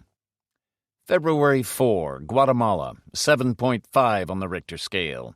Tens of thousands died. May 6, North Italy, 6.5. Hundreds dead, widespread devastation, and later on in the same year, another quake came back to wipe out the few buildings that were still left standing after the first earthquake. May 16, Soviet Central Asia, 7.2. Death rate and damage unknown. The Soviets are reluctant to discuss those things. July 27, Tangshan, 8.2, in which 2/3 died and 3/4 were injured. As this occurred in a densely populated area, large cities like Peking and Tientsin were involved. Then, in the following month, the far south of the Philippines, 8.0. Widespread devastation, exact deaths unknown, but running into tens of thousands. This partly due to the earthquake, partly due to the giant tsunami, tidal wave that followed because the earthquake had occurred under the sea. They had a lesser earthquake in the Philippines some way further north on November 9, 6.8. No precise figures released. In fact, November of that year was quite a month, with yet another earthquake in the Philippines, one in Iran, one in northern Greece, 5 in China, and 2 in Japan.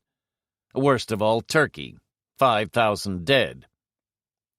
And all those earthquakes, with the exception of the ones in Greece and Italy, were related to the movement of what they call the Pacific Plate, which causes the so-called Ring of Fire around the Pacific. The section that mainly concerns us, as everyone knows, is the San Andreas Fault, where the northeast-moving Pacific Plate rubs against the westward-pressing American Plate.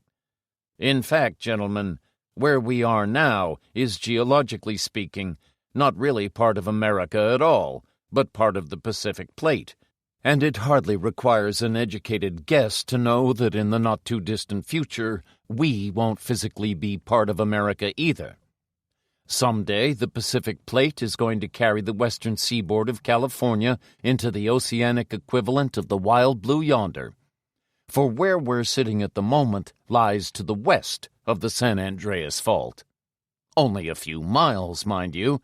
It passes under San Bernardino, just a hop, skip, and jump to the east. For good measure, we're only about the same distance from the Newport-Englewood Fault to the west. That's what caused the Long Beach quake of 1933. And not all that much further from the San Fernando Fault to the north, which caused, as you may recall, that very nasty business back in February 72. Seismologically speaking, only a lunatic would choose to live in the county of Los Angeles. A comforting thought, isn't it, gentlemen? Benson looked around him. No one seemed to find it a comforting thought at all. Little wonder, then, that people's thoughts started turning inwards. Little wonder that they increasingly wondered, when's our time going to come? We're sitting fair and square astride the Ring of Fire, and our turn might be any time now. It is not a happy thought to live with. And they're not thinking in terms of earthquakes in the past. We've only had 4 major earthquakes in our known past, 2 of them really big ones on the order of 8.3 on the Richter scale. Owens Valley in 1872 and San Francisco in 1906. But I say it's not those they're thinking of. Not in the terms of major earthquakes, but of monster earthquakes, of which there have been only 2 recorded in history, both of the Richter order of 8.9, or about 6 times the destructive force of the San Francisco one. Benson shook his head. An earthquake up to 10 on the Richter scale, or even 12, is theoretically possible, but not even the scientific mind cares to contemplate the awfulness of it. Those 2 monster quakes occurred also, perhaps not coincidentally, in the first place in 1906 and 1933, the first in Ecuador, the second in Japan. I won't describe the effects to you 2 gentlemen from Washington, or you'd be taking the plane back east. If, that is to say, you managed to get to L.A. Airport before the ground opened up beneath you. Both Ecuador and Japan sit astride the Pacific Ring of Fire. So does California. Why shouldn't it be our turn next? Barrow said, "That idea about a plane is beginning to sound good to me. What would happen if one of those struck?" Assuming a properly somber tone of voice, I must admit I've given a great deal of thought to this. Say it struck where we're sitting now. You'd wake up in the morning, only of course the dead don't wake, and find the Pacific where Los Angeles is, and Los Angeles buried in what used to be Santa Monica Bay and the San Pedro Channel. The San Gabriel Mountains might well have fallen down smack on top of where we are now. If it happened at sea, how could it happen at sea?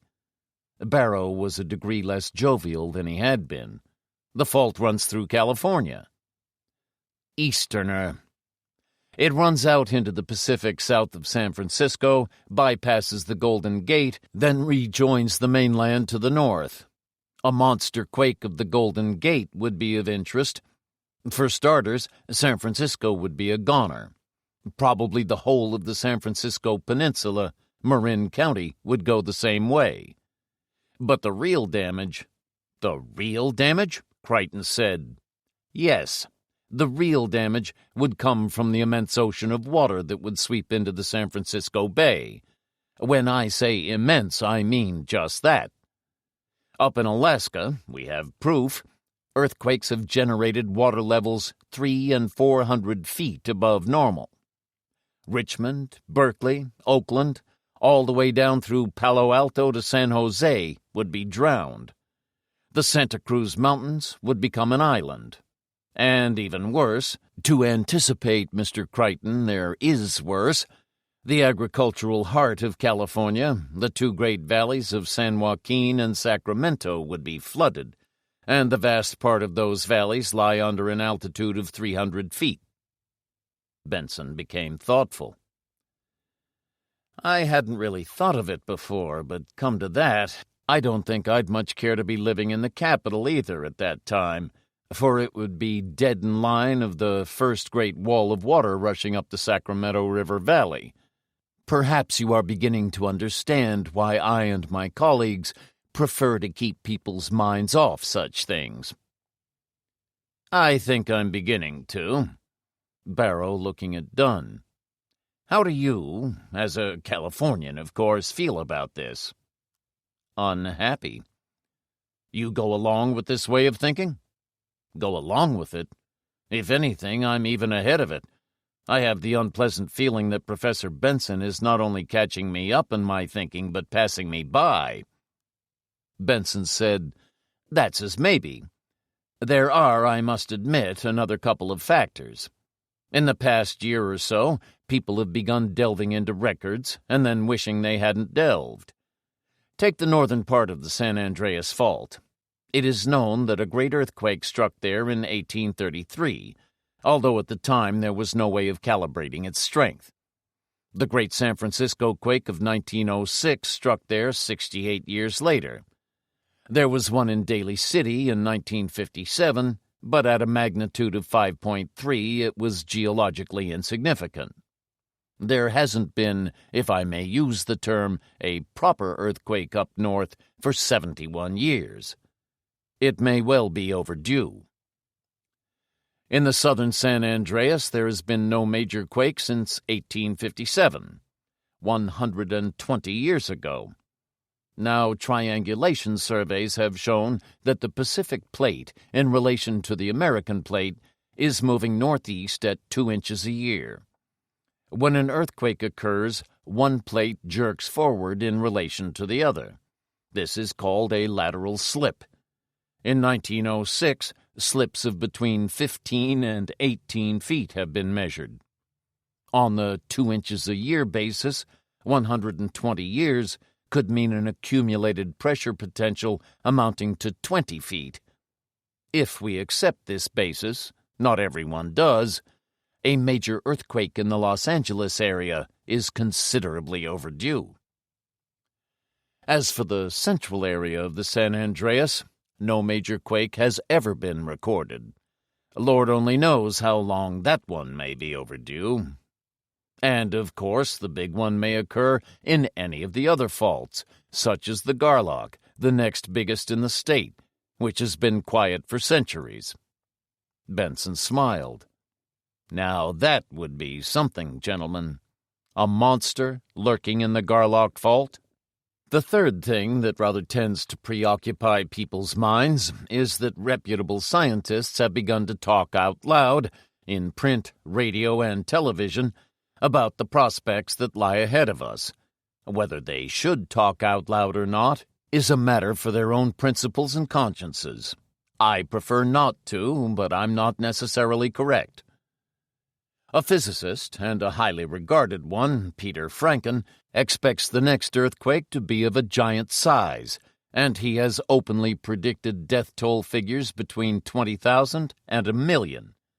He has also predicted that if it happens in the long quiescent central section of the San Andreas, the severity of the shock waves would rock both Los Angeles and San Francisco. In his own words, quite possibly wiping them out. It is perhaps not surprising that per head of population, California consumes more tranquilizers and sleeping tablets than any place on Earth. Or take the San Francisco emergency plan.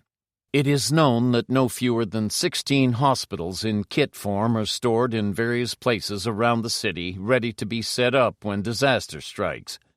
A leading scientist commented somewhat gloomily that most of those, should a major earthquake occur, would probably be destroyed anyway, and if the city was inundated or the peninsula cut off, the whole lot would be useless.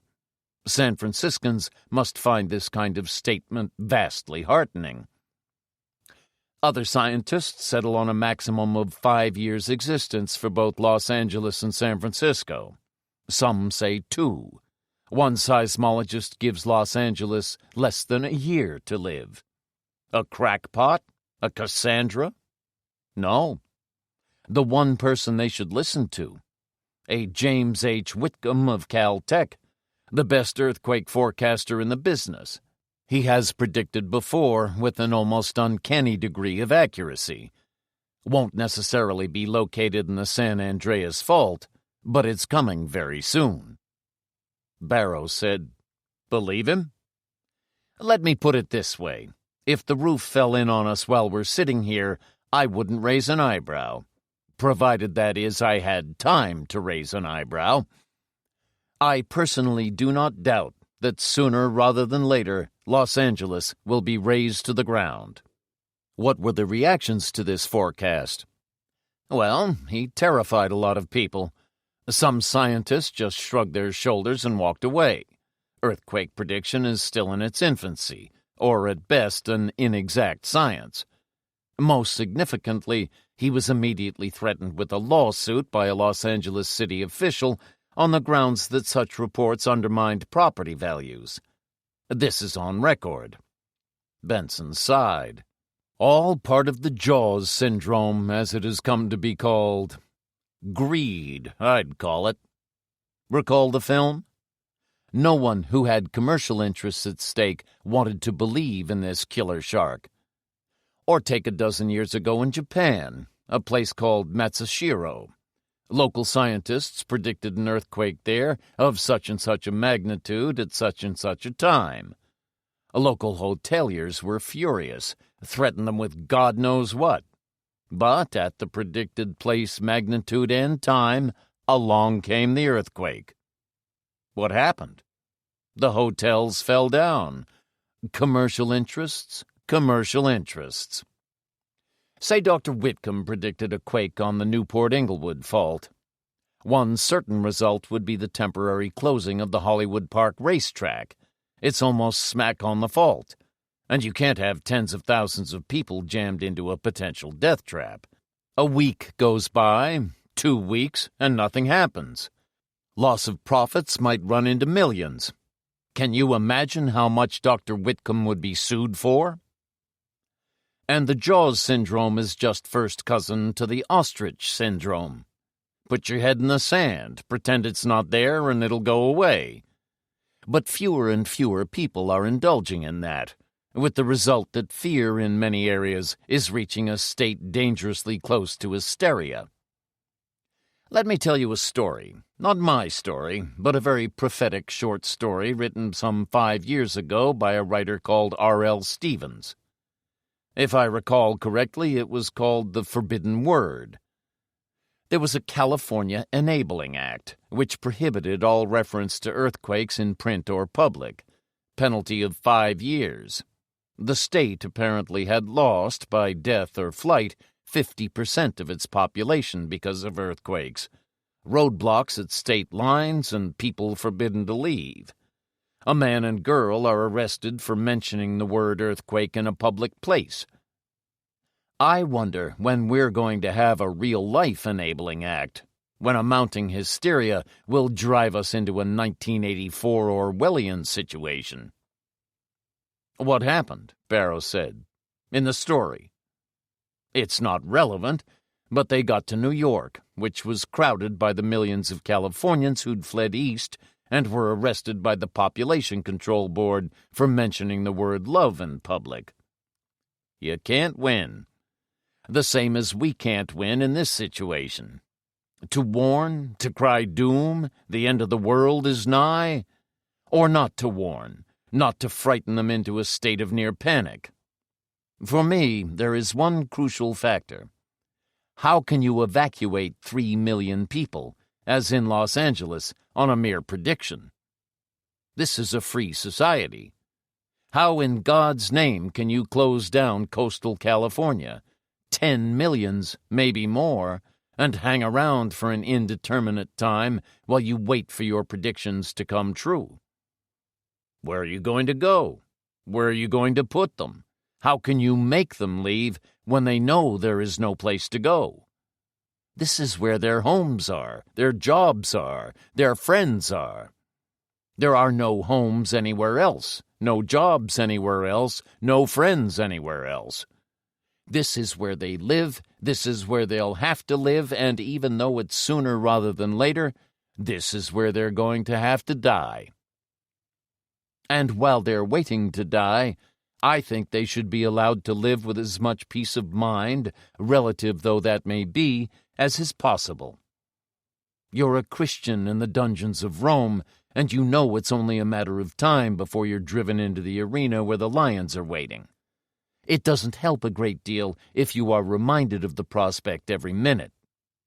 Hope, however irrational, springs eternal. Well, that's my attitude, and that's my answer. I have lied in my teeth, and I intend to go on doing so. Any suggestions that we were wrong will be vehemently denied. I am not, gentlemen, committed to a lie. I am committed to a belief. I have, I think, made my position very clear. Do you accept it?" Barrow and Crichton looked briefly at each other, then turned to Benson and nodded in unison. "Thank you, gentlemen. As for this maniac Morrow, I can be of no help there. He's all yours, I'm afraid." He paused. Threatening to explode an atomic bomb or such like, I must say that as a concerned citizen, I'd dearly love to know what he's up to. Do you believe him? Crichton said, "We have no idea." "No inkling what he's up to?" "None. Suspense, war of nerves, tension, creating fear, hoping to panic you into precipitate and misguided action." "Very likely," Barrow said. "Only we haven't got anything to act against yet." "Well, just as long as he doesn't let it off under my seat or in any other inhabited area. If you learn the time and place of this proposed demonstration, may I request a grandstand seat?" "Your request has already been granted," Barrow said. "We were going to ask you anyway." "Would there be anything else, gentlemen?" "Yes," Ryder said. "Would it be possible to borrow some reading material on earthquakes, especially recent ones?" Everyone looked at him in perplexity. Everyone, that is, except Benson. "My pleasure, Sergeant. Just give this card to the librarian." Dunn said, "A question, Professor. This earthquake preventative slip program of yours, shouldn't that delay or minimize the great quake that everyone seems to think is coming?" "Had it been started 5 years ago, perhaps, but we're only just beginning. 3, maybe 4 years before we get results. I know in my bones that the monster will strike first. It's out there, crouched on the doorstep, waiting. Chapter 7. At 10:30 that morning, Morrow re-entered his study. Dubois was no longer at the observation window, but was sitting at Morrow's desk, 2 revolving tape recorders in front of him. He switched them off and looked up. Morrow said, "Deliberations over?" 20 minutes ago. They're deliberating something else now. How to stop us, no doubt. What else? I gave up listening some time ago. They couldn't stop a retarded 5-year-old. Besides, they can't even speak coherently, far less think rationally. Morrow crossed to the observation window and switched on the speaker above his head. All 4 scientists were sitting, more accurately sprawling, round the table, bottles in front of them to save them the labor of having to rise and walk to the drinks trolley. Burnett was speaking, his face suffused with alcohol or anger or both, and every other word was slurred. "Damn it to hell! All the way to hell! Back again, too! There's the 4 of us! Look at us! Best brains in the country! That's what we're supposed to be! Best nuclear brains! Is it beyond our capacity, gentlemen, beyond our intelligence, to devise a means whereby to circumvent the devilish machinations of this monster Morrow? What I maintain is—" Bramwell said, "Oh, shut up. That makes the 4th time we've heard this speech." He poured himself some vodka, leaned back, and closed his eyes. Healy had his elbows on the table and his hands covering his eyes.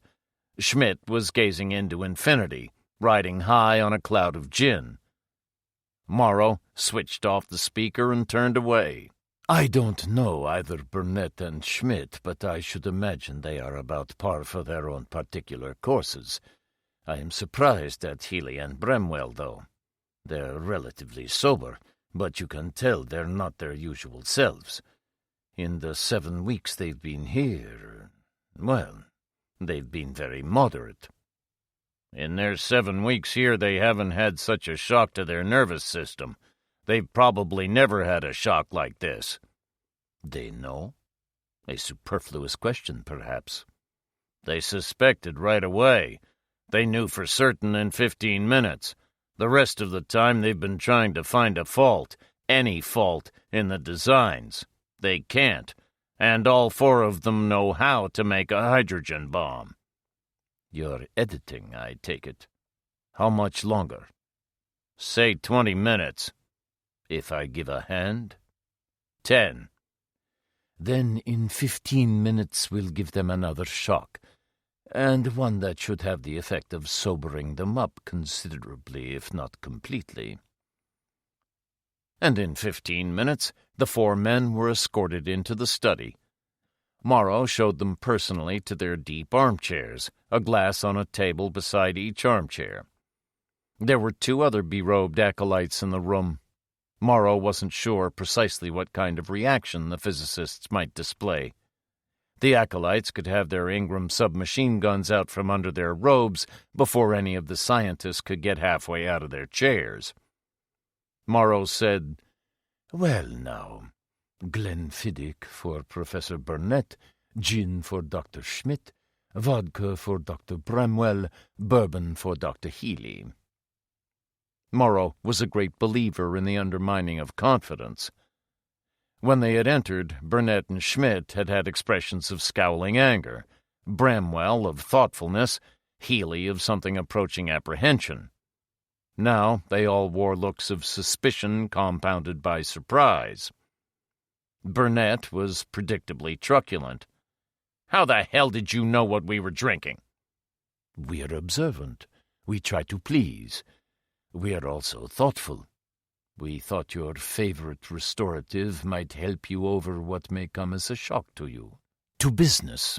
What did you make of those blueprints?" "How would you like to go to hell?" Burnett said. "We may all meet there some day. I repeat the question. And I repeat the answer. You will tell me, you know. And how do you propose to set about making us talk? Torture? Burnett's truculence had given way to contempt. We can't tell you anything we don't know about. Torture? Oh, dear me, no. I might. In fact, I shall be needing you later on. But torture? Hadn't occurred to me. You, Abraham? No, Mr. Morrow. Dubois considered. It is a thought. He came tomorrow and whispered something in his ear. Morrow looked shocked. Abraham, you know me. You know I don't wage war on innocents. You damned hypocrite! Burnett's voice was a hoarse shout. Of course that's why you brought the women here. My dear fellow, Bremwell said in a weary voice. It's a bomb of some sorts, that's obvious. It might well be a blueprint for a nuclear bomb. A thought that immediately occurred to us because of your propensity for stealing nuclear fuel. Whether it's viable, whether it will work, we have just no idea. There are hundreds of nuclear scientists in this country, but the number of those who can actually make a nuclear bomb is severely restricted. We are not among the chosen few. As for those who can actually design a hydrogen bomb, well, I personally have never met one. Our science is devoted to exclusively peaceful nuclear pursuits.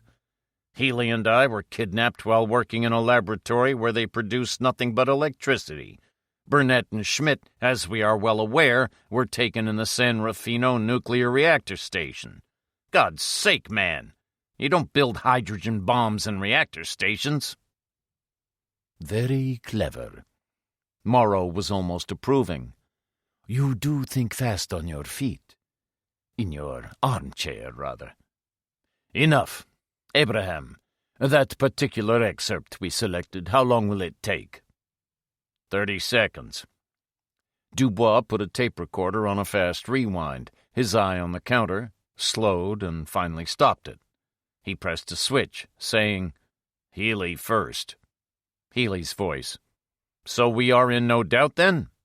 Schmidt's voice. None. I haven't been since the first time I clapped eyes on those hellish blueprints.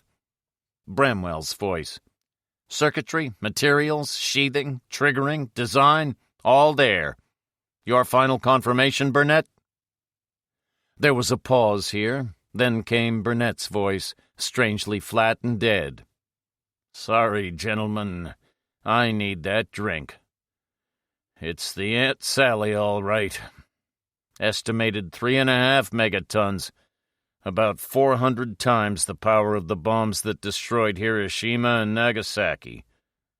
God, to think that Willie Aachen and I had a champagne party the night we completed the design.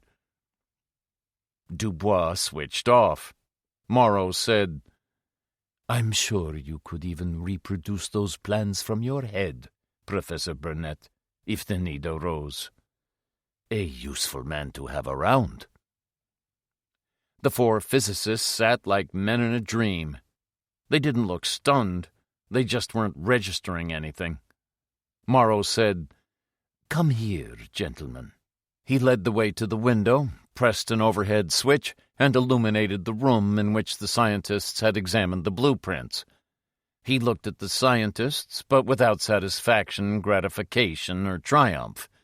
Morrow did not seem to specialize very much in the way of feelings. The expressions on your faces were more than enough to tell us all we wanted to know.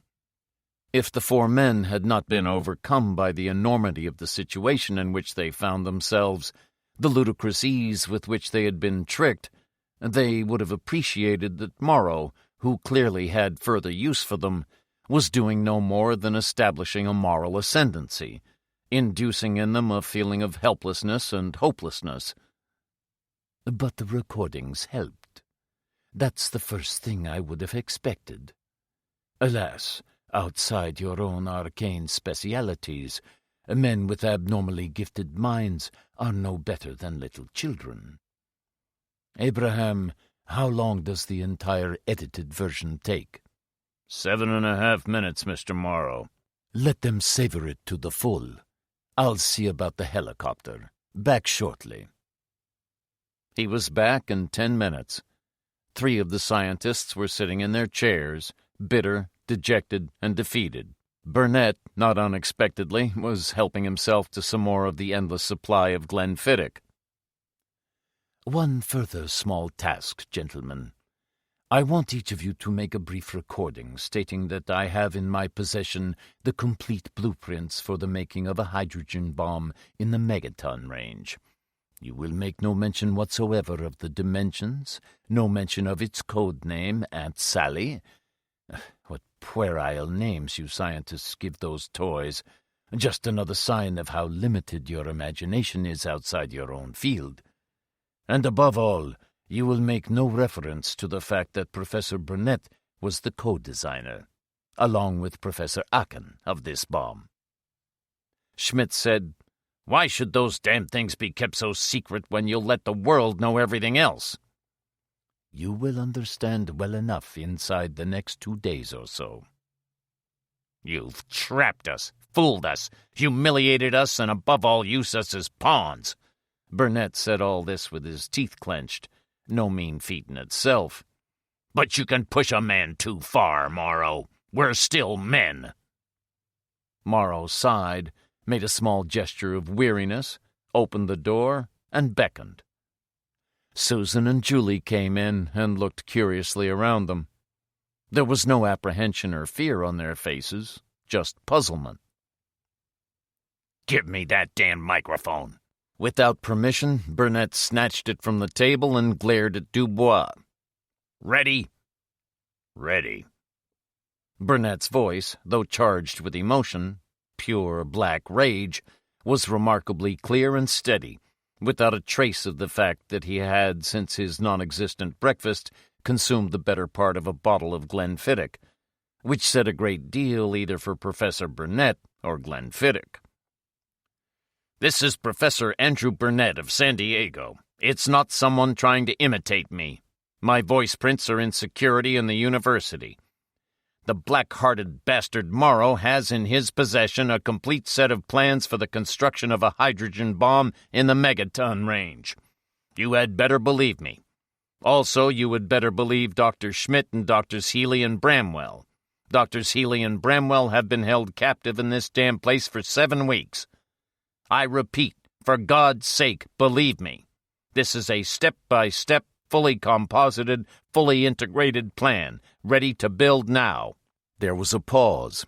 "For all I know, the bastard may already have built one."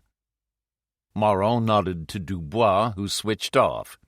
Dubois said, "The first and last sentences, Mr. Morrow." Leave them in. Morrow smiled. Leave them. Eliminates the need for checking on voice prints. They carry with them the normal characteristic flavor of the professor's colorful speech. You can cope, Abraham? Ridiculous question. Come, ladies. He ushered them out and closed the door. Susan said, "Do you mind enlightening us? I mean, what is going on?" Certainly not, my dears. Our learned nuclear physicists have been doing a chore for me this morning. Not that they were aware of that fact. Unknown to them, I had their conversation recorded. I showed them a set of plans. I proved to them that I am indeed in possession of the secrets of the manufacture of hydrogen bombs. Now they are proving that to the world. Simple. Is that why you brought the scientists here? I still have a further important use for them, but primarily, yes. Why did you bring us into that room, your study? See, you are an inquisitive person. I was just satisfying your curiosity. Julie here is not an inquisitive person. Julie nodded vigorously. For some reason, she seemed close to tears. I just want out of here. Susan shook her arm. What is it? You know very well what it is. You know why he brought us in there. The men were turning balky. That's why we were brought up here." "The thought hadn't escaped me," Susan said. "Would you or that dreadful giant have twisted our arms until we screamed? Or do you have dungeons? Castles always have dungeons, don't they? You know, thumbscrews and racks and iron maidens. Do you break people on the wheel, Mr. Morrow?" "A dreadful giant? Oh, Abraham would be hurt. A kind and gentle giant. As for the rest, oh, dear me, direct intimidation, Mrs. Ryder, is less effective than indirect. If people can bring themselves to believe something, it's always more effective than having to prove it to them." "Would you have proved it?" Morrow was silent. "Would you have had us tortured?" "I wouldn't even contemplate it." "Don't believe him. Don't believe him." Julie's voice shook. "He's a monster and a liar." "He's a monster, all right." Susan was very calm, even thoughtful. "He may even be a liar. But in this case I believe him. Odd." In a kind of despair, Julie said, "You don't know what you're saying."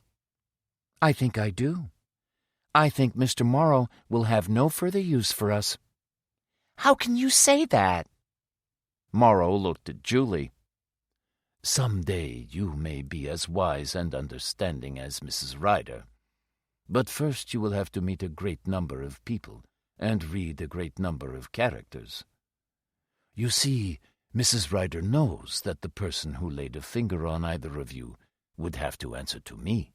She knows that I never would. She will, of course, convince those disbelieving gentlemen we've just left, and they will know I couldn't use this threat again. I do not have to. You are of no more use to me." Morrow smiled. "Oh, dear, that does sound vaguely threatening. Let us rather say that no harm will come to you." Julie looked at him briefly, the fear and suspicion in her eyes undimmed, then looked abruptly away. "Well, I tried, young lady. I cannot blame you.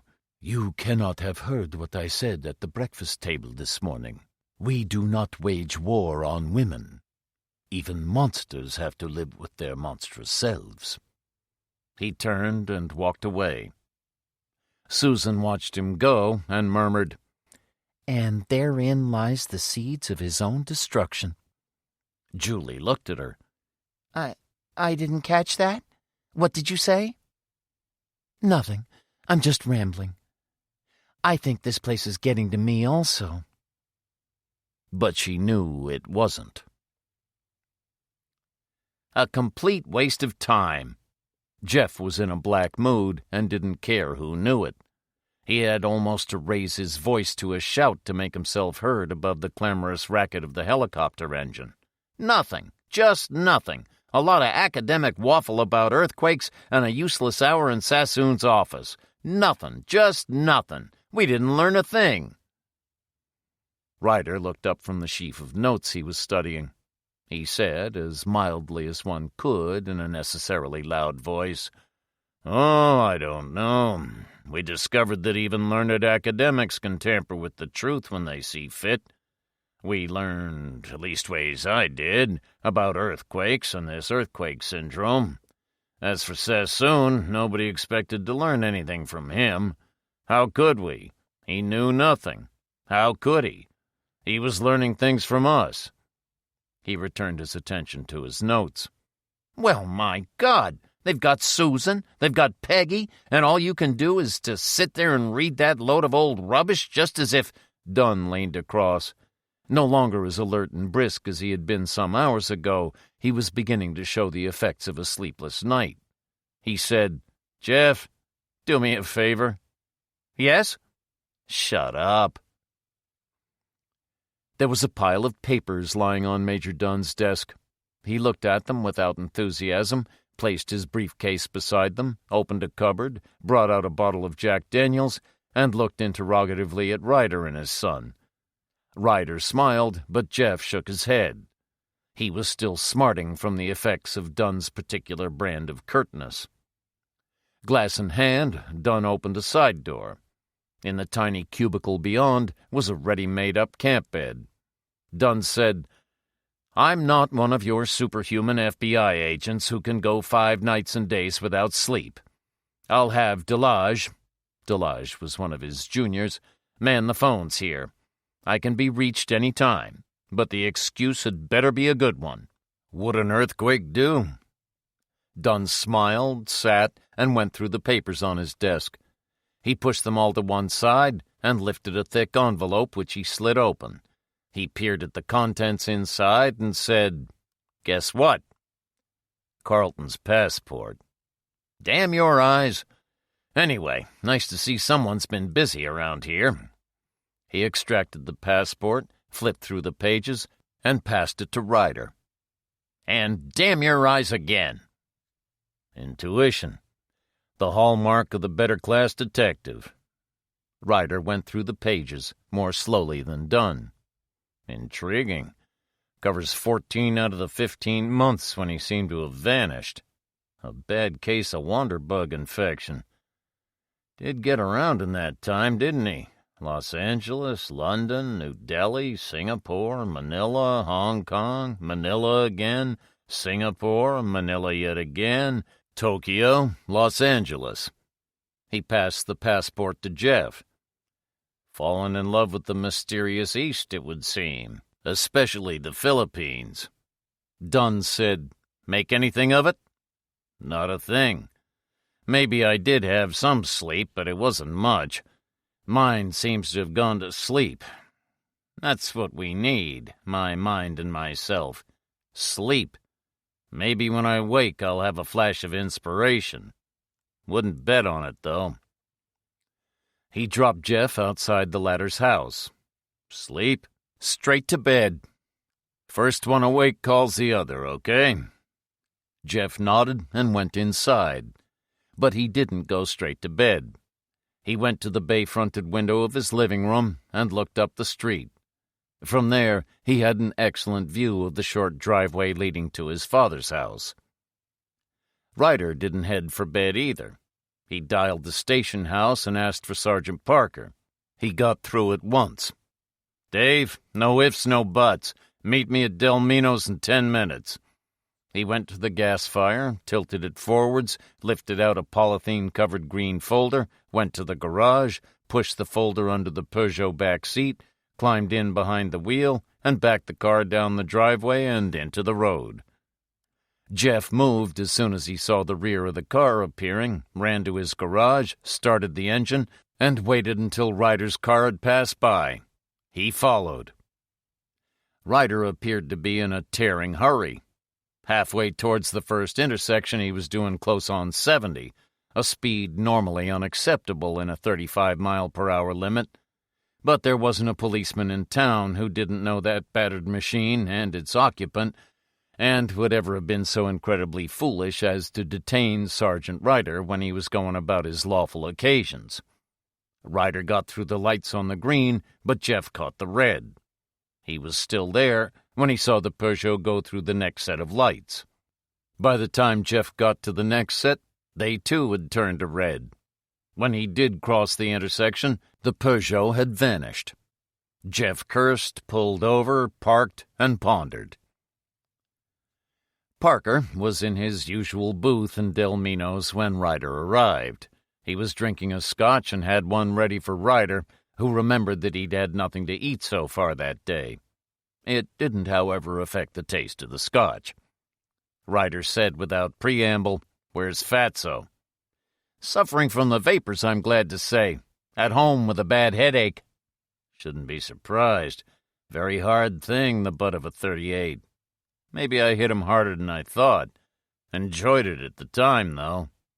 20 minutes from now he's going to feel a hell of a sight more fragile. Thanks. I'm off." Wait a minute. You clobbered Donahue, tell me." Briefly and impatiently, Ryder told him. Parker was suitably impressed.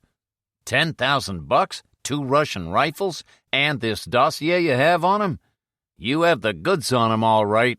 our ex-chief of police. But look, John, there's a limit to how far you can go on taking the law into your own hands. There's no limit. Ryder put his hand on Parker's. Dave, they've got Peggy. There was a momentary incomprehension, then Parker's eyes went very cold. Peggy had first sat on his knees at the age of 4, and had sat there at regular intervals ever since, always with the mischievously disconcerting habit of putting her elbow on his shoulder, her chin on her palm, and peering at him from a distance of 6 inches. 14 years later, dark, lovely, and mischievous as ever, it was a habit she had still not abandoned, especially on those occasions when she wanted to wheedle something from Ryder, laboring under the misapprehension that this made her father jealous. Parker said nothing. His eyes said it for him. Ryder said, "San Diego, during the night. They gunned down the 2 FBI men who were looking after her." Parker stood up. "I'm coming with you." "No, you're still an officer of the law. You'll see what I'm going to do with Fatso, and you'll have to arrest me." "I've just come all over blind." "Please, Dave. I may be breaking the law, but I'm still on the side of the law, and I need at least one person inside the law I can trust. There's only you." "Okay, but if any harm comes to her or Susan, I'm out of a job." "You'll be welcome in the ranks of the unemployed." They left. As the door swung to behind them, a lean Mexican youth with a straggling mustache that reached his chin rose from the next booth, inserted his nickel, and dialed. For a full minute the phone rang at the other end without reply. The youth tried again with the same result. He fumbled in his pockets, went to the counter, changed a bill for loose change, returned, and tried another number. Twice he tried, twice he failed, and his mounting frustration as he kept glancing at his watch was obvious. On the third time, he was lucky. He started to speak in low, hurried, urgent Spanish. There was a certain lack of aesthetic appeal about the way in which Chief of Police Donahue had arranged his sleeping form. Fully clothed, he lay face down on a couch, his left hand on the floor, clutching a half-full glass of bourbon, his hair in disarray, and his cheeks glistening with what could have been perspiration, but was in fact water steadily dripping down from the now-melting ice bag that Donahue had strategically placed on the back of his head. It was to be assumed that the loud snoring was caused not by the large lump that it undoubtedly lay concealed beneath the ice bag, but from the bourbon. For a man does not recover consciousness from a blow, inform the office that he's sorry but he won't be in today, and then relapse into unconsciousness. Ryder laid down the polythene folder he was carrying, removed Donahue's Colt, and prodded him far from gently with its muzzle. Donahue groaned, stirred, displaced the ice bag in turning his head, and managed to open one eye. His original reaction must have been that he was going down a long, dark tunnel. When the realization gradually dawned upon his befuddled brain that it was not a tunnel but the barrel of his own .45, his cyclopean gaze traveled above and beyond the barrel until Ryder's face swam into focus. Two things happened. Both eyes opened wide, and his complexion changed from its normal puce to an even more unpleasant shade of dirty gray. Ryder said, "Sit up." Donahue remained where he was. His jowls were actually quivering. Then he screamed in agony as Ryder grabbed his hair and jerked him into the vertical. Clearly, no small amount of that hair had been attached to the bruised bump on his head. A sudden scalp pain predictably produces an effect on the corneal ducts, and Donahue was no exception. His eyes were swimming like bloodshot goldfish in peculiarly murky water. Ryder said, "You know how to conduct a cross-examination, Fatso?" "Yes." He sounded as if he was being garroted. "No, you don't. I'm going to show you. Not in any textbook, and I'm afraid you'll never have an opportunity to use it. But by the comparison, the cross-examination you'll get in the accused's box in court will seem almost pleasant. Who's your paymaster, Donahue? What in God's name? He broke off with a shout of pain and clapped his hands to his face. He reached finger and thumb inside his mouth, removed a displaced tooth, and dropped it on the floor. His left cheek was cut both inside and out, and blood was trickling down his chin. Ryder had laid the barrel of Donahue's Colt against his face with a heavy hand. Ryder transferred the Colt to his left hand. "Who's your paymaster, Donahue?" What in the hell?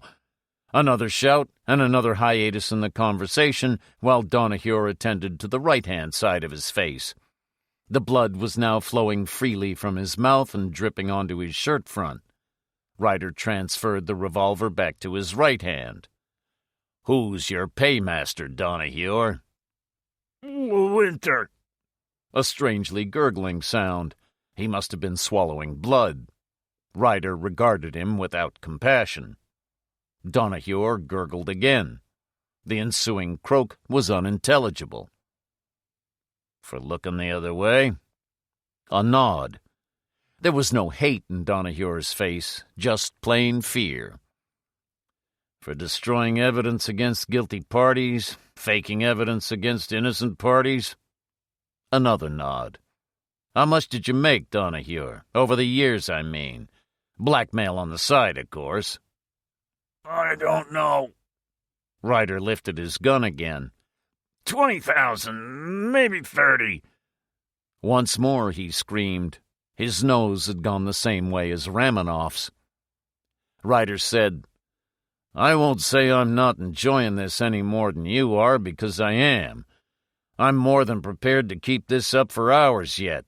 Not that you'll last more than 20 minutes, and we don't want your face smashed into such a bloody pulp that you can't talk. Before it comes to that, I'll start breaking your fingers one by one." Ryder meant it, and the abject terror on what was left of Donahue's face showed that he knew Ryder meant it. "How much?" I don't know. He cowered behind raised hands. I don't know how much. Hundreds. Of thousands? A nod. Ryder picked up the polythene folder and extracted the folder which he showed to Donahue. Total of just over $550,000 in 7 banks under 7 different names. That would be about right. Another nod. Ryder returned the papers to the polythene folder. If this represented only Donahue's rake-off, how much did LeWinter have safe and sound in Zurich? The last payoff, $10,000. What was that for?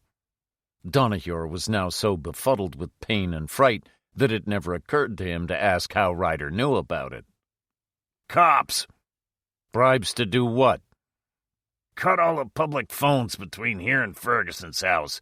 Cut Ferguson's phone. Wreck his police band radio. Clear the roads. Clear the roads? No patrols on the hijacked van's escape route? Donahue nodded. He obviously felt this easier than talking. Jesus, you are a sweet bunch. I'll have their names later. Who gave you those Russian rifles? Rifles? A frown appeared in the negligible clearance between Donahue's hairline and eyebrows, a sure indication that at least part of his mind was working again. You took them. And the money. You... He touched the back of his head. I asked a question. Who gave you the rifles? I don't know. Donahue raised defensive hands just as Ryder lifted his gun. Smashed my face to pieces and I still don't know. Found them in the house when I came back one night. Voice over the phone said I was to keep them. Ryder believed him. The voice have a name? No. Ryder believed that also. No intelligent man would be crazy enough to give his name to a man like Donahue. This the voice that told you to tap LeWinter's phone? How in God's name? Donahue broke off, not because of another blow or impending blow, but because, swallowing blood from both mouth and nose, he was beginning to have some difficulty with his breathing. Finally he coughed and spoke in a gasp. Yes. Name Morrow mean anything to you? Morrow? Morrow who? Never mind. If Donahue didn't know the name of Morrow's intermediary, he most certainly didn't know Morrow. Jeff had first tried the Redux in Bay Street, the unsavory bar-restaurant where his father had had his rendezvous with Dunn. No one answering to either of their descriptions had been there, or if they had, no one was saying. From there, he went to the FBI office. He'd expected to find Delage there, and did. He also found Dunn, who clearly hadn't been to bed. He looked at Jeff in surprise. "So soon? What's up?" "My father been here?" "No. Why?" "When we got home, he said he was going to bed. He didn't. He left after 2 or 3 minutes. I followed him. Don't know why. I had the feeling he was going to meet someone, that he was stepping into danger. Lost him at the lights." "Worry about the other guy." Dunn hesitated. "Some news for you and your father. Not all that good. Both shot FBI men were under heavy sedation during the night, but one's clear now. He says that the first person shot last night was neither him nor his partner, but Peggy. She got it through the left shoulder." "No." "I'm afraid so, boy. I know this agent well. He doesn't make mistakes." But if she's wounded, I mean, medical attention, hospital. She must have—" "Sorry, Jeff, that's all we know. The kidnappers took her away, remember?" Jeff made to speak, turned, and ran from the office. He went to Delmino's, the station officer's favorite hangout. Yes, Sergeants Ryder and Parker had been there. No, the barman didn't know where they had gone. Jeff drove the short distance to the station house. Parker was there along with Sergeant Dixon. Jeff said, "Seen my father?" "Yes, why?" "You know where he is?" "Yes. Again, why?" "Just tell me." "I'm not rightly sure I should." He looked at Jeff, saw the urgency and intensity, and was not to know it was because of the news Jeff had just heard. He said reluctantly, "He's a Chief Donahue's, but I'm not sure." He stopped. Jeff had already gone. Parker looked at Dixon and shrugged. Ryder said, almost conversationally, "Heard that my daughter's been kidnapped?" "No, I swear to God." "All right. Any idea how anyone might have got hold of her address in San Diego?" Donahue shook his head, but his eyes had flickered just once. Ryder broke open the revolver. The hammer was lined up against an empty cylinder, one of 2. He closed the gun, shoved the stubby finger of Donahue's right hand through the trigger guard, held the Colt by barrel and butt, and said, "On the count of 3, I twist both hands. 1... I did. "How'd you get it?" "Week or 2 ago. You were out for lunch And I'd left my address book in my drawer, so you kind of naturally wrote down a few names and addresses. I really should break your finger for this. But you can't sign a statement if I break your writing forefinger, can you?" A statement? "A statement? I'm not a law officer anymore. It's a citizen's arrest, just as legal. I arrest you, Donahue, for larceny, corruption, bribery, the acceptance of bribes, and for murder in the first degree." Donahue said nothing. His face, grayer than ever, had slumped between his sagging shoulders. Ryder sniffed the muzzle. "Fired recently." He broke open the gun. 2 bullets gone. We only carry 5 in a cylinder, so one's been fired recently. He eased out one cartridge and scraped the tip with a nail. And soft-nosed, just like the one that took off Sheriff Hartman's head. A perfect match for this barrel, I'll be bound. He knew that a match-up was impossible, but Donahue either didn't know or was too far gone to think. "And you left your fingerprints on the door handle, which was a very careless thing to do." Donahue said dully, "It was the man on the phone." "Save it for the judge." "Freeze!" a high-pitched voice behind Ryder said. Ryder had survived to his present age by knowing exactly the right thing to do at the right time, and at the moment the right thing appeared to be to do what he was told. He froze. "Drop that gun!" Ryder obediently dropped the gun, a decision which was made all the easier for him by the fact that he was holding the gun by the barrel anyway, and the cylinder was hinged out. "Now turn around, nice and slow." Brought up on a strict diet of B-movies, Ryder reflected, but that didn't make him any less dangerous. He turned round, nice and slow. The visitor had a black handkerchief tied below his eyes, wore a dark suit, dark shirt, white tie, and of all things, a black fedora. B-movies, late 1930s. "Donahue ain't gonna meet no judge." He'd the dialogue right, too. "But you're gonna meet your maker. No time for prayers, mister." "You drop that gun," said a voice from the doorway. Obviously, the masked man was considerably younger than Ryder, for he didn't know the right thing to do. He whipped round and loosed off a snapshot at the figure in the doorway. In the circumstances, it was a pretty good effort, ripping the cloth on the upper right sleeve of Jeff's coat. Jeff's reply was considerably more effective. The man in the mask folded in the middle like a collapsing hinge and crumpled to the floor. Ryder dropped to one knee beside him. "I tried for his gun hand," Jeff said uncertainly. "Reckon I missed." "You did. Didn't miss his heart, though." Ryder plucked off the handkerchief mask. "Well, the shame of it all. Lenny the Linnet has gone riding off across the Great Divide." "Lenny the Linnet?" Jeff was visibly shaken. "Yes, Linnet, a songbird. Well, wherever Lenny's singing now, you can take long odds that it won't be to the accompaniment of a harp." Ryder glanced sideways, straightened, took the gun from Jeff's lax hand, and fired, all in seemingly slow motion. For the 5th time that night, Donahue cried out in pain. The Colt he'd picked up from the floor spun across the room. Ryder said, "Do be quiet. You can still sign the statement. And to the charge of murder, we'll now add one of attempted murder." Jeff said, "One easy lesson? Is that it?" Ryder touched his shoulder. "Well, thanks anyway. I didn't mean to kill him. Shed no sad tears for Lenny, a heroin pusher. You followed me?"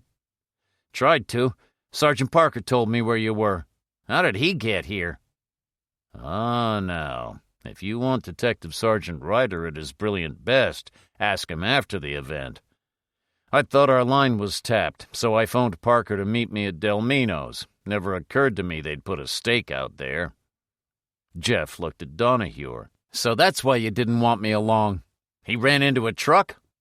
"Self-inflicted injuries. Now on, you're welcome along any time.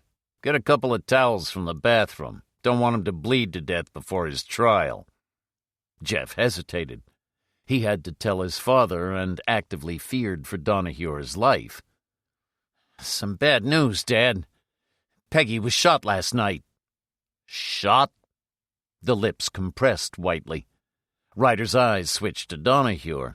The grip on Jeff's gun tightened, but he was still under his iron control. He looked back at Jeff. "Bad?" "Don't know. Bad enough, I should think. Left shoulder." "Get the towels." Ryder lifted the phone, got through to Sergeant Parker. "Come out here, will you, Dave? Bring an ambulance. Doc Hinckley." Hinckley was the police surgeon. "And young Kramer to take a statement.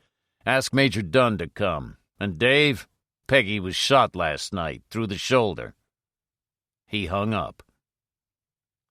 Parker passed on the request to Kramer, then went up to see Mahler. Mahler viewed him as he was viewing life at the moment, with a harassed and jaundiced eye. Parker said, "I'm going out to Chief Donahue's place. Some trouble out there." "What trouble?" "Something that calls for an ambulance." "Who said so?" "Ryder." "Ryder?" Mahler pushed back his chair and rose.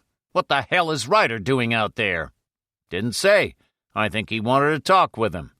"I'll have him behind bars for this. I'll take charge of this personally." "I'd like to come, Lieutenant." "You stay here. That's an order, Sergeant Parker." Nothing personal, Lieutenant. Parker put his badge on the desk. I'm not taking orders anymore. All 5 of them arrived together, the 2 ambulance men, Kramer, Major Dunn, and Dr. Hinckley. As befitted the occasion, Dr. Hinckley was in the lead.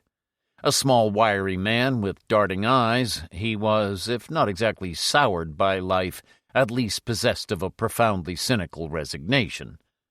He looked at the recumbent figure on the floor. Good Lord, Lenny the Linnet, a black day for America. He peered more closely at the white tie with the red-rimmed hole through it. Heart damage of some kind. Gets 'em younger every day. And Chief of Police Donahue. He crossed to where a moaning Donahue was sitting on his couch, his left hand tenderly cradling the blood-soaked towel round his right hand. None too gently, Hinckley unwrapped the towel. Dear me, where's the rest of those 2 fingers? Ryder said, he tried to shoot me. Through the back, of course. Ryder, Lieutenant Mahler had a pair of handcuffs ready. I'm placing you under arrest. Put those things away and don't make more of a fool of yourself than you can help if you don't want to be charged with obstructing the course of justice. I have made a perfectly legal citizen's arrest. The charges are larceny, corruption, bribery, the acceptance of bribes, attempted murder, and murder in the first degree. Donahue will admit to all of them, and I can prove all of them. Also, he's an accessory to the wounding of my daughter. Your daughter shot? Oddly, this seemed to affect Mahler more than the murder accusation. He had put his handcuffs away.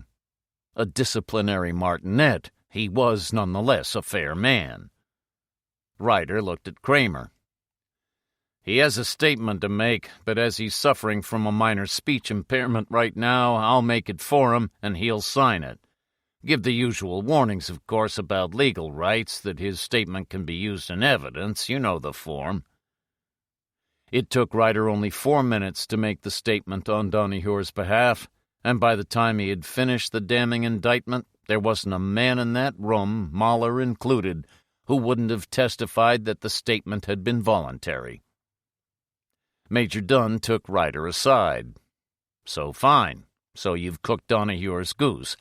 It won't have escaped your attention that you've also cooked your own goose. You can't imprison a man without preferring charges, and the law of the land says those charges must be made public. There are times when I admire the Russian legal system. Quite. So Morrill will know in a couple of hours, and he's got Susan and Peggy. I don't seem to have many options open. Somebody has to do something. I haven't noticed that the police or the FBI or the CIA have been particularly active. Miracles take a little time. Dunn was impatient. Meantime, they still have your family. Yes, I'm beginning to wonder about that. If they're in danger, I mean. Jesus, danger? Of course they are. God's sake, man, look at what happened to Peggy. An accident. They could have killed her if they came that close. A dead hostage is no good to anyone. I suppose I could call you a cold-blooded bastard, but I don't believe you are. You know something I don't? No, you have all the facts that I have. Only I have this feeling that we're being conned, that we're following a line that they want us to follow. I told Jablonski last night that I didn't think the scientists had been taken in order to force them to make a bomb of some kind. They've been taken for some other purpose. And if I don't think that, then I no longer think that the women were taken to force them to build a bomb. And not for a lever on me, either. Why should they worry about me in advance? What's bugging you, Ryder? I'd like to know why Donahue had those Kalashnikovs in his possession. He doesn't seem to know either. I don't follow you. Unfortunately, I don't follow myself. Dunn remained in silent thought for some time. Then he looked at Donahue, winced at the sight of the battered face, and said, "Who's next in line for your kindly ministrations? LeWinter?" "Not yet. We've got enough to pull him in for questioning, but not enough to hold him on the uncorroborated word of an unconvicted man. And unlike Donahue, he's a wily bird who'll give away nothing. I think I'll call on his secretary after an hour or two's sleep. The phone rang. Jeff answered and held it out to Dunn, who listened briefly, hung up, and said to Ryder, "I think you'll have to postpone your sleep for a little. Another message from our friends." Chapter 8. Delage was with a man the writers hadn't seen before. A young man, fair-haired, broad, wearing a gray flannel suit cut loose to conceal whatever weaponry he was carrying, and a pair of dark glasses of the type much favored by Secret Servicemen who guard presidents and heads of state. "Leroy," Dunn said. "San Diego. He's liaising with Washington on LeWinter's codes. He's also in touch with the AEC plant in Illinois, checking on Carlton's past contacts, and has a team working on the lists of the weirdos. Anything yet, Leroy?" Leroy shook his head. "Late afternoon, hopefully." Dunn turned to Delage. "So what didn't you want to tell me over the phone? What's so hush-hush?" "Won't be hush-hush much longer. The wire services have it, but Barrow told them to sit on it. When the director tells people to sit on something, it's sat on." He nodded to a tape recorder. "We recorded this over the direct line from Los Angeles. Seems the Durer of Erda was sent a separate recording." He pressed a switch, and a smooth, educated voice began to speak, in English but not American English. "My name is Morrow, and I am, as many of you will know by this time, the person responsible for the San Rufino reactor break-in. I have messages to you from some eminent scientists, and I suggest you all listen very carefully. For your own sakes, please listen carefully." The tape stopped as Dunn raised a hand. He said, "Anyone recognize that voice?" Clearly no one did. "Anyone identify that accent? Would it give you any idea where Morrow comes from?" Delage said, "Europe, Asia, could be any place. Could be an American with a phony accent." "Why don't you ask the experts?" Ryder said. "University of California. On one campus or another, anywhere between San Diego and Stanford, you'll find some professor or lecturer who'll recognize it. Don't they claim to teach every major and most of the important minor languages in the world somewhere in this state?" "A point. Barrow and Sassoon may already have thought of it. We'll mention it." He nodded to Delage, who flipped the switch again. A rasping and indignant voice said, "This is Professor Andrew Burnett of San Diego. It's not someone trying to imitate me. My voice prints are in security at the university. This black-hearted bastard Morrow—" And so Burnett continued until he had finished his wrathful tirade. Dr. Schmidt, who followed him on the tape, sounded just as furious as Burnett. Healy and Bramwell were considerably more moderate, but all four men had one thing in common. They were utterly convincing. Dunn said to no one in particular, "We believe them?" "I believe them." Delage's certainty was absolute. "That's the fourth time I've heard that played, and I believe it more every time. You could tell they weren't being coerced, under the influence of drugs, physical intimidation, anything like that. Especially not with Professor Burnett. You can't fake that kind of anger. Provided, of course, that those four men are who they claim to be. And they have to be. They'll be on TV and radio any time, and there must be hundreds of colleagues, friends, students who can confirm their genuineness. A megaton? That's the equivalent of 1,000,000 tons of TNT, isn't it? Downright nasty." Ryder said to Dunn, "Well, that's part of the answer to what we were talking about back in Donahue's house. To confirm the existence of those plans and scare the living daylights out of us. Us and everybody in California. They're going to succeed, wouldn't you say?" Leroy said, "What gets me is that they haven't given the faintest indication as to what they're up to." "That's what's going to get everyone," Ryder said. "That's part of his psychological gambit, scare the living daylights out of everyone." "And speaking of scaring the living daylights, I'm afraid there is more to come." Dunn flicked the on switch again, and Morrow's voice came through once more. A postscript, if you please. The authorities claim that the earthquake felt in the southern part of the state this morning came from White Wolf Fault, and as I have already said, this is a lie. As already said, I was responsible. To prove that the state authorities are lying, I will detonate another nuclear device at exactly 10 a.m. tomorrow morning. The device is already in place in a site specially chosen, so that I can have it under permanent surveillance. Any attempt to locate or approach this device will leave me no alternative other than to detonate it by radio control. People are advised not to approach within 5 miles of the site. If they do, I shall not be responsible for their lives. If they don't, but are still foolish enough not to wear specially darkened lenses, I shall not be responsible for their sight. The chosen site is in Nevada, about 12 miles northwest of Skull Peak, where Yucca Flat adjoins Frenchman's Flat.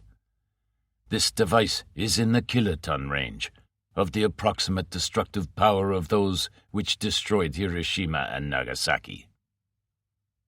Delage switched off. After about 30 seconds' silence, Dunn said thoughtfully, "Well, that's a nice touch, I must say. Gonna use the United States official testing ground for his purposes. As you ask, what the devil is the man up to? Does anyone here believe what we've just heard?" "I do," Ryder said. "I believe it absolutely. I believe it's in position, I believe it will be detonated at the time he says it will, and I believe there is nothing we can do to stop him. I believe all you can do is to prevent as many rubberneckers as possible from going there and having themselves incinerated or radiated or whatever. A traffic problem of sorts." Jeff said, "For a traffic problem you require roads. No major roads there. Dirt tracks, that's all." "Not a job for us," Dunn said. "Army, National Guard, tanks, armored cars, jeeps, a couple of Phantoms to discourage airborne snoopers. There should be no problems in cordoning the area off. For all I know, everybody might be more interested in running in the other direction. All that concerns me is why? Blackmail and threats, of course, but again, what? A man feels so damned helpless. Nothing you can do, nothing you can go on." "I know what I'm gonna do," Ryder said. "I'm going to bed." The Sikorsky cargo helicopter landed in the courtyard of the Adlerheim, but none of those seated in the refectory paid it any attention. The helicopter, which ferried in nearly all the supplies for the Adlerheim, was constantly coming and going, and one just learned to live with its deafening clatter. That apart, the few guards, the hostages, Morrow and Dubois were considerably more interested in what was taking place on the big TV screen before them. The announcer, arms folded in a form of noble resignation and his features arranged with a gravity appropriate to the occasion, had just finished the playing of the tape recordings of the 4 physicists and had embarked upon Morrow's postscript. The pilot of the helicopter, clad in a red plaid mackinaw, entered and approached Morrow, but was waved to a seat. Morrow was not concerned with listening to his own voice, but appeared to derive interest and amusement from listening to the comments and watching the expressions of the others. When Morrow had finished his postscript, Burnett turned to Schmidt and said loudly, "Well, what did I tell you, Schmidt? Man's a raving lunatic." The remark seemed to cause Morrow no offense. Nothing ever seemed to. "If you are referring to me, Professor Burnett, and I assume you are, that's a most uncharitable conclusion. How do you arrive at it?" "In the first place, you don't have an atom bomb." "And even worse, that's a stupid conclusion. I never claimed it was an atom bomb. It's an atomic device. Same effect, though. And 18 kilotons is not to be regarded lightly." Bramwell said, "There's just your word." "At 10:01 tomorrow morning, you and Burnett will doubtless have the courtesy to apologize to me." Bramwell was no longer so certain. Even if such a thing did exist, what would be the point in detonating it out in the desert? Simple, surely. Just to prove to people that I have nuclear explosive power available. And if I can prove that, what is to prevent them from believing that I have unlimited nuclear armament power available? One creates a climate first of uncertainty, then of apprehension, then of pure fear. Finally, of outright terror. You have more of those devices available? I shall satisfy the scientific curiosity of you and your 3 physicist colleagues this evening. Schmidt said, "What in God's name are you trying to play at, Morrow?" I am not trying, and I am not playing, as the citizens of this state and indeed of the whole world will soon know. Aha! And therein lies the psychological nub of the matter, is that it? Let them imagine what they like, let them brood on the possibilities, let them imagine the worst, and then tell them that the worst is worse than they ever dreamed of? Is that it? Excellent, Schmidt. Quite splendid. I shall include that in my next broadcast. Imagine what you like. Brood on the possibilities. Imagine the worst. But can you imagine the worst is worse than you ever dreamed of? Yes. Thank you, Schmidt. I shall take all the credit for myself, of course.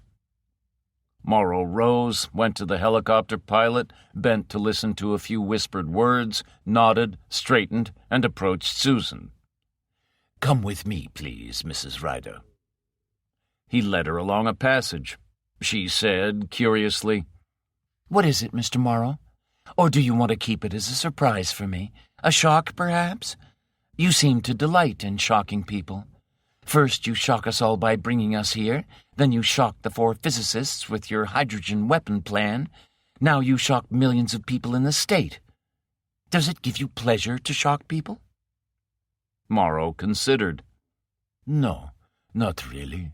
The shocks I have administered so far have been either inevitable or calculated to further my own designs. But a warped and sadistic pleasure, no. I've just been wondering how to tell you. You are in for a shock, but not a serious one. For there's nothing serious to be worried about. I have your daughter here, Mrs. Ryder, and she's been hurt. Not badly. She'll be all right." "My daughter? Peggy? Here? What in God's name is she doing here, and how hurt?" For answer, Morrow opened a door in one side of the passageway. Inside was a small private hospital ward. There were 3 beds, but only one in use. The occupant was a pale-faced girl with long dark hair, in which point lay the only difference from her remarkable resemblance to her mother. Her lips parted and brown eyes opened wide in astonishment as she stretched out her right arm. The bandages round her left shoulder were clearly visible. Mother and daughter exchanged the exclamations, endearments, murmurs, and sympathies which mothers and daughters might be expected to exchange in such circumstances, while Morrow considerately maintained a discreet distance, using his right hand mutely to bar the further progress of a man who had just entered. The newcomer wore a white coat, wore a stethoscope round his neck, and carried a black bag. Even without the trappings, he had indefinably the word doctor written large upon him. Susan said, "Your shoulder, Peggy. Does it hurt?" "Not now. Well, a little." "How did it happen?" "I was shot when I was kidnapped." "I see. You were shot when you were kidnapped." Susan squeezed her eyes shut, shook her head, and looked at Morrow. "You, of course." "Mummy?" The girl's face showed a complete lack of understanding. "What is all this? Where am I? What hospital?" "You're not in a hospital. This is the private residence of Mr. Morrow here, the man who broke into the San Rufino refinery, the man who kidnapped you, the man who kidnapped me." "You?" Susan said bitterly. "Mr. Morrow is not a piker. He doesn't do things on a small scale. He's holding 7 others hostage, too." Peggy slumped back on her pillows. I just don't understand. The doctor touched Morrow's arm. The young lady is overtired, sir. I agree. Come, Mrs. Ryder. Your daughter's shoulder requires attention. Dr. Hitushi here is a highly qualified physician. He paused and looked at Peggy. I am genuinely sorry about this. Tell me, did you notice anything peculiar about either of your attackers? Yes. Peggy gave a little shiver. One of them, a little man, didn't have a left hand. Did he have anything at all? Yes, like 2 curved fingers, only they were made of metal with rubber tips. I'll be back soon, Susan said, and permitted Morrow to guide her by the elbow out in the passageway, where she angrily shook her arm free. Did you have to do that to the poor child? I regret it extremely. A beautiful child. You don't wage war on women. Morrow should have shriveled on the spot, but didn't. Why bring her here? I don't hurt women, or permit them to be hurt. This was an accident. I brought her here because I thought she'd be better with her mother with her. So you shock people, you tell lies, and now you're a hypocrite. Again Morrow remained unshriveled. Your contempt is understandable, your spirit commendable, but you're wrong on all 3 counts. I also brought her here for proper medical treatment. What was wrong with San Diego? I have friends there, but no medical friends. I would point out, Mr. Morrow, that they have fine hospitals there. And I would point out that hospitals would have meant the law. How many small Mexicans do you think there are in San Diego with a prosthetic appliance in place of a left hand? He'd have been picked up in hours and have led them to me. I'm afraid I couldn't have that, Mrs. Ryder. But I couldn't leave her with my friends either, because there she would be lonely, with no one capable of looking after her wound, and that would have been psychologically and physically very bad for her. Here she has you and skilled medical attention. As soon as the doctor has finished treating her, I'm sure he'll permit her to be wheeled to your suite to stay there with you. Susan said, You're a strange man, Mr. Morrow. He looked at her without expression, turned, and left. Ryder awoke at 5:30 p.m., feeling less refreshed than he should have done, because he had slept only fitfully. This was less because of worry about his family. He was becoming increasingly, if irrationally, of the opinion that they weren't in as grave danger as he had at once thought, than because there were several wandering wisps of thought tugging at the corners of his mind. Only he couldn't identify them for what they were. He rose, made sandwiches and coffee, and consumed them while he plowed through the earthquake literature he had borrowed from Pasadena. Neither the coffee nor the literature helped him any. He went out and called up the FBI office. Delage answered. Ryder said, Is Major Dunn around? Sound asleep. Is it urgent? No, let him be.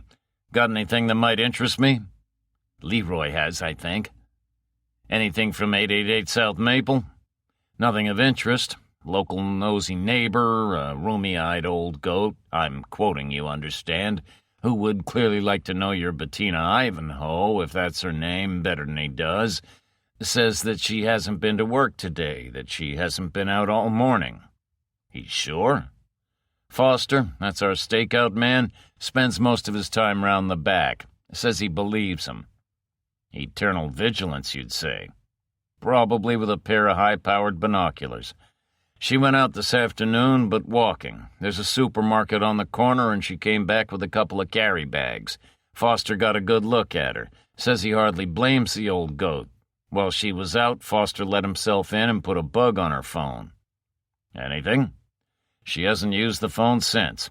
More interesting, our legal friend was on the phone twice today. Well, only the second conversation was interesting. The first was made by the judge himself to his chambers. Said he's been stricken by a case of severe lumbago, and could they get a deputy to stand in for him in court. The second was made to him, very enigmatic. Told him to let his lumbago attack last for another couple of days and everything should be all right. That was all. Where'd the call come from? Bakersfield. Odd. What? Hard by the White Wolf Fault, where the earthquake was supposed to originate. How do you know that? Education. Courtesy of the Caltech library, he'd learnt the fact only 10 minutes previously. Coincidence. Coin box, of course. Yes. Thanks. Be down soon.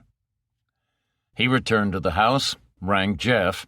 He'd nothing to say to his son that a phone tapper would find of any interest, and told him to call round, but to wear different clothes from those he had been wearing the previous night.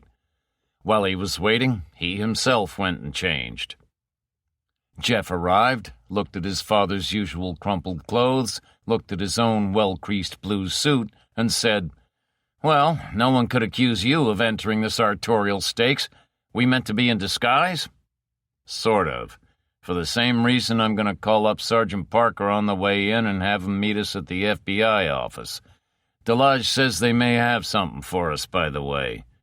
No, we're going to have the pleasure of interviewing a lady tonight, although I doubt whether she'll regard it as such. Bettina Ivanhoe or Ivanoff or whatever. She'll recognize the clothes we were wearing last night, which is more than we can say about her. She won't recognize our faces, but she would our voices, which is why I'm having Sergeant Parker briefed and having him do the talking for us." "What happens if something occurs to you, even me, and we want Sergeant Parker to ask a particular question?" "That's why we're going along, just in case that possibility arises. We'll arrange a signal, then she'll be told that we have to go out and check something with the station by the car radio phone. Never fails to panic the conscience-stricken. Might even panic her into making a distress call to someone. Her phone's bugged." "Coppers are a lousy lot." Ryder glanced at him briefly and said nothing. He didn't have to. "Let's start with Calden," Leroy said. "The security chief at the reactor plant in Illinois never got to know him well. Neither did any of the staff there. The ones that are left, that is. That was 2 years or so ago, and a good number have moved on elsewhere. Secretive kind of lad, it would appear." "Nothing wrong with that," Ryder said. "Nothing I like better than minding my own business. In off-duty hours, that is. But in his case, who knows? Any leads?" "One, but it sounds more than fair. The security chief, name of Daimler, had traced his old landlady. She says Carlton and her son used to be very close, used to go away weekends quite a bit. Says she doesn't know where they went. Daimler says it's more likely that she didn't care where they went. She's well off, or was. Her husband left her a good annuity, but she takes in boarders because most of her money goes in gin and cards. Most of her time and interest, too, it would appear. Sensible husband. Probably died in self-defense. Daimler offered, he wasn't too enthusiastic about the offer, to go and see her. I said thanks, we'd send one of our boys. An NFI card carries more weight. He's going over there this evening. Boy still lives at home. That's all, except for his mother's comment about him. Says he's a religious nut and should be put away somewhere. It's the maternal instinct. What else? LeWinter's fancy codes. We've traced nearly all the telephone numbers.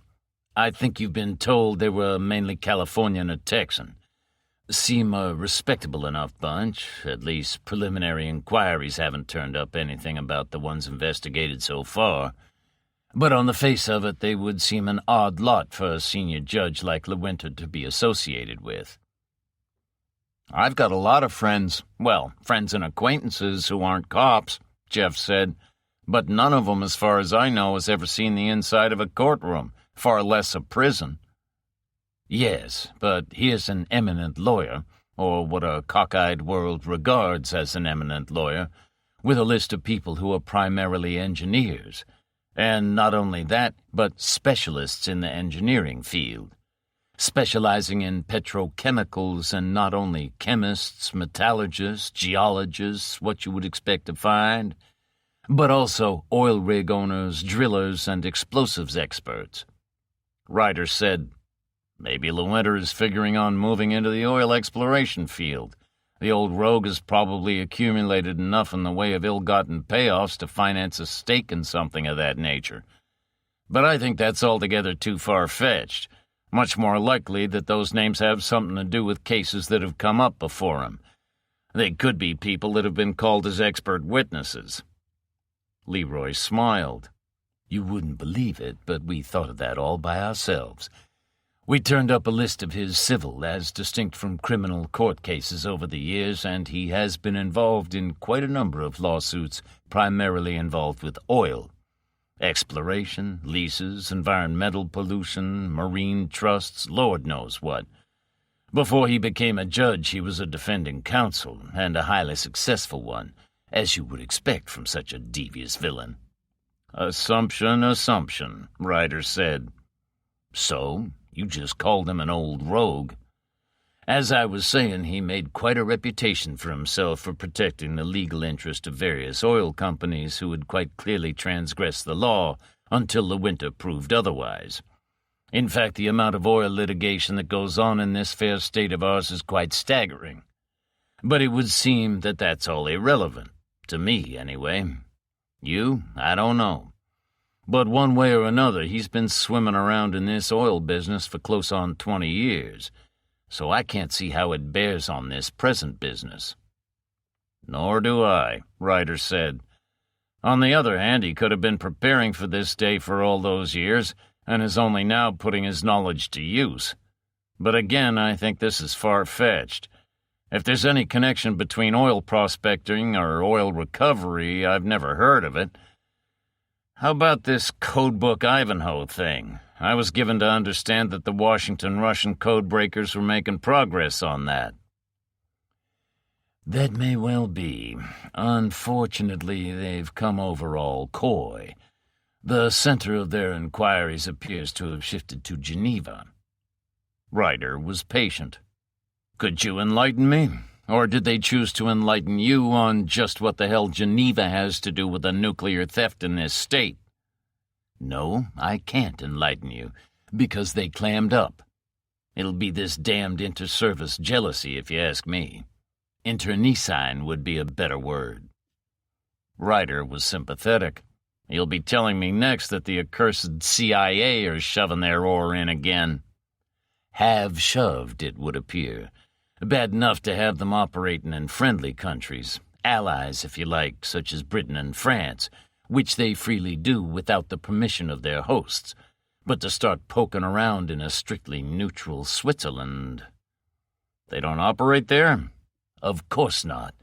Those agents you see lurking around the UNO, WHO, and Lord knows how many international agencies in Geneva are only figments of your imagination.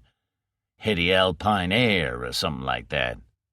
The Swiss are so sorry for them they offer them chairs in the shade or under cover, depending on the weather." "You sound bitter. Let's hope you all resolve your differences in this particular case, and quickly. How have Interpol been doing with Morrow?" "They haven't. You have to remember that a good bit more than half the world has never even heard of the word Interpol. It might help if we had the faintest clue as to where this pest comes from." "The copies of the tapes of his voice, the ones that were to be sent out to our learned scholars?" "There hasn't been time yet for any significant amount of comments to come in. We have had only 4 replies yet. One is positive that he is the voice of a Middle Easterner. In fact, he's positive enough to state categorically that the guy comes from Beirut. As Beirut is a hodgepodge of most of the nationalities in Europe, the Middle East, the Far East, and a fair sprinkling of Africans, by which I mean people in African nations, it's hard to see what he's basing his conviction on. Another says, although not prepared to swear, that he's Indian. A third says he's definitely from the southeast of Asia. The last says that as he spent 20 years in Japan, he'd recognize Japanese learned English anywhere." Ryder said, "My wife described Morrow as being a broad-shouldered 6-footer. and Japanese answering to that description are not thick on the ground. I'm beginning to lose faith in the University of California." Leroy sighed. "Well, with the possible, and I'm now beginning to regard it as only faintly possible, exception of Carlton, we don't appear to have been making much headway. However, we may have something more encouraging for you in the way of those oddball organizations you wanted us to inquire about. You specified a year in existence and a large group. We're not saying you're wrong, but it did occur to us that it could conceivably be a smaller group, or one that has been in existence for a considerably longer period than a year, and that may have been infiltrated or taken over by Morrow and his friends. Here's the list. I'm not saying that it's a complete one. There's no state law that says you have to register yourself, or yourself and your like-minded friends, as a nut or nuts. But I should imagine it's as complete as we can get, certainly within the limited time available." Ryder glanced at the list, handed it to Jeff, turned to say a few words to Sergeant Parker, who had just entered, then returned his attention to Leroy. "List's fine as far as it goes, dates in existence, approximate numbers, but it doesn't tell me what they're nutty about." "Could that be important?" "How should I know?" Ryder was understandably a mite irritable. "Might give me an idea, even an inkling, just the shadow of a clue just by looking at such a list. God knows I can't come up with one by myself."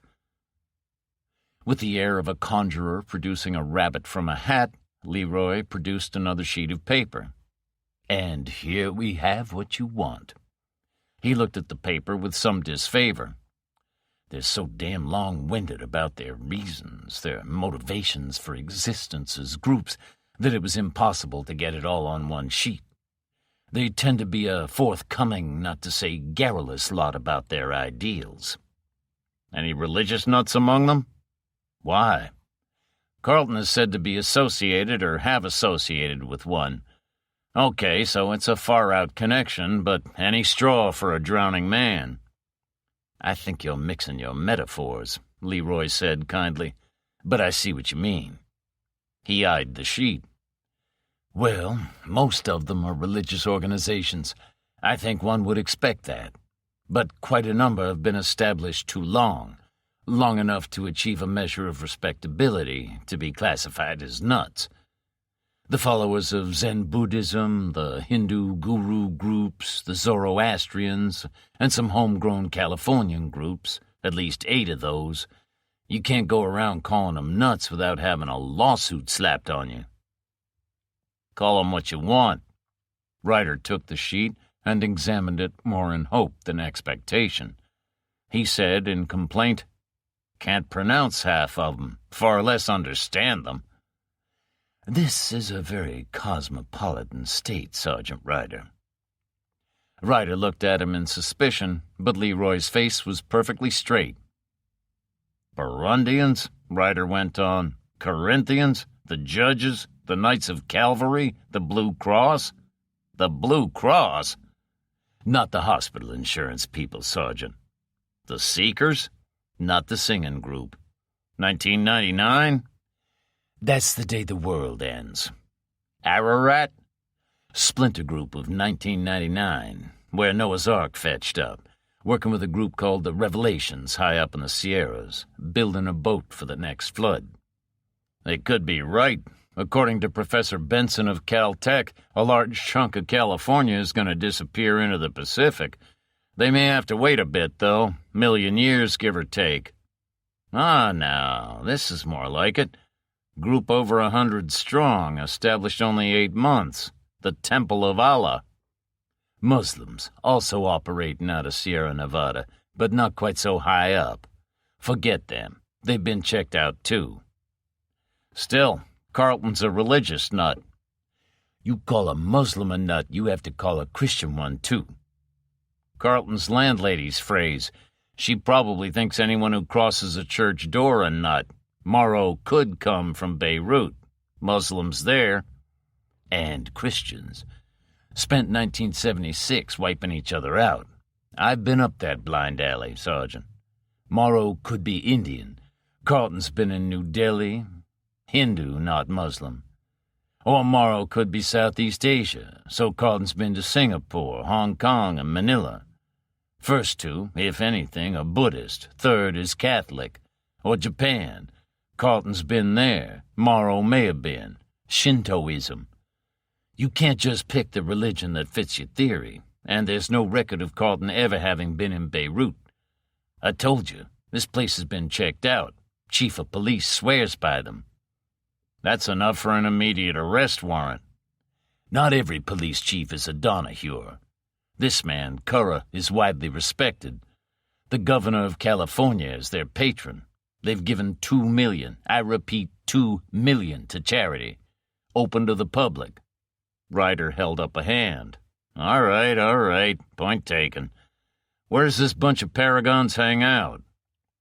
Some kind of castle. Adlerheim, it's called. I know it. Been there, in fact. Brainchild of some wealthy crank called von Stryker. He paused. Muslim or not, anybody who lives there has to be a nut. He paused again, longer this time, made as if to speak, then clearly changed his mind.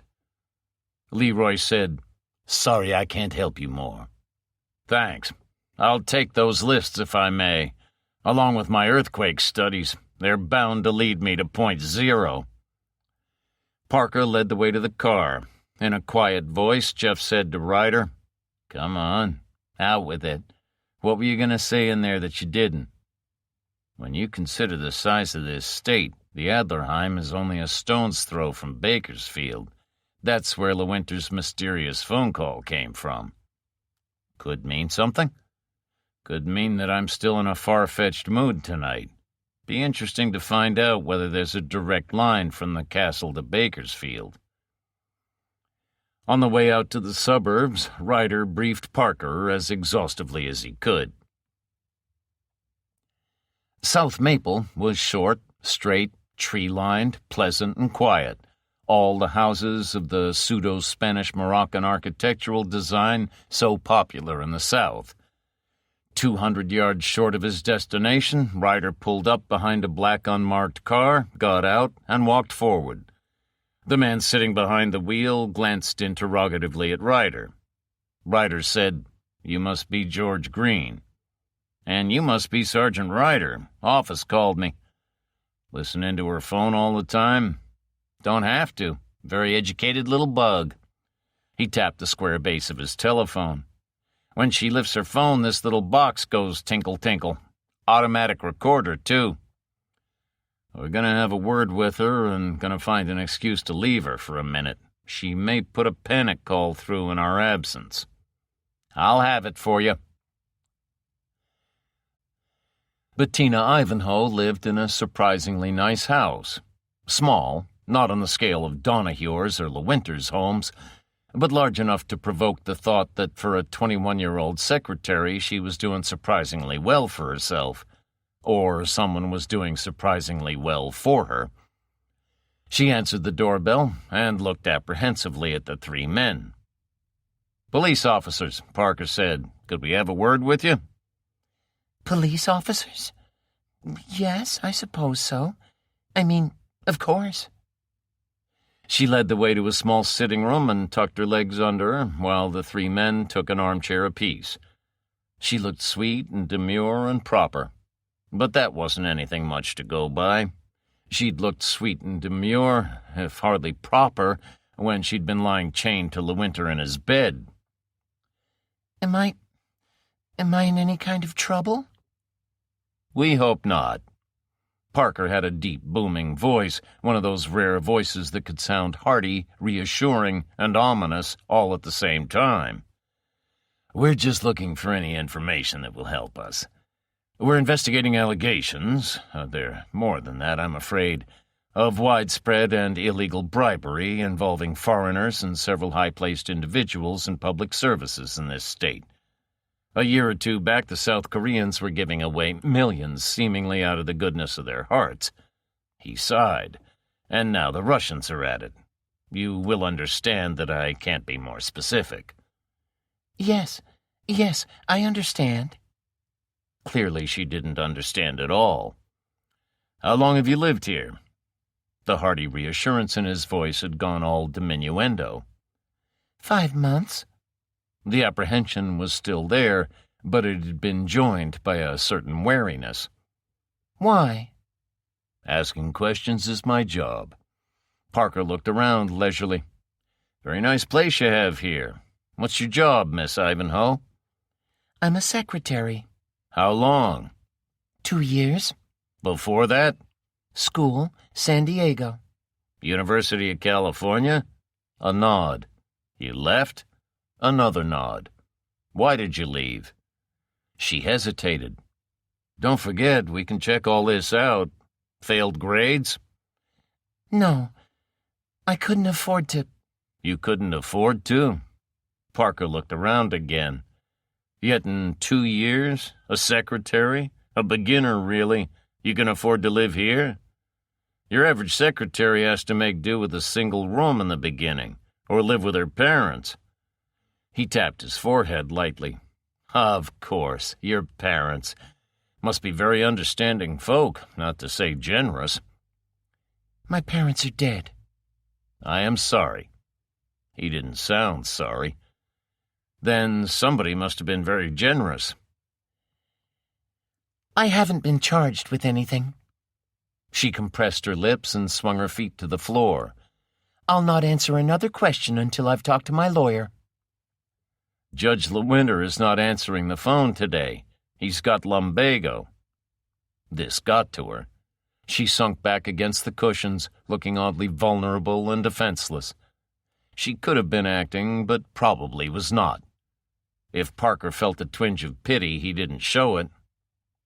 "You're Russian, aren't you?" No. Yes, yes, yes. Where were you born?" Vladivostok. She'd given up. "Where are your parents buried?" They're alive. They went back to Moscow. "When?" 4 years ago. "Why?" I think they were called back. "They were naturalized?" Yes, a long time. "Where did your father work?" Burbank? Lockheed, I suppose. Yes. "How did you get your job?" Box number ad. For an American secretary who could speak Russian and Chinese. There wouldn't be many of those around. Only me. Judge LeWinter has private clients, then? Yes. Including Russian and Chinese? Yes. Sometimes they need a translator in court. Does he require any translation done for him out of court? She hesitated. Sometimes. Military stuff. Russian, of course. In code. Her voice was low now, barely above a whisper. Yes. Anything about weather at any time? Her eyes were wide. How do you know? Don't you know it's wrong? Don't you know it's treason? Don't you know the penalty for treason? She put her forearm on the side of the couch and laid her blonde head on it. She made no reply. Ryder said, "You like LeWinter?" His voice didn't seem to register with her as the one she'd heard the previous night. I hate him. I hate him. I hate him. The voice was shaking, but the vehemence left no room for disbelief. Ryder stood and jerked his head to the door. Parker said, "We're going to the car to call the station. Back in a minute or two." The 3 men went outside. Ryder said, "She hates LeWinter, and I, Dave, hate you. That makes 2 of us. Jeff, go and see if the FBI man is intercepting a phone call. I know I'm just wasting your time." Jeff left. Poor bloody kid. Parker shook his head. Imagine if that were Peggy. Just what I'm meaning. Old man a spy, probably an industrial one. Called back to Russia to report and now being held over her head, along with her mother probably. Being blackmailed to hell and back. One thing, we can probably tell our super spies in Geneva what they can do with themselves. She's intelligent. I'll bet she has total recall about this Russian weather report or whatever. Hasn't she had enough, John? And what will happen to her parents? Nothing, I should imagine. Not if the report leaks out that she's been arrested or disappeared or held incommunicado. That's the way they'd act themselves. Not the way we act in our great American democracy. They don't believe in our great American democracy. They waited until Jeff returned. He looked at them and shook his head. It figures, Ryder said. Our poor little Bettina has no place left to go. They went back inside. She was sitting straight again, looking at them without expectation. Her brown eyes were dulled, and there were tear stains on her cheeks. The men didn't bother to sit down. She looked at Ryder. I know who you are.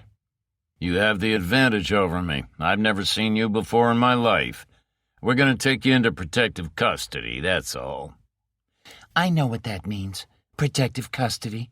Spying, treason, a morals charge. Protective custody. Ryder caught her wrist, pulled her to her feet, and held her by the shoulders. You're in California, not Siberia. Protective custody means that we're going to take you in and keep you safe and unharmed until this blows over. There will be no charges preferred against you because there are none to prefer. We promise that no harm will come to you, not now nor later. He led her towards the door and opened it. If you want to, you can go. Pack some things, take them to your car and drive off. But it's cold out there and dark, and you'll be alone. You're too young to be alone. She looked through the doorway, turned back, made a movement of the shoulders that could have been a shrug or a shiver, and looked at Ryder uncertainly. He said, We know of a safe place. We'll send a policewoman with you. Not a battle axe to guard you, but a young and pretty girl like yourself to keep you company. He nodded to Jeff. I know my son here will take the greatest care, not to say pleasure, in picking out just the girl for you. Jeff grinned, and it was probably his smile more than anything else that convinced her. You will, of course, have an armed guard outside. 2 or 3 days, no more. Just pack enough for that. Don't be a dope. We just want to look after you. She smiled for the first time, nodded, and left the room. Jeff grinned again. I've often wondered how you managed to trap Susan, but now I'm beginning to... Ryder gave him a cold look. Green's all through here. Go and explain to him why. Jeff left, still smiling. Healy, Bramwell, and Schmidt had foregathered in Burnett's sitting room after dinner. Excellent, as was all the food in the Adlerheim. It had been a somber meal, as most meals were, and the atmosphere had not been lightened by the absence of Susan, who had been eating with her injured daughter. Carlton had not been there either, but this had hardly been remarked upon, because the deputy chief of security had become a highly unsociable creature, gloomy, withdrawn, almost secretive. It was widely assumed that he was brooding over his own defects and failures in the field of security. After a meal eaten quickly and in funereal silence, all had left as soon as they decently could.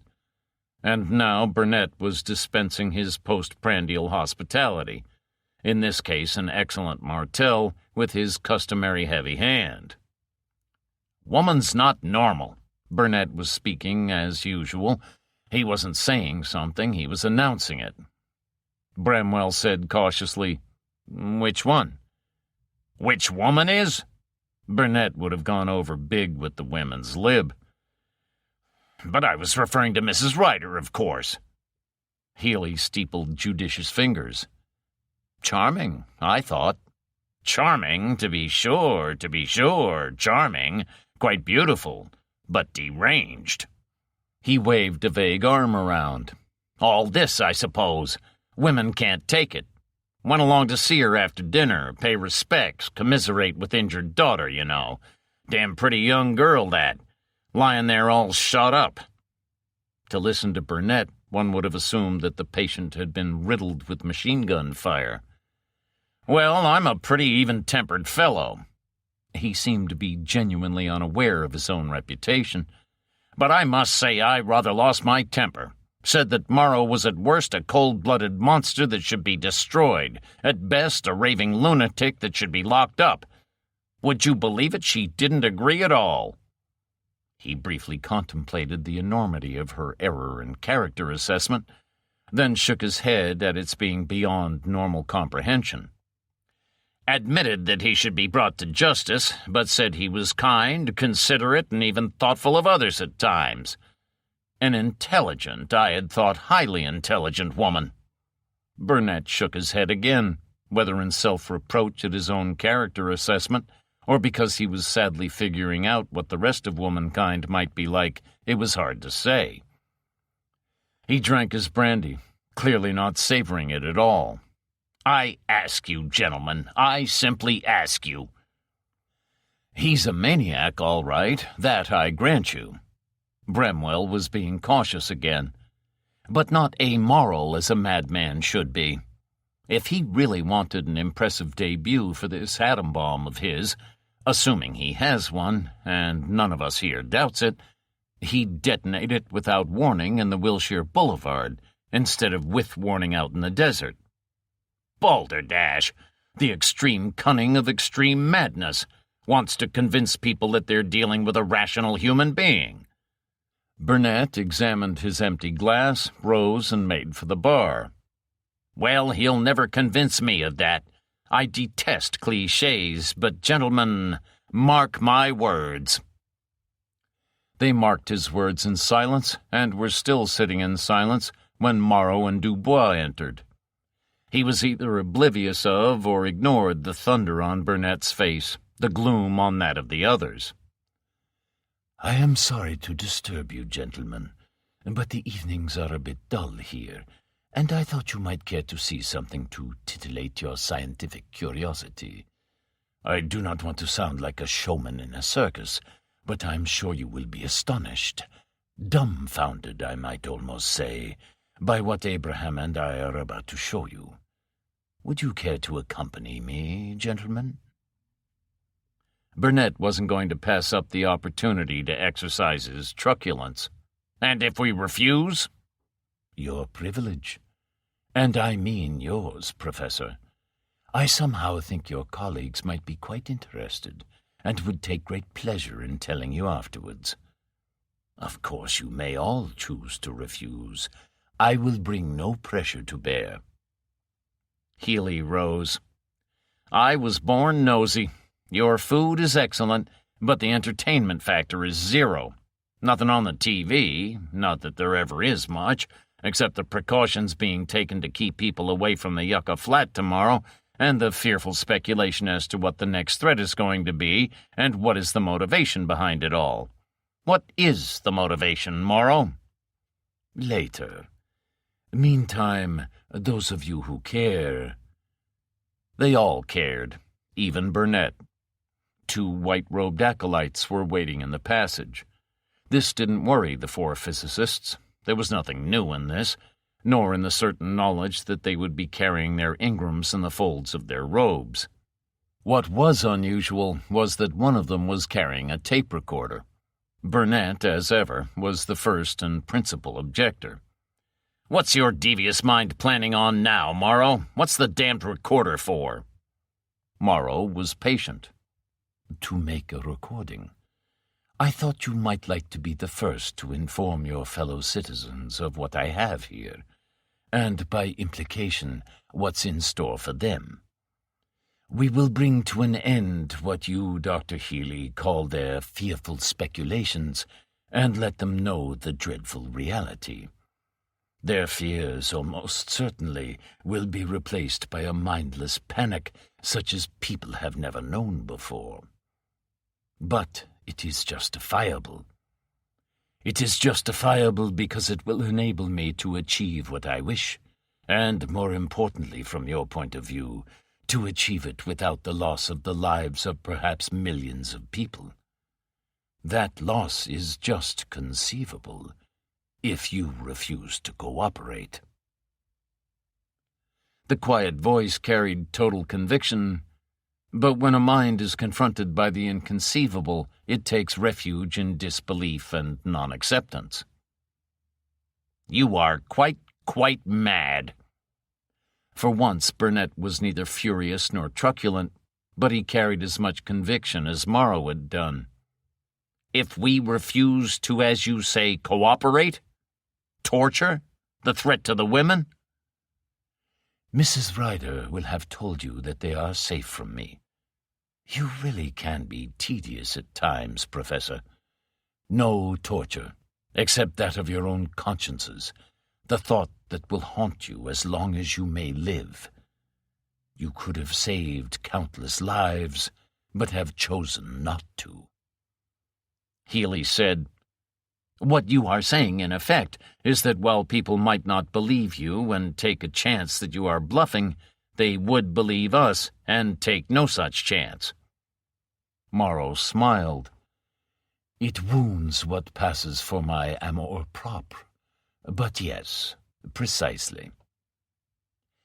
"Let's go and see just how mad he is." The lift was an extraordinary construction. Its floor measured about 4 feet by 6, but in height it must have been at least 14 feet. The faces of the 4 physicists reflected their puzzlement. As the lift whined down, Morrow smiled again. "It is peculiar, I admit. You will understand the reason for its unique design in a very few moments." The lift stopped, the door opened, and the 8 men moved out into a large chamber about 20 feet square. The walls and roofs were as they had been when cut from the solid rock, the floor of smooth concrete. On one side were vertically stacked sheets of steel. Whether hardened or stainless, it was impossible to judge. On the other were unmistakable sheets of aluminum. For the rest, it was no more or less than a comprehensively equipped machine shop, with lathes, machine presses, drills, guillotines, oxyacetylene equipment, and racks of gleaming tools. Morrow waved a hand. "In an automobile plant, what you would call the body shop. Here we make the casings. I need say no more." Running along the length of the roof of the chamber was a heavy metal rail from which were suspended traveling chain blocks. This extended into the next compartment. Morrow led the way in. There was a long table, again running the length of the chamber, a table fitted with circular metal clamps. On either side were racked storage compartments, wire-net fronted, both containing metal drums well separated at calculated intervals. Morrow didn't even break stride. "Plutonium to the left, uranium-235 to the right." He carried straight on to a smaller room. "The electrical shop, gentlemen. But that wouldn't interest you." He kept on walking. "But this next room should fascinate you. Again, in auto manufacturing parlance, this is what you would call the assembly shop." Morrow had made no mistake. The 4 physicists were beyond question fascinated, as they had never been in their lives. But not in the details of the assembly shop. What caught and held fast their disbelieving and horrified attention was the rack bolted to the right-hand wall. More precisely, what the rack held. Clamped vertically, side by side, were 10 12-feet-high cylinders, each 4.5 inches in diameter. They were painted in matte black, with the exception of 2 red bands, each an inch thick, that circled the cylinders 1/3 and 2/3 the way up their height. At the further end of the row were 2 more sets of clamps which held nothing. Morrow looked at each of the 4 physicists in turn. Each face held the same expression, a profound dismay coupled with a sick and shocked certainty. Morrow's face registered nothing. No humor, no triumph, no satisfaction. Nothing. The silence dragged on for a seemingly interminable time, but then, in circumstances sufficiently appalling, a few seconds cannot be measured in the normally accepted units of time.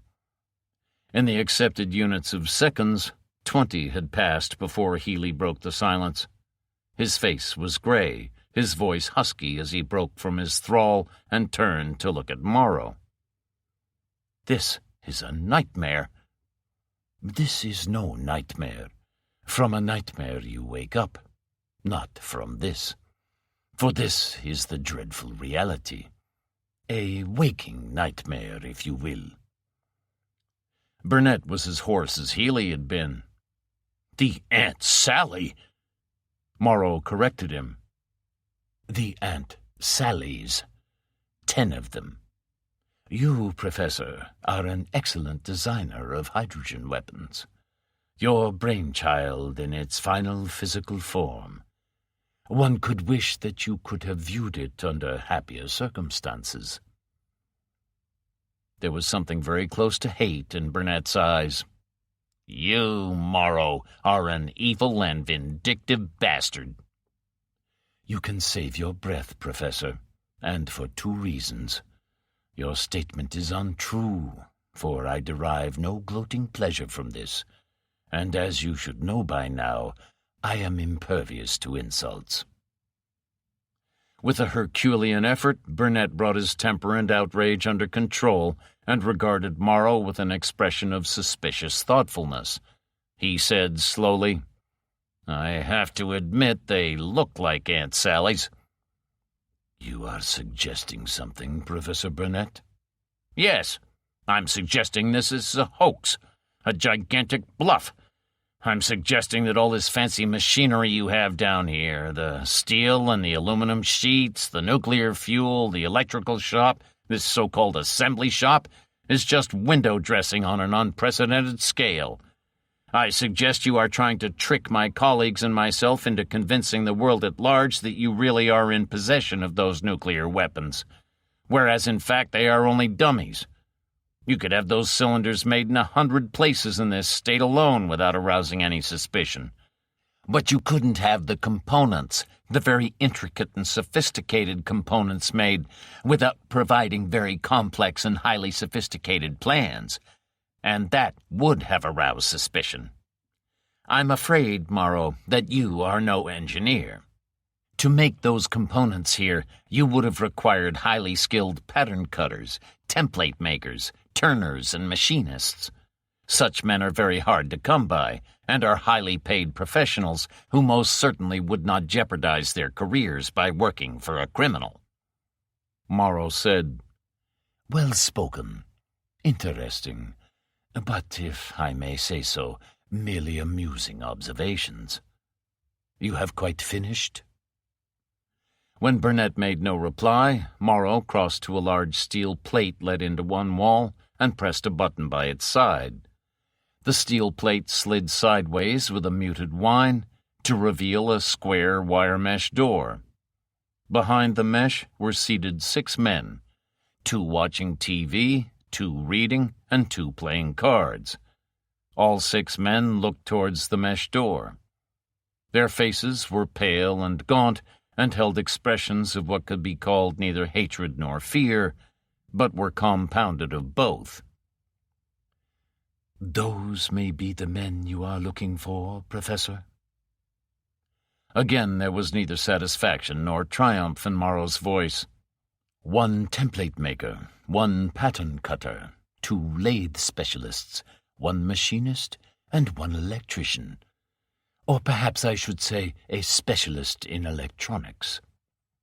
He looked at the 6 men and said, "Perhaps you would confirm that you are indeed the skilled practitioners of the arts that I have claimed you to be." The 6 men looked at him and said nothing, but their tightened lips and the loathing in their faces said it for them. Morrow shrugged. Well, they do get like this occasionally. An irritating if momentary lack of cooperation. Or to put it another way, they simply never learn." He crossed the chamber, entered a booth-like office, and lifted a phone. His voice was inaudible to the watchers. He remained inside till a newcomer, a stranger to the physicists, entered the chamber. Morrow met him, and together they approached the waiting group. "This is Lopez," Morrow said. Lopez was a short, tubby man with an appropriately chubby face, a low hairline, dark mustache, and what appeared to be a permanently good-humored smile. He nodded and kept on smiling as Morrow made introductions, but said nothing. "Lopez, I am just a little disappointed in you." Morrow spoke severely, but his smile matched Lopez's own.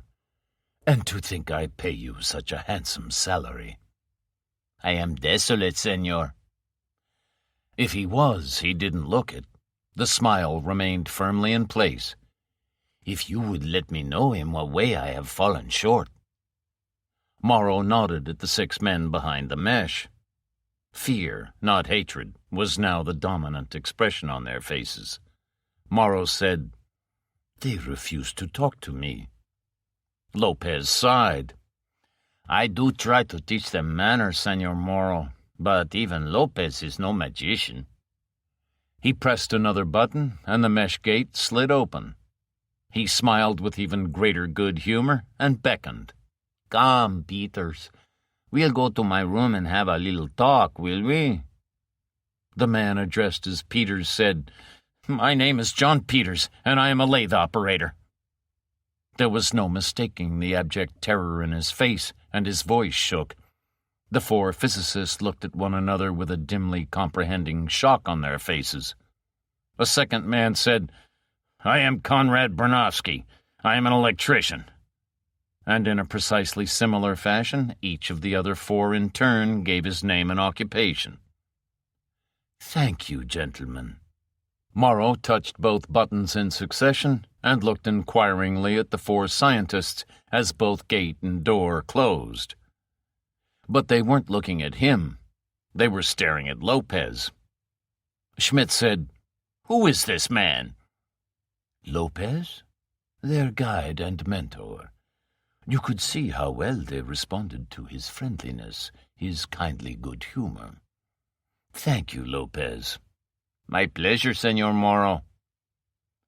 With considerable difficulty, Burnett removed his eyes from Lopez and looked at Morrow. "Those men in there, they look like men I've seen in a concentration camp, forced labor. And this man, he is their guard, their torturer. I have never seen such fear in men's faces." "You are both unkind and unjust. Lopez has a deep concern for his fellow man. Those 6 men, I have to confess, are here under restraint, but they will be—" "Kidnapped, you mean?" "As you will.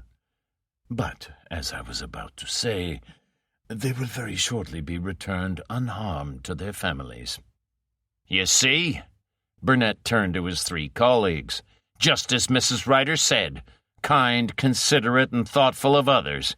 You're a goddamned hypocrite." "Sticks and stones, Professor Burnett, sticks and stones. Now, perhaps, we can get on with this recording." "1 minute."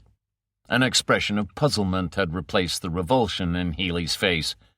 "Accepting that those men in there are what they claim they are, or what this monster made them claim to be." Lopez continued to smile his genial smile. He was clearly as impervious to insults as Morrow himself. "It's still impossible that they could have assembled this mechanism without the guidance of a first-class nuclear physicist. Which leads me to believe that those men in there have simply been brainwashed into saying what they've just said." "Astute," Morrow said, "but only superficially so. If I just wanted 6 men to say what those 6 just have, then I would surely have rehearsed 6 of my own men, who would have required neither persuasion nor incarceration to play the parts. Not so, Dr. Healy?" Healy's crestfallen expression showed that it was indeed so. Morrow sighed resignedly. "Lopez, if you would be so kind as to remain in the office." Lopez smiled, this time as if in anticipation, and walked across to the booth from which Morrow had telephoned. Morrow led the others to a second steel door, pressed a button to open it, then another to open the cage gate behind. The cell was dimly lit, but bright enough to show an old man slumped in a tattered armchair, the only item of furniture there with the slightest semblance of comfort. He had frizzy white hair, a haggard and unbelievably lined face, and wore shabby clothes that hung loosely on a frame as emaciated as the face. His eyes were closed, and he appeared to be asleep. Were it not for the occasional twitching of thin, blue-veined hands, he could equally well have been dead. Morrow gestured toward the sleeping man. "Recognize him?" The four men studied him without recognition. Then Burnett said contemptuously, "This is your trump card? This your mastermind behind the alleged nuclear weapons? You forget, Morrow, that I know every top-ranking nuclear physicist in the country. I've never seen this man before." "People can change," Morrow said mildly. He shook the old man by the shoulder until he started and opened his eyelids to reveal clouded and bloodshot eyes. With a hand under a thin arm, Morrow persuaded him to his feet and urged him out into the brighter light of the assembly room. "Perhaps you recognize him now." "What kind of try-on is this?" Burnett peered closely and shook his head.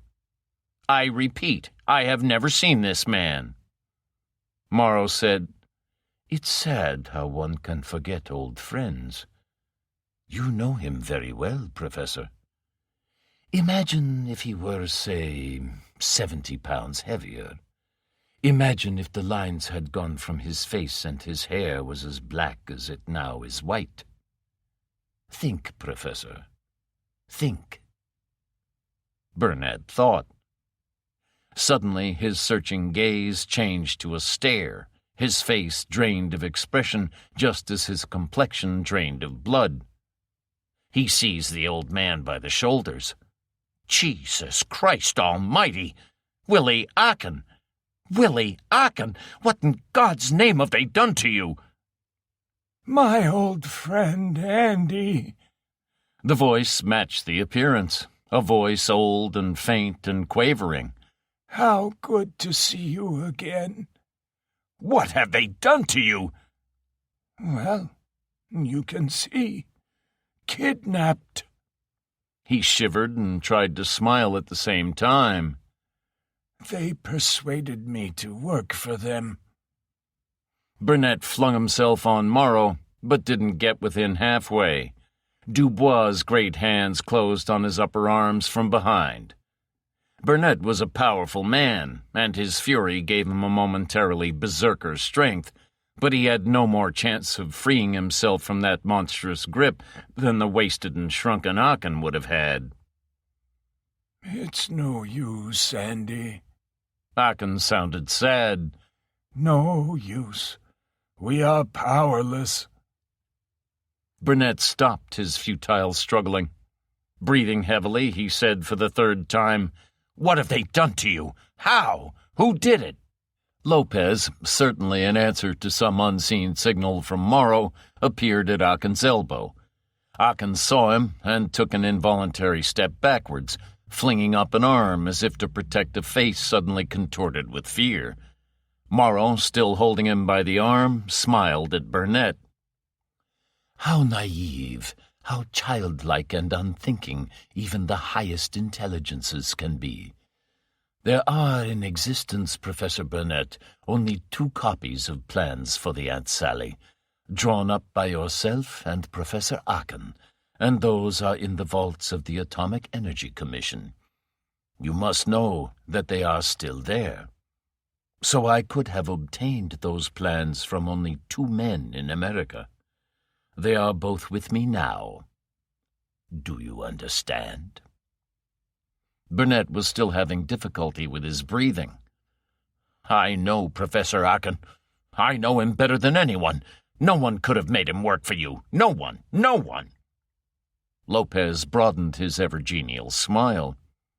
"Perhaps, Senor Morrow, if I had a friendly little chat in my room with Professor Burnett here, 10 minutes would suffice, I think." "I agree. That should be sufficient to convince him that anyone on Earth would work for me." Don't! Aachen was close to hysteria. For God's sake! Andy, you've got to believe Morrow. He looked in loathing at Lopez. This monster knows more awful, more fiendish tortures than any sane man can conceive of. In the name of heaven, Andy, don't be mad. This creature will break you as he broke me. I'm convinced. Healy had stepped forward and taken Burnett by the arm, just as Dubois released his grip.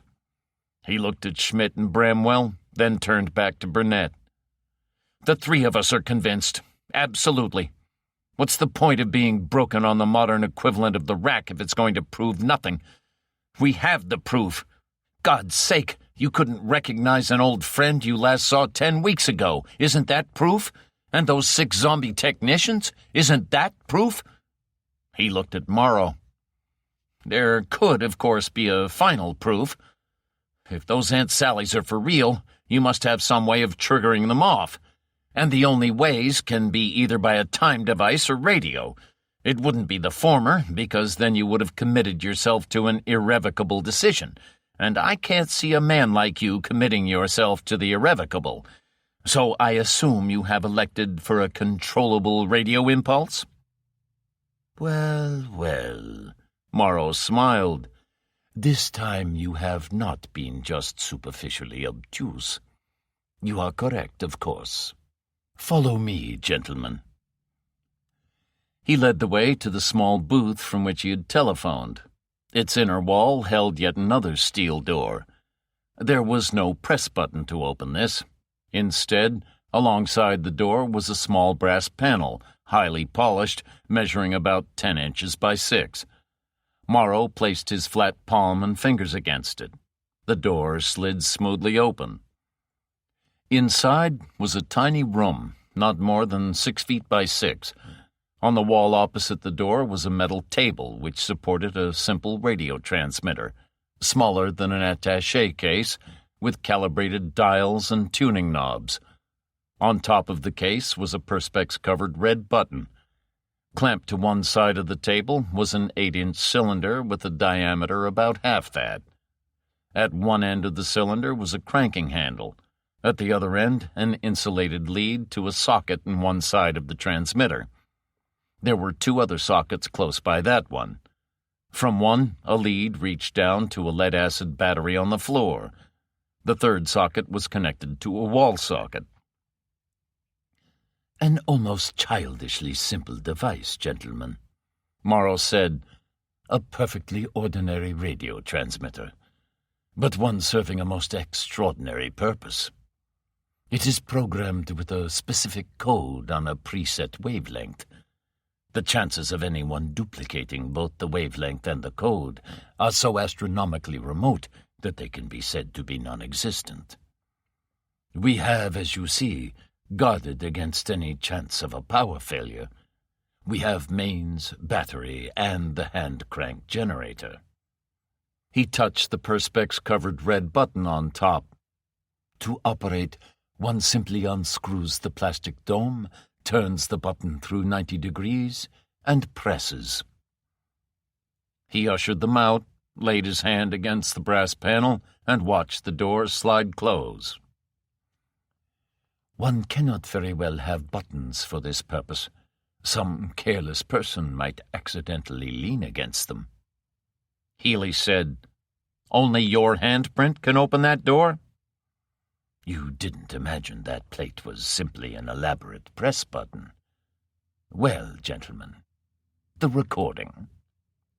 One last thing, Burnett said. He nodded towards the row of Aunt Sallies. There are 2 empty sets of clamps there. Why? Well, now, Morrow smiled his empty smile. I thought you might ask me that. The 4 physicists sat round the table in Burnett's room, contemplating both their brandies and the future with an understandably profound gloom. Well, I said it, didn't I? Burnett said heavily. Mark my words, I said. Didn't I say that? No one said whether he'd said it or not. There didn't seem to be anything to say. Even that control room could have been part of a massive hoax. Schmidt was grasping at non-existent straws. No one said anything to that either, and for the same reason. And to think that we said he wasn't amoral as a madman should be, Burnett said. That if he were really mad, he'd set off his atomic bomb in the Wilshire Boulevard. No one had anything to say to that, either. Burnett rose and said, "Back shortly, gentlemen." Peggy was still in bed, but looked considerably better than she had done on her arrival at the Adlerheim. Her mother sat in an armchair to one side. Burnett had a brandy glass in his hand. He hadn't brought his own with him. He'd gone straight behind Susan's wet bar the moment he had arrived. He was still behind it, his elbows on the counter, bending an apocalyptic gaze upon his audience and addressing them in apocalyptic tones. Armageddon, it was clear, was at hand, and the Dark Angel was there to announce the fact. "You will not, ladies, doubt our unanimous conclusion that we are sitting atop enough nuclear explosive power to blast the biggest man-made crater of all time, enough to send us all into orbit, in a vaporized state, that is. The equivalent of 35 million tons of conventional explosive. It should cause quite a bang, don't you think?" It was a night for silences, for unanswered questions. Burnett's doom-laden gaze homed in on Susan. "Kindly, gentle, humane, considerate. That's what you said Morrow was. He may very well go down in history as the most cold-blooded, calculating monster ever. 7 broken men down in the vaults there whom he has tortured, or has had tortured, beyond the breaking point of screaming agony. Humane, considerate. And this kindly gentleman, where has he put the missing hydrogen bomb? It's a rather scaled-down version of the Aunt Sally, a trifling 1.5 megatons, about 75 times as powerful as the ones that destroyed Hiroshima and Nagasaki. Released at a height of between 10 and 20,000 feet, it could destroy half the population of Southern California. Those whom the blast didn't get, radiation and firestorms would. But as this bomb is already in position, it must be on or below ground level. The results will still be unimaginably dreadful. So tell me, where do you think this gentle, Christ-like figure placed this hydrogen device so that no harm will come to any of God's children?" He was still looking fixedly at Susan, but she wasn't looking at him. She wasn't avoiding his gaze. Her mind, like those of the others, was numbed with shock and incomprehension. She just wasn't seeing anything. "So, must I tell you?" It was still a night for silences. Los Angeles. Chapter 9. On the following morning, the absenteeism rate at work was the highest in the history of the state. The same almost certainly applied to the other states in the Union, and to a somewhat lesser degree through many of the civilized countries throughout the world. For the TV coverage of the projected or threatened atomic explosion in the Yucca Flat was being transmitted by satellite. Europe was hardly affected, though nonetheless concerned, for there the day's work was all over, and most Europeans were home for the evening. But in California, the absenteeism was almost total. Even the corporations running the public and utility services, the transport system, and police forces had to operate with skeleton staffs. It could have been a great day for the criminals, particularly the robbers and burglars of California, were it not for the fact that they, too, had also stayed at home. For reasons whether of prudence, sloth, the knowledge of the inaccessibility of the Yucca Flat, or the at-hand convenience of their TV sets, Not one Californian in 10,000 made his way to the explosion site that morning.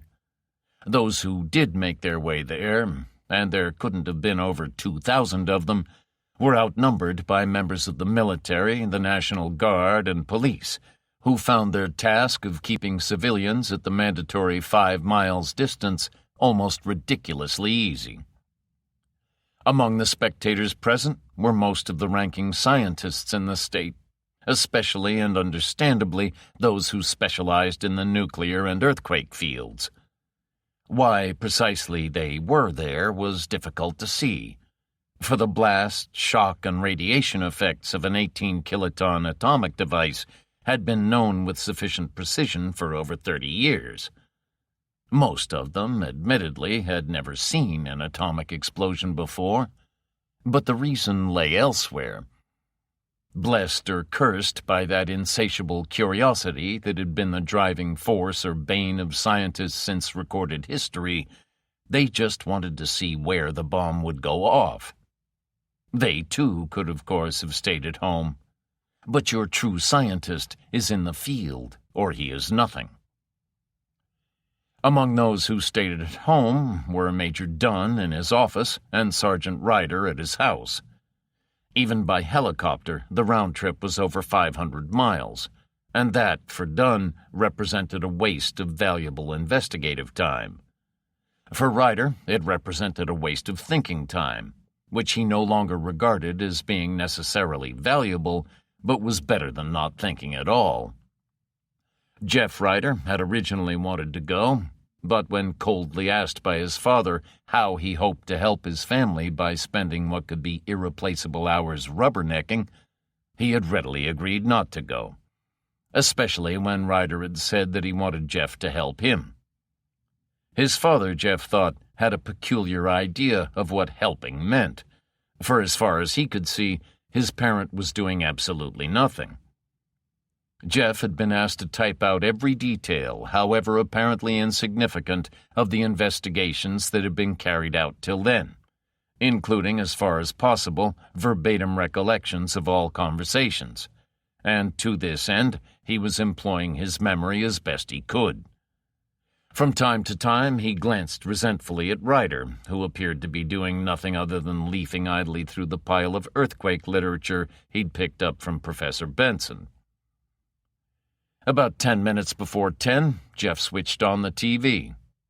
The screen showed a bluish-tinged stretch of extremely unprepossessing desert, so unattractive a spectacle that the commentator was trying, and making extremely heavy weather of it, to compensate by an intense and breathless account of what was taking place, a gallant and foredoomed effort, as nothing whatsoever was taking place.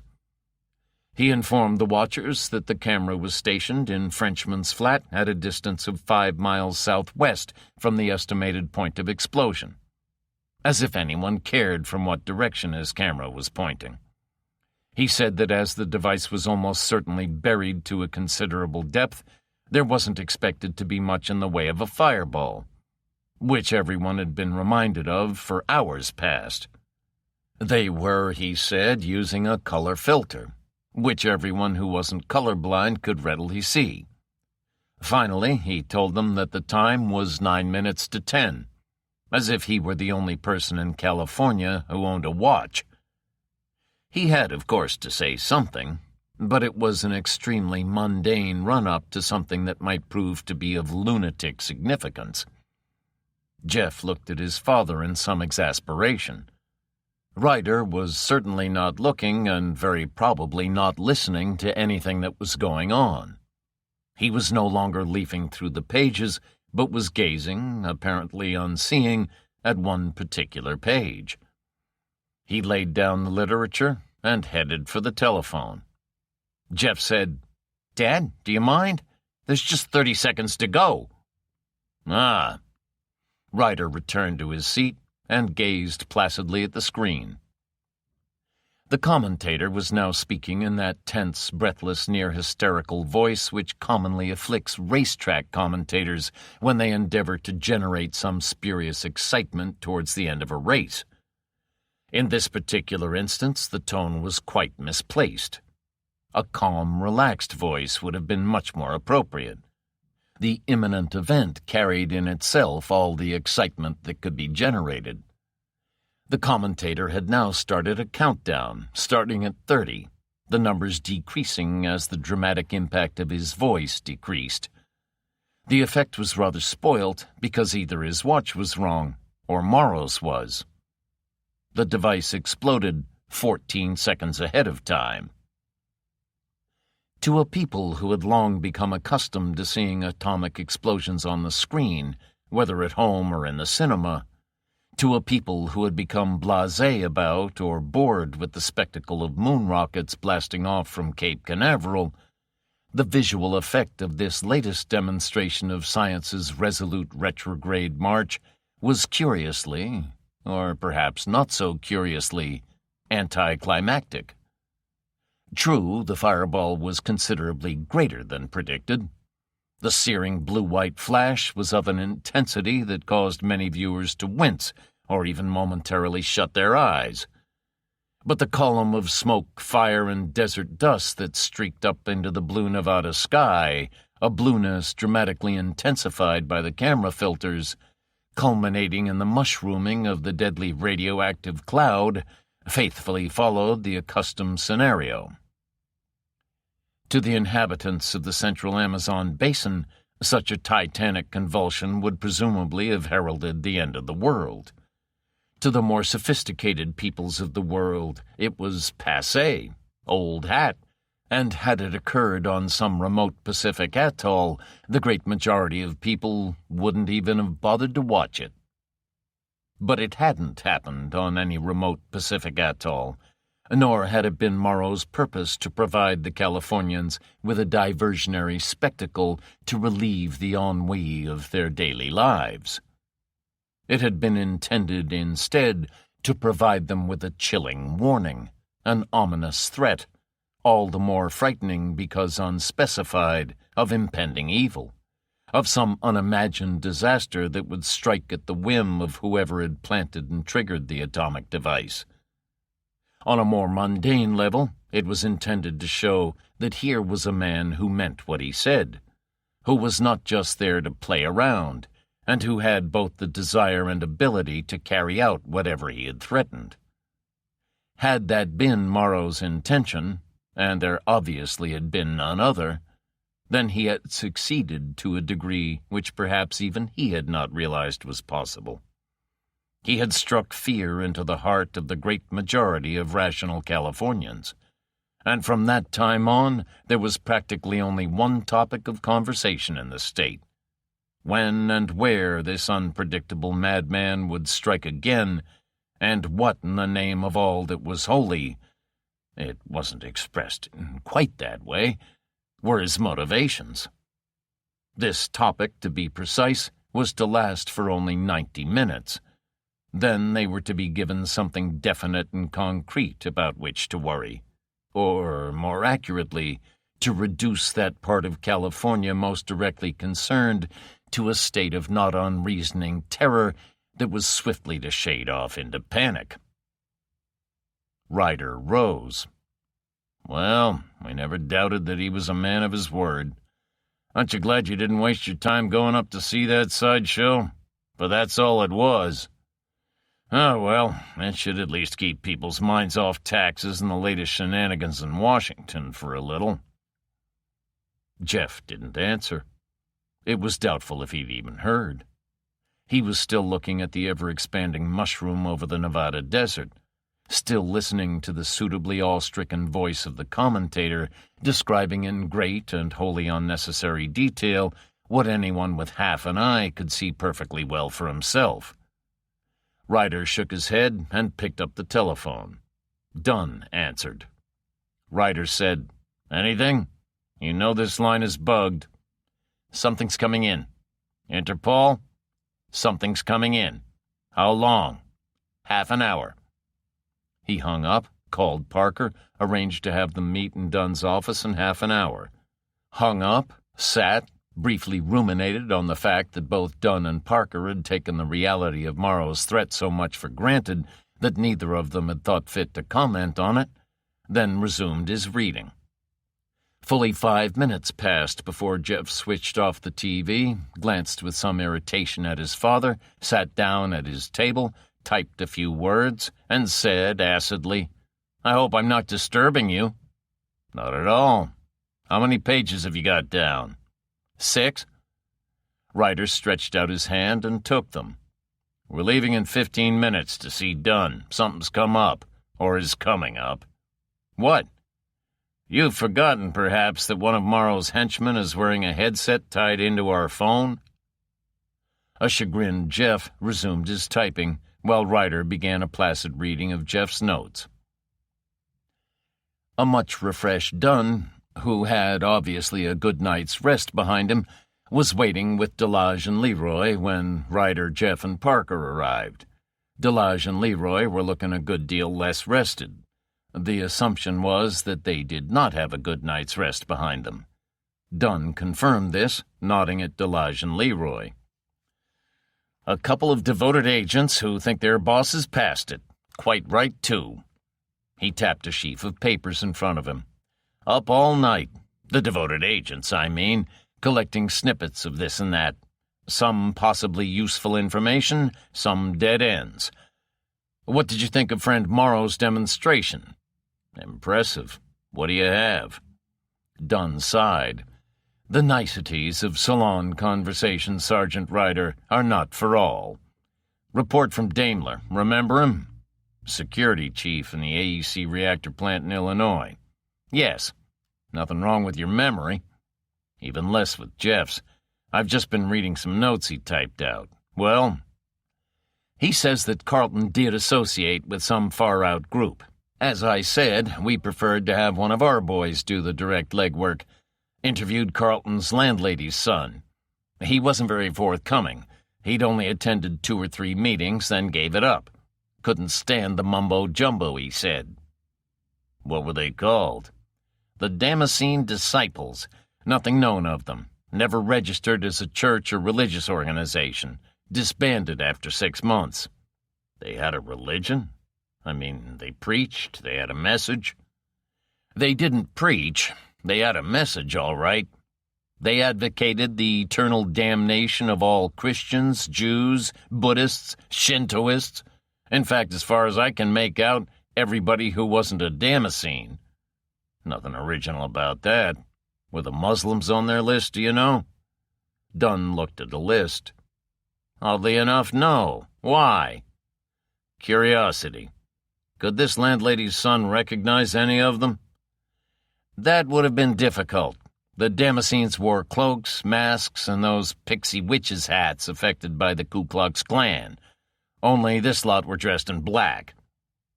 "Something in common all the same. As I recall it, the Ku Klux Klan weren't all that devoted to Jews, Catholics, and Negroes. Anyway, no possible means of identification?" "None. Except that this lad told our agent that one of them was the biggest man he had ever seen, a giant, maybe 6'8", and shoulders like a cart horse." "This person didn't note anything peculiar about any of their voices?" "This person, according to our agent, just escaped being classified as a moron." "But Carlton was no moron. Interesting, isn't it? What word about Morrow?" "Well, his accent. We've now had reports from, what shall we call them, linguistic experts throughout the state.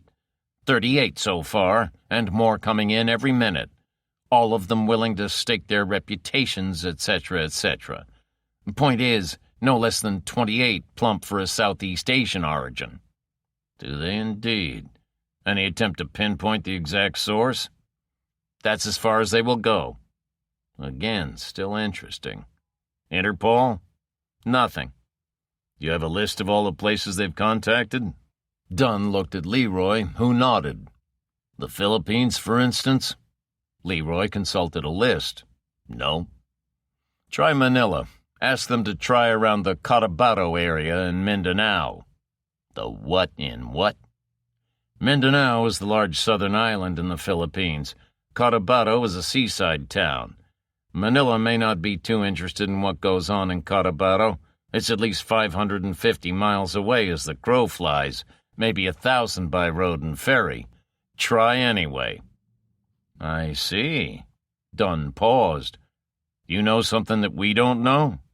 "No. Chances are I'm making a complete fool of myself. Just a wild guess based upon ludicrous improbability, and I'd rather not make an utter clown of myself." "LeWinter?" "Two things. The first one is extraordinarily odd.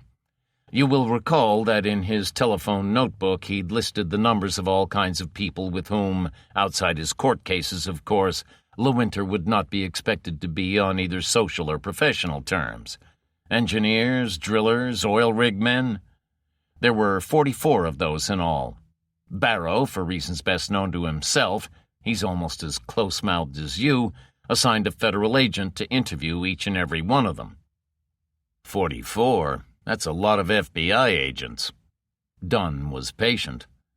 "There are approximately 8,000 FBI men in the States. If Barrow cares to allocate 0.5% of his men to a particular case, that's his privilege. He could allocate 440 if he wanted. Point is, 26 of those agents came up with the same puzzling, I'd call it astonishing, discovery. 26 of the men being investigated are missing. Wives, children, relatives, friends. None of them has any idea where they might be. None was given the slightest indication of their intention to depart. What do you make of that?" "Well, that's interesting, too." Interesting. Is that all you can say?" "Well, as you say, it's extremely odd." "Look, Ryder, if you have any idea, if you're holding anything back—" "Obstructing the course of justice, you mean?" "Just that." "I thought I might be a complete fool, Dunn. Now I know you are." There was a silence, not long, but extremely uncomfortable. "Sure, I'm obstructing the course of justice. How many of your family is Morrow holding hostage?" Another silence. "I'm going to talk to our friend LeWinter. Rather, he's going to talk to me. It's as obvious as the hand before your face that he supplied Morrow with that list, and that Morrow has either had them suborned or taken by force. Your 26 agents might be profitably engaged on checking on the criminal backgrounds, if any, of those 26 men. LeWinter will talk. Sure as God he'll talk." The quietly spoken cold ferocity in Ryder's voice had a chilling effect on everyone in the room. Jeff licked his lips and looked at a man he'd never seen before. Parker regarded the ceiling. Delage and Leroy looked at Dunn. Dunn looked at the hand before his face and used the back of it to smooth his brow. Dunn said, "Maybe I'm not myself. Maybe we're not any of us ourselves. The apologies go without saying. Next you'll be accusing us of being a bunch of lily-livered incompetents. But hell, Sergeant, there's a limit to how far you can step outside the law. Sure, he has a list which included the 26 men who have disappeared. A dozen others may have similar lists, and all for innocuous purposes. You're proceeding on the basis of assumptions. There isn't a shred of evidence, direct or otherwise, to link LeWinter and Morrow." "I don't need evidence." Once again, Dunn used the back of his hand. "You have just said, in the presence of 3 government officers, that you're prepared to use torture to obtain your information." "Who said anything about torture? It'll look like a heart attack. You said you had 2 things to tell me about LeWinter. Well, that's one." Jesus. Dunn wasn't smoothing his brow now, he was mopping it. "Delage, you have the information. Me, I need time to think." "Yes. Well." Delage didn't look any happier than his superior. "Miss Ivanhoe, if that's her name, well, LeWinter's secretary, has talked. There's a Geneva connection, all right. It all sounds very much like something out of science fiction, but if it's even halfway true, then it's frightening enough. It must be if most of the nations of the world, major ones, that is, 30 to be precise, sit down at a disarmament conference in Geneva and talk about it." "I have all morning," Ryder said. "Sorry. Well, the lady talked, And it didn't seem to make much sense, so we contacted IRTA with the result that one of Dr. Durer's senior assistants was called in, shown what Miss Ivanhoe said, and had no trouble at all in making sense of it. He's an expert on the subject. I haven't got the afternoon as well. Give me a break, will you? He wrote a condensed report. This is what he has to say. Classified? Declassified. It's a bit formal, but here it is. He says, "It has long been accepted that any nuclear war, even on a limited scale, would cause megadeaths." He puts in brackets millions of deaths. The U.S. Arms Control and Disarmament Agency came to the conclusion a couple of years ago that megadeaths could arise from another agency which did not directly involve nuclear war. A large number of nuclear explosions, almost certainly in the megaton range, could damage the layer of ozone that shields the Earth from the sun's lethal ultraviolet radiation. Most people are under the impression that ozone is what they sniff at the seaside. Ozone is an allotropic condition of oxygen, having 3 atoms instead of the normal 2, and can be smelled at the seaside by the electrolysis of water, and also after the discharge of electricity through the air, as occurs in a thunderstorm. But ozone in its natural state occurs almost solely in the lower stratosphere at an altitude between 10 and 30 miles. The intense heat given off by a nuclear explosion causes the oxygen and nitrogen molecules in the atmosphere to combine. Those form oxides of nitrogen, which would be borne upwards in the atomic cloud. Those would react with the ozone layer and, by a well-understood chemical reaction, convert the 3 atoms of ozone into 2, that is, normal oxygen, which offers 0 protection against ultraviolet radiation. This would effectively blow a hole in the ozone layer and would expose the Earth underneath the hole to the direct effects of the sun. 2 effects remain unclear. The first of those... Delage broke off as a telephone rang. Leroy picked it up, listened in silence, thanked the caller, and hung up. He said, "I don't know why I thanked him for that call. From the local TV station. It seems that Morrow wants to strike while the iron is hot. He has another statement to make. At 11 o'clock. That's in 8 minutes' time. It will be carried on every TV and radio station in the state. For the rest of the states, too, I shouldn't wonder." "Isn't that wonderful?" Dunn said. "A morning to remember. I wonder why it wasn't cleared with the FBI first. We would have heard, wouldn't we?" Ryder said, "You blame them? After what the FBI did to stop the atomic blast in Nevada this morning? This is a matter for national concern now, not just for the FBI. Since when have you had the power to impose martial law? Their attitude, and probably the attitude of every citizen in the country, is that the FBI can go take a jump." He looked at Delage. "The first unclear effect?" "You're a cold-blooded bastard, Ryder." Dunn undoubtedly meant what he said. Delage looked unhappily at Dunn, but Dunn had his head in his hands. Delage returned to his notes. "We just don't know what will happen. The consequences might be small. They might be catastrophic. We might just all end up becoming very heavily suntanned. Or the ultraviolet could conceivably destroy all human, animal, and plant life. Subterranean and aquatic life might survive any conditions. We have no means of knowing." Delage looked up. "He is a cheery lad, isn't he?" "Let's fall about afterwards," Ryder said. "Let's have the second unclear effect."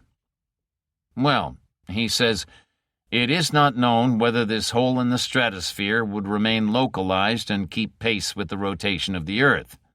Worse, it is not known whether or not this hole can spread through the rest of the ozone layer.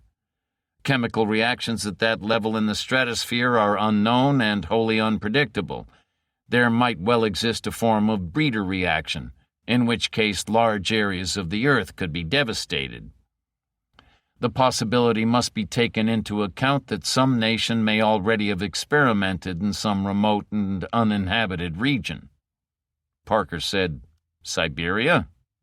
He doesn't say. He goes on, it may have been established that such a hole can be blown through the ozone layer and has been found to be stable as to both location and extent. This, however, is pure conjecture. This introduces the Geneva connection. As long ago as September 3rd of 1976, the 30-nation disarmament conference there sent a draft treaty banning modification of the environment for military purposes to the United Nations General Assembly. The matter, not unexpectedly, is still under UNO's consideration. The treaty is designed, in the words of the communiqué, to prevent artificial induction by the military of such phenomena as earthquakes. Earthquakes? Ryder seemed jolted. Yes, earthquakes. He goes on. Tidal waves. Tidal waves? It was almost as if Ryder was beginning to comprehend something. That's what it says here. There's some more. Ecological imbalance, alteration of weather and climate, and changes in ocean currents in the state of the ozone layer and the ionosphere. That is, the Appleton and Kennelly Heaviside layers. Then he goes on to say that the United States delegate at Geneva, one Mr. Joseph Martin, believed that it would be a treaty amounting to a very strong practical inhibition against the hostile use of environmental modification techniques. He further comments that Mr. Martin appears to have forgotten or ignored the fact that the only effect of the strategic arms limitation talks was to encourage the Russians, in the sacred name of détente, to embark on a new and massive program of building a bigger and better generation of intercontinental ballistic missiles. Delage appeared to run his eye down the page. He does run on a bit more, but I'm afraid his scientific detachment gives way to a certain irony and bitterness. I would say that's about all. Miss Ivanhoe's rather vague ramblings in a coherent form. Switch on that TV, Dunn said. A minute or so. Your 60 seconds worth of observations, Sergeant Ryder? Poppycock. Or if you want it in plain language, that's plain enough. No reds under the bed? Dunn had a very disbelieving right eyebrow. I didn't say that. Neither do I say I disbelieve this story, theory, if you like, about blowing a hole through the ozone layer. I'm no scientist. All I'm saying is that I don't believe in its relevance in those circumstances. Russian secret codes? On the rare occasions that Ryder expressed contempt, he came across very strongly. You think the Russians, anyone, would use a young innocent, a marshmallow guaranteed to crack under the pressure of a fingertip, to decode a message or supposed secret that's been in the public domain for 2 years? The idea's preposterous. Laying a false scent, you would think? Yes. No. You've forgotten perhaps. Perhaps is what I mean. Morrow's intention may lie elsewhere. On the other hand, it may not. Maybe he thinks the idea is so ridiculous that we'll dismiss it out of hand and go ahead and use that idea. Or not. Maybe the Russians are involved. Again, or not. It's the old story. 3 ranchers are chasing a rustler who's disappeared up a canyon. Halfway up this canyon, there's a branch canyon. Rancher A figures the rustler has gone hell for leather for the end of the canyon. Rancher B thinks he's smarter than A, and that the rustler, figuring that's the way his pursuers will think, has taken the branch. C reckons that he's smarter than both A and B, that the rustler will figure what B has figured and go to the end. No end to how long we could keep on outsmarting ourselves. He paused.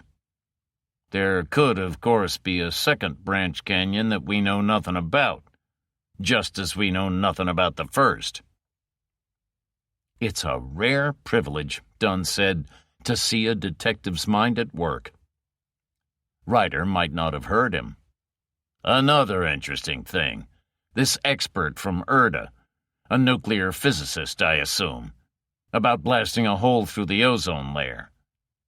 If the Russians, or whoever, had carried out any such experiments with God knows how many hydrogen bombs, we or one of our allies would have been bound to know of it. It would have made headlines, big headlines throughout the world. But there haven't been any, have there? No one said whether there had or hadn't. Well, so no experiments. Maybe the Russians, or again, whoever, are as scared of the outcome as we are. Maybe there never will be a nuclear war fought on land. Some people say it will be in space. Our friend in Erda suggests, what did he say? Subterranean or aquatic use of nuclear devices. How do we fancy getting our feet wet? A rush on the stores for fishermen's waders? Dunn turned towards the TV. I'm sure our friend Morrow is about to enlighten us on that one. The newscaster this time was a much older man, which boded ill in itself. What boded worse was that he was dressed for a funeral in a suit of somber hue, a color in which the normal Californian newscaster would not normally have been found dead. What boded worse still was the doomsday expression customarily reserved for those occasions when the local gridiron heroes had been crushingly defeated by some out-of-state upstarts. The tone of voice accorded well with both clothes and expression. We have received another communication from this criminal Morrow. The newscaster clearly held in contempt the fundamental tenet of Anglo-Saxon law that a man is presumed innocent until found guilty. It contains a dire warning, an unprecedentedly grave threat to the citizens of California, and one that cannot be taken lightly in view of what occurred this morning in Yucca Flat. I have with me in the studio a panel of experts who will later explain the implications of this threat. But first, Morrow. Good evening. This is a pre-recorded message. As before, the voice was calm and relaxed. He could have been discussing some minor change in the Dow Jones Index. It is pre-recorded because I am completely confident in the outcome of my little experiment in Yucca Flat. By the time you hear those words, you will know that my confidence has not been misplaced. This little demonstration of my nuclear resources inconvenienced nobody and hurt nobody. The next demonstration will be on a vastly larger scale, may well inconvenience millions, and may well prove disastrous for an untold number of people if they are so stupid as to fail to appreciate the gravity of this warning. However, I am sure you would first like scientific confirmation on the highest level that I do have the means to hand. Professor Burnett? He's got the means all right, the black-hearted bastard. For a man of unquestionably brilliant intellect, Burnett was singularly lacking in resource when it came to the selection of suitable epithets.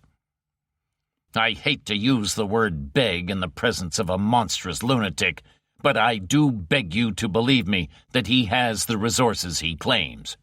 Of that my fellow physicists and I are in no doubt. He has no fewer than 11 hydrogen nuclear devices here, any one of which could, say, turn Southern California into a desert as lifeless as Death Valley. They are in the 3.5 megaton range. That is, each has the explosive potential of 3.5 million tons of TNT. You will appreciate the significance of what I mean when I say this bomb is about 200 times as powerful as the one that destroyed Hiroshima. And he has 11 of those monsters. Correction. He has only 10 here. The other is already in position.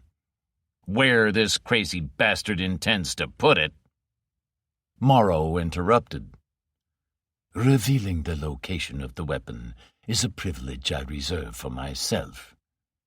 Dr. Schmidt, Dr. Healy, Dr. Bramwell, perhaps you would be so kind as to confirm your colleague's statement. With varying degrees of forcefulness, gravity, and outrage, all three left listeners in no doubt as to the chilling genuineness of the threat.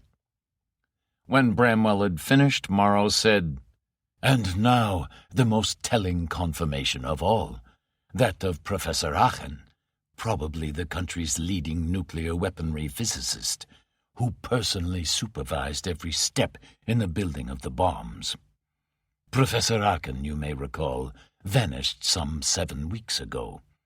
He has been working with me ever since." "Working with you? Working with you?"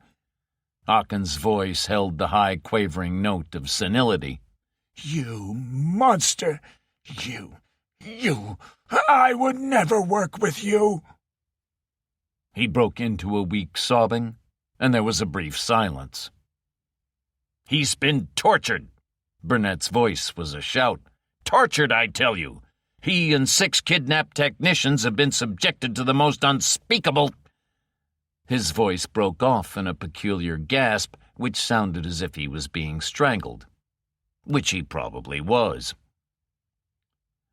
"How you do run on, Professor Burnett." Morrow's tone was resigned. "Well, Professor Aachen, about the viability of those bombs." "They will work." The voice was low and still shaking. "How do you know?" "I built them." Aachen sounded desperately weary. "There are 6 nuclear physicists. If I were to give the design characteristics—" "That will not be necessary." There was a brief silence, then Morrow went on. "Well, that's it. All the confirmation that any but the most mentally retarded should ever require. One small correction. Although the 10 bombs remaining here are all of the 3.5 megaton range, the one already placed in position is only of the 1.5 megaton range. Because, frankly, I am uncertain of the effect of a 3.5 megaton bomb, which may unleash forces I do not wish unleashed. Not, that is, as yet." Here he paused. Dunn said with conviction, "He's quite crazy." "That's his maybe," Ryder said. "One thing, he'd have made one hell of an actor. Pause for effect, timing." Morrow said, "This bomb, a mere 20 inches by 40 inches, it would fit into a car trunk, lies on the floor of the Pacific, off Los Angeles, roughly on the outskirts of Santa Monica Bay. When it is detonated, the resultant tsunami, tidal wave, will, it is calculated, be between 15 and 20 feet high, although it may well reach twice this height when being funneled through the east-west streets of Los Angeles. The effects will be felt at least as far north as Point Arguello and as far south as San Diego. Residents in the Channel Islands, particularly I should mention Santa Catalina, should seek high ground. One unknown, I am afraid, is that it might trigger off the Newport-Inglewood fault. But then I would expect that area of the city to be evacuated anyway. I need hardly warn against any foolish attempts to locate this device. The device can be detonated at any time, and will be if any attempt is made to interfere with it. And if this should occur before any attempt is made to evacuate the area, the results could not fail to be catastrophic. What I am saying is that any person or persons responsible for sending any aircraft or ships to investigate the area roughly between Santa Cruz Island and Santa Catalina will be directly responsible for the deaths of countless thousands. I have certain demands to make, which will be announced at 1 p.m. If they are not met by midnight, I will trigger the hydrogen bomb at 10 a.m. tomorrow morning. If after that the demands are still not met, The next bombs, not bomb, but all the remaining bombs, will go off at some time between dusk and dawn on Saturday night." On this cheerful note, Morrow ended his message.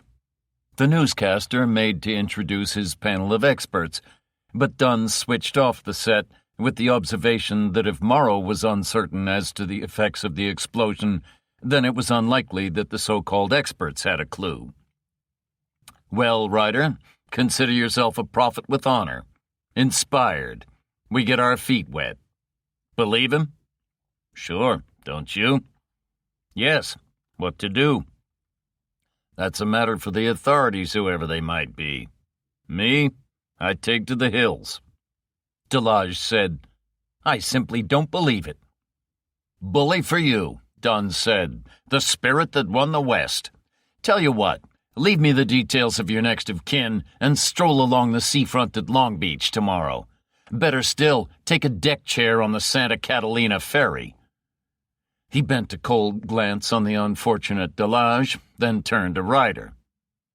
"You would say the Los Angelinos are going to be rather preoccupied for the rest of the day?" "Look on the bright side. The greatest break ever for the most neurotic city ever.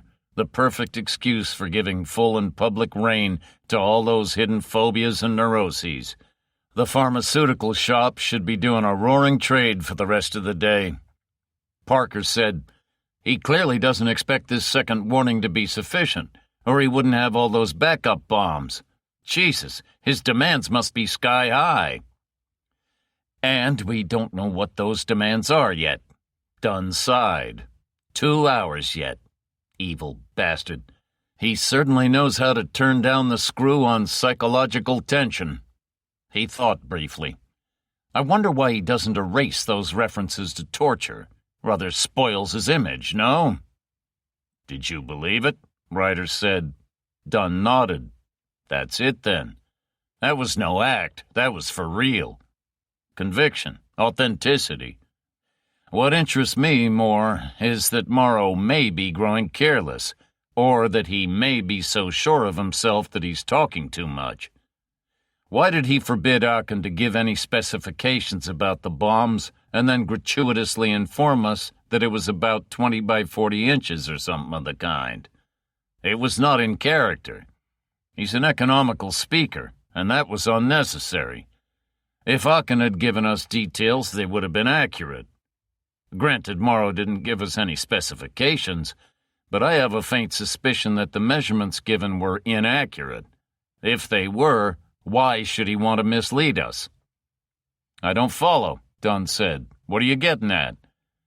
"I wish I knew. It would be instructive to find out what kind of bombs Aachen was in the habit of designing. I mean, if he didn't know about the design, how could he supervise the construction? I wonder if you could find out." "I'll phone the director and try. I wouldn't have much hope. That would be top secret, and there are some people with whom the FBI have very limited power of investigation. The Atomic Energy Commission is one of those." "Even in a national emergency?" "I said I'll try."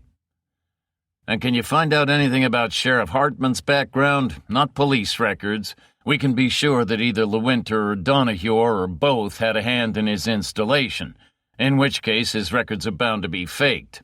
His true background." "We're ahead of you, Sergeant. It's in hand." "Well, thanks. In view of what we've just heard, what do you feel now about my intentions in going to trample all over Lewinter's civic rights?" "Lewinter? Who's Lewinter?" "Just so," Ryder said, and left, followed by Parker and Jeff. They stopped off at the Examiner building. Ryder went inside, spoke briefly to Aaron, the editor, and emerged within 2 minutes, a buff envelope in his hand. Inside the car, he extracted a photograph and showed it to Parker and Jeff. Parker studied it with interest. "Beauty and the Beast? April and December? How much do you think the Globe would give us for this masterpiece?" Lewinter was at home and had the look of a man who didn't intend to leave it. If he was informed by the spirit of joie de vivre and goodwill towards his fellow man, He was concealing it well. In fact, he made no attempt to conceal his displeasure as the three policemen bustled him into his own luxurious lounge. Parker did the talking. "We're from Central. We'd like to ask you a few questions." "I'm a judge." The cold dignity came off in neither tone nor expression. "Where's your warrant?" "You were a judge. Were or are, you're stupid. For questions, no warrant. Which leads me rather neatly into the first question. Why did you provide Donahue with signed blank search warrants? Don't you know that's illegal? You, a judge? Or do you deny it?" "Most certainly I deny it." "That was a foolish thing for a supposedly learned judge to say. Do you think we would make such an accusation unless we could substantiate it? We have them. You can see them down at the station." "Well, that's for starters. We've established you're a liar. Henceforth, every statement you make will automatically be disbelieved unless we have independent corroboration." "Still deny it?" Lewinter said nothing. Parker had an excellent line in intimidation and demoralization. Parker went on. "We found them in his safe. We searched his house." "On what grounds?" "You're no longer a judge. He's under arrest." Lewinter forgot he was no longer a judge. "On what grounds?" "Bribery and corruption. You know, blackmail, taking dirty money and dishing it out to dishonest cops. Kept most of it for himself, though." He looked reproachfully at Lewinter. "You should have taught him the basic tricks of the trade." "What the devil do you mean?" "How to stash away illegal money. Did you know he had $500,000 in 8 accounts? He should have been sophisticated, shouldn't he? The clown stashed it away in local accounts. Switzerland's the place. Your numbered account in Zurich. We have it. Bank's been cooperative." Lewinter's attempted look of outrage fell just short of the pathetic. "If you're insinuating that I, a senior judge of the state of California, have been involved in any illegal financial transactions..." "Shut up and save it for a real judge. We're not insinuating, we know. And perhaps you would care to explain how come that $10,000 found in Donahue's possession had your prints all over them." Lewinter didn't care to explain. His eyes were moving restlessly from side to side, but it couldn't have been because of any thought of escape in his mind. He could not bear himself to meet the 3 pairs of coldly accusing eyes. Parker had Lewinter on the hook, and had no intention of letting him get off it. "Not that that's the only thing that Donahue's been charged with. Oh, no. Unfortunately for you, he also faces a rap and certain conviction for attempted murder and murder, witnesses and confession, respectively. On the murder rap, you will be charged as an accessory." "Murder? Murder?" In the course of his legal practice, Lewinter must have heard the word 1,000 times, but it was long odds that it had ever affected him as it did now. "You're a friend of Sheriff Hartman, aren't you?" "Hartman?" Lewinter was caring less and less for the line the conversation was taking. "So he says. After all, you do have an alarm connected from your safe to his office." "Ah, Hartman. Ah, as you say, Hartman. Seen him recently?"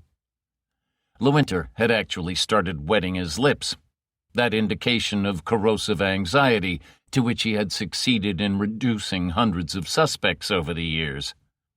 "I can't remember." "But you can remember what he looked like, I hope. You'd never recognize him now. Honestly, back of his head blown off.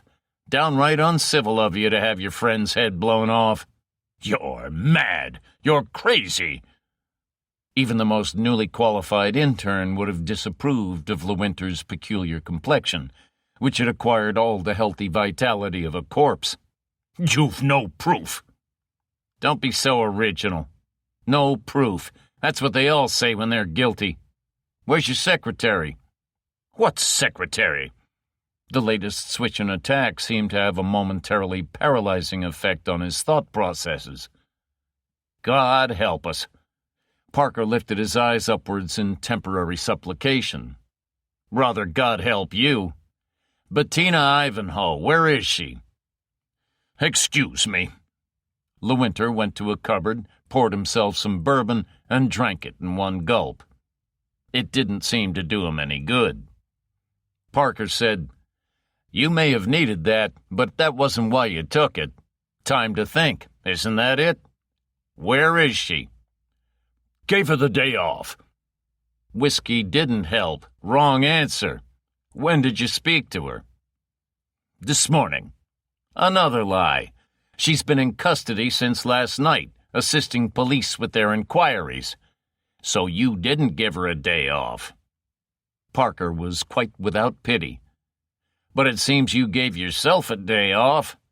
Why aren't you down in the courts dispensing justice in your usual even-handed fashion?" "I'm not well." His appearance bore him out. Jeff looked at his father to see if he would stop the ruthless interrogation, but Ryder was regarding LeWinter with what appeared to be an expression of profound indifference. "Not well? Compared to the way you're going to feel very soon, when you're in your court being tried for murder, you're in blooming health. You're at home because one of your criminal accomplices, Masters more like, called you from Bakersfield and told you to lie low. Tell me, how well do you know Miss Ivanhoe? You know, of course, that her proper name is Ivanov." LeWinter had further recourse to his liquor cupboard. He said wearily, almost despairingly, "How long is this inquisition to go on?" "Not long, if you tell the truth, that is. I asked a question." "How well? She's my secretary. That's enough." "No more than that?" "Of course not." Ryder stepped forward and showed LeWinter the photograph he'd collected from the examiner office. LeWinter stared at it as if hypnotized, then got back to his lip-licking. "A nice kid." Ryder was being conversational. "Blackmail, of course. She's told us. Not with this end in view. This is just a spin-off. Principally, as we know, she came in handy for the translation of phony Russian documents." "Phony?" "Ah, so the documents do exist. I wonder why Morrow wanted you to provide him with the names of engineers, drillers, oil rig men. Even more, I wonder why 26 of them are missing." "God knows what you're talking about." "And you? Watch TV this morning?" LeWinter shook his head in a dazed and uncomprehending manner. "So perhaps you don't know he's detonating a hydrogen bomb in Santa Monica Bay or thereabouts at 10 o'clock tomorrow morning." LeWinter made no reply and registered no expression, no doubt because he'd no expressions left to register. "For an eminent judge, you do keep odd company, LeWinter." It was a measure of LeWinter's mental distress that comprehension came so slowly. He said in a dull voice, "You were the man who was here last night?" "Yes." Ryder nodded to Jeff. "And this is Perkins. Remember Perkins? Patrolman Ryder, my son. Unless you're blind and deaf, you must know that your friend Morrow holds 2 of our family captive. One of them, my daughter, my son's sister, has been wounded. We feel kindly disposed to you. Well, LeWinter, apart from being as corrupt as all hell, a lecherous goat, a traitor, an accessory to murder, you're also a patsy, a sucker, a fall guy, a scapegoat, call it what you will. You were conned, LeWinter, just as you thought you were conning Donahue and Miss Ivanov and Hartman. Used as a red herring to set up a non-existent Russian connection. Only 2 things I want to know. Who gave you something, and to whom did you give something? Who gave you the money, the code book, the instructions to hire Miss Ivanov, and to obtain the names and addresses of the now missing 26 men? And to whom did you give the names and addresses?" LeWinter eventually registered an expression. He clamped his lips shut. Jeff winced as his father stepped forward, his expression or lack of it not changing, a gun swinging in his hand. LeWinter shut his eyes, flung up a protective forearm, stepped quickly back, caught his heel in a throw rug, and fell heavily, striking the back of his head against a chair. He lay on the floor for 10 seconds, perhaps longer, then slowly sat up.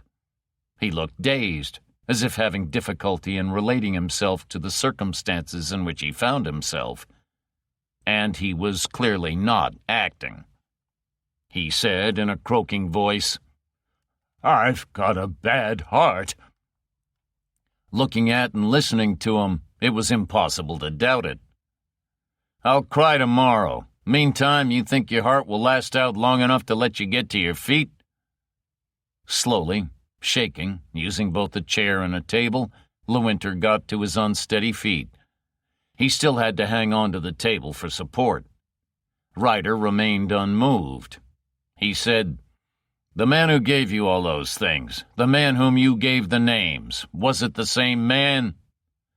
"Call my doctor." LeWinter was clutching his chest. "God's sake, I've already had 2 heart attacks." His face was registering an expression now. It was contorted in fear and pain.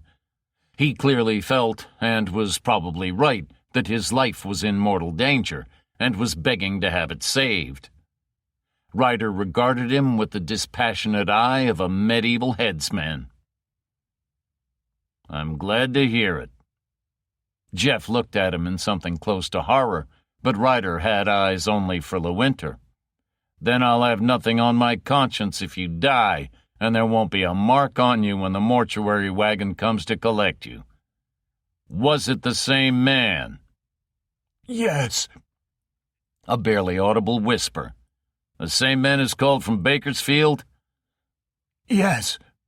"What's his name?" "I don't know." Ryder half lifted his gun. LeWinter looked at him in defeat and despair, and repeated, "I don't know. I don't know." Jeff spoke for the first time, and his voice was urgent. "He doesn't know." "I believe him." Ryder hadn't looked away from LeWinter. "Describe this man." "I can't." "Or won't." "He wore a hood. Before God, he wore a hood." "If Donahue got $10,000, then you got a lot more, probably a great deal more. Give him a receipt?" "No." LeWinter shuddered. "Just said if I would break my word, he would break my back. He could have done it, too. Biggest man I ever saw." "Ah." Ryder paused, seemed to relax, smiled briefly, and went on, far from encouragingly. "He could still come and do it. Look at all the trouble it would save the law and the prison hospital." He produced a pair of handcuffs and snapped them round LeWinter's wrists. The judge's voice was weak and lacked conviction. "You have no arrest warrant." "Don't be simple-minded, and don't make me laugh. I don't want any vertebrae snapping. I don't want you getting on the wrong phone. I don't want any escape attempt. And I don't want any suicide." He looked at the photograph he still held. "I'll be a long time forgetting. I want to see you rot in San Quentin." He led him towards the door, stopped, and looked at Parker and Jeff. "Observe, if you will. I never laid a finger on him." Jeff said, "Major Dunn will never believe it." "Neither do I." Chapter 10. "You used us." Burnett's face was white and bitter, and he was shaking with such uncontrollable anger that his Glenfiddich was slopping over onto the floor of Morrow's study, a shocking waste of which he was uncharacteristically oblivious. "You double-crossed us, you evil, wicked bastard." "A beautiful job, wasn't it, the way you spliced together our recordings with your own recording?" Morrow raised an admonitory finger. "Come now, Professor. This helps no one. You really must learn to control yourself. Why the hell should he? Schmidt's fury was as great as Burnett's, but he had it under better control. All 5 physicists were there, together with Morrow, Dubois, and 2 guards. We're not thinking just about our good names, our reputations. We're thinking about lives, maybe thousands of them. And if those lives are lost, we're going to be held responsible, morally at least. Every viewer, every listener, every reader in the state is going to be convinced that the hydrogen device you left off the coast is in the 1.5 range. We know damn well it's in the 3.5. But because people will believe, they can't help believing, that it was all part of the same recording, they're going to imagine that what you said was said with our tacit approval. You monster! Why did you do it? Effect? Morrow was unruffled. Very elementary psychology. The detonation of this 3.5 megaton device is going to have rather spectacular consequences. And I want people to say to themselves, if this is the effect of a mere 1.5 megaton, what in the name of heaven will the cataclysmic effects of 35 megatons be like? It will lend persuasive weights to my demands, don't you think? In the climate of terror, all things are possible. I can believe anything of you, Burnett said. He looked at the shattered wreck of what had once been Williakin. Anything. Even that you are prepared to put thousands of lives at risk in order to achieve a psychological effect. Oh, you can have no idea what this tsunami will be like, what height it will reach, whether or not the Newport-Inglewood fault will trigger an earthquake. And you don't care. The effect is all. I think you exaggerate, Professor. I think that where height is concerned, people will leave a very considerable margin of safety between the water levels I suggested and the worst they can fear. As for the Newport-Inglewood fault, only a madman would remain in the area at 10 o'clock tomorrow morning. I do not visualize throngs of people heading for the Hollywood Park racetrack. If they head there at that time of the morning, which I don't know, I think your fears are mainly groundless. Mainly? Mainly? You mean only a few thousand may drown? I have no cause to love American people. Morrow still maintained his monolithic calm. They have not exactly been kind to mine. There was a brief silence. Then Healy said in a low voice, "This is even worse than I feared. Race, religion, politics, I don't know. The man's a zealot, a fanatic. He's nuts." Burnett reached for the bottle. "Judge Lewinter wishes to make a voluntary statement," Ryder said. "Does he now?" Dunn peered at the trembling, fearful figure, a pale and almost unimaginable shadow of the imposing figure who had so long dominated the center court. "Is that the case, Judge?" Ryder was impatient. "Sure it is." "Look, Sergeant, I was asking the judge." "We were there," Parker said, "Jeff and I. There was no coercion, no force. The only time Sergeant Ryder touched him was to put on handcuffs. We wouldn't perjure ourselves, Major Dunn." "You wouldn't." He turned to Delage. "Next door. I'll take his statement in a minute." "One moment before he goes," Ryder said. "Any word about Hartman?" Dunn permitted himself his first smile. "For once, some luck. Just come in. Hartman, it seems, has been living out there for some years, with his widowed sister, which accounts for the fact that his name was not in the phone book. Didn't spend much time there until a year or so ago. Traveled a lot. You'd never guess what his business is. Well, was until last year. Oil rigs." Dunn said without heat. "Damn you, Ryder. You spoil a man's simplest pleasures." "Yes. Boss roustabout. First-class record. How did you know?" "I didn't." Who were his sponsors? Character referees? 2 prominent local businessmen and, Donahue and Lewinter. Indeed. Ryder looked at Lewinter. You and Hartman made up that list of drillers and engineers together? You from your court cases and extensive briefs from the oil companies, Hartman from his field experience? Lewinter said nothing. Well, at least he doesn't deny it. Tell me, Lewinter, was it his job to recruit those men? I don't know. To kidnap them? I don't know. Well then, to contact them one way or another. Yes. And deliver them? I suppose so. Yes or no? Lewinter gathered together the shreds of his dignity and turned to Dunn. I am being subjected to harassment. If that's what you choose to call it, Dunn said unsympathetically. Proceed, Sergeant. Yes or no? Yes, damn you, yes. So, to be obvious, he must have known where to deliver those men after recruitment, voluntary or not.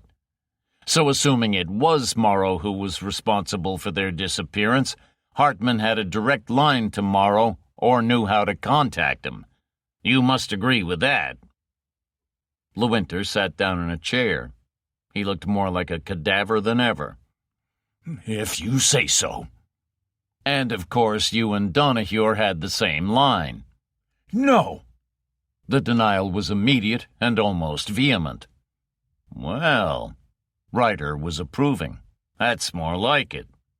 Dunn said, You believe him? That he's no line on Morrow? Sure. If he had, he'd be dead by now. A sweet lad, this Morrow. Even playing the cards close to the chest, he never lets his left hand know what the right is doing. Only Hartman knew. Morrow thought that Hartman was totally in the clear. How was he to know? How was anyone to guess that I'd trace him because of the alarm linking Lewinter's safe in Hartman's office? Morrow certainly knew nothing about that. If he did, he'd never have exposed Lewinter and Donahue by planting misleading evidence on them. But Morrow had taken no chances. He'd given strict orders to both Lewinter and Donahue that if anyone got a line on Hartman, the only man who had a line to him, then Hartman was to be eliminated. It's really all so simple, isn't it? He looked consideringly at Lewinter, then back at Dunn. Remove that pillar of justice, will you? He makes me sick. When he'd gone, Dunn said, A fair morning's work. I underestimated you, Sergeant Ryder. Not breaking his neck, I mean. I'm beginning to wonder if I could have done the same. You're either born with a heart of gold or you aren't. Any word from the boss man, Barrow, isn't it, about what kind of bombs this Professor Aachen was designing when Morrow snatched him? I phoned him. He said he'd contact the AEC and call back. He's not a man to waste time. No reply from him yet. He was curious why we wanted to find out. Don't rightly know myself. I said I thought Morrow was trying to mislead us, that's all. What you call an outside chance of nothing. And speaking of Morrow, there wouldn't be any word from Manila. Dunn looked at his watch, then in a quietly exasperated patience at Ryder. You've been gone exactly 1 hour and 5 minutes. Manila, I would remind you, is not just a couple of blocks down the road. Would there be anything else? Well, as you're offering. Dunn momentarily closed his eyes. Carlton's friend back in Illinois mentioned a very big man in the group of weirdos Carlton was flirting with. Lewinter's just mentioned in a very scared voice a similar person who's threatened to break his back. Could be one and the same man. There can't be many 80-inchers around. 80 inchers? 6'8". That's what Carlton's pal said. Shouldn't be difficult to check whether anyone of that size has been charged or convicted at some time in this state. Nor should it be very difficult to find if such a character is a member of any of the oddball organizations in California. You can't hide a man that size, And apparently this person doesn't go to much trouble to keep hidden. And then there's the question of helicopters. Ah, not just any helicopter, a special helicopter. It would be nice if you could trace it. A trifle. Dunn was being heavily sarcastic. First, there are more helicopters in this state than there are in any comparable region on Earth. Second, the FBI is stretched to its limits. Stretched to its limits? Look, Major, I'm in no mood for light humor this morning. 8,000 agents stretched to their limits, and what have they achieved? Zero. I could even ask what they are doing, and the answer would be the same. When I said a special helicopter, I meant a very, very special helicopter. The one that delivered this atom bomb to Yucca Flat. Or have your 8,000 agents already got that little matter in hand? Explain. Ryder turned to his son. Jeff, you've said you know that area, Yucca and Frenchman Flats. I've been there. Would a vehicle leave tracks up there? Sure, not everywhere. There's a lot of rock, but there's also shingle and rubble and sand. Chances are good, yes. Now then, Major, would any of the 8,000 have been checking on tracks, trucks, cars, dune buggies in the area of the crater? Those, that is, that they didn't obliterate in their mad dash to the scene of the crime? I wasn't there myself. Delage? Delage picked up a phone. Helicopters? An interesting speculation. I think so. And I also think that, if I were Morrow, is the way I'd have dumped that hydrogen bomb in the Pacific. Cuts out all this tricky and maybe attention-catching business of trucking the bomb to the coast and then transferring it to a boat. Dunn was doubtful.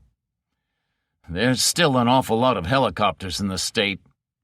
Let's limit it to the communes, the oddballs, the disenchanted. With a road transport system like we've got, who would want... Let's limit it to the mountains.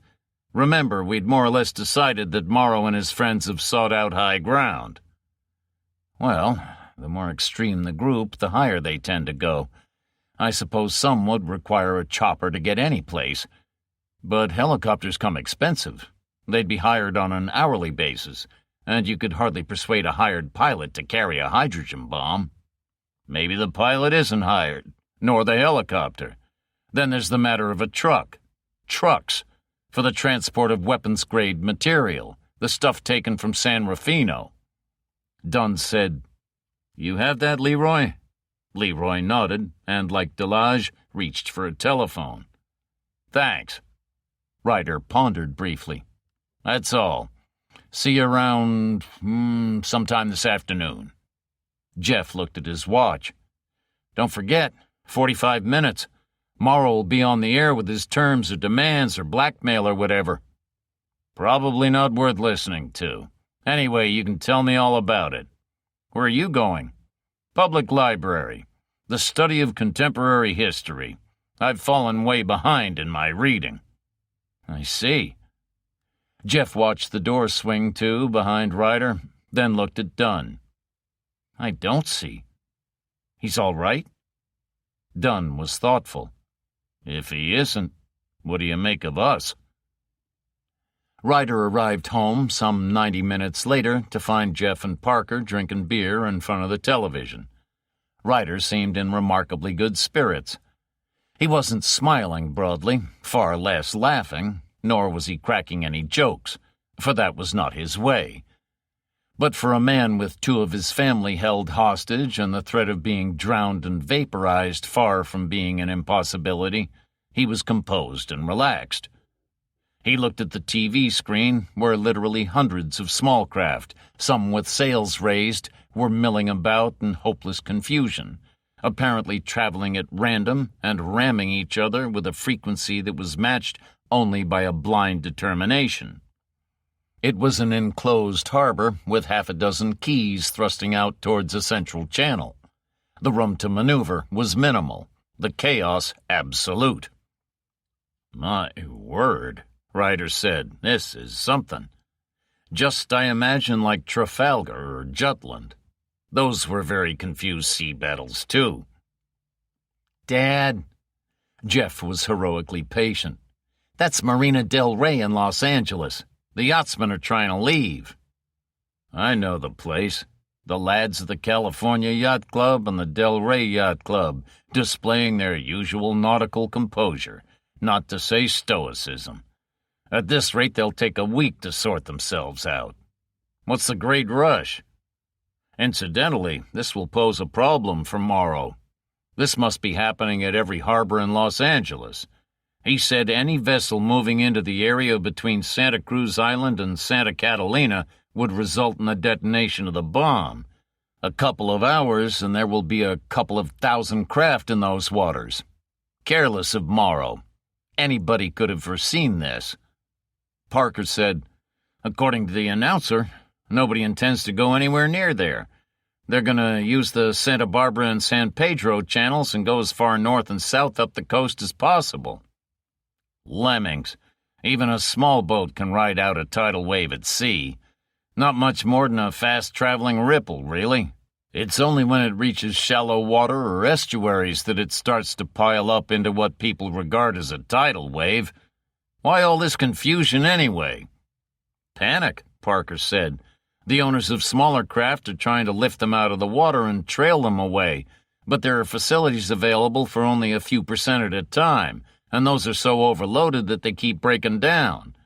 Diesel and petrol supplies are almost exhausted, and those that have been fueled are so hemmed in by craft looking for fuel that they can't get out. And then, of course, there are craft taking off under full power with their mooring ropes still attached." Parker shook his head sadly. "I don't think urban Californians are really a seagoing race." "Doesn't signify," Jeff said. "We're supposed to be the automobile race. You'd never know it. They've just been showing us street scenes in Santa Monica and Venice. Just a land-based version of what we're seeing here. Biggest traffic jams ever. Cars being used like tanks to batter a way through. Drivers jumping from their cars and knocking one another silly. Incredible." "It would be the same the world over," Ryder said. "I'll bet Morrow's glued to his screen in ecstasy. And everybody heading east, of course. City fathers issued any instructions yet? Not that we've heard of. They will. Give 'em time. They're like all politicians. They'll wait to see what the majority of the people are doing, then go ahead and tell 'em to do what they're already doing. Any food in this house?" "What?" Jeff, understandably, was momentarily off balance. "Yes. Sandwiches in the kitchen." "Thanks." Ryder turned to go, then stopped abruptly as something on the screen caught his eye. "What an extraordinary coincidence. We can only hope that if it is a good omen, then it's for us and not for Morrow." Jeff said, "We can wait forever. See that key at the lower right of your screen? Southeast it is, the broad one. Unless I'm totally wrong, that's the source of all our troubles." "That key?" Jeff stared incredulously. "The name of it. Mindanao."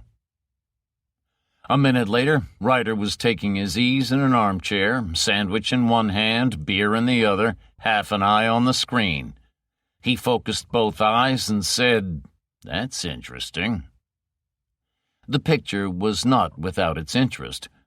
3 private planes, all twin-engined, had clearly been engaged in a multiple collision. The broken wingtip of one rested on the ground.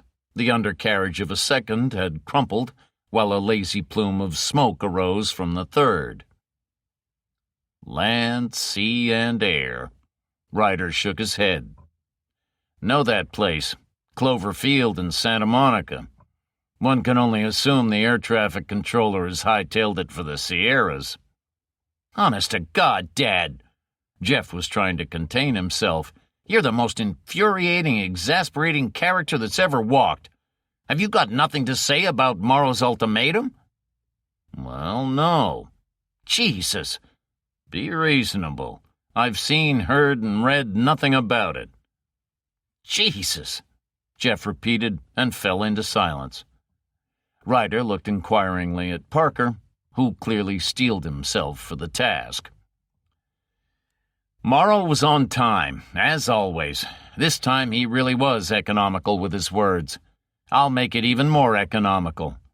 His ultimatum was simply this: give me the locations and all the operating wavebands of all your radar stations on both the east and west coasts, your cruising radar bombers both here and in NATO, and in all your spy satellites, or I'll pull the plug.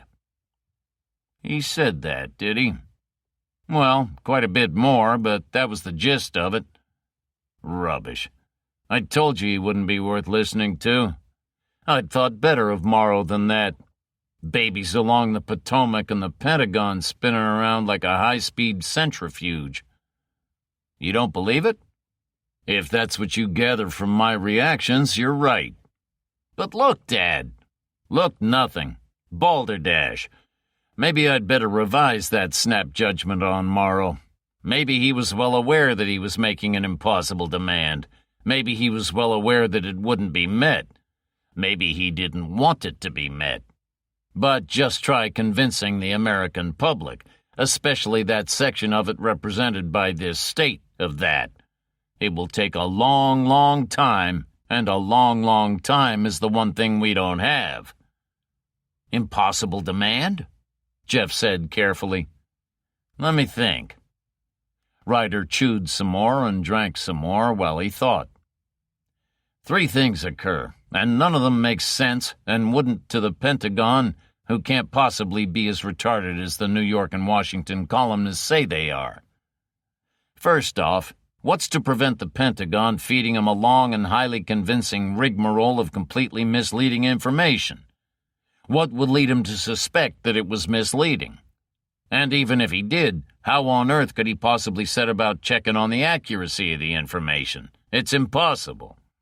Second, the Pentagon would probably and quite cheerfully see California being wiped out, rather than give away our first defense against nuclear attack. Third, if he's in a position to wipe out Los Angeles and San Francisco, and we must assume that he is, what's to prevent him repeating the dose to New York, Chicago, Washington itself, and so on, until he achieved by direct means what he would achieve by indirect means by blinding our radar? It makes no kind of sense at all. But it all fits in. Jeff digested this in silence. Parker said slowly, "It's all very well for you to sit there in, what kind of judgment do you call it?" "Olympian," Ryder said helpfully. "That's it. It's all very well for you to sit there in Olympian judgment, but you'd made up that crafty mind in advance that you weren't going to believe a word Morrow said, and you were also certain that he wouldn't say what you were convinced he couldn't say." "Very shrewd, Sergeant Parker. Confusing, mind you, but shrewd." "And you've just said it all fits in." "I did say that. You know something we don't know?" "I don't know any facts that you don't know, except for those I get from reading about earthquakes and contemporary history, a practice for which Jeff here thinks I need the services of a head shrinker." "I never said—" "You don't have to speak to say something." "I have it," Parker said. "All good detectives come up with a theory. You have a theory?" "Well, in all due modesty." "Modesty? So now the sun sets in the east. I don't even have to take time out for a reflective pause." "Mindanao?" "Mindanao." When Ryder had finished, Parker said to Jeff, "Well, what do you make of that?" "I'm still trying to assimilate it all." Jeff spoke in a kind of dazed protest. "I mean, I've just come to it. You've got to give me time to think." Come, boy. First impressions." "Well, I don't see any holes in it. And the more I think, and if you would give me more time I could think more, the fewer holes I can see. I think it could be right." "Look at your old man," Parker said. "Can you see any sign of could in his face?" "Oh, that's just smirking." "Well, I can't see any way in which it must be wrong." Jeff thought some more, then took the plunge. "It makes sense to me." There you are now, John." Parker sounded positively jovial, as near a compliment as you'll ever be likely to extract from your son. "It makes a lot of sense to me. Come, gentlemen, let's try it out for size on Major Dunn." Dunn didn't even bother saying it made sense. He turned to Leroy and said, "Get me Mr. Barrow, and have the helicopter stand by." He rubbed his hands briskly. "Well, well, looks as if you're going to ruffle a few feathers in Los Angeles, Sergeant." "You go and ruffle them. Top brass rubbed me the wrong way. Your boss seems almost human, but that's more than I can say for Mitchell. You know as much about it now as I do, and I'm only guessing anyway. The person I would like to see is Professor Benson. If you could fix that, I'd be grateful." "Delighted, if you fly north." "Blackmail." Ryder didn't sound too heated. "Of course." Dunn regarded him over steepled fingers. "Seriously, several things. First off, we could kill 2 birds with 1 stone. Pasadena is only 10 minutes helicopter hop from our offices up there. Again, if you don't turn up, both Barrow and Mitchell will automatically assume that you lack the courage of your own convictions. You can talk to them in a way that would get me fired on the spot. They can probe more deeply than I've done and ask questions that I couldn't answer.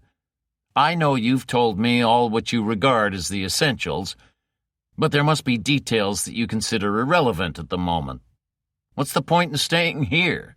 There's nothing more you can accomplish here, and you know it. To convince the Mandarins of your belief would be a major accomplishment." Dunn smiled. "Would you be so heartless as to deprive me of the pleasure of this, encounter?" "He's just scared of the big bad wolves," Jeff said. Like all such rooms designed to give its occupants a proper sense of their own importance, the conference room was suitably impressive. It had the only mahogany-paneled walls in the building, behung with pictures of individuals who looked like the 10 most wanted men, but were in fact past and present directors and senior administrators of the FBI. It held the only mahogany oval table in the building, one that gleamed with that refulgent splendor rarely found among tables that had seen an honest day's work. Round it were grouped the only 12 leather and brass-studded chairs in the building. Before each chair was a leather-cornered blotter, indispensable for doodling, but otherwise wholly superfluous. A brass tray for pens and pencils, a water jug and glass. The comprehensively stocked bar lay behind a sliding wooden panel. The overall effect was slightly dimmed by the 2 stenographers' chairs that faced a battery of red, white, and black telephones. The chairs were covered in plastic leather. There were no stenographers there that afternoon. This was a top-secret meeting of the gravest national importance, and the faces of most of the 12 seated men accurately reflected their awareness of this. Nobody occupied the rounded head of the table. Barrow and Mitchell each sat an equidistant foot from the center line, so that there could be no claimant for the chairman's position. The heavens might be falling in, but that would have to wait until protocol had been served. Each had 3 senior aides at the table. None of the 6 had been introduced, and all of them had briefcases and important-looking papers on the blotters before them. The fact that it had been deemed necessary to call the meeting clearly indicated that the contents of those papers were worthless. But at the conference table, one has to have papers to shuffle, or one is nothing. Mitchell opened the meeting. A toss of a coin had decided that. He said, "To begin with, I must request, in the politest possible way, that Sergeant Parker and Patrolman Ryder withdraw." Ryder said, "Why?" Nobody queried Mitchell's orders. He bent a cold eye on Ryder. "Given the opportunity, Sergeant, I was about to explain. This meeting is on the highest level of national security, and those are not sworn men. Moreover, they are junior police officers, both of whom have resigned their positions, and therefore have no official capacity. They have not even been assigned to this investigation. That, I think, is a reasonable attitude." Ryder considered Mitchell for a few moments, then looked across at Dunn, who sat opposite him. He said, in a tone of exaggerated disbelief, "You brought me all the way up here just to listen to this pompous and arrogant rubbish?" Dunn looked at his fingernails. Jeff looked at the roof. Barrow looked at the roof. Mitchell looked mad. His tone would have frozen mercury. "I don't think that I can be hearing properly, Sergeant." "Then why don't you vacate your position as someone who can? I spoke clearly enough. I didn't want to come here. I know your reputation. I don't give a damn about it. If you throw Mr. Parker and my son out, then by the same token you have to throw me out. You say they have no official capacity. Neither of you. You just muscled your way in. They have as much right to order you out as you have to order them out. You have no official jurisdiction inside the United States. If you can't understand that and stop antagonizing people who are doing an honest job of work, then it's time you yielded your chair to someone who can." Ryder looked leisurely round the table. No one appeared disposed to make any comment. Mitchell's face was frozen. Barrow's was set in an expression of calmly judicial impartiality, a remarkable tribute to the man's self-control. Had he been eavesdropping and alone, he would unquestionably have been falling about and holding his sides. "So, having established the fact that there are no fewer than 7 of us here in an unofficial capacity, let's look at the investigation.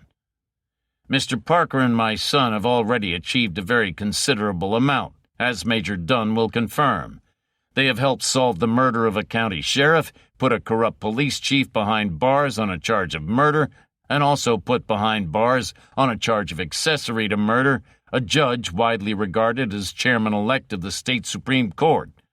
All 3, including the murdered man, were deeply involved in the business on hand. This has provided us with extremely valuable information." Mitchell had the grace to part his lips about half an inch. Barrow remained without expression. Clearly he'd been briefed by Dunn. Equally clear was the fact that he hadn't bothered to pass on his information. "And what has the CIA achieved? I'll tell you. It has succeeded in making a laughingstock of itself in general and its director in particular, not to mention uselessly wasting the taxpayers' money by sending its agents to pussyfoot around Geneva in search of so-called secret information that has been in the public domain for 2 years. Apart from that, what? An educated guess would say 0. Barrow coughed. "You wouldn't say you are being needlessly intransigent?" He could have put more reproof into his voice if he'd tried, even a little. "Needless intransigence is the only language some people seem to understand." Mitchell's voice surfaced through layers of cracked ice. "Your point is taken, Sergeant. You have come to teach us how to do our jobs." Ryder wasn't quite through with being intransigent or letting Mitchell off the hook. "I am not a sergeant. I'm a private citizen, and as such beholden to no one. I can't teach the CIA anything. I wouldn't know how to go about subverting foreign governments or assassinating their presidents. I can't teach the FBI anything. All I want is a fair hearing, but it's really a matter of indifference whether I get it or not." His eyes were looking at Mitchell's. "You can shut up and let me say what I've been brought here to say against my better judgment, or not. I'd as soon leave. I find the atmosphere here uncomfortable, not to say hostile, and Major Dunn has all the essentials." Mitchell said in a toneless voice, "We will hear you out." "I don't like that expression either." Barrow winced. Despite his antipathy towards Mitchell, it was not hard to guess that even although momentarily he was putting himself in the other's position. It's the term used by the chairman of the board when he's giving a carpeted executive the chance to justify himself before being fired. Please. Barrow turned the palms of his hands upwards. We take the point that you're a plain speaker. Please take our point that you haven't been brought here for nothing. We will listen carefully. Thank you. Ryder wasted no time on preamble. You've all seen the streets round this block. As we came into your pad on the roof, we saw 100 streets like it. Blocked, choked, nothing like it since the retreat from Mons. The people are running scared. I don't blame them. If I lived here, I'd be running scared too. They believe that Morrow is going to trigger off this bomb at 10 tomorrow morning. So do I. I also believe that he will set off or is quite prepared to set off the other 10 nuclear devices he claims to have. What I don't for a moment believe in is his demand. It's utter foolishness. He must know it is, and we should recognize it for what it is. An empty threat, a meaningless demand that can't be met. Perhaps you should know, Barrow said. Just before you arrived, word came through that protests have been lodged by the Kremlin and Peking, and by their embassies in Washington, crying to high heaven that they are as innocent as the driven snow of this monstrous accusation against them.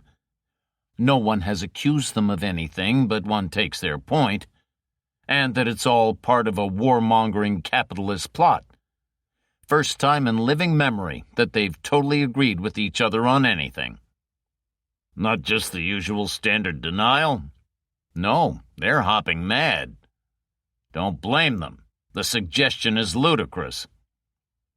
You're sure the fact that you already seem to have discounted evidence pointing to some communist connection has not influenced your thinking in this? I'm sure. So are you. Mitchell said, I'm not so sure. You wouldn't be. Last thing you do every night is look under your bed. Mitchell stopped just short of grinding his teeth. If not that, what? The words were innocuous enough, but their tone left no doubt that he was prepared to fight to the death for his disbelief of every word Ryder was about to say. Bear with me. It all seems to start with the Philippines. I'm sure you all know how it is out there, and I'm sure the last thing I am is a specialist in foreign affairs. But I've been reading all about it in the library just a couple of hours ago. I'll briefly recap what I read, as much for my own sake as anybody else's. The Philippines are in a financial mess. Hugely ambitious development plans, mounting internal and external debts, heavy military expenditures. They're strapped. But like a good many other countries, they know what to do when the kitty's empty. Put the arm on Uncle Sam. And they're in an excellent position to apply pressure. The Philippines are the keystone of America's Pacific military strategy, and the huge 7th Fleet anchorage at Subic Bay and the strategically crucial Air Force base are regarded by the Pentagon as being indispensable and well worth the rent. Many people regard it as a cross between ransom and extortion money that is demanded. The south of the Philippines, the island of Mindanao, is inhabited by Muslims. You all know that.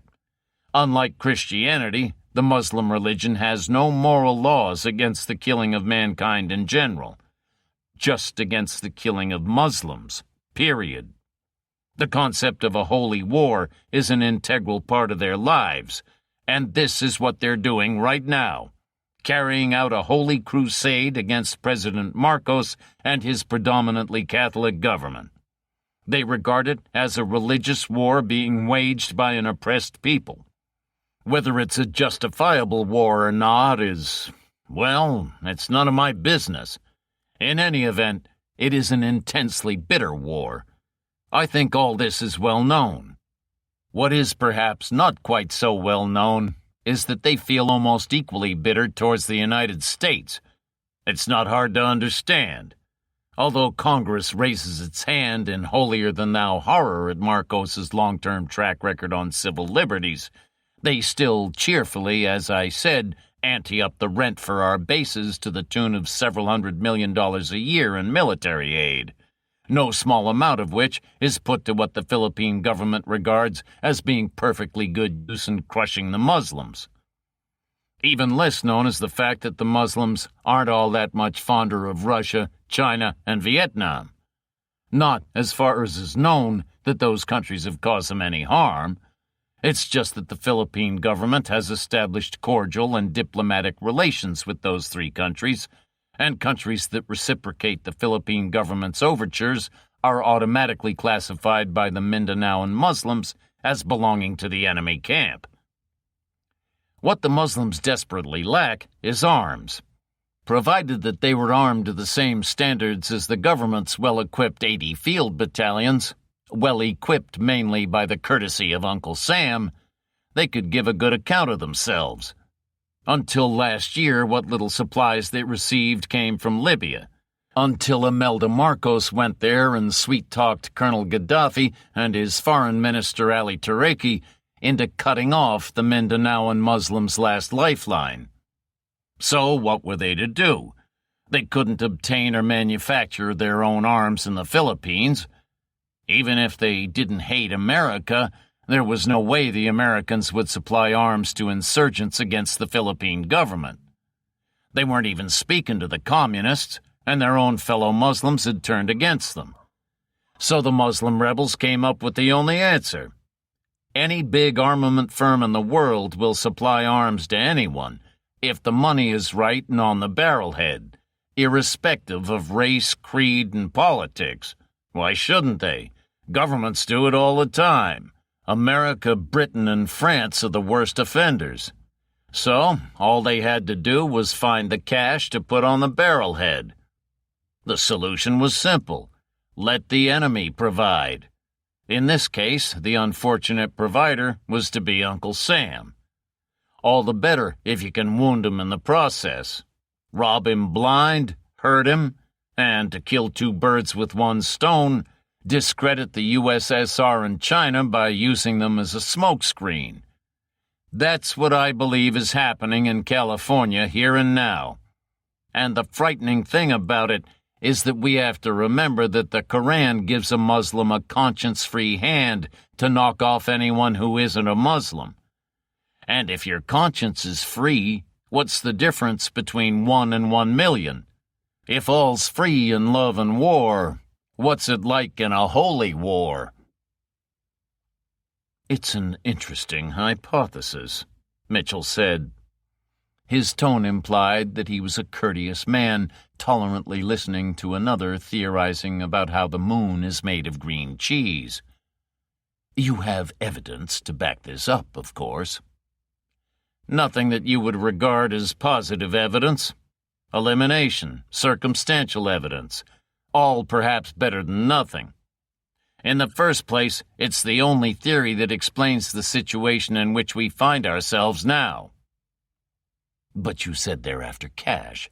If that's so, why didn't they blackmail the government for cash? I don't know. I have the glimmerings of an idea, but I know what you would do with a glimmering. Second, speech experts place his area of origin as Southeast Asia, which includes the Philippines. Third, it is certain, there is no question about this, that he is in criminal association with Carlton, the supposedly kidnapped San Rufino deputy of security. And there is also no question that Carlton has been in Manila several times. Fourth, if Morrow has a weakness, it seems to be that it tickles his ironic fancy to give himself an alias associated with the operation he is conducting. The first stage of his operation here was concerned with nuclear fuel, so he may well have purposely chosen to call himself after the nuclear station at Morro Bay. Fifth, that's not the only name pronounced that way. There's another in the Philippines, called Morro Bay. Sixth, this is in Mindanao, and is the focus of the Muslim insurgent movement. Seventh, last year, Morro Bay was the scene of the greatest natural disaster in Philippine history. An earthquake at the mouth of the bay, its crescent-shaped, caused a gigantic tidal wave that took over 5,000 lives and left 70,000 homeless, all along the shores of the bay. A tidal wave we're promised for tomorrow. I'll take long odds that we'll be promised an earthquake on Saturday. I think that this may be Morrow's Achilles' heel. I think it would mightily tickle his fancy to have his name associated with nuclear weapons, tidal waves, and earthquakes. You call this evidence? Mitchell's tone was nasty, but it could have been nastier. No proof, I agree.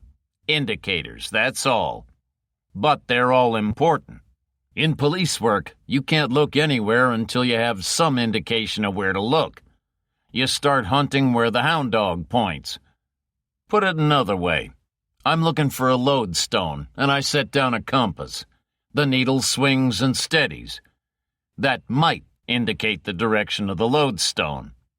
I put down a second compass, and it points in the same direction. That could be coincidence, although a remarkable one. I put down 5 more, and they all point the same way. I stopped thinking about coincidences. I have 7 needles here, and they all point towards Mindanao. Ryder paused. I'm convinced. I understand, of course, that you gentlemen would require some sort of proof. Barrows said, I think I'm convinced, if only for the reason that I can't see any needle pointing any other damned way. But some proof would be nice. What would you call proof, Mr. Ryder? For me, any one answer to any one of oddly 7 questions. He took a sheet of paper from his pocket. What is Morrow's place of origin? Where can we locate a 6'8" giant who must be a senior lieutenant of Morrow's? What kind of bomb did this Professor Aachen design? I think Morrow lied about its dimensions for the simple reason that he didn't have to mention it at all. He looked reproachfully at Barrow and Mitchell. I understand the AEC have put up the shutters on this one. If you 2 gentlemen can't make them open up, who can? Then I want to know if there are any private organizations up in the mountains using their own helicopters, any using their own private vans. Major Dunn is working on those 2. After that, I'd like to know if Morrow is going to threaten us with an earthquake on Saturday. I've said I'm sure he is. Lastly, I'd like to know if the post office can discover whether there's a radio phone link between Bakersfield and a place called the Adlerheim. Adlerheim? Mitchell had lost some of his intransigence. It was reasonable to assume that he hadn't become director because his aunt's cousin knew some stenographer in a CIA typing pool. What's that? I know it, Barrow said. Up in the Sierra Nevada. Von Stryker's Folly, they call it, isn't it? Yes. I think that's where we'll find Morrow. Anyone mind if I smoke? Not only did nobody object, nobody even seemed to have heard his request. They were busy. They were busy studying the insides of their closed eyelids, or the papers before them, or infinity. Ryder was almost an inch down on his Gauloise before Barrow spoke. That's quite a thought, Mr. Ryder. Having heard what you've had to say so far, I don't think anyone is going to dismiss it out of hand. He made a point of not looking at Mitchell. Wouldn't you agree, Sassoon? Sassoon spoke for the first time. I've heard enough not to make a clown of myself. You will, of course, have your pointers, Mr. Ryder. He smiled as he said it. None that you don't all have. In that rather cryptic note my wife left when she was kidnapped, she said that Morrow referred to their destination as having bracing air and a place where they wouldn't get their feet wet. Mountains. It's been taken over by a group of Muslims, quite openly. This would be typical of Morrow's effrontery, and his overconfidence. It's called the Temple of Allah, or some such name. It's got official police protection to ensure its privacy, a fact which would again appeal to Morrow's ironic, if warped sense of humor. It's virtually impregnable to outside assault. It's close to Bakersfield, where LeWinter had a telephone contact. I should think the chances are high that they have a helicopter. We'll soon know. A guess, you might say, and too damned obvious. The clever investigator overlooks the obvious. Me, I'm stupid. I'd go for the obvious, which is the last thing that Morrow would expect us to do. Barrow said, "You don't actually know this, Morrow." "Unfortunately, no. You seem to have gotten inside his mind pretty well. I only hope you haven't taken any wrong turnings." Parker said in a mild tone, "He's quite good at getting inside minds, actually. No pun intended, but ask anyone inside. Ryder's put away more felons than any intelligence officer in this state. Let's hope his luck doesn't run out." "That's all, Mr. Ryder?" "Yes. 2 thoughts. When this is all over, you might make out a citation of my wife. If she hadn't thought she'd seen a black eye patch and suspected there was something wrong with his hands, we'd still be back in square one. We still don't know for certain if she was right. The second thought is just amusing and irrelevant, except that it probably again has a bearing on Morrow's twisted sense of humor. Anyone know why von Stryker built the Adlerheim where he did? Nobody knew. I'll bet Morrow did. Von Stryker had a phobia about tidal waves. Nobody said anything, because for the moment they had nothing to say. After some time, Barrow stirred and pressed a bell twice. The door opened, 2 girls entered, and Barrow said, "We're thirsty." The girls moved to one wall and slid back a wooden panel. A few minutes later, Barrow laid down his glass. "I wasn't really thirsty. I just wanted time to think. Neither the time nor the scotch has helped any." "We go for the Adlerheim?" Mitchell's aggression was in abeyance. This was just a doubtful suggestion put up for discussion. "No." Ryder gave a negative shake of the head in a very positive way. "I think I'm right. I could be wrong. Either way, I wouldn't give a damn about proof and legality, and I don't think anyone else here would either. It's the physical factor. You can't storm the place. I told you, it's impregnable. If Morrow's there, he'll have it guarded like Fort Knox. If we did attack the place and there was armed resistance, then we'd know for sure he's there. What then? You can't use tanks and artillery up a mountainside. Planes with rockets, missiles, bombs. What a lovely idea, with 35 megatons of hydrogen bombs in there." "It would be a bang," Mitchell said. He seemed almost human. "And what a bang. How many dead? Tens of thousands? Hundreds? Millions? With the radioactive fallout all over the western states? Yes, millions." Ryder said, "Not to mention blasting a hole through the ozone layer." "What?" "Nothing." "It's out of the question anyway," Barrow said.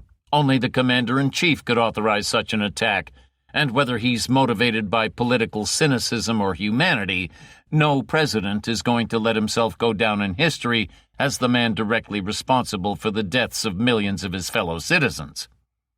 "That apart," Ryder said, "I'm afraid we're all missing the point, which is that those bombs will be triggered by radio wave, and Morrow will be sitting up there all the time with his thumb on the button.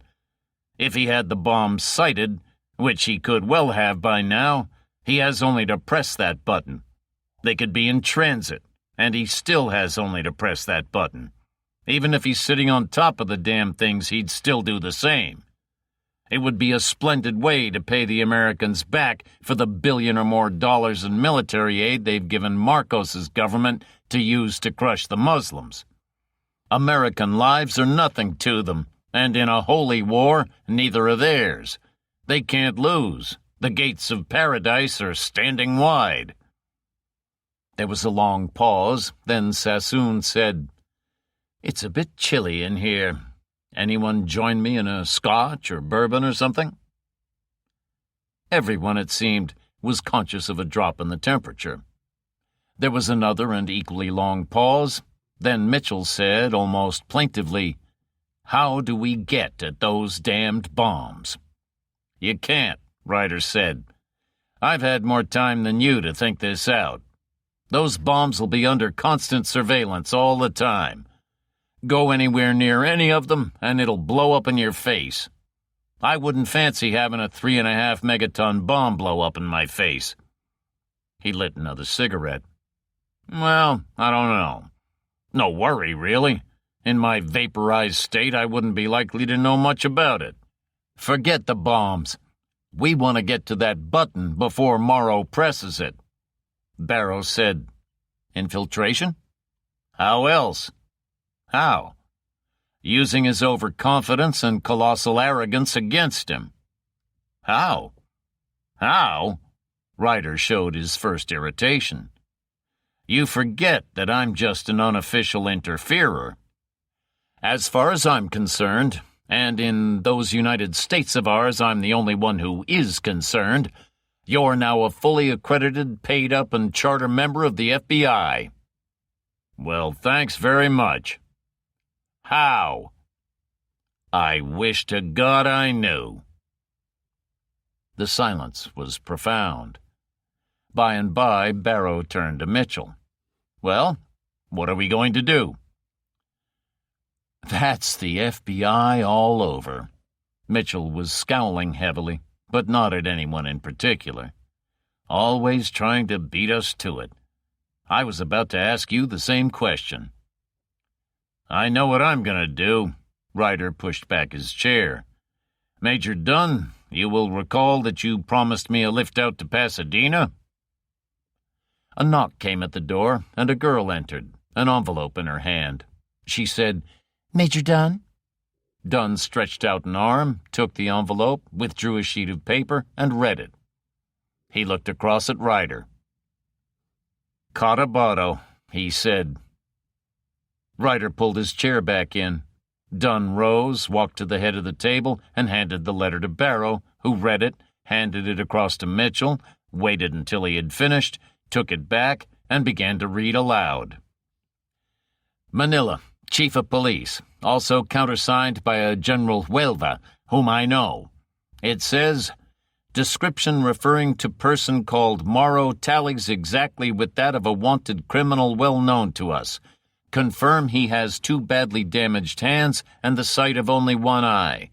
Injuries sustained when one of group of 3 participating in aborted attempt to blow up presidential holiday retreat. 1 accomplice, a man of enormous stature and known as Dubois, unscathed. The 3rd, small man, lost left hand, shot way out." He paused and looked at Ryder. "A small world. Our large friend again. The other is probably the lad with the prosthetic appliance who put the arm on my daughter in San Diego."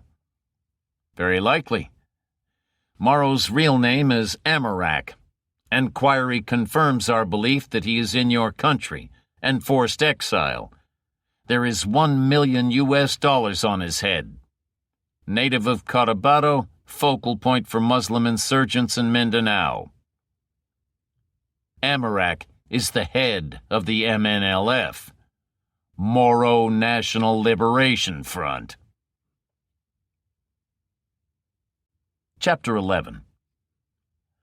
"One sometimes despairs of mankind," Professor Alec Benson said sadly. "Here we are, 20 miles from the ocean, and still they go marching steadily east.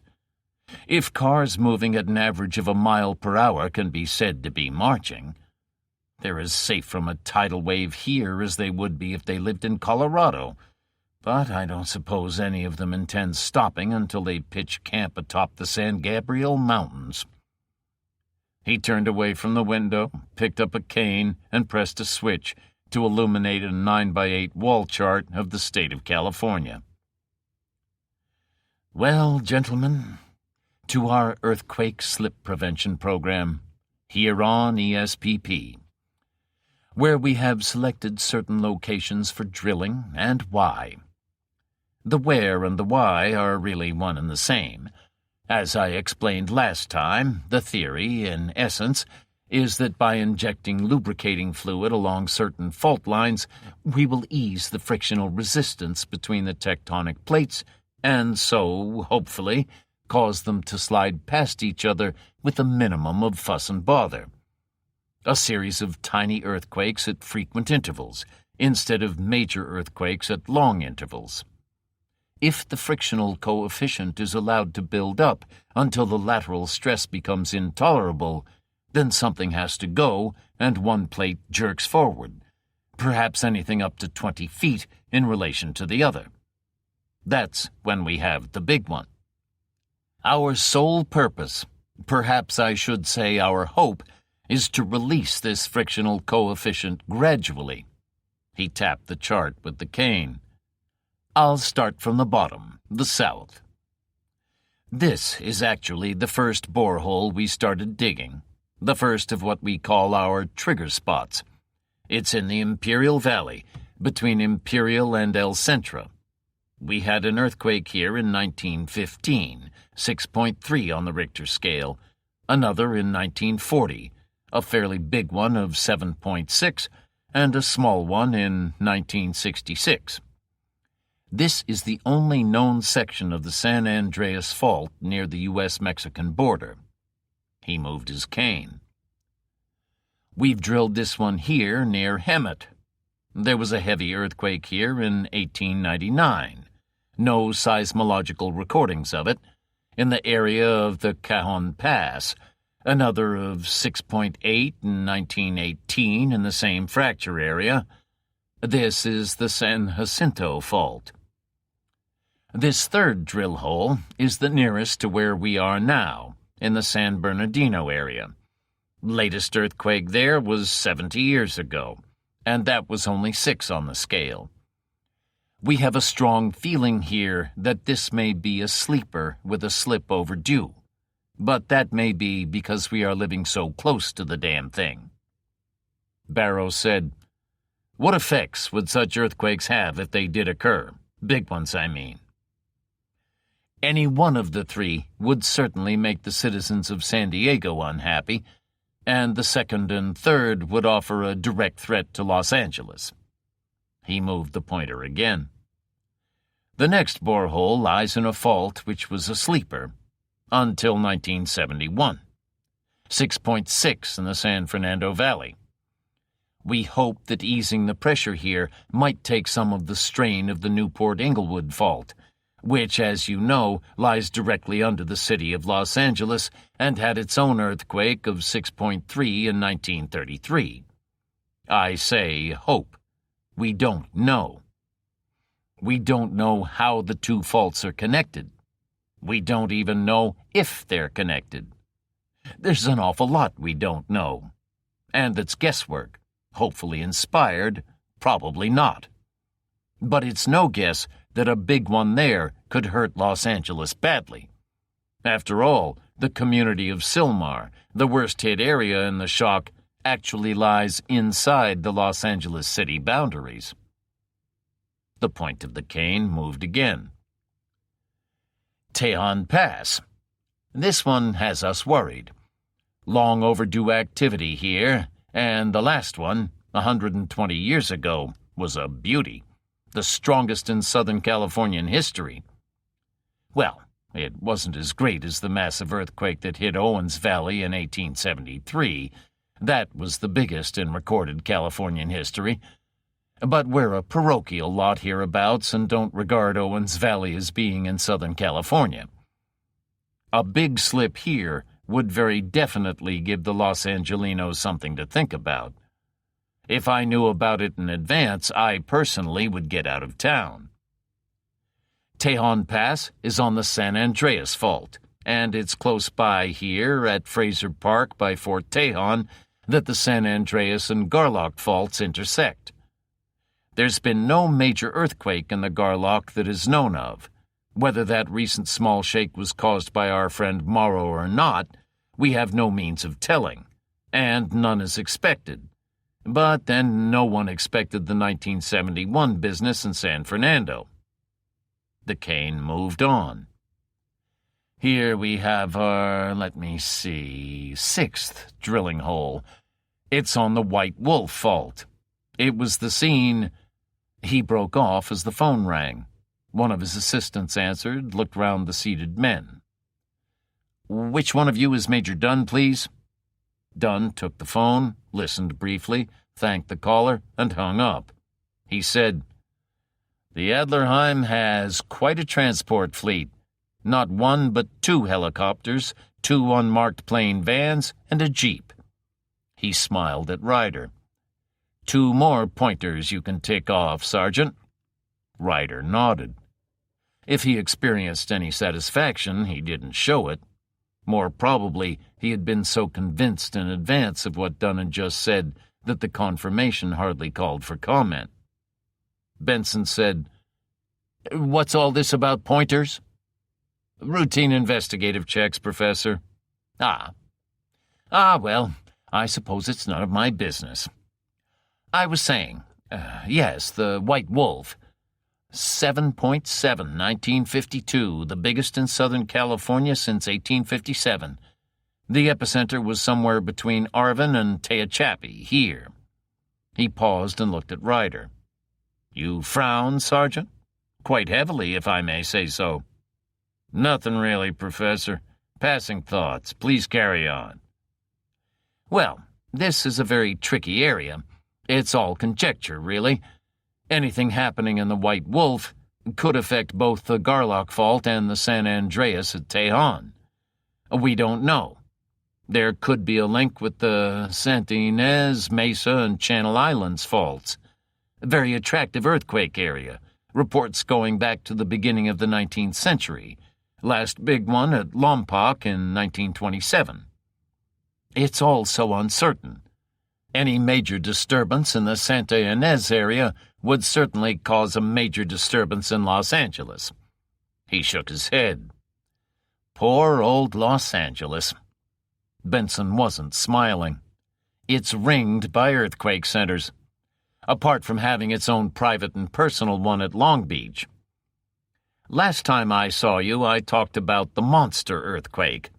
If it were to hit San Jacinto, San Bernardino, San Fernando, the White Wolf, Tejon Pass, Santa Ynez, or, of course, Long Beach itself, the Western Hemisphere would be one major city less. If our civilization vanishes and another arises, then that new one will be talking about Los Angeles as we talk today about the lost city of Atlantis." Barrow said, "You're in a jovial mood today, Professor." "Alas, events happening around me and people asking me the questions do tend to make me less than my optimistic sunny self. Forgive me. Next, up here in the central San Andreas, we are digging an interesting hole between Chalami and Parkfield. We know we're smack on the San Andreas there. Very active area, lots of shaking and banging going on most of the time.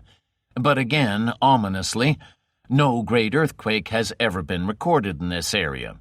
There was a pretty big one some way to the west back in the 80s at San Luis Obispo, which could have been caused by the San Andreas or the Nacimiento Fault, which parallels the coast west of the San Andreas." He smiled without any particular mirth. "A monster striking in either fault would almost certainly dump the Morro Bay nuclear reactor station into the sea. Further north, we've drilled deep down between Hollister and San Juan Bautista, a few miles to the west, partly because this is another dormant area. Again, there have only been comparatively minor shakes in this area, and because it's just south of Hollister that the Hayward Fault branches off to the right to go to the east of San Francisco Bay, cutting up through or close by Hayward, Oakland, Berkeley, and Richmond, then out under the San Pablo Bay. In Berkeley, the fault actually runs under the university football stadium, which can't be a very nice thought for the crowds of people who attend there regularly. There have been 2 very big earthquakes along this fault in 1836 and 1868. Until 1906, San Franciscans always referred to the latter as the Great Earthquake, and it's there that we've drilled our 9th hole by Lake Temescal. The 10th one we put down at Walnut Creek in the Calaveras Fault, which parallels the Hayward. Our suspicions about this fault are in the inverse proportion to what we know about it, which is almost 0. Barrow said, "That makes 10, and that, I take it, is all. You spoke a few minutes ago about poor old Los Angeles. How about poor old San Francisco?" To be thrown to the wolves, it would seem, the orphan left out in the snow. San Francisco is geologically and seismologically a city that waits to die. Frankly, we are terrified to tamper with anything up there. The Los Angeles area has had 7 what you might call historic quakes that we know of. The Bay Area has had 16, and we have no idea in the world where the next, the monster, may hit. There was a suggestion, frankly it was mine, that we sink a borehole near Searsville Lake. This is close by Stanford University, which had a bad time of it during the 1906 earthquake, and, more importantly, just where the Pilarcitos Fault branches off from the San Andreas. The Pilarcitos, which runs into the Pacific some 6 miles south of the San Andreas, may, for all we know, be the true line of the San Andreas, and certainly was some millions of years ago. Anyway, the 1906 shake ran through many miles of unpopulated hill regions. Since then, unscrupulous property developers have built cities along both fault lines, and the consequences of another 8+ earthquake are too awful to contemplate. I suggested a possible easement there, but certain vested interests in nearby Menlo Park were appalled at the very idea. Barrow said, "Vested interests?" "Indeed." Benson sighed. It was in 1966 that the U.S. Geological Survey's National Center for Earthquake Research was established there. Very touchy about earthquakes, I'm afraid. "These boreholes," Ryder said. "What diameter drills do you use?" Benson looked at him for a long moment, then sighed again. That had to be the next question. "That's why you're all here, isn't it?" "Well, you can use any size within reason. Down in Antarctica, they use a 12-inch drill to bore through the Ross ice shelf. But here we get by with a good deal less. 5, perhaps 6 inches. I don't know. Find out easy enough. So you think the ESPP drillings are a double-edged weapon that's going to turn in our hands? Limit to what you can achieve by tidal waves, isn't there? But this is earthquake country, so why not harness the latent powers of nature and trigger off immense earthquakes? And where better to pull the triggers than in the very ESPP sites we've chosen? Barrow said, "It's feasible?" "Eminently. And if—" He broke off. 10 bombs, 10 sites. Matches up a damn sight too well. If this were to happen? Let's think about something else, shall we? If it were? There are so many unknown factors. An educated guess, Professor. Goodbye, California. That's what I would guess. Or a sizable part of it. Bound to affect more than half of the population. Maybe it will fall into the Pacific. Maybe just shattered by a series of monster earthquakes. And if you set off hydrogen bombs in the faults, monster earthquakes are what you are going to have. And radiation, of course, would get those the sea and earthquakes didn't. An immediate trip back east, and I mean immediate, suddenly seems a very attractive prospect. You'd have to walk, Sassoon said. The roads are jammed and the airport is besieged. The airlines are sending in every plane they can lay hands on, but it's hardly helping. They're stacked heaven knows how many deep, just waiting for a chance to land. And of course when a plane does land, there's 100 passengers for every seat available. Things will be better tomorrow. It's not in human nature to stay permanently panic-stricken. And it's not in an aircraft's nature to take off in 20 feet of water, which is what the airport might be under tomorrow. He broke off as the phone rang again. This time Sassoon took it. He listened briefly, thanked the caller, and hung up. "Two things," he said. "The Adlerheim does have a radio telephone, all quite legal. The post office doesn't know the name or the address of the person who answers it. They assume that we wouldn't want to make inquiries. Secondly, there is a very big man up in the Adlerheim." He looked at Ryder. "It seems you were not only right, but right about their arrogant self-confidence. He hasn't even bothered to change his name. Dubois." "Well, that's it then," Ryder said. If he was surprised or gratified, no trace of those feelings showed. "Morrow has kidnapped 26 drillers, engineers, anyway, oilmen. 6 are being used as forced labor in the Adlerheim. Then he'll have a couple of men at each of the drilling rigs. They'll have guns on them, but he has to have experienced men to lower those damn things. I don't think we need bother the AEC anymore to find out about Professor Aaken's design. Whatever nuclear device he's constructed, it's not going to be more than 5 inches in diameter." He turned to Benson. "Do the crews on those rigs work at weekends?" "I don't know. I'll bet Morrow does." Benson turned to one of his assistants. "You heard. Find out, please." Barrow said, "Well, we know for sure now that Morrow lied about the dimensions of the bomb. You can't stick something 20 inches in diameter down a 5 or 6 inch borehole. I think I have to agree that this man is dangerously overconfident." Mitchell was glum. "He's got plenty to be confident about. All right, we know he's up in his fancy castle, and we know, or as certain as can be, that he has those nuclear devices up there. And a lot of good that knowledge does us. How do we get to him or them?"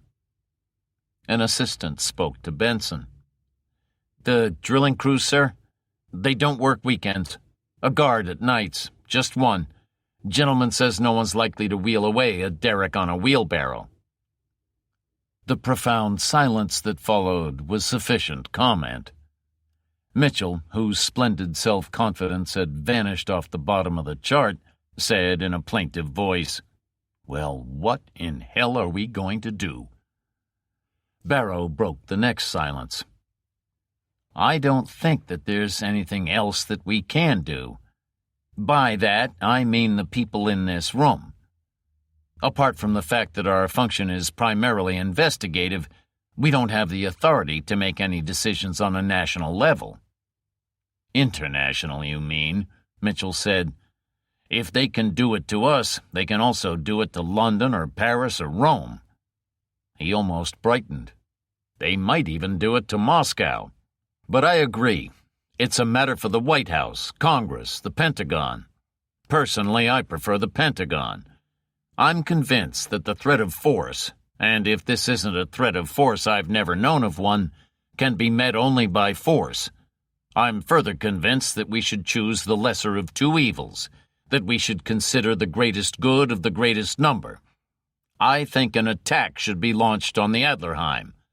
At least the damage, though catastrophic, would be localized. I mean, we wouldn't have half of the damn state being devastated." He paused, thought, then struck his fist on a convenient table. "By God, I believe I have it. We're not thinking.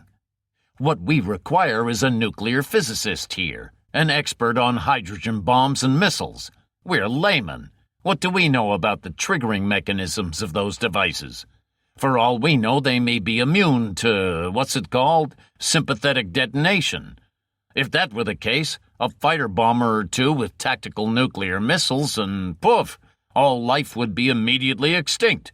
Instant annihilation for everyone in the Adlerheim." Archimedes in his bath or Newton with his apple couldn't have shown more revelationary enthusiasm. Ryder said, "Well, thank you very much." "What do you mean?" Dunn answered him.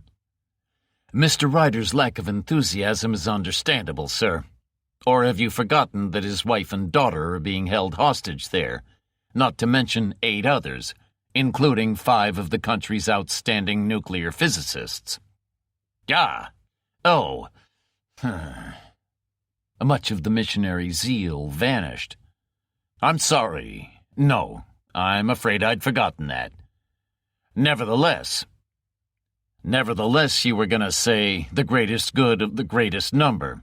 Your proposal would almost certainly achieve the opposite, the greatest destruction of the greatest number. Justify that, Mr. Ryder. Mitchell cherished his brainchildren, and no one was going to take his baby away if he could help it. Easily. You are going to use atomic missiles. The southern end of the San Joaquin Valley is quite heavily populated. Is it your intention to wipe those people out? Of course not. We evacuate them. Heaven send me strength, Ryder said wearily. Has it not occurred to you that from the Adlerheim, Morrow has an excellent view of the valley, and you may be sure that he has more than a scattering of spies and informants actually down there?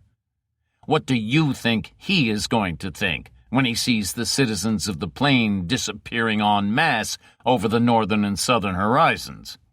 He's going to say to himself, I've been rumbled. And apart from anything else, that's the last thing we want him to know. I must teach those people a lesson, for they're clearly preparing to make an atomic attack on me. So he sends one of his helicopters down south to the Los Angeles area and another up north to the Bay Area. 6 million dead. I should think that's a conservative estimate. Is that your idea of military tactics? Of reducing casualties to a minimum? From the crestfallen expression on his face, it didn't seem to be. And clearly, it wasn't anybody else's either. Ryder went on. A personal opinion, gentlemen, and offered for what it's worth, but this is what I think. I don't think there are going to be any nuclear casualties, not unless we're stupid enough to provoke them ourselves. He looked at Barrow. Back in your office some little time ago, I said that I believed Morrow was going to trigger off this bomb in the bay tomorrow. I still do. I also said I believed he would set off or would be prepared to set off the other 10 devices on Saturday night. I've modified that thinking a bit. I still think that if he's given sufficient provocation, he'd be prepared to trigger his devices. But I now don't believe that he'll do it on Saturday night. In fact, I would take odds that he won't. It's odd. Barrow was thoughtful. I could almost believe that myself. Because of his kidnapping of nuclear physicists, his theft of weapons-grade material, our knowledge that he does have those damn nuclear devices, his constant nuclear threats, his display in Yucca Flat, and our conviction that he is going to explode this device in the bay tomorrow morning, we've been hypnotized, mesmerized, conditioned into the inevitability of further nuclear blasts. God knows we have every reason to believe what this monster says. And yet, it's a brainwash job. A top-flight propagandist can make you believe anything. Our friend should have met Goebbels in his heyday. They would have been blood brothers. Any idea what he doesn't want us to believe? I think so. I told Mr. Mitchell an hour ago that I had a glimmering, but that I knew what he would do with a glimmering. It's a pretty bright beacon now. Here's what I think Morrow will be doing, or what I would do if I were in Morrow's shoes. First, I'd bring my submarine through the... Submarine? Mitchell had obviously and instantly reverted to his earlier opinion of Ryder. Please. I'd bring it through the Golden Gate and park it alongside one of the piers in San Francisco. San Francisco? Mitchell again. It has better and more piers, better loading facilities and calmer waters than, say, Los Angeles. Why a submarine? To take me back home. Ryder was being extremely patient. Me and my faithful followers and my cargo. Cargo? God's sake, shut up and listen. We'll be able to move with complete safety and impunity in the deserted streets of San Francisco.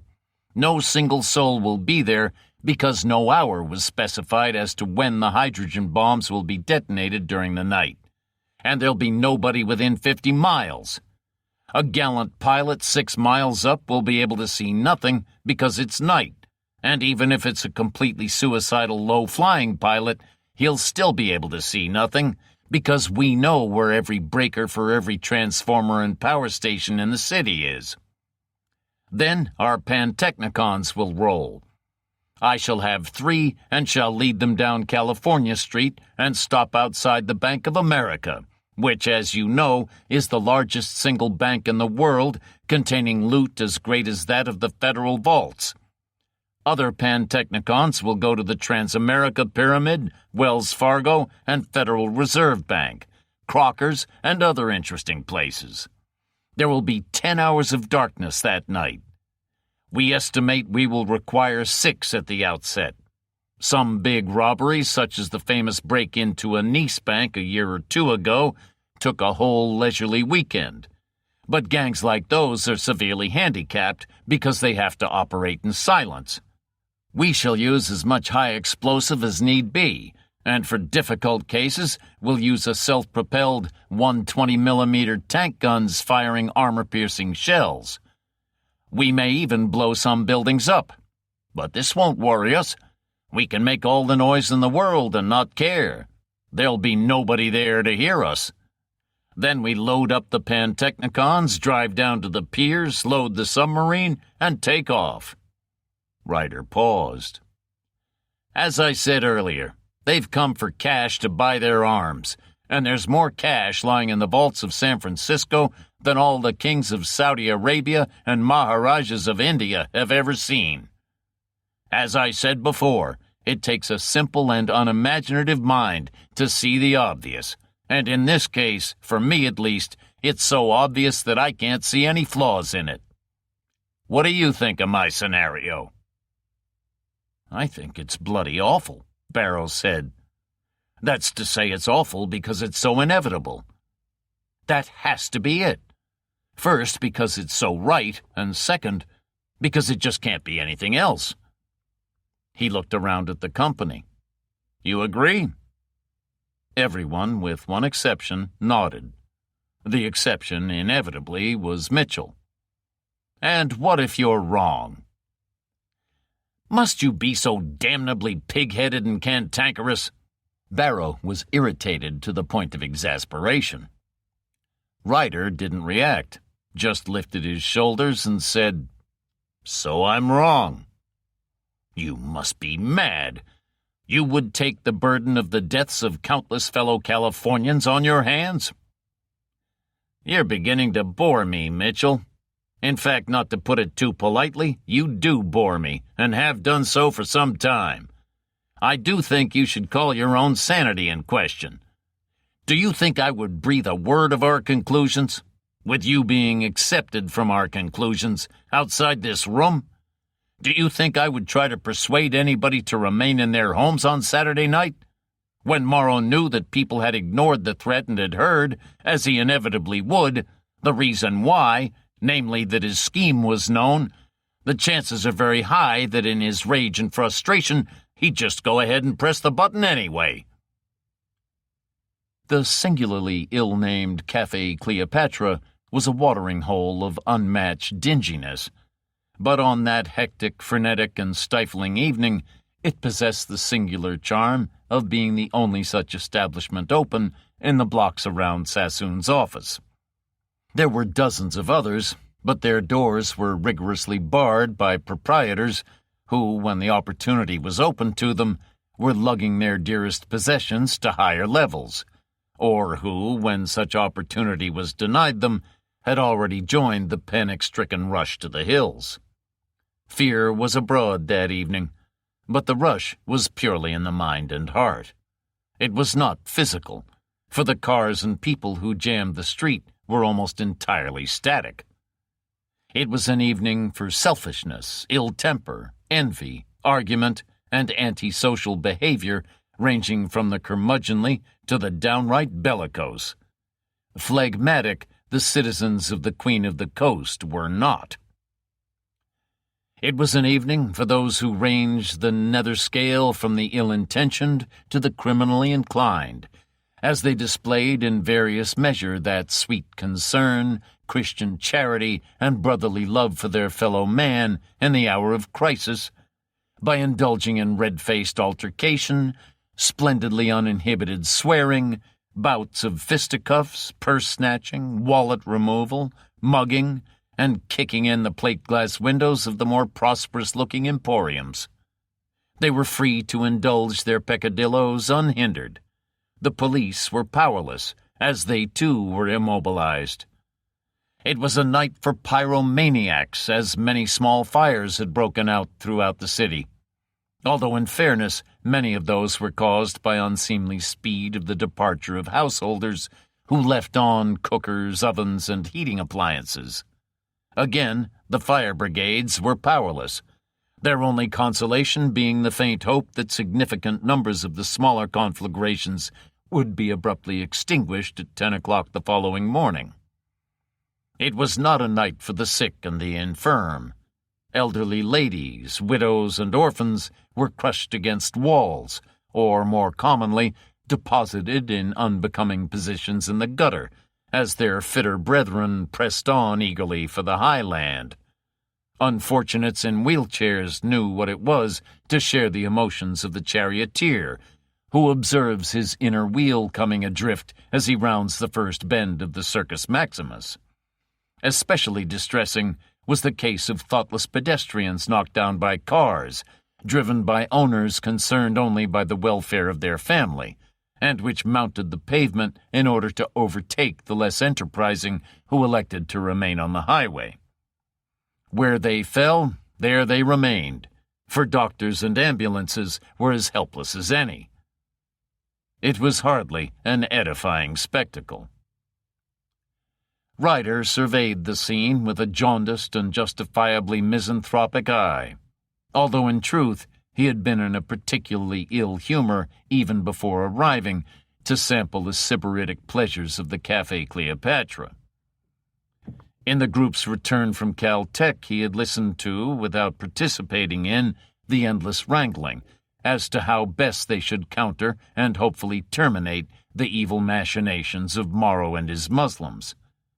Finally, in frustration and disgust, he had announced that he would return within the hour and had left with Jeff and Parker. There had been no attempt to dissuade him. There was something about Ryder, as Barrow, Mitchell, and their associates had come to appreciate in a very brief period of time, that precluded the idea of dissuasion. Besides, he owed neither allegiance nor obedience to any man. "Cattle," Luigi said with a splendid contempt. He had just brought fresh beers to the three men and was now surveying the pandemoniac scenes being enacted beyond his unwashed windows. Luigi, the proprietor, regarded himself as a cosmopolitan par excellence in a city of cosmopolitans. Neapolitan by birth, he claimed to be a Greek and did his undistinguished best to run what he regarded as an Egyptian establishment. From his slurred speech and unsteady gait, it was clear that he had been his own best customer for the day. "Canaille!" His few words of French served, as he fondly imagined, to enhance his cosmopolitan aura. "All for one and one for all. The spirit that won the West. Ah, how true. The California Gold Rush, the Klondike. Every man for himself and the devil take the rest. Alas, I fear they lack the Athenian spirit." He swung a dramatic arm around him and almost fell over in the process. "Today, this beautiful establishment. Tomorrow, the deluge. And Luigi laughs at the gods, for they are but mannequins that masquerade as gods, else they would not permit this catastrophe to overtake those mindless infants." He paused and reflected. "My ancestors fought at Thermopylae." Overcome by his own eloquence and the alcohol-accentuated effects of gravity, Luigi collapsed into the nearest chair. Ryder looked around at the incredible dilapidation, which was the outstanding characteristic of Luigi's beautiful establishment. At the vanished patterns on the cracked linoleum, the stained formica tabletops, the aged infirmity of the bentwood chairs, the unwashed stuccoed walls behung with sepia daguerreotypes of pharaonic profiled bas-reliefs, each with two eyes on the same side of the face. Portraits of so unbelievable an awfulness that the only charitable thing that could be said about them was that they tended to restore to a state of almost pristine purity the unlovely walls which they desecrated. He said, "Your sentiments do you great credit, Luigi. This country could do with more men like you. Now, please, may we be left alone? We have important matters to discuss." They had indeed important matters to discuss, and their discussion led to a large and uncompromising 0. The problems of what to do with the apparently unassailable inhabitants of the Adlerheim seemed insuperable. In point of fact, the discussion was a dialogue between Ryder and Parker, for Jeff took no part in it. He just leaned back, his beer untouched, his eyes closed as if he were fast asleep, or he had lost all interest in solving the unsolvable. He appeared to subscribe to the dictum laid down by the astronomer J. Allen Hynek. In science, it's against the rules to ask questions when we have no way of approaching the answers. The problem on hand was not a scientific one, but the principle appeared to be the same. Unexpectedly, Jeff stirred and said, "Good old Luigi." "What?" Parker stared at him. "What's that?" "And Hollywood only a 5-minute hop from here." Ryder said carefully, "Look, Jeff, I know you've been through a hard time. We've all been through. Dad?" "What?" "I have it. Mannequins masquerading as gods." 5 minutes later, Ryder was on his 3rd beer, but this time back in Sassoon's office. The other 9 men were still there, and had indeed not stirred since Ryder, Jeff, and Parker had left. The air was full of tobacco smoke, the powerful aroma of scotch, and, most disquietingly, an almost palpable aura of defeat. Ryder said, "The scheme we have to propose is a highly dangerous one. It verges on the desperate. But there are degrees of desperation, and it's by no means as desperate as the circumstances in which we find ourselves. Success or failure depends entirely on the degree of cooperation we receive from every person in this nation whose duty is in any way concerned with the enforcement of the law. Those not concerned directly with the law, even those, if need be, outside the law." He looked in turn at Barrow and Mitchell. "It's of no consequence, gentlemen, but your jobs are on the line." Barrow said, "Let's have it." "My son will explain it to you. It is entirely his brainchild." Ryder smiled faintly. "To save you gentlemen any cerebral stress, he even has all the details worked out." Jeff explained. It took him no more than 3 minutes.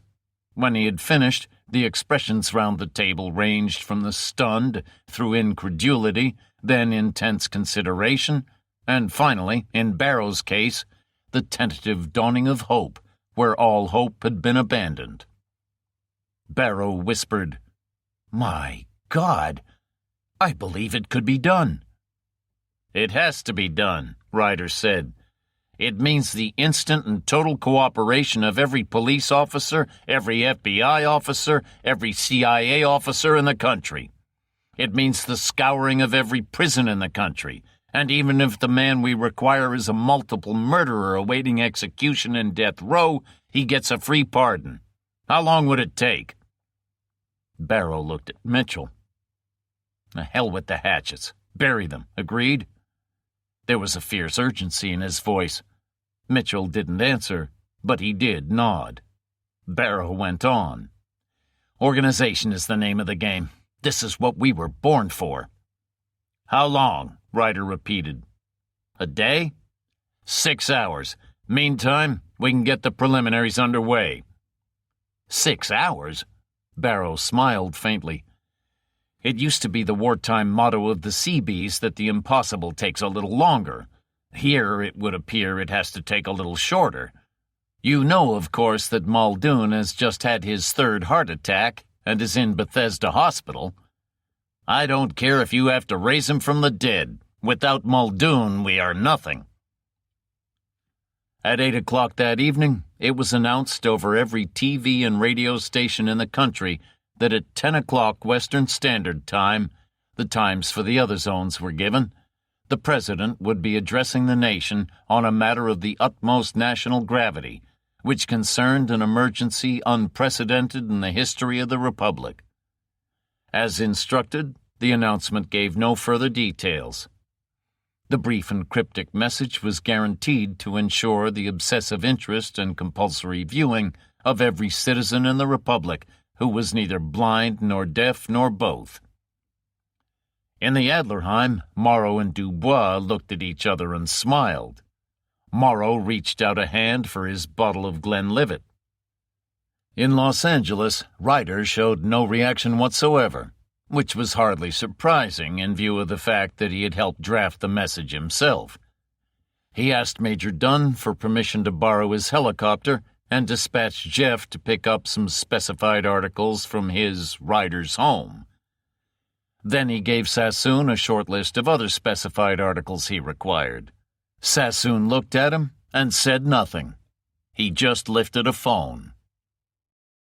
Exactly on 10, the President appeared on TV screens throughout the country. Not even the first landing on the moon had attracted so vast a viewing and listening audience. He had 4 men with him in the studio, and those he introduced as his Chief of Staff and the Secretaries of State, Defense, and Treasury, which seemed largely superfluous, as all of them were nationally and indeed internationally known figures. Muldoon, the Secretary of the Treasury, was the one who caught the attention of everyone. Color TV showed him for what he was, a very sick man indeed. His face was ashen and, surprisingly, almost haggard. Surprisingly, because although not particularly tall, he was a man of enormous girth, and as he sat, his great stomach seemed almost to touch his knees. He was said to weigh 330 pounds, but his precise weight was irrelevant. What was truly remarkable about him was not that he had had 3 heart attacks, but the fact that he had managed to survive any of them. Citizens of America. The President's deep, resonant voice was trembling, not with fear, but with an outraged fury that he made no attempt to suppress. You all know the great misfortune that has befallen, or is about to befall, our beloved state of California. Although the government of these United States will never yield to coercion, threats, or blackmail, it is clear that we must employ every means in our power, and in this, the greatest country in the world, our resources are almost infinite, to avert the impending doom, the threatened Holocaust that looms over the West. Even in the moments of the greatest stress, he was incapable of talking in other than presidential language. I hope the villainous architect of this monstrous scheme is listening to me, for despite the best efforts, and those have been immense and indefatigable, of hundreds of our best law enforcement officers, his whereabouts remain a complete secret, and I know of no other means whereby I can contact him. I trust, Morrow, you are either watching or listening. I know I am in no position to bargain with you or threaten you. Here the President's voice broke off on an oddly strangled note, and he was forced to have recourse to several gulps of water. Because you would appear to be an utterly ruthless criminal, wholly devoid of even the slightest trace of humanitarian scruples. But I suggest that it might be to our mutual advantage, and that we might arrive at some mutually satisfactory arrangement, if I, and my 4 senior government colleagues with me here, were to parley with you and try to arrive at some solution to this unparalleled problem. Although it goes violently against the grain, against every principle dear to me and every citizen of this great nation, I suggest we meet at a time and a place, under whatever conditions you care to impose, at the earliest possible moment." The President had quite a bit more to say, most of it couched in ringingly patriotic terms, which could have only deceived those mentally retarded beyond any hopes of recovery. But he had, in fact, said all that he had needed to. In the Adlerheim, the normally impassive and unemotional Dubois wiped tears from his eyes. "Never yield to coercion, threats, or blackmail. No position to bargain or treat with us. Mutually satisfactory arrangement. $5 billion to begin with, perhaps? And then, of course, we proceed with our original plan." He poured out 2 more glasses of Glenlivet, handed one to Morrow. Morrow sipped some of the whiskey. He, too, was smiling, but his voice, when he spoke, held an almost reverent tone. "We must have the helicopter camouflaged. Think of it, Abraham, my dear friend. The dream of a lifetime come true. America on its knees." He sipped some more of his drink, then with his free hand reached out for a microphone and began to dictate a message. Barrow said to no one in particular, "I've always maintained that to be a successful politician you have to be a good actor. But to be a president you must be a superlative one. We must find some way to bend the rules of the world of the cinema. The man must have an Oscar." Sassoon said, "With a bar and crossed leaves." At 11 o'clock, it was announced over TV and radio that a further message from Morrow would be broadcast in an hour's time. At midnight, Morrow was on the air again. He tried to speak in his customary calm and authoritative voice, but beneath it were the overtones of a man aware that the world lay at his feet. The message was singularly brief. "I address this to the President of the United States. That we had more of the royal than the editorial about it. Accede to your request. The conditions of the meeting, which will be imposed entirely by us, will be announced tomorrow morning. We shall see what can be accomplished when 2 reasonable men meet and talk together." He sounded genuinely aware of his incredibly mendacious effrontery. He went on in a portentous voice, "This proposed meeting in no way affects my intention to detonate the hydrogen device in the ocean tomorrow morning. Everybody, and that includes you, Mr. President, must be convinced beyond all doubt that I have the indisputable power to carry out my promises. With reference to my promises, I have to tell you that the devices I still intend to detonate on Saturday night will produce a series of enormous earthquakes that will have a cataclysmic effect beyond any natural disaster ever recorded in history. That is all." Barrow said, "Well, damn your eyes, Ryder, you were right again. About the earthquakes, I mean." Ryder said mildly, "That hardly seems to matter now."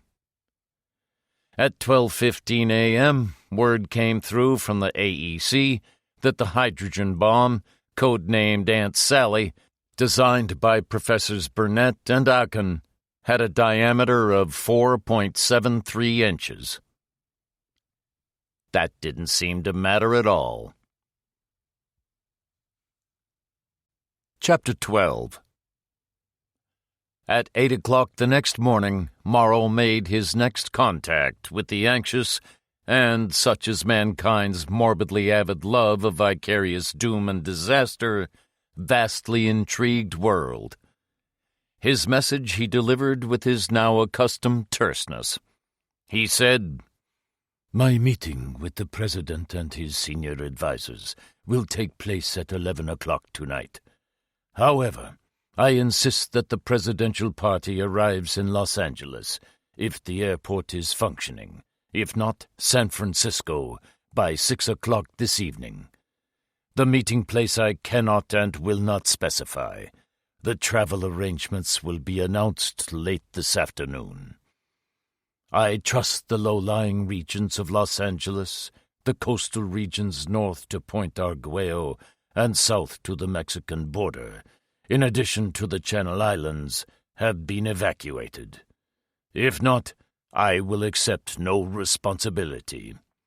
As promised, I shall detonate this nuclear device in 2 hours' time." Sassoon was closeted in his office with Brigadier General Culver of the Army Air Force. Far below, a deathly hush lay over the totally deserted streets. The low-lying regions of the city had indeed been evacuated, thanks in large part to Culver and over 2,000 soldiers and National Guardsmen under his command, who had been called in to help the hopelessly overworked police restore order. Culver was a ruthlessly efficient man, and had not hesitated to call in tanks in number close to battalion strength, which had a marvelously chastening effect on citizens who, prior to their arrival, had seemed hell-bent not on self-preservation but on self-destruction. The deployment of the tanks had been coordinated by a fleet of police, Coast Guard, and Army helicopters, which had pinpointed the major traffic bottlenecks. The empty streets were littered with abandoned cars, many of which bore the appearance of having been involved in major crashes, a state of affairs for which the tanks had been in no way responsible. The citizens had done it all by themselves. The evacuation had been completed by midnight, but long before that the fire brigades, ambulances, and police cars had moved in. The fires, none of them major, had been extinguished. The injured had been removed to hospital, and the police had made a record number of arrests of hoodlums whose greed in taking advantage of this unprecedented opportunity had quite overcome their sense of self-preservation, and were still looting away with gay abandon when policemen with drawn guns had taken a rather less than paternal interest in their activities. Sassoon switched off the TV set and said to Culver, "What do you make of that?" One has to admire the man's colossal arrogance. Overconfidence, if you like. Understandably, he wants to conduct his meeting with the president under cover of darkness. Obviously, the travel arrangements, as he calls them, are linked with the deadline for the arrival of the plane. He wants to make good and sure that the president has arrived before he gives instructions. Which means that he'll have an observer stationed at both San Francisco and Los Angeles airports. Well, he has 3 separate phones with 3 separate numbers in the Adlerheim, and we have them all tapped. They could use shortwave radio communication. We've thought of that and discounted the possibility. Morrow is convinced that we have no idea where he is, in which case why bother with unnecessary refinements? Ryder has been right all along. Morrow's divine belief in himself is going to bring him down. Sassoon paused. We hope. This fellow Ryder, what's he like? You'll see for yourself. I expect him within the hour. At the moment, he's out at the police shooting range practicing with some fancy Russian toys he took away from the opposition. Quite a character. Don't expect him to call you sir. At 8:30 that morning, a special news broadcast announced that James Muldoon, Secretary of the Treasury, had had a relapse in the early hours of the morning and had had to have emergency treatment for cardiac arrest. Had he not been in hospital and with the cardiac arrest unit standing by his bedside, it was unlikely that he would have survived. As it was, he was off the critical list and swearing that he could make the journey out to the West Coast, even though he had to be carried aboard Air Force One on a stretcher. Culver said, "Sounds bad." "Doesn't it just? The fact is, he slept soundly the whole night through. We just want to convince Morrow that he's dealing with a man in a near-critical condition, a man who clearly must be treated with every consideration. It also, of course, gives a perfect excuse for 2 additional people to accompany the presidential delegation, a doctor and a Treasury undersecretary to deputize for Muldoon in the event of his expiring as soon as he sets foot in the Adlerheim. At 9 o'clock, an Air Force jet lifted off from Los Angeles Airport. It carried only 9 passengers, all from Hollywood and all specialists in their own arcane crafts. Each carried a suitcase. In addition, a small wooden box had been loaded aboard. Exactly half an hour later, the jet touched down in Las Vegas. A few minutes before 10, Morrow invited his hostages along to his special screening room. All the hostages had TV sets of their own, but Morrow's was something special. By a comparatively simple magnification and back projection method, he was able to have a screened picture some 6 feet by 4.5, about 4 times the width and height of a normal 21-inch set. Why he had invited them was unclear. When not torturing people, or more precisely having them tortured, Morrow was capable of many small courtesies. Perhaps he just wanted to watch their faces. Perhaps he wanted to revel in the magnitude of his achievement and the sense of his invincible power, and the presence of an audience always heightened the enjoyment of such an experience. But that last was unlikely, as gloating did not appear to be a built-in factor in Morrow's mental makeup. Whatever the reasons, none of the hostages refused the invitation.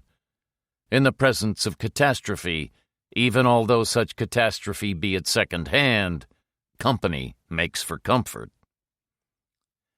It was probably true to say that every citizen in America, except those engaged in running absolutely essential services, was watching the same event on their screens. The number watching throughout the rest of the world must have run into hundreds of millions. The various TV companies filming the incident were understandably taking no chances. Normally, all outdoor events on a significantly large scale, ranging from Grand Prix racing to erupting volcanoes, are filmed from helicopters. But here they were dealing with the unknown. No one had even an approximate idea of what the extent of the blast and radiation would be, and the companies had elected the same type of site for their cameras, on the tops of high buildings at a prudent distance from the ocean front. The viewers in the Adlerheim could see the blurred outline of the city abutting on the Pacific in the lower segment of their screens. If the nuclear device was anywhere near where Morrow had said it was, between the islands of Santa Cruz and Santa Catalina, then the scene of action had to be at least 30 miles distant.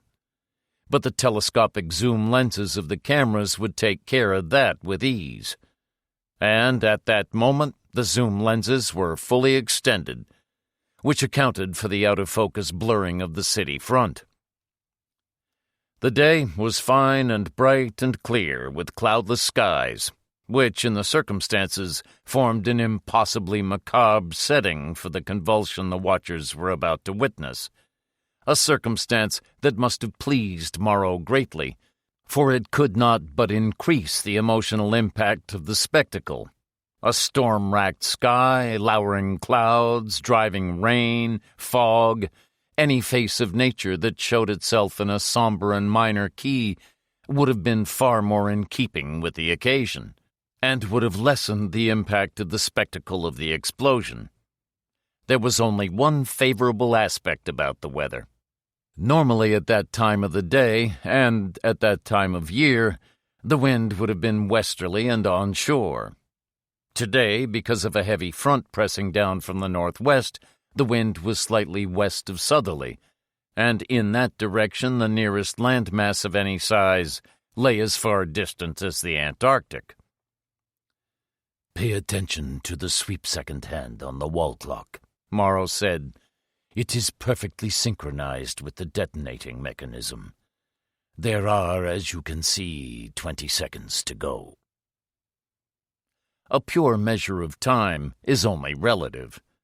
To a person in ecstasy, it can be less than the flicker of an eyelid. For a person on the rack, it can be an eternity. The watchers were on no physical rack, but they were on an emotional one, and those 20 seconds seemed interminable. All of them behaved in precisely the same way, their eyes constantly flickering between the clock and the screen and back again, at least once in every second. The sweep second reached 60, and nothing happened. 1 second passed, 2, 3, and still nothing. Almost as if by command, the watchers glanced at Morrow, who sat relaxed and apparently unworried. He smiled at them. Be of good faith. The bomb lies deep, and you forget the factor of the Earth's curvature. Their eyes swiveled back to the screen, and then they saw it. At first, it was no more than a tiny protuberance on the curve of the distant horizon, but a protuberance that rose and swelled with frightening rapidity with the passage of every second. There was no blinding white glare of light. There was no light whatsoever of any color. Just that monstrous eruption of water and vaporized water that rose and spread until it filled the screen. It bore no resemblance whatsoever to the mushroom cloud of an atomic bomb, but was perfectly fan-shaped in appearance, much thicker in the center than at the edges, the lowermost sides of which were streaking outwards just above and almost parallel with the sea. The cloud, had it been possible to see it from above, must have looked exactly like an inverted umbrella. But from the side, it looked like a gigantic fan opened to its full 180 degrees, much more dense in the center, presumably because there the blast had had the shortest distance to cover before reaching the surface of the sea. Suddenly, the giant fan, which had run completely off the screen, shrunk until it occupied no more than half of it. A woman's voice, awed and shaky, said, "What happened to it? What's happened to it?" Nothing's happened to it. Morrow looked and sounded very comfortable. It's the camera. The operator has pulled in his zoom to get the picture inside the frame. The commentator, who had been babbling on almost incoherently, telling the world what they could see perfectly well for themselves, was still babbling on. "It must be 8,000 feet high now. No, more. 10,000 would be nearer it. Think of it. Just think of it. 2 miles high and 4 miles across the base. Good God, is the thing never going to stop growing?" "I think congratulations are in order, Professor Aachen," Morrow said. "Your little contraption seems to have worked quite well." Aachen gave him a look which was meant to be a glare, but wasn't. A broken spirit can take a long time to heal. For about the next 30 seconds, the commentator stopped commentating. It was no instance of a gross dereliction of duty. He was probably so awestruck that he could find no words to describe his emotions. It was not often that a commentator had the opportunity to witness the terrifying spectacle unfolding before his eyes. More precisely, no commentator had ever had the opportunity before. By and by, he bestirred himself. "Could we have full zoom, please?" All but the base of the center of the fan disappeared. A tiny ripple could be seen advancing lazily across the ocean. The commentator said, "That, I suppose, must be the tidal wave."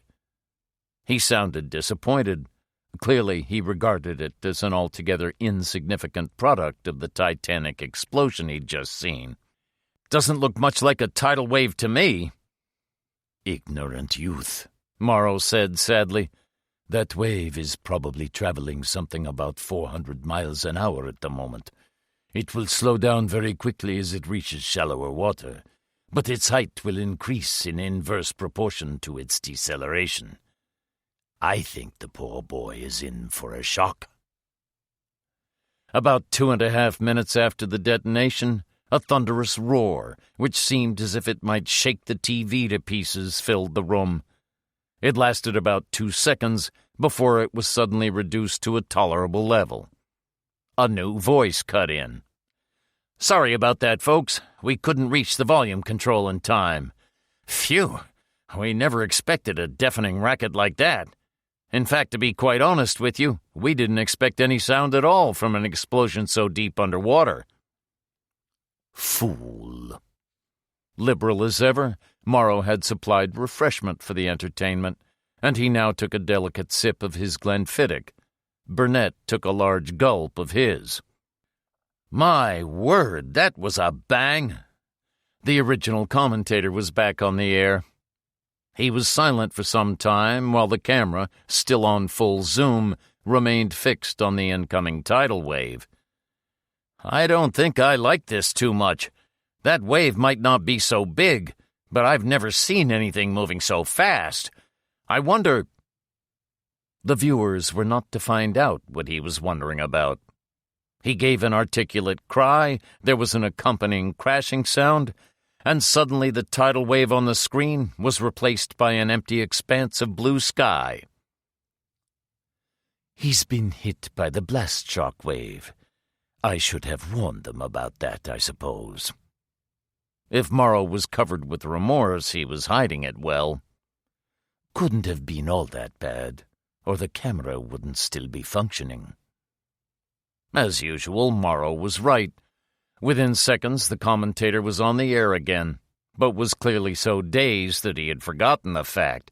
"Jesus Christ, my bloody head!" There was a pause, punctuated by a fair amount of wheezing and groaning. Sorry about that, viewers. Mitigating circumstances. Now I know what it's like to be hit by an express train. If I may be spared a feeble joke, I know the occupation I'd like to have tomorrow. A glazier. That blast must have broken 1,000,000 windows in the city. Let's see if this camera is still functioning." It was functioning. As the camera was lifted back to the upright, the blue sky was gradually replaced by the ocean. The operator had obviously advanced the zoom, for the fan was once again in the picture. It had grown no larger and appeared to be in the first beginnings of disintegration, because it had become ragged and was gradually losing its shape. A faint grayish cloud, perhaps 2 miles high, could be seen faintly drifting away. "I think it's falling back into the ocean. Can you see that cloud drifting away to the left, to the south? That can't be water, surely. I wonder if it's a radioactive cloud." "It's radioactive, all right," Morrow said, "but that grayness is not radioactivity. It's water vapor held in suspension." Burnett said, "I suppose you're aware, you bloodless bastard, that cloud is lethal." "An unfortunate byproduct. It will disperse. Besides, no landmass lies in its way. One assumes that the competent authorities, if there are any in this country, will warn shipping." The center of interest had now clearly changed from the now dispersing giant fan to the incoming tidal wave, because the camera had now locked on that. "Well, there she comes." There was just a hint of a tremor in the commentator's voice. "It's slowed down, but it's still going faster than any express train I've ever seen, and it's getting bigger. And bigger." He paused for a few seconds. "Apart from hoping that the police and army are 100% right in saying that the entire lower area of the city has been evacuated, I think I'll shut up for a minute. I don't have the words for this. Nobody could. Let the camera do the talking." He fell silent, and it was a reasonable assumption that hundreds of millions of people throughout the world did the same. Words could never convey to the mind the frightening immensity of that massive onrushing wall of water. But the eyes could. When the tidal wave was a mile away, it had slowed down to not much more than 50 miles an hour, but was at least 20 feet in height. It was not a wave in the true sense, just an enormously smooth and unbroken swell, completely silent in its approach, a silence that served only to intensify the impression that here was an alien monster, evil, malevolent, bent upon a mindless destruction. Half a mile away, it seemed to rear its head, and white showed along the tip like a giant surf about to break, and it was at this point that the level of the still untroubled waters between the tidal wave and the shore perceptibly began to fall, as if being sucked into the ravenous jaw of the monster, as indeed they were. And now they could hear the sound of it, a deep and rumbling roar, which intensified with the passing of every moment, rising to such a pitch that the volume controller had to turn down the sound. When it was 50 yards away, just as it was breaking, the waters by the foreshore drained away completely, leaving the ocean bed showing. And then, with the explosive sound of a giant thunderclap directly overhead, the monster struck. Momentarily, that was all there was to it, as all visual definition was lost in a sheet of water that rose 100 vertical feet, and spray that rose 5 times that height, as the waves smashed with irresistible power into the buildings that lined the waterfront. The sheet of water was just beginning to fall, although the spray was still high enough to obliterate the view of the dispersing fan of the hydrogen explosion, when the tidal wave burst through the concealing curtain and laid its ravenous claws on the waiting city. Great torrents of water, perhaps 30 to 40 feet high, seething, bubbling, white like giant maelstroms, bearing along on their tortured surfaces an infinity of indescribable, unidentifiable debris, rushed along the east-west canyons of Los Angeles, sweeping along in their paths the hundreds of abandoned cars that lay in their paths. It seemed as if the city was to be inundated, drowned, and remain no more than a memory. But, surprisingly, this was not to be so. Largely, perhaps, because of the rigid building controls that had been imposed after the Long Beach earthquake of 1933. Every building lining the front had been destroyed. The city itself remained intact. Gradually, with the rising lift of the land and the spending of its strength, the torrent slowed, its levels fell away, and finally, exhausted, began with an almost obscene sucking sound, its appetite slaked, to return to the ocean whence it had come. As always with a tidal wave, there was to be a secondary one. But although this too reached into the city, it was on such a comparatively minor scale that it was hardly worth the remarking. Morrow, for once, bordered almost on the complacent. Well, I think that possibly might give them something to think about.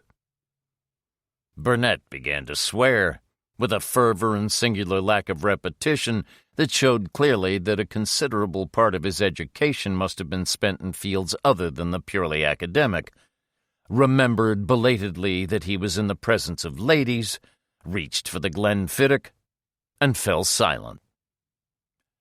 Ryder stood in stoical silence as a doctor removed splinters of glass from his head. Like many others, he had been looking out through the windows when the blast had struck. Barrow, who had just suffered the attentions of the same doctors, was mopping blood from his face. He accepted a glass of some stimulant from an aide and said to Ryder, "Well, what did you think of that little lot?" "Something'll have to be done about it, and that's a fact. There's only one thing to do with a mad dog, and that is to put it down." "The chances?" "Better than even." Barrow looked at him curiously. "It's hard to tell. Do you look forward to gunning him down?" "Certainly not. You know what they call us. Peace officers. However, if he even looks like batting an eyelid..." "I'm still unhappy about this." Brigadier General Culver's expression bore out his words. I think this is most inadvisable. Most. Not that I doubt your capabilities, Sergeant. God knows you're a proven man. But you have to be emotionally involved. That is not a good thing. And your 50th birthday lies behind you. I'm being honest, you see. I have young, fit, highly trained, well, killers if you want. I think, General. Culver turned as Major Dunn touched his arm.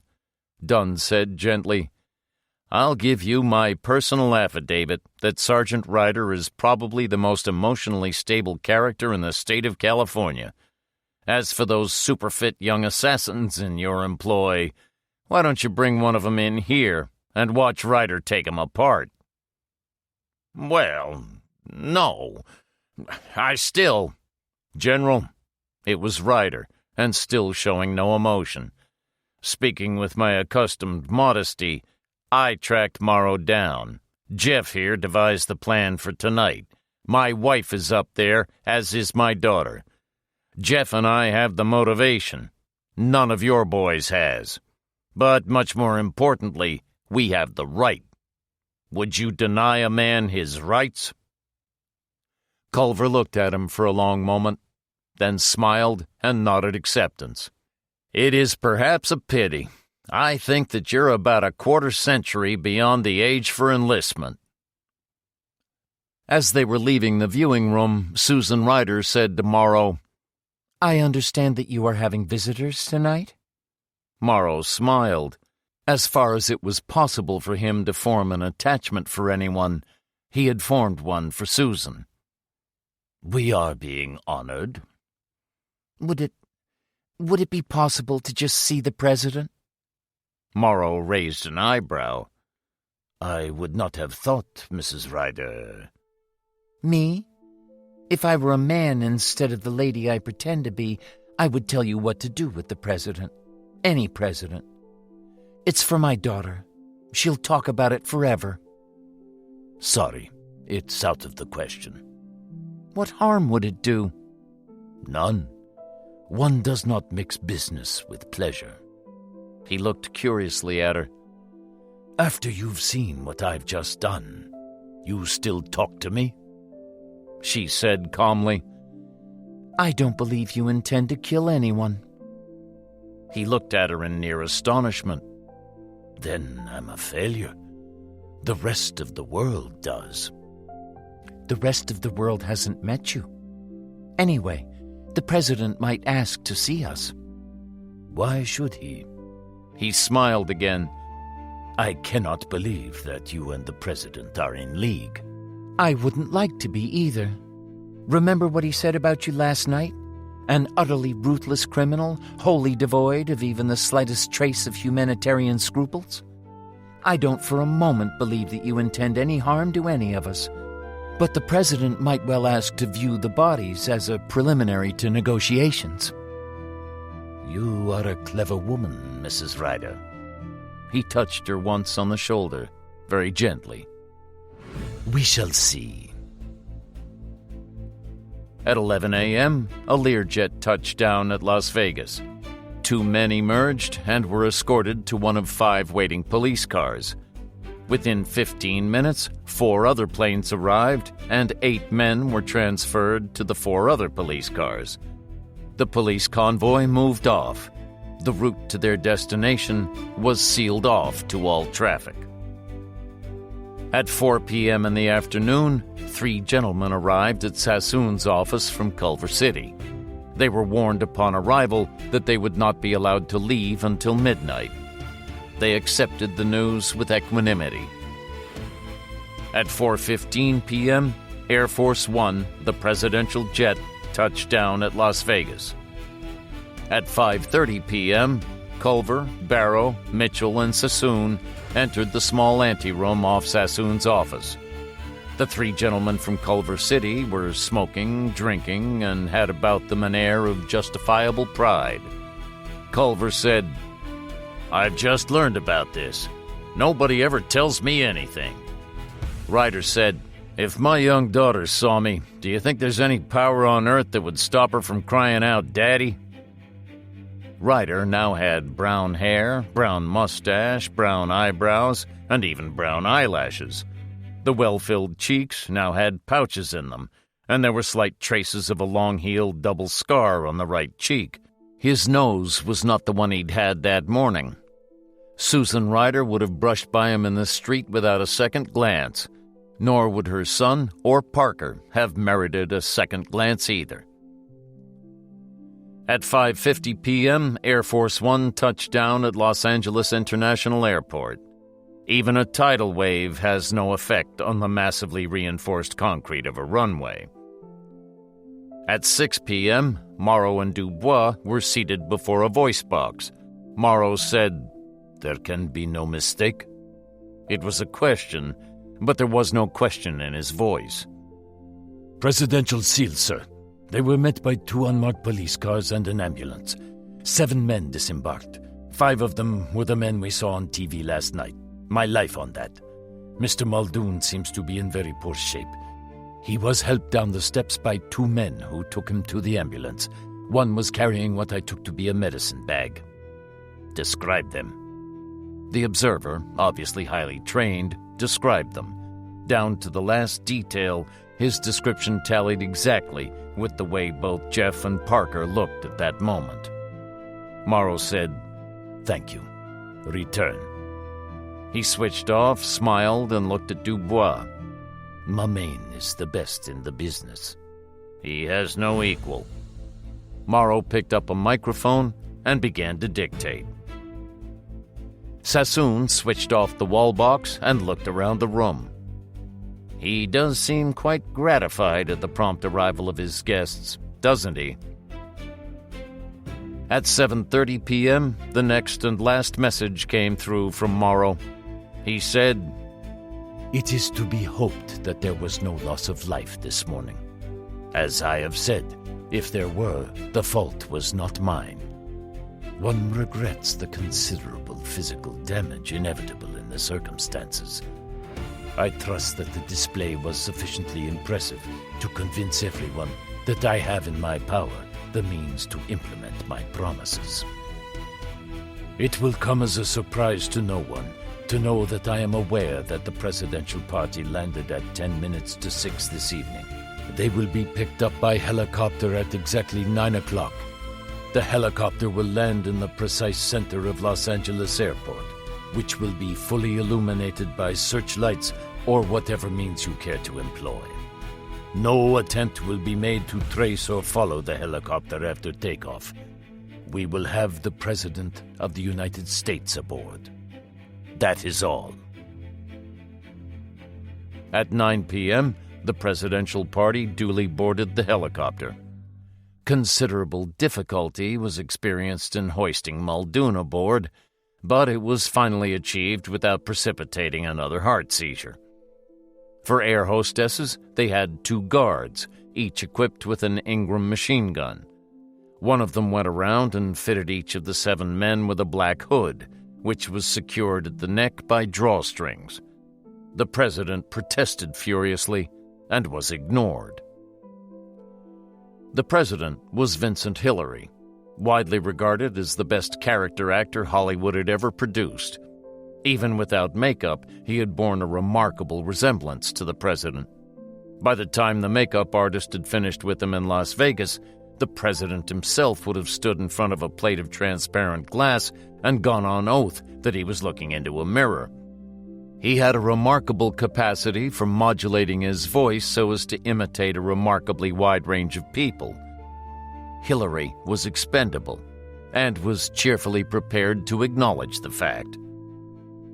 The chief of staff was a certain Colonel Greenshaw, lately retired from the Green Berets.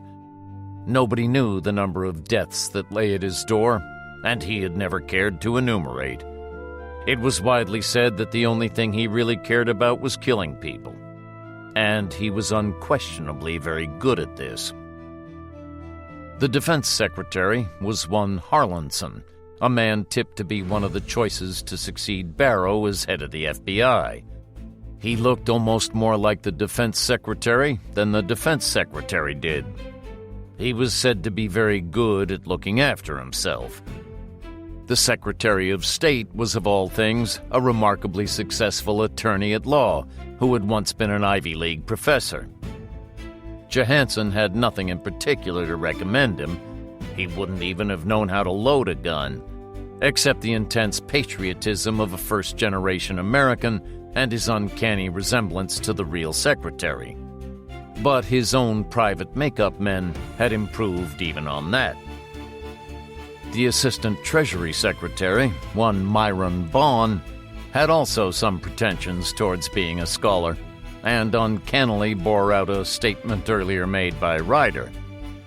He was at present in the throes about writing a thesis for his external Ph.D., and remarkably erudite it was.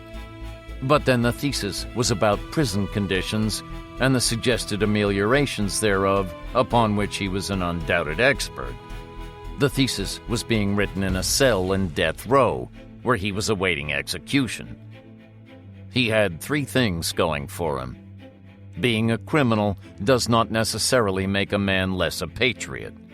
His original resemblance, now perfected to the Assistant Secretary, had been astonishing, and he was widely regarded by the police as being the most lethal man in the United States, behind bars or outside them. He was a multiple murderer. Oddly, he was an honest man. Muldoon, the Treasury Secretary, was unquestionably the pièce de résistance. Like Hillary, both of whom were to put up performances that night worth platinum Oscars, he was an actor. It had taken the unremitting efforts of no less than 3 of the best special effects makeup men in Hollywood. It had taken them 6 hours to transfer him into what he was. Ludwig Johnson had suffered in the process and was still suffering, for even a man weighing 200 pounds to begin with does not care to carry another unnecessary 60 pounds around with him. On the other hand, the makeup men had made that 60 pounds look like 130, and for that he was reasonably grateful. So, purely by chance and not from necessity, 3 of them were men of unquestionable action, while 3 would not have said boo to the proverbial goose. Ryder would not have cared if all 6 were in the latter category. But so the cards had fallen. Chapter 13. The helicopter hedge-hopped its way due east, no doubt to fly under the radar which the pilot may have mistakenly imagined was following him. After a certain distance, he turned sharply to the northwest and set his craft down near the town of Gorman. At this point, they were transferred to a minibus which stopped just south of Greenfield. Here, they were transferred to another helicopter. Throughout, Muldoon's sufferings were heart-wrenching to behold. At 11 o'clock precisely, the helicopter set them down in the courtyard of the Adlerheim. Not that any of the visitors was to know that. Their blindfolds were not removed until they were inside the refectory-cum-prayer hall of the castle. Morrow and Dubois greeted them. There were others in the unofficial welcoming committee, but they hardly counted, as all they did was to stand around watchfully with Ingram machine guns in their hands. They were in civilian clothes. To have worn their customary robes would have been to wear too much. Morrow was unexpectedly deferential. "You are welcome, Mr. President." "Renegade." Come. Morrow smiled. "We have met together to negotiate, not recriminate. And as a non-American, how can I be a renegade?" "Worse. A man who is capable of doing today what you did to Los Angeles is capable of anything. Capable, perhaps, of kidnapping the President of the United States and holding him to ransom." Hillary laughed contemptuously, and it was more than possible that he was even enjoying himself. "I have put my life at risk, sir." "If you care to, you may leave now. Call me what you wish. Renegade, rogue, criminal, murderer. A man, as you say, totally without any humanitarian scruples. But my personal integrity, even though it may be that of what you would term an international bandit, my word of honor is not for question. You could not be safer, sir, in the Oval Room. Ha! Hillary went slowly red in the face with anger, an achievement which the world would have regarded as a remarkable thespian feat, and for which he was widely renowned.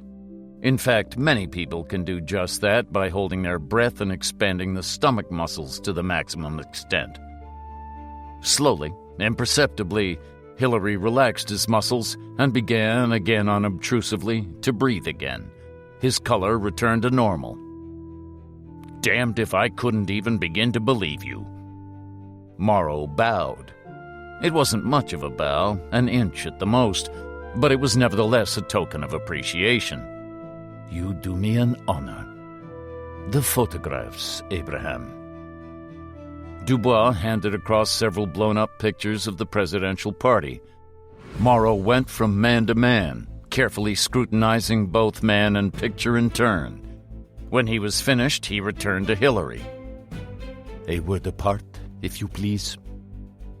Whatever emotion Hillary felt, his 35 years acting experience concealed it perfectly. He had not been briefed for this. Morrow said, Your Assistant Treasury Secretary, why is he here? I recognize him, of course, but why? Hillary's face slowly congealed until both it and his eyes were positively glacial. Look at Muldoon. I take your point. You have come perhaps to discuss, shall we say, financial matters? Among other things. That man with the brown hair and mustache, he looks like a policeman. Damn it to hell, he is a policeman. A Secret Service guard. Don't you know that the president always has a Secret Service guard? He didn't accompany you on the plane today. Of course he didn't. He's the head of my West Coast Secret Service. I thought you'd be better informed than that. Don't you know that in flight I never... He broke off. How did you know?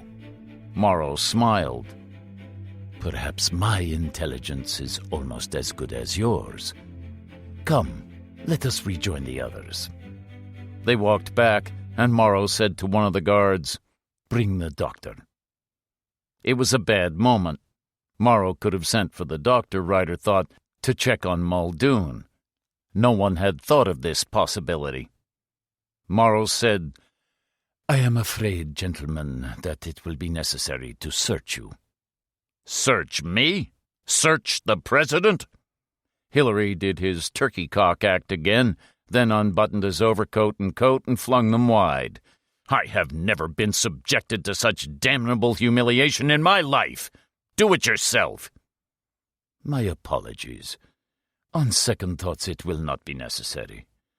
Not for the other gentlemen. Except one.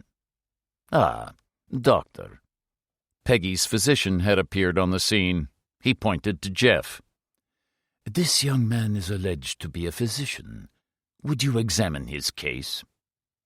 Ryder breathed freely again, and was quite unmoved when Morrow pointed a finger at him. This Abraham is the President's Secret Service agent. He might perhaps be a walking armory. The giant approached. Unbidden, Ryder removed both overcoat and coat and dropped them to the floor. Dubois searched him with an embarrassing thoroughness, smiling at the sight of Ryder's tightly clenched fists, even going to the lengths of poking inside his socks and examining his shoes for false heels. He looked at Morrow and said, So far, so good. He then picked up Ryder's overcoat and coat and examined them with excruciating thoroughness, paying particular attention to the linings and the hemmed stitching. Finally, he returned them both to Ryder, keeping only the 2 ballpoints he had taken from the coat's breast pocket. During the time of this examination, Morrow's physician was examining Jeff's case with a thoroughness that matched Dubois' examination of Ryder. Dubois crossed to Morrow, took a photograph, pulled a particularly unpleasant gun from his waist, reversed the photograph, handed one of the pens to Ryder, and said, The point is retracted. I do not care to press the button. People can do all sorts of things with ballpoints these days. I mean no offense, of course, Perhaps you would care to write something. My gun is on your heart. Jesus. Ryder took photograph and pen, pressed the button, wrote, retracted the point, and handed both back to Dubois. Dubois glanced at it and said to Morrow, "This is not a very friendly message. It says the hell with you all." He handed the other pen to Ryder. "My gun is still on your heart." Ryder wrote and handed the photograph back to Dubois, who turned to Morrow and smiled. "In triplicate," he says. He handed both pens back. Morrow's physician returned and handed the case back to Jeff. He looked at Morrow and smiled gently. "Some day, sir, you will supply me with a medical case as superb as this one." "We can't all be President of the United States." Hillary said, "Now that all this needless tomfoolery is over, may I ask you if you know something about the late evening habits of the President? I know we haven't all night, but surely there is time." "I am aware that I have been most remiss in my hospitality, but I had to observe certain precautions. You must know that. Gentlemen." Settled in Morrow's private office suite, the company might have been sampling the sybaritic comforts of some exclusive country club. Two of Morrow's staff, incongruously for them, in black-tied evening suits, moved around with drinks. Morrow kept his usually impassive but occasionally smiling calm. It could have been the greatest moment of his life, but he wasn't letting it show. He was sitting beside Hillary. Hillary said, "I am the President of the United States." "I am aware of that." "I am also a politician, and above all, I hope, a statesman. I have learned to accept the inevitable. You will appreciate that I am in a dreadfully embarrassing position." "I am aware of that also." "I have come to bargain." There was a long pause. "A famous British Foreign Secretary once demanded, 'Would you send me naked to the conference table?' Morrow said nothing. 'One request, before I commit myself publicly even to my cabinet. May I talk to you privately?' Morrow hesitated. 'I bear no arms. Bring that giant with you if you will. Or do I ask too much?' 'No.' 'You agree?' 'In the circumstances, I can do no less.' 'Thank you.' An irritable note crept into Hillary's voice. 'Is it necessary that we have 3 armed guards to watch 8 defenseless men?' 'Habit, Mr. President.' Muldoon was slumped forward in his chair. His massive back was almost to them, and Jeff, a stethoscope hanging from his neck, was holding a glass of water and some tablets in his hand. Hillary raised his voice and said, "The usual, Doctor?" Jeff nodded. "Digitalis," Hillary said. "Ah, a heart stimulant, is it not?"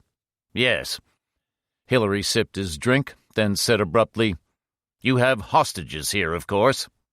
"We have. They have come to no harm, I assure you." "I can't understand you, Morrow.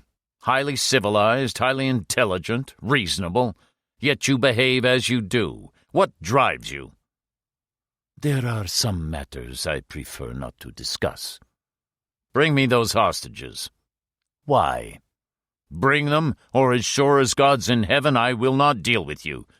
I may be making the mistake of taking you at your face value. You may, I only say may, be the inhuman monster you're said to be. If they are dead, which God forbid, you may take the life of the President before he will deal with you." Some time passed. Then Morrow said, "Do you know Mrs. Ryder?" "Who is she?" "One of our hostages. It sounds as if you were in telepathic communication with her." Hillary said, "I have China to worry about. I have Russia to worry about. I have the European common market, the economy, the recession. A man's mind can accommodate only so many things. Who is this? Her name?" "Mrs. Ryder." "If she is alive, bring her. If she's all that telepathic, I could replace my vice president and the others. I knew beforehand, and the lady knew, that you would make such a request. Very well. 10 minutes. Morrow snapped his fingers at a guard. The 10 minutes passed swiftly enough, much too swiftly for the hostages, but it was time and to spare for Ryder. Morrow, with his customary hospitality, had offered each hostage a drink and warned them that their stay would be brief. The center of attraction was inevitably Hillary, who, wearily but charmingly, out-presidented any president who had ever lived. Morrow did not leave his side. Even an inhuman monster, and it was not proven that he was, had his human side. It is not given to every man to present a president to his people. Ryder, glass in hand, wandered around, spending an inconsequential word with those whom he met. He approached a person who was perhaps the fifth or sixth person he'd chatted to, and said, "You're Dr. Healy." "Yes, how did you know?" Ryder didn't tell him how he knew. He'd studied too many photographs too long. "Can you maintain a deadpan face?" Healy looked at him and maintained a deadpan face. "Yes." "My name is Ryder." "Oh, yes?" Healy smiled at the waiter who refilled his glass. "Where's the button, the switch?" "To the right. Elevator. 4 rooms, 4th along." Ryder wandered away, spoke to 1 or 2 others, then accidentally ran into Healy again. "Tell no one, not even Susan." The reference, he knew, would establish his credibility beyond any doubt. "In the 4th room?" "Small booth, steel door inside. He has the key. The button's inside." "Guards?" 4, 6. Courtyard." Ryder wandered away and sat down. Healy happened by. "There are steps beyond the elevator." Ryder didn't even look up. Ryder observed, without observing, that his son was doing magnificently. The dedicated physician, he did not once leave Muldoon's side, didn't once glance at his mother or his sister. He was due, Ryder reflected, for promotion to sergeant at least. It never occurred to Ryder to think about his own future. 2 minutes later, Morrow courteously called a halt to the proceedings. Obediently, the hostages filed out. Neither Susan nor Peggy had as much as given a second glance to either Ryder or his son. Morrow rose. "You will excuse me, gentlemen. I am going to have a brief and private talk with the president. A few minutes only, I assure you." He looked around the room. 3 armed guards, each with an Ingram, 2 waiters, each with a concealed pistol. Carrying security to ridiculous lengths. But that was how he survived, had survived all those long and hazardous years. "Come, Abraham." The 3 men left and moved along the corridor to the second door on the right. It was a small room, bare to the point of bleakness, with only a table and few chairs.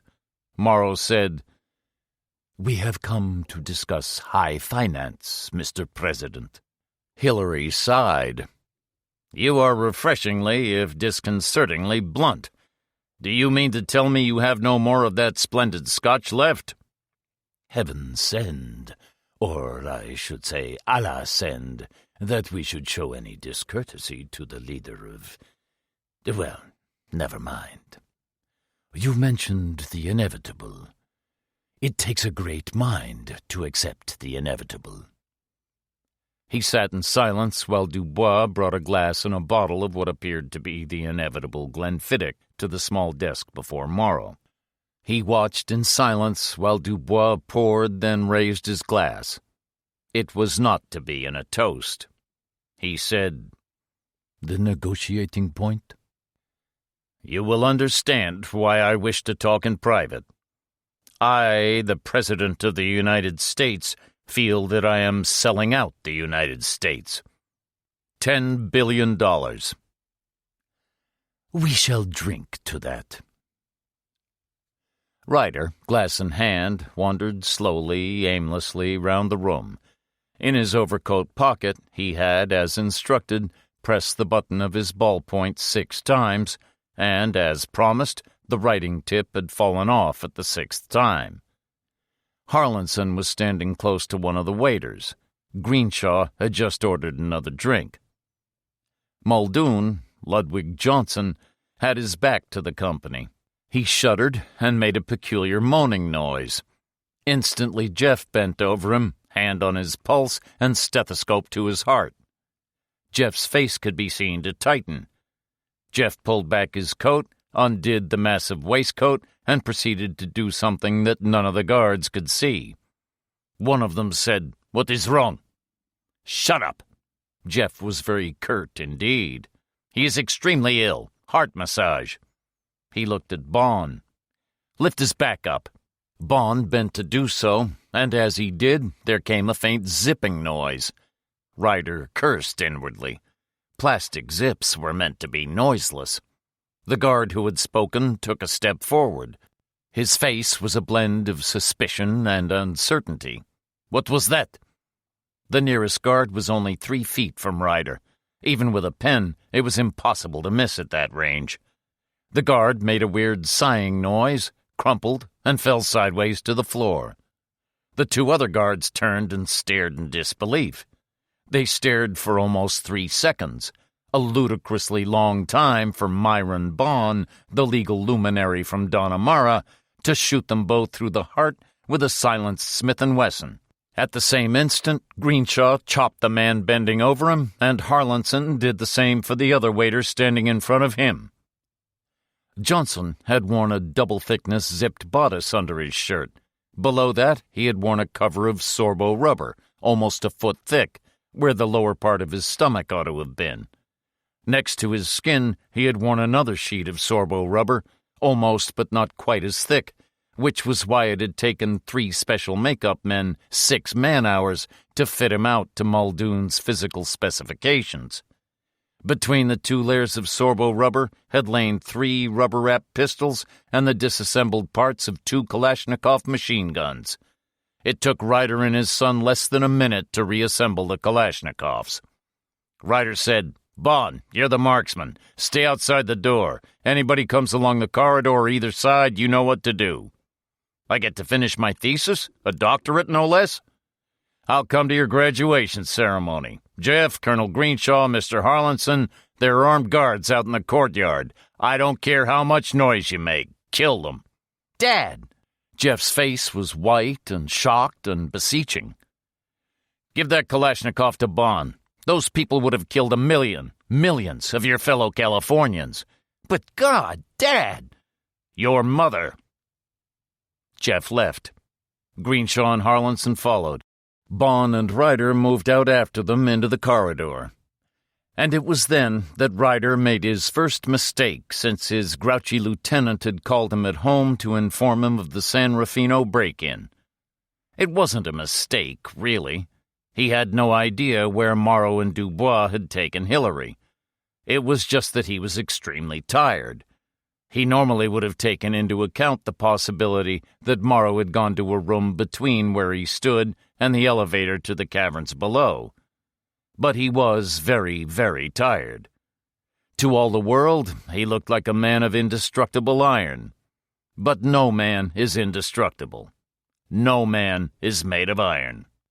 He listened to the stuttering bark of the Kalashnikovs and wondered whether Jeff would ever forgive him. Probably not, he thought. Probably not. And it was little consolation to know that millions of Californians would. If. Not yet. The time was not yet. 15 feet down the corridor to his right, Dubois, gun in hand, came out, followed by Morrow dragging Hillary with him. Ryder lifted his Kalashnikov, and Dubois died. It was impossible to see where the bullet had struck, and Ryder had not pressed the trigger. The future doctor of philosophy was still earning his degree. Morrow was moving away, dragging his human shield with him. The elevator gate was less than 15 feet away. "Stay here," Ryder said. His voice was strangely quiet. "Watch out to the left.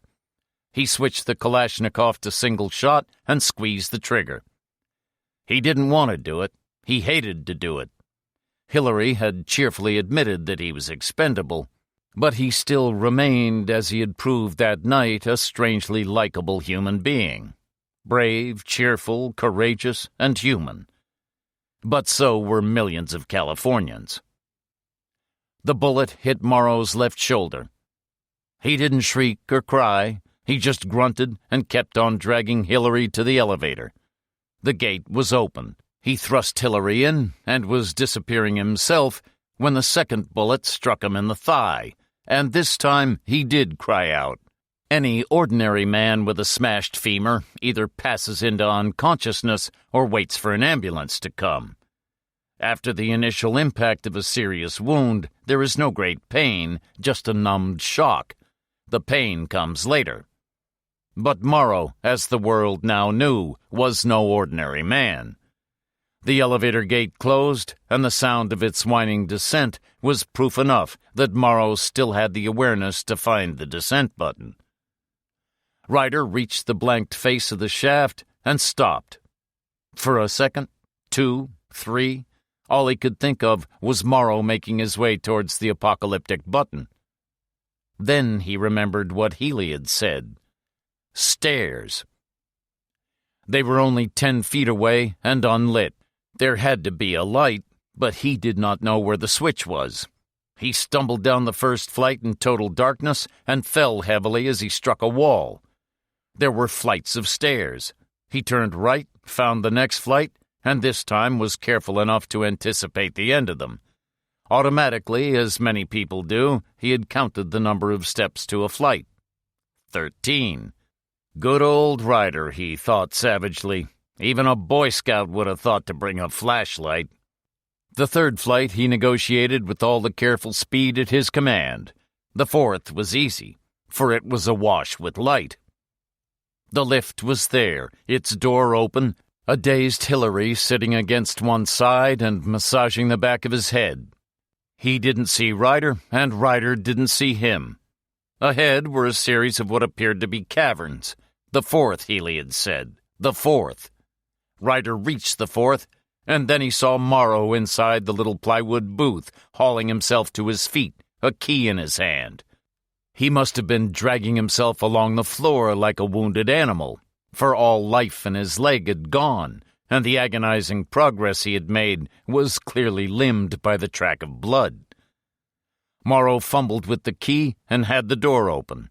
He lurched inside, an insane dreamer in an insane dreamer's world. Ryder lifted his Kalashnikov. There was no dramatic urgency. There was time. Ryder said, "Stop, Morrow. Stop. Please, stop." Morrow was dreadfully injured. By that time his mind must have been in the same way. But even if he had been well both in body and mind, he would probably have acted in the same way. Sick or in health, for the mercifully few Morrows in the world, fanaticism is their soul-sustaining power, the wellspring of their being. Morrow had incredibly reached a calibrated, dialed metallic box and was beginning to unscrew a transparent plastic cover that housed a red knob. Ryder was still 10 feet away, too far away to stop him. He switched the Kalashnikov slide from single shot to automatic. Susan said, "How can you bear to drink that dreadful man's whiskey?" "Any port in a storm." Susan was both crying and shaking, a combination Ryder had never seen before. He tightened his arm around his daughter, who was sitting on the other arm of his chair, and nodded across Morrow's office, where Burnett was conducting a seminar. "What's good enough for a professor?" "Do be quiet. You know, I rather like the way you look. Maybe you should stay that way." Ryder sipped some more Glenfiddich in silence. She said, "I'm sorry in a way. Okay, he was a fiend, but he was a kindly fiend." Ryder knew how to keep the one person in the world. He kept silent. "End of a nightmare," Susan said. "Happy ever after." Yes. The first chopper should be here in 10 minutes. And bed for you, young lady. Happy ever after? That's as maybe. Perhaps we'll be as lucky as Myron Bond there and have a stay of execution. Perhaps not. I don't know. Somewhere out there in the darkness, the monster is still crouched on the doorstep, waiting. What on earth do you mean, John? You never talk like that. True. Something a professor in Caltech said. I think maybe we should go and live in New Orleans. What on earth for? They've never had an earthquake there.